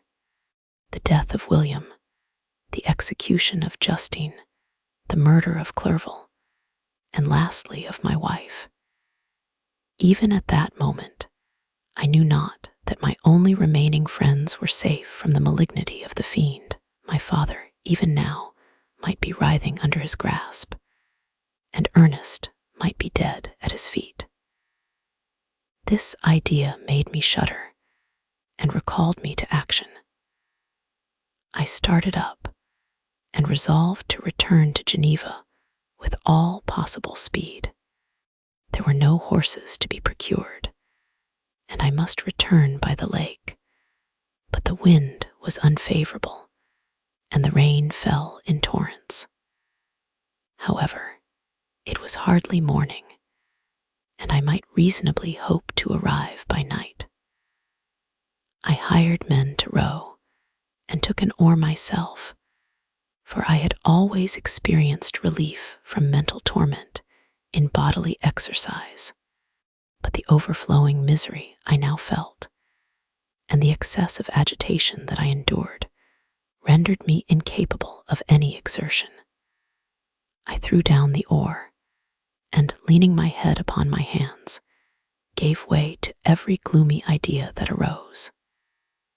If I looked up, I saw the scenes which were familiar to me in my happier time, and which I had contemplated but the day before in the company of her who was now but a shadow and a recollection.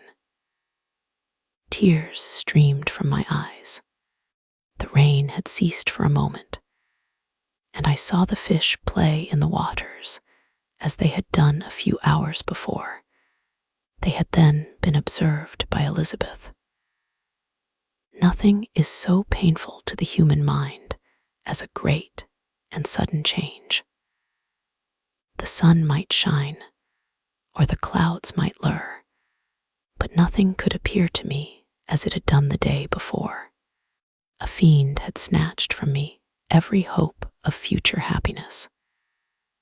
No creature had ever been so miserable as I was. So frightful an event is single in the history of man.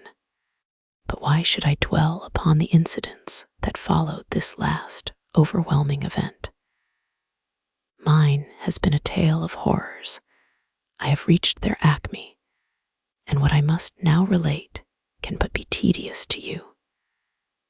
Know that, one by one, my friends were snatched away. I was left desolate. My own strength is exhausted, and I must tell, in a few words, what remains of my hideous narration. I arrived at Geneva. My father and Ernest yet lived, but the former sunk under the tidings that I bore. I see him now, excellent and venerable old man. His eyes wandered in vacancy, for they had lost their charm and their delight. His niece, his more than daughter, whom he doted on with all that affection which a man feels, who, in the decline of life, having few affections, clings more earnestly to those that remain. Cursed, cursed be the fiend that brought misery on his gray hairs, and doomed him to waste in wretchedness. He could not live under the horrors that were accumulated around him. An apoplectic fit was brought on, and in a few days he died in my arms. What then became of me? I know not. I lost sensation, and chains and darkness were the only objects that pressed upon me.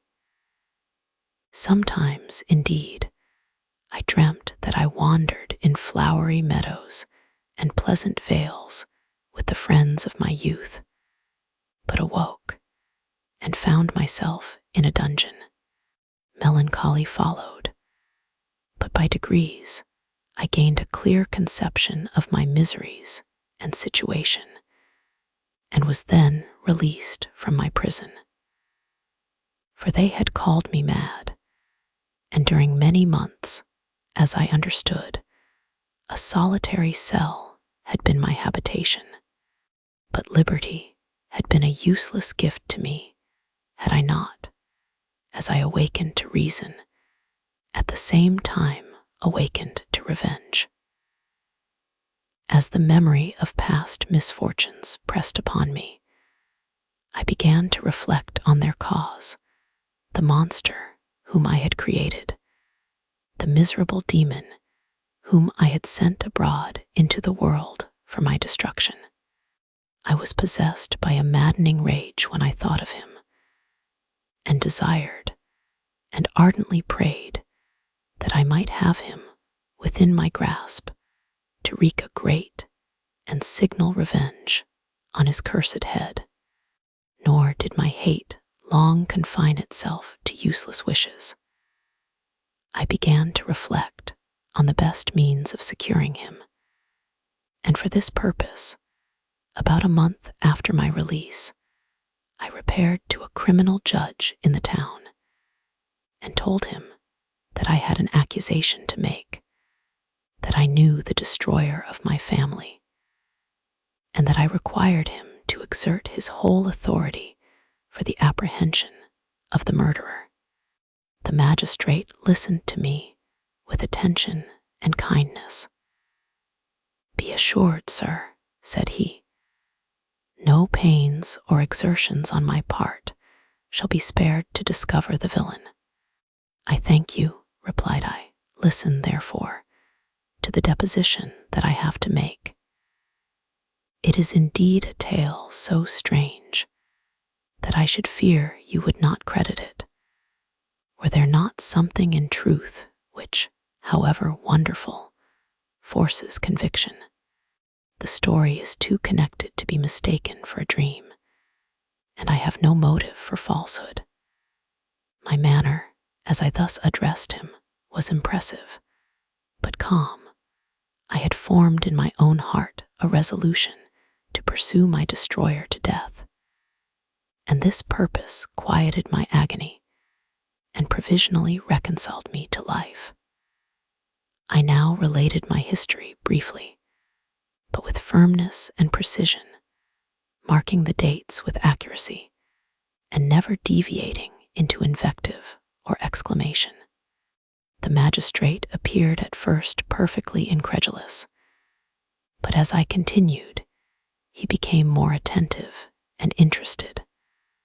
I saw him sometimes shudder with horror.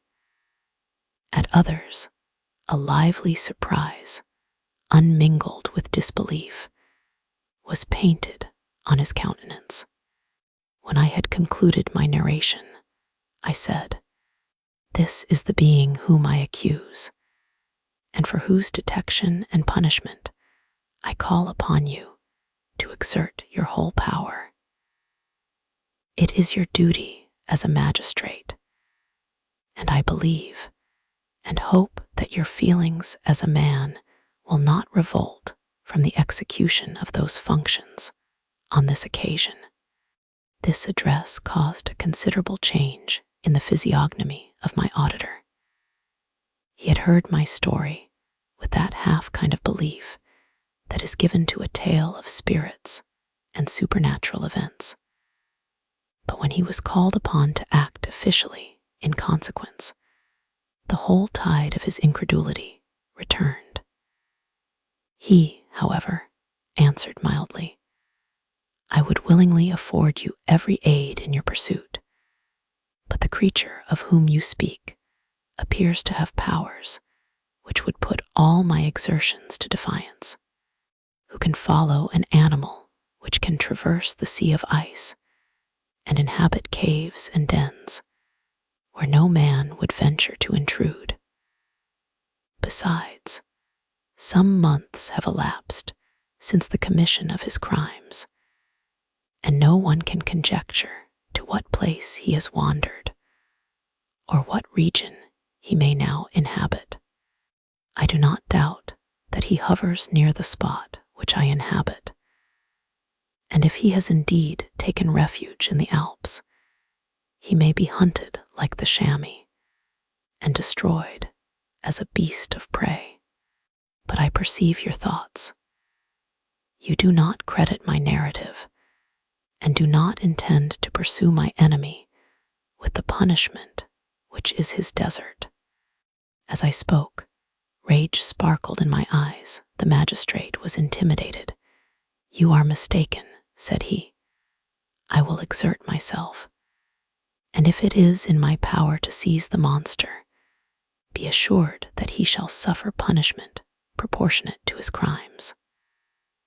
But I fear, from what you have yourself described to be his properties, that this will prove impracticable, and that, while every proper measure is pursued, you should endeavor to make up your mind to disappointment. That cannot be, but all that I can say will be of little avail. My revenge is of no moment to you, yet, while I allow it to be a vice, I confess that it is the devouring and only passion of my soul.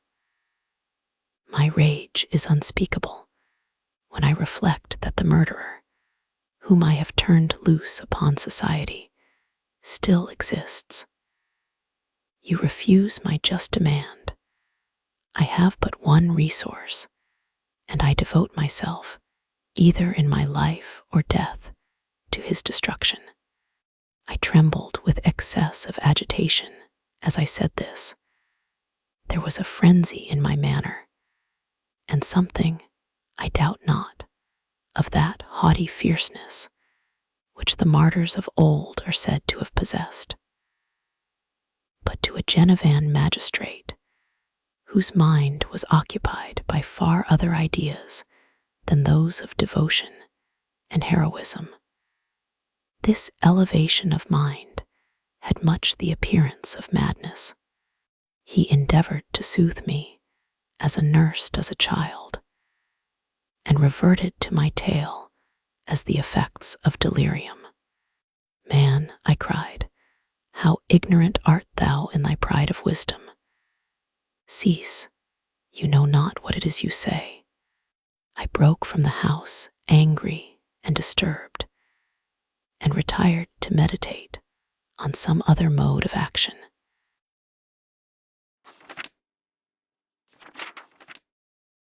Chapter 7. My present situation was one in which all voluntary thought was swallowed up and lost. I was hurried away by fury. Revenge alone endowed me with strength and composure. It modeled my feelings and allowed me to be calculating and calm at periods when otherwise delirium or death would have been my portion. My first resolution was to quit Geneva forever, my country, which, when I was happy and beloved, was dear to me. Now, in my adversity, became hateful. I provided myself with a sum of money, together with a few jewels which had belonged to my mother, and departed. And now my wanderings began, which are to cease but with life. I have traversed a vast portion of the earth, and have endured all the hardships which travelers in deserts and barbarous countries are wont to meet. How I have lived I hardly know. Many times have I stretched my failing limbs upon the sandy plain and prayed for death. But revenge kept me alive. I dared not die and leave my adversary in being.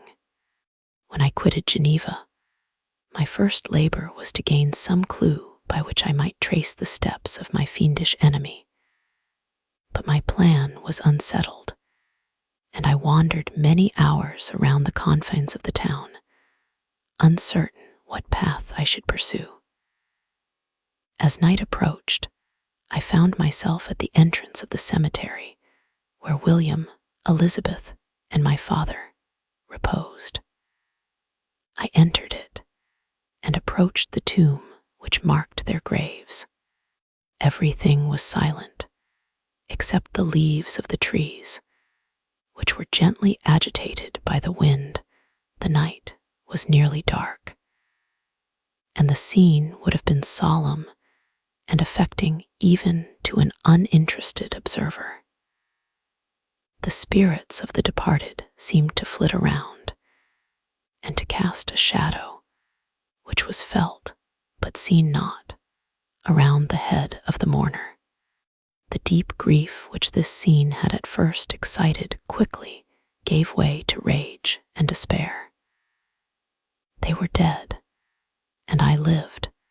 Their murderer also lived, and to destroy him, I must drag out my weary existence. I knelt on the grass and kissed the earth, and with quivering lips exclaimed, "By the sacred earth on which I kneel, by the shades that wander near me, by the deep and eternal grief that I feel, I swear, and by thee, O night, and by the spirits that preside over thee, I swear to pursue the demon who caused this misery until he or I shall perish in mortal conflict. For this purpose I will preserve my life. To execute this dear revenge will I again behold the sun and tread the green herbage of earth, which otherwise should vanish from my eyes forever. And I call on you, spirits of the dead, and on you, wandering ministers of vengeance, to aid and conduct me in my work. Let the cursed and hellish monster drink deep of agony. Let him feel the despair that now torments me. I had begun my adjuration with solemnity, and an awe which almost assured me that the shades of my murdered friends heard and approved my devotion. But the furies possessed me as I concluded, and rage choked my utterance. I was answered through the stillness of night by a loud and fiendish laugh. It rung on my ears long and heavily. The mountains re-echoed it, and I felt as if all hell surrounded me with mockery and laughter. Surely in that moment I should have been possessed by frenzy and have destroyed my miserable existence, but that my vow was heard and that I was reserved for vengeance. The laughter died away when a well-known and abhorred voice, apparently close to my ear, addressed me in an audible whisper. "I am satisfied, miserable wretch. You have determined to live, and I am satisfied." I darted towards the spot from which the sound proceeded, but the devil eluded my grasp. Suddenly, the broad disk of the moon arose and shone full upon his ghastly and distorted shape as he fled with more than mortal speed. I pursued him, and for many months this has been my task. Guided by a slight clue, I followed the windings of the Rhone, but vainly. The blue Mediterranean appeared, and by a strange chance, I saw the fiend enter by night and hide himself in a vessel bound for the Black Sea. I took my passage in the same ship, but he escaped, I know not how, amidst the wilds of Tartary and Russia. Although he still evaded me, I have ever followed in his track. Sometimes the peasants, scared by this horrid apparition, informed me of his path. Sometimes he himself, who feared that if I lost all trace I should despair and die, often left some mark to guide me. The snows descended on my head, and I saw the print of his huge step on the white plain. To you first entering on life, to whom care is new and agony unknown, how can you understand what I have felt and still feel? Cold, want, and fatigue were the least pains which I was destined to endure. I was cursed by some devil and carried about with me my eternal hell. Yet still a spirit of good followed and directed my steps, and when I most murmured, would suddenly extricate me from seemingly insurmountable difficulties. Sometimes, when nature, overcome by hunger, sunk under the exhaustion, a repast was prepared for me in the desert that restored and inspirited me.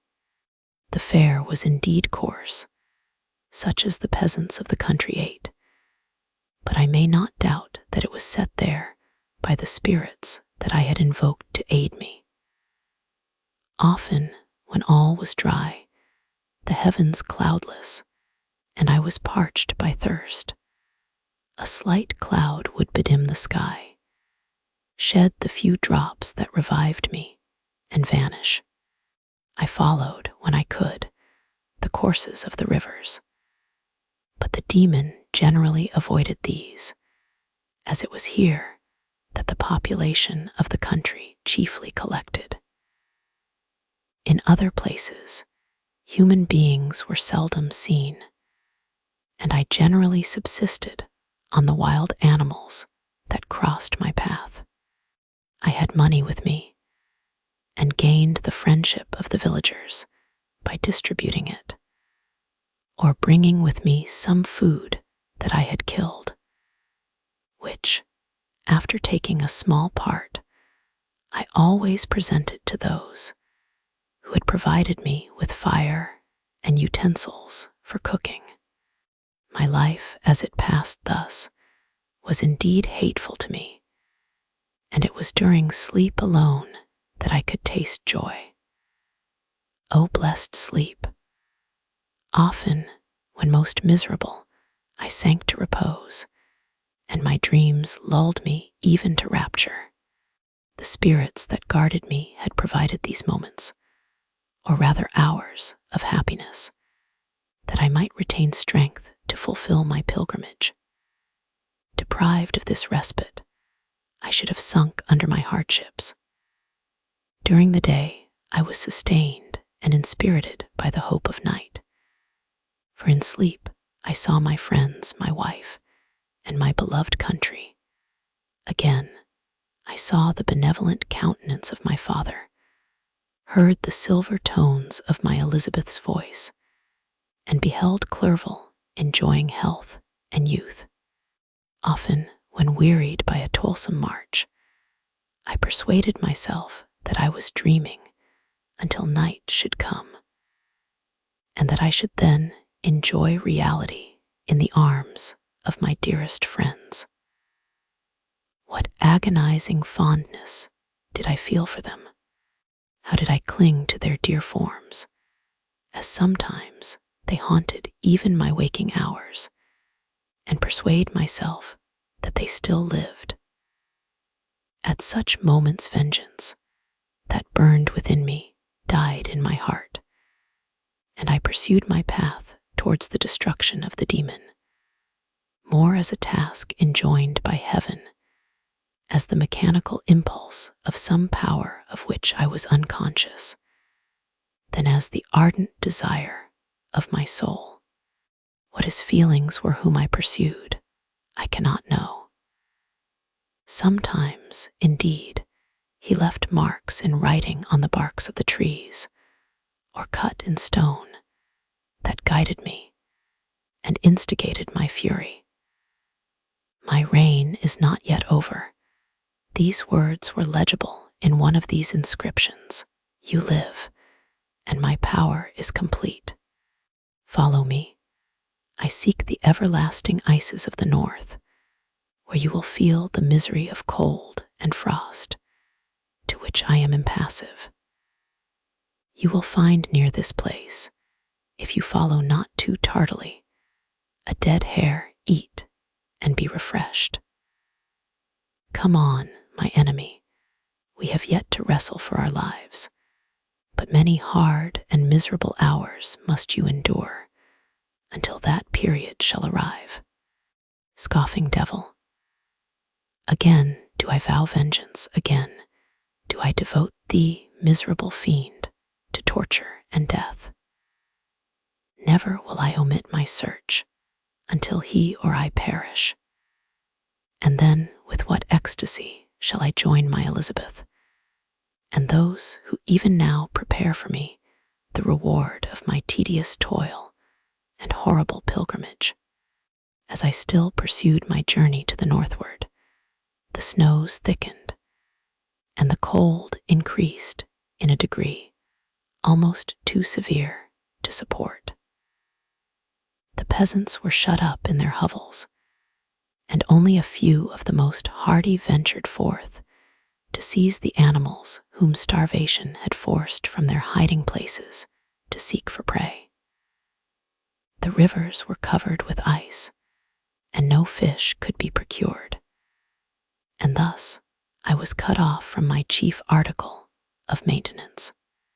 The triumph of my enemy increased with the difficulty of my labors.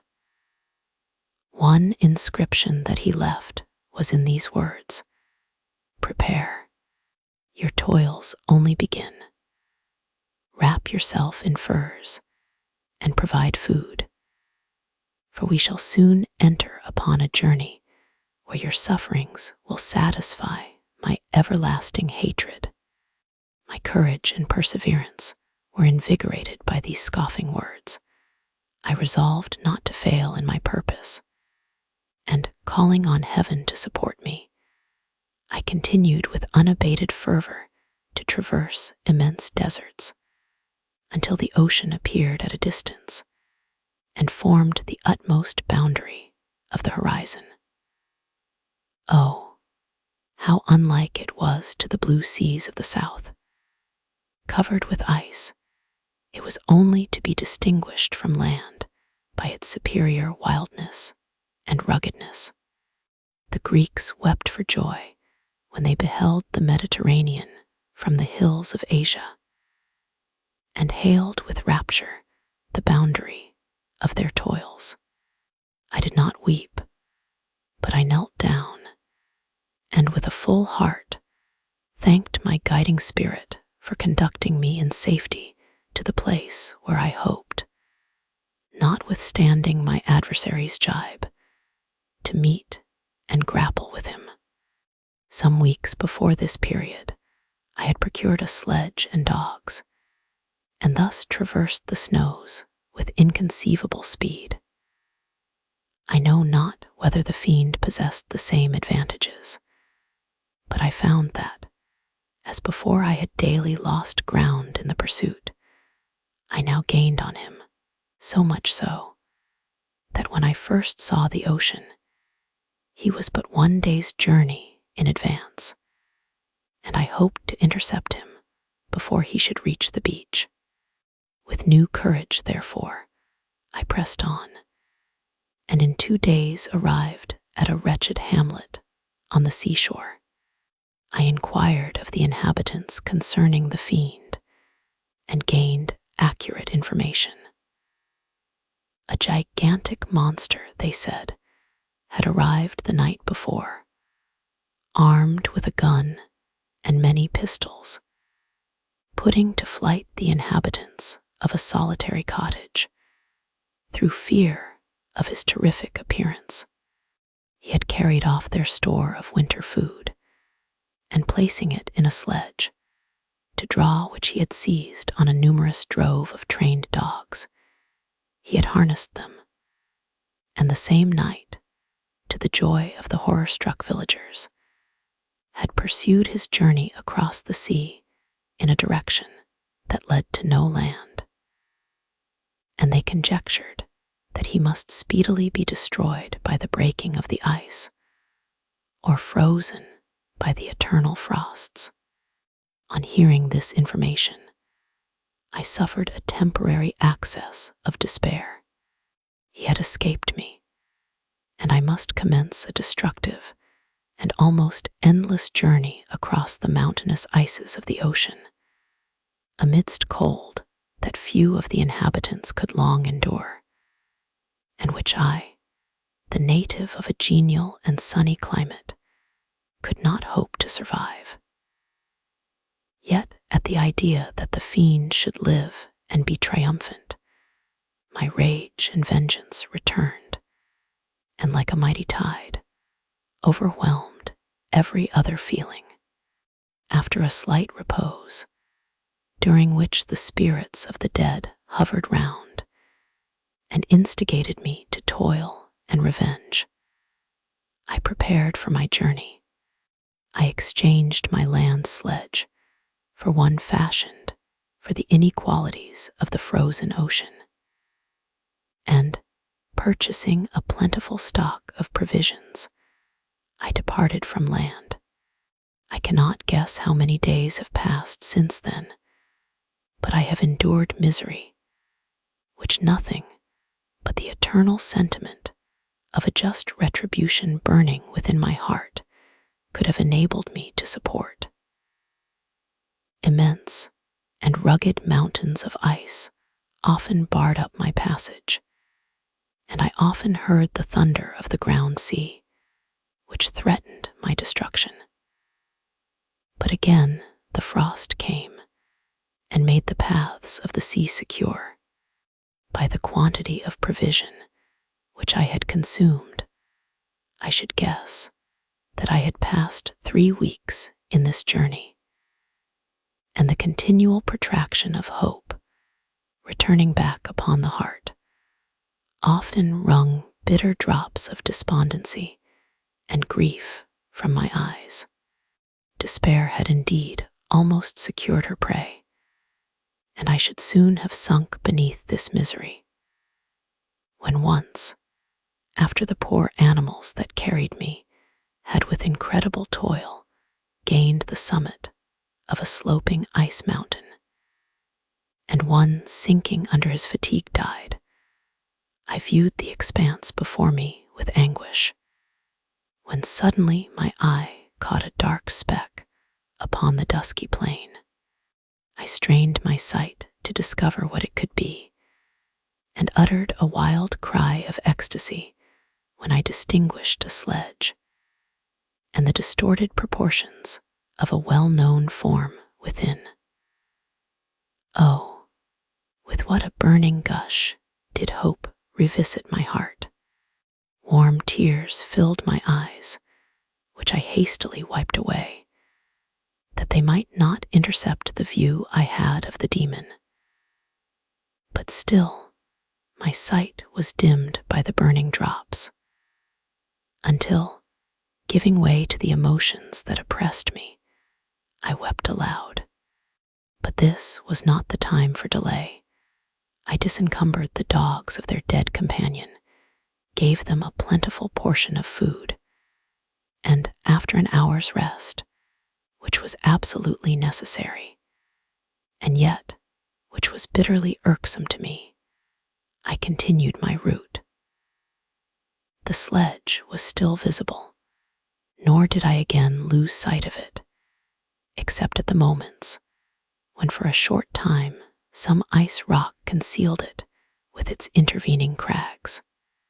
I indeed perceptibly gained on it, and when, after nearly 2 days' journey, I beheld my enemy at no more than a mile distant, my heart bounded within me.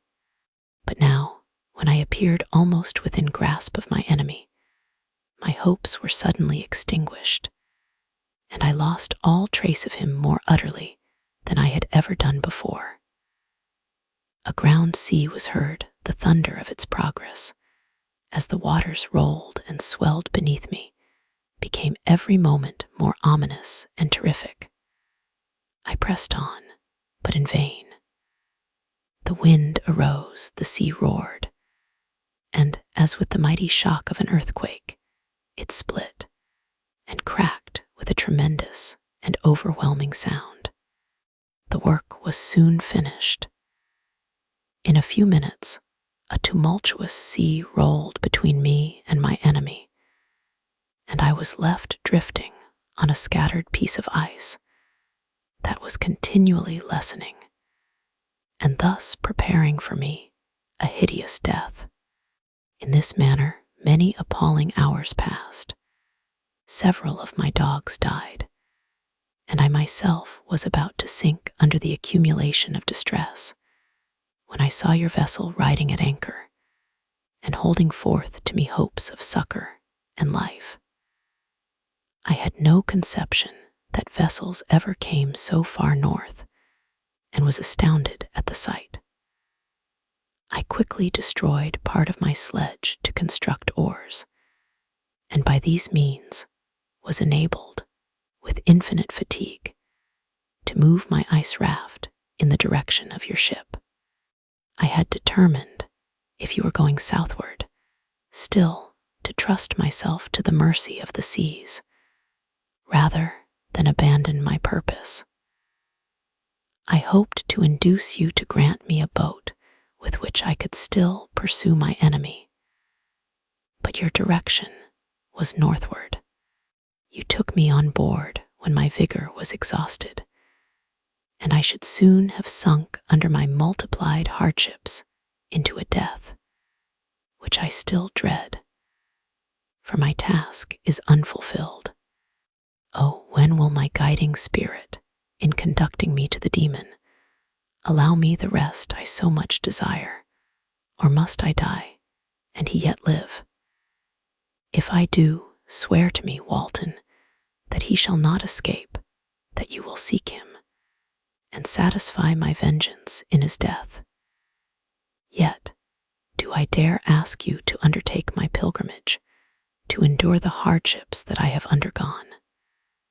No, I am not so selfish. Yet, when I am dead, if he should appear, if the ministers of vengeance should conduct him to you, Swear that he shall not live.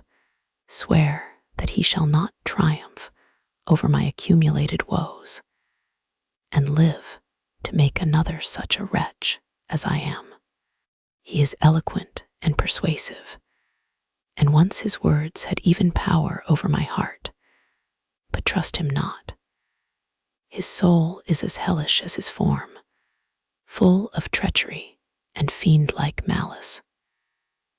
Hear him not call on the Monets of William, Justine, Clerval, Elizabeth, my father, and of the wretched Victor, and thrust your sword into his heart. I will hover near and direct the steel aright. WALTON, in continuation. August 26th, 17. You have read this strange and terrific story, Margaret, and do you not feel your blood congealed with horror, like that which even now curdles mine? Sometimes, seized with sudden agony, he could not continue his tale at others, his voice broken, yet piercing. Uttered with difficulty, the words so replete with agony. His fine and lovely eyes were now lighted up with indignation, now subdued to downcast sorrow, and quenched in infinite wretchedness. Sometimes he commanded his countenance and tones, and related the most horrible incidents with a tranquil voice, suppressing every mark of agitation. Then, like a volcano bursting forth, his face would suddenly change to an expression of the wildest rage, as he shrieked out imprecations on his persecutor. His tale is connected, and told with an appearance of the simplest truth. Yet I own to you that the letters of Felix and Safie, which he showed me, and the apparition of the monster, seen from our ship, brought to me a greater conviction of the truth of his narrative than his asseverations, however earnest and connected. Such a monster has then really existence.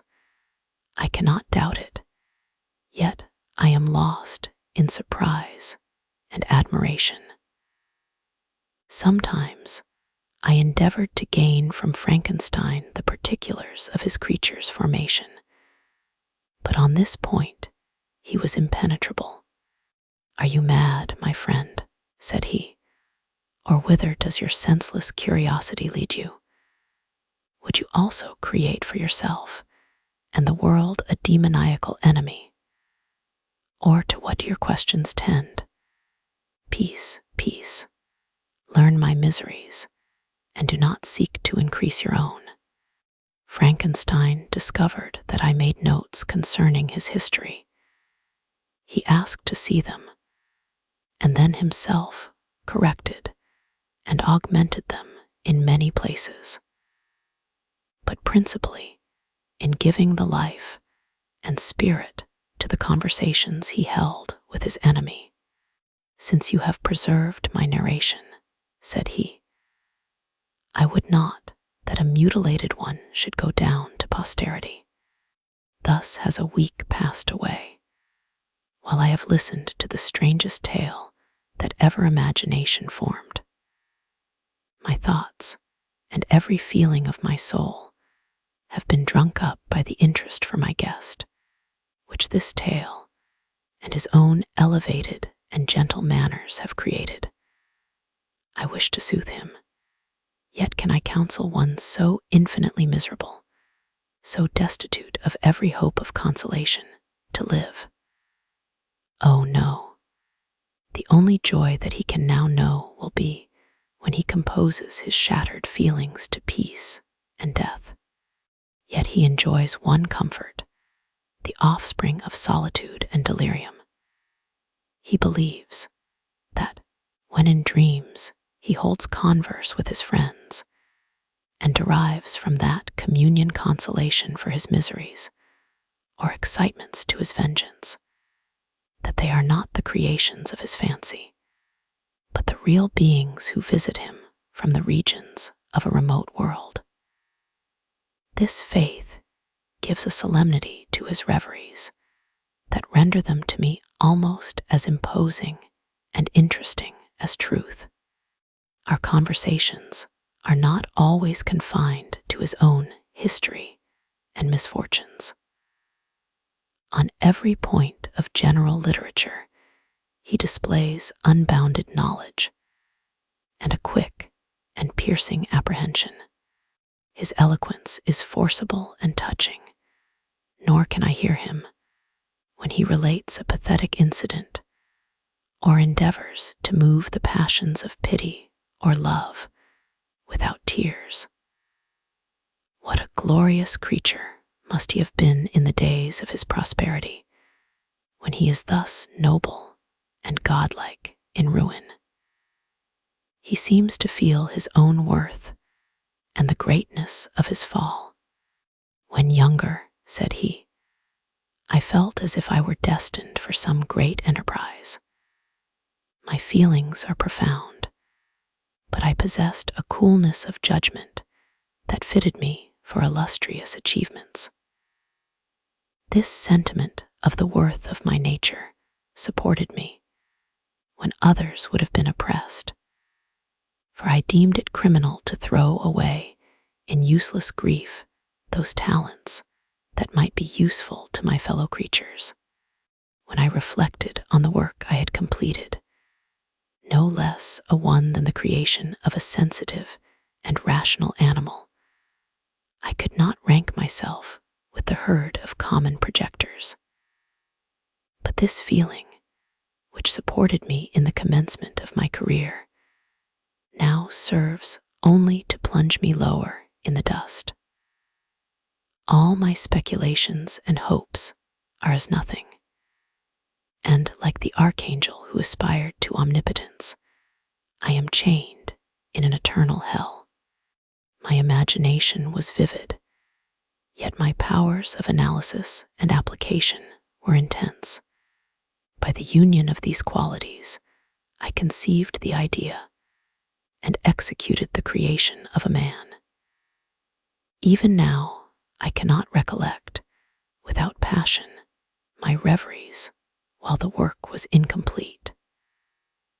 I trod heaven in my thoughts, now exulting in my powers, now burning with the idea of their effects.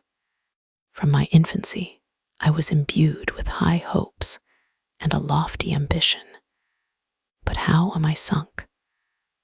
Oh, my friend, if you had known me as I once was, you would not recognize me in this state of degradation. Despondency rarely visited my heart. A high destiny seemed to bear me on, until I fell, never, never again to rise. Must I then lose this admirable being? I have longed for a friend. I have sought one who would sympathize with and love me. Behold, on these desert seas I have found such a one, but I fear I have gained him only to know his value and lose him. I would reconcile him to life, but he repulses the idea. I thank you, Walton, he said, for your kind intentions towards so miserable a wretch. But when you speak of new ties and fresh affections, think you that any can replace those who are gone? Can any man be to me as Clerval was, or any woman another Elizabeth? Even where the affections are not strongly moved by any superior excellence, the companions of our childhood always possess a certain power over our minds, which hardly any later friend can obtain. They know our infantine dispositions, which, however they may be afterwards modified, are never eradicated, and they can judge of our actions with more certain conclusions as to the integrity of our motives. A sister or a brother can never, unless indeed such symptoms have been shewn early, suspect the other of fraud or false dealing, when another friend, however strongly he may be attached, may, in spite of himself, be invaded with suspicion. But I enjoyed friends, dear not only through habit and association, but from their own merits, and wherever I am, the soothing voice of my Elizabeth and the conversation of Clerval will be ever whispered in my ear. They are dead, and but one feeling in such a solitude can persuade me to preserve my life. If I were engaged in any high undertaking or design, fraught with extensive utility to my fellow creatures, then could I live to fulfill it. But such is not my destiny. I must pursue and destroy the being to whom I gave existence. Then my lot on earth will be fulfilled, and I may die. September 2d. My beloved sister, I write to you encompassed by peril, and ignorant whether I am ever doomed to see again dear England and the dearer friends that inhabit it. I am surrounded by mountains of ice, which admit of no escape, and threaten every moment to crush my vessel. The brave fellows, whom I have persuaded to be my companions, look towards me for aid, but I have none to bestow. There is something terribly appalling in our situation, yet my courage and hopes do not desert me. We may survive, and if we do not, I will repeat the lessons of my Seneca and die with a good heart. Yet what, Margaret, will be the state of your mind? You will not hear of my destruction, and you will anxiously await my return. Years will pass, and you will have visitings of despair, and yet be tortured by hope. Oh, my beloved sister, the sickening failings of your heartfelt expectations are, in prospect, more terrible to me than my own death. But you have a husband and lovely children, you may be happy. Heaven bless you and make you so.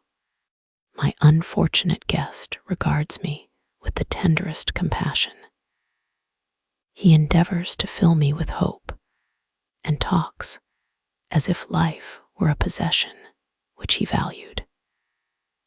He reminds me how often the same accidents have happened to other navigators who have attempted this sea, and in spite of myself, he fills me with cheerful auguries. Even the sailors feel the power of his eloquence. When he speaks, they no longer despair. He rouses their energies, and while they hear his voice, they believe these vast mountains of ice are molehills, which will vanish before the resolutions of man. These feelings are transitory. Each day's expectation delayed fills them with fear, and I almost dread a mutiny caused by this despair. September 5th. A scene has just passed of such uncommon interest that although it is highly probable that these papers may never reach you, yet I cannot forbear recording it. We are still surrounded by mountains of ice, still in imminent danger of being crushed in their conflict. The cold is excessive, and many of my unfortunate comrades have already found a grave amidst this scene of desolation. Frankenstein has daily declined in health. A feverish fire still glimmers in his eyes, but he is exhausted, and when suddenly roused to any exertion, he speedily sinks again into apparent lifelessness. I mentioned in my last letter the fears I entertained of a mutiny. This morning, as I sat watching the wan countenance of my friend, his eyes half closed, and his limbs hanging listlessly, I was roused by half a dozen of the sailors who desired admission into the cabin. They entered, and their leader addressed me. He told me that he and his companions had been chosen by the other sailors to come in deputation to me, to make me a demand, which, in justice, I could not refuse. We were immured in ice, and should probably never escape, but they feared that if, as was possible, the ice should dissipate and a free passage be opened, I should be rash enough to continue my voyage and lead them into fresh dangers after they might happily have surmounted this. They desired, therefore, that I should engage with a solemn promise that if the vessel should be freed, I would instantly direct my course southward. This speech troubled me. I had not despaired, nor had I yet conceived the idea of returning if set free. Yet could I, in justice, or even in possibility, refuse this demand? I hesitated before I answered, when Frankenstein, who had at first been silent, and indeed appeared hardly to have force enough to attend, now roused himself, his eyes sparkled, and his cheeks flushed with momentary vigor. Turning towards the men, he said, "What do you mean? What do you demand of your captain? Are you then so easily turned from your design? Did you not call this a glorious expedition? And wherefore was it glorious? Not because the way was smooth and placid as a southern sea, but because it was full of dangers and terror, because, at every new incident, your fortitude was to be called forth, and your courage exhibited, because danger and death surrounded, and these dangers you were to brave and overcome. For this was it a glorious, for this was it an honorable undertaking. You were hereafter to be hailed as the benefactors of your species, your name adored, as belonging to brave men who encountered death for honor and the benefit of mankind. And now, behold, with the first imagination of danger, or, if you will, the first mighty and terrific trial of your courage, you shrink away and are content to be handed down as men who had not strength enough to endure cold and peril. And so, poor souls, they were chilly and returned to their warm firesides. Why, that requires not this preparation. You need not have come thus far and dragged your captain to the shame of a defeat, merely to prove yourselves cowards. Oh, be men, or be more than men. Be steady to your purposes, and firm as a rock. This ice is not made of such stuff as your hearts might be. It is mutable, cannot withstand you, if you say that it shall not. Do not return to your families with the stigma of disgrace marked on your brows. Return as heroes who have fought and conquered, and who know not what it is to turn their backs on the foe. He spoke this with a voice so modulated to the different feelings expressed in his speech, with an eye so full of lofty design and heroism, that can you wonder that these men were moved? They looked at one another and were unable to reply. I spoke. I told them to retire and consider of what had been said, that I would not lead them further north if they strenuously desired the contrary, but that I hoped that, with reflection, their courage would return. They retired, and I turned towards my friend, but he was sunk in languor and almost deprived of life. How all this will terminate, I know not, but I had rather die and return shamefully, my purpose unfulfilled. Yet I fear such will be my fate. The men, unsupported by ideas of glory and honor, can never willingly continue to endure their present hardships. September 7th. The die is cast. I have consented to return if we are not destroyed. Thus are my hopes blasted by cowardice and indecision. I come back ignorant and disappointed. It requires more philosophy than I possess to bear this injustice with patience. September 12th. It is past. I am returning to England. I have lost my hopes of utility and glory. I have lost my friend. But I will endeavor to detail these bitter circumstances to you, my dear sister. And while I am wafted towards England and towards you, I will not despond. September 19th.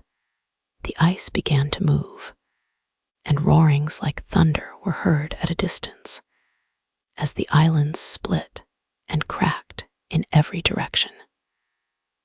We were in the most imminent peril, but as we could only remain passive, my chief attention was occupied by my unfortunate guest, whose illness increased in such a degree that he was entirely confined to his bed. The ice cracked behind us and was driven with force towards the north. A breeze sprung from the west, and on the 11th, the passage towards the south became perfectly free. When the sailors saw this, and that their return to their native country was apparently assured, a shout of tumultuous joy broke from them, loud and long continued. Frankenstein, who was dozing, awoke and asked the cause of the tumult. "They shout," I said, "because they will soon return to England." "Do you then really return?" "Alas, yes, I cannot withstand their demands. I cannot lead them unwillingly to danger, and I must return. Do so if you will, but I will not. You may give up your purpose, but mine is assigned to me by heaven, and I dare not. I am weak, but surely the spirits who assist my vengeance will endow me with sufficient strength." Saying this, he endeavored to spring from the bed, but the exertion was too great for him. He fell back and fainted. It was long before he was restored, and I often thought that life was entirely extinct. At length, he opened his eyes, but he breathed with difficulty and was unable to speak. The surgeon gave him a composing draught and ordered us to leave him undisturbed. In the meantime, he told me that my friend had certainly not many hours to live. His sentence was pronounced, and I could only grieve and be patient. I sat by his bed watching him. His eyes were closed, and I thought he slept. But presently he called to me in a feeble voice, and bidding me come near, said, "Alas, the strength I relied on is gone. I feel that I shall soon die, and he, my enemy and persecutor, may still be in being. Think not, Walton, that in the last moments of my existence I feel that burning hatred and ardent desire of revenge I once expressed, but I feel myself justified in desiring the death of my adversary. During these last days, I have been occupied in examining my past conduct, nor do I find it blamable. In a fit of enthusiastic madness, I created a rational creature, and was bound towards him to assure as far as was in my power, his happiness and well-being. This was my duty, but there was another still paramount to that. My duties towards my fellow creatures had greater claims to my attention because they included a greater proportion of happiness or misery. Urged by this view, I refused, and I did right in refusing, to create a companion for the first creature.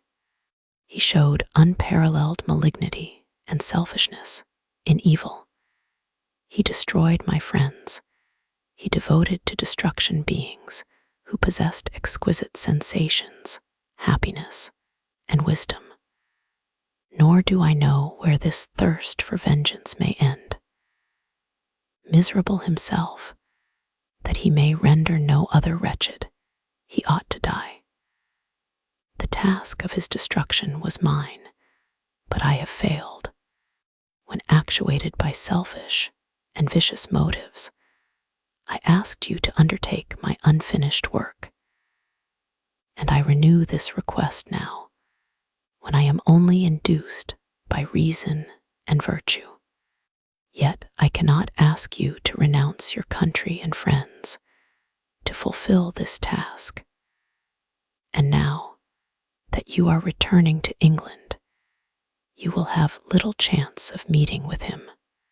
But the consideration of these points, and the well-balancing of what you may esteem your duties, I leave to you.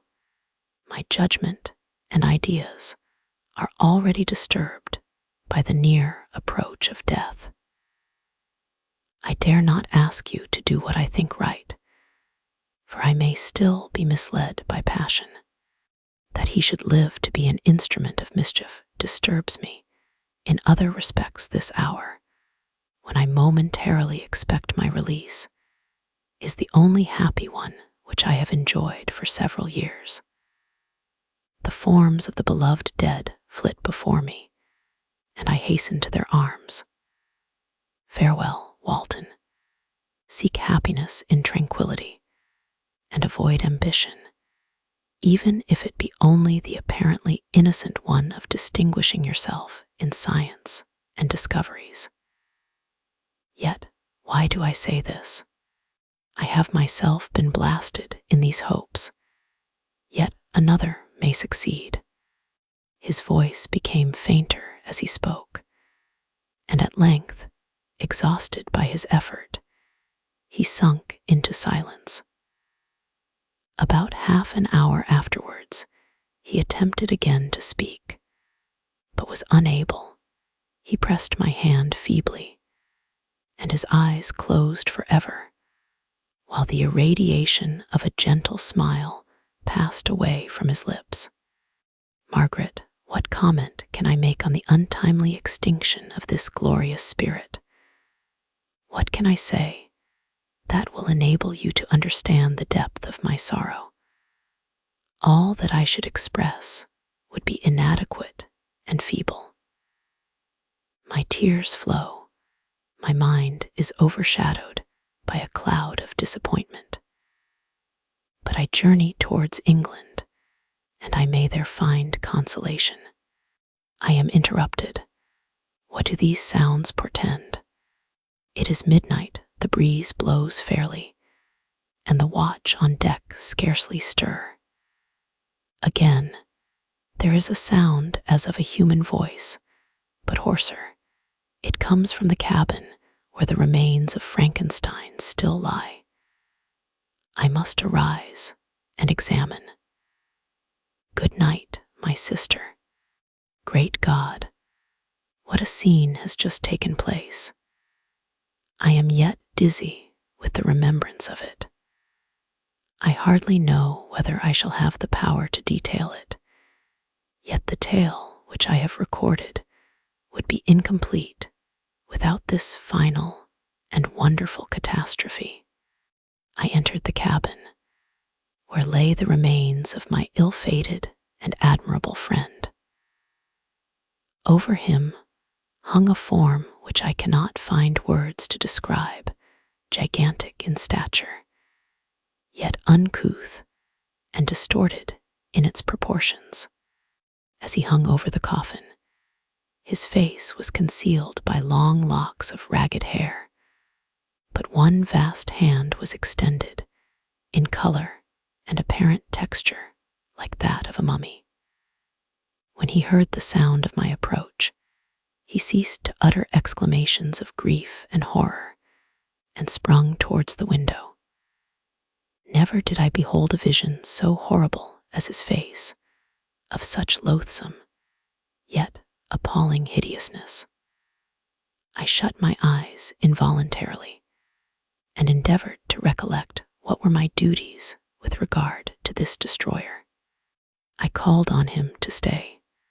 He paused, looking on me with wonder, and again turning towards the lifeless form of his creator, he seemed to forget my presence, and every feature and gesture seemed instigated by the wildest rage of some uncontrollable passion. "That is also my victim," he exclaimed. "In his murder my crimes are consummated. The miserable series of my being is wound to its close. Oh, Frankenstein, generous and self-devoted being, what does it avail that I now ask thee to pardon me? I, who irretrievably destroyed thee by destroying all thou lovedst.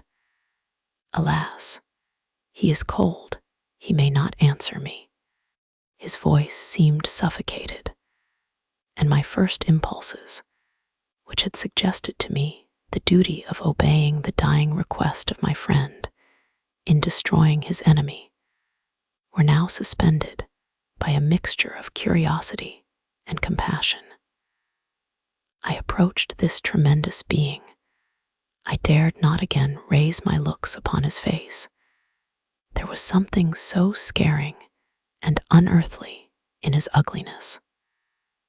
I attempted to speak, but the words died away on my lips. The monster continued to utter wild and incoherent self-reproaches. At length, I gathered resolution to address him in a pause of the tempest of his passion. "Your repentance," I said, "is now superfluous. If you had listened to the voice of conscience and heeded the stings of remorse before you had urged your diabolical vengeance to this extremity, Frankenstein would yet have lived." "And do you dream?" said the demon. "Do you think that I was then dead to agony and remorse? He continued, pointing to the corpse, he suffered not more in the consummation of the deed. Oh, not the 10,000th portion of the anguish that was mine during the lingering detail of its execution. A frightful selfishness hurried me on, while my heart was poisoned with remorse. Think ye that the groans of Clerval were music to my ears? My heart was fashioned to be susceptible of love and sympathy, and when wrenched by misery to vice and hatred, it did not endure the violence of the change without torture, such as you cannot even imagine. After the murder of Clerval, I returned to Switzerland, heartbroken and overcome. I pitied Frankenstein. My pity amounted to horror. I abhorred myself, but when I discovered that he, the author at once of my existence and of its unspeakable torments, dared to hope for happiness, that while he accumulated wretchedness and despair upon me, he sought his own enjoyment in feelings and passions from the indulgence of which I was forever barred, then impotent envy and bitter indignation filled me with an insatiable thirst for vengeance. I recollected my threat and resolved that it should be accomplished. I knew that I was preparing for myself a deadly torture, but I was the slave, not the master of an impulse which I detested, yet could not disobey. Yet when she died, nay, then I was not miserable. I had cast off all feeling, subdued all anguish to riot in the excess of my despair. Evil thenceforth became my good. Urged thus far, I had no choice but to adapt my nature to an element which I had willingly chosen. The completion of my demoniacal design became an insatiable passion. And now it is ended. There is my last victim. I was at first touched by the expressions of his misery. Yet when I called to mind what Frankenstein had said of his powers of eloquence and persuasion, and when I again cast my eyes on the lifeless form of my friend, indignation was rekindled within me. "Wretch," I said, "it is well that you come here to whine over the desolation that you have made. You throw a torch into a pile of buildings, and when they are consumed, you sit among the ruins and lament the fall. Hypocritical fiend, if he whom you mourn still lived, still would he be the object. Again, would he become the prey of your accursed vengeance. It is not pity that you feel, you lament only because the victim of your malignity is withdrawn from your power." "Oh, it is not thus, interrupted the being. "Yet such must be the impression conveyed to you by what appears to be the purport of my actions. Yet I seek not a fellow feeling in my misery. No sympathy may I ever find. When I first sought it, it was the love of virtue, the feelings of happiness and affection with which my whole being overflowed, that I wished to be participated. But now that virtue has become to me a shadow, and that happiness and affection are turned into bitter and loathing despair. In what should I seek for sympathy? I am content to suffer alone, while my suffering shall endure. When I die, I am well satisfied that abhorrence and opprobrium should load my memory. Once my fancy was soothed with dreams of virtue, of fame, and of enjoyment. Once I falsely hoped to meet with beings who, pardoning my outward form, would love me for the excellent qualities which I was capable of bringing forth. I was nourished with high thoughts of honor and devotion. But now vice has degraded me beneath the meanest animal. No crime, no mischief, no malignity, no misery can be found comparable to mine. When I call over the frightful catalogue of my deeds, I cannot believe that I am he whose thoughts were once filled with sublime and transcendent visions of the beauty and the majesty of goodness. But it is even so, the fallen angel becomes a malignant devil. Yet, even that enemy of God and man had friends and associates in his desolation. I am quite alone.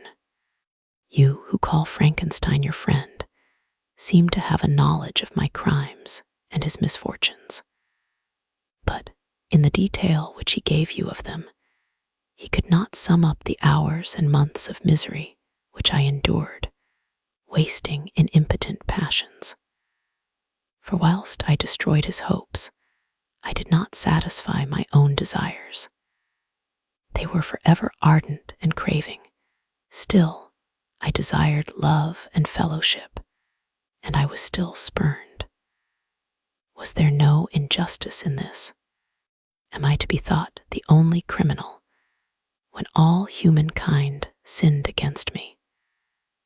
Why do you not hate Felix, who drove his friend from his door with contumely? Why do you not execrate the rustic who sought to destroy the Savior of his child. Nay, these are virtuous and immaculate beings. I, the miserable and the abandoned, am an abortion, to be spurned at, and kicked, and trampled on. Even now my blood boils at the recollection of this injustice, but it is true that I am a wretch. I have murdered the lovely and the helpless. I have strangled the innocent as they slept, and grasped to death his throat, who never injured me or any other living thing.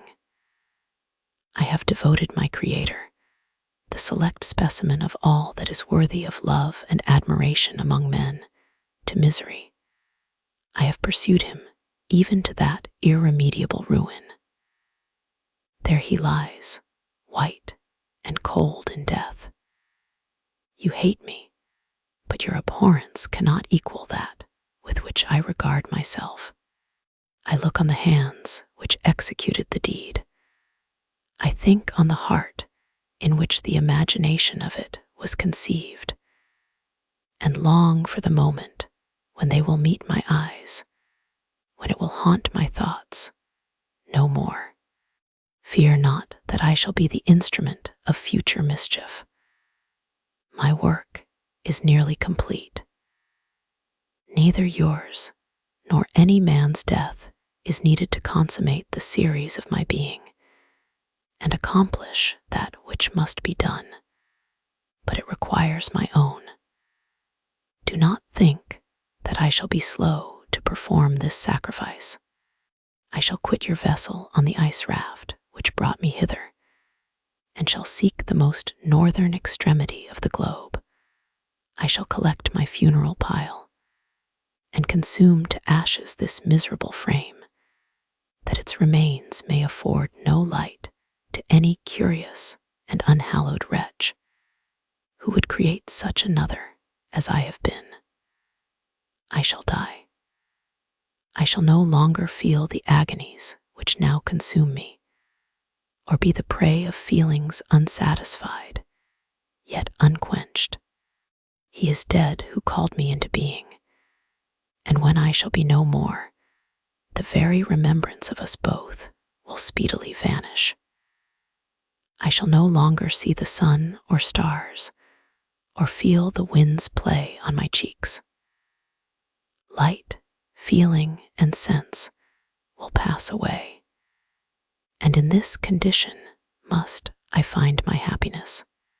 Some years ago, when the images which this world affords first opened upon me, when I felt the cheering warmth of summer, and heard the rustling of the leaves and the chirping of the birds, and these were all to me, I should have wept to die.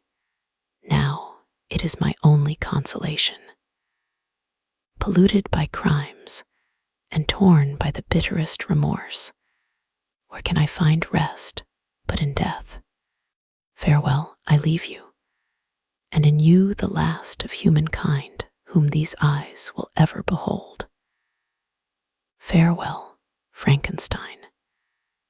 If thou wert yet alive, and yet cherished a desire of revenge against me, it would be better satiated in my life than in my destruction. But it was not so. Thou didst seek my extinction, that I might not cause greater wretchedness. And if yet, in some mode unknown to me, thou hast not yet ceased to think and feel, thou desirest not my life for my own misery.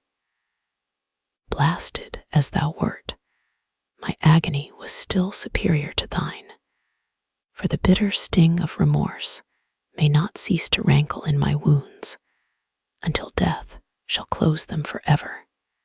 But soon, he cried, with sad and solemn enthusiasm, I shall die, and what I now feel be no longer felt. Soon these burning miseries will be extinct. I shall ascend my funeral pile triumphantly and exult in the agony of the torturing flames. The light of that conflagration will fade away My ashes will be swept into the sea by the winds.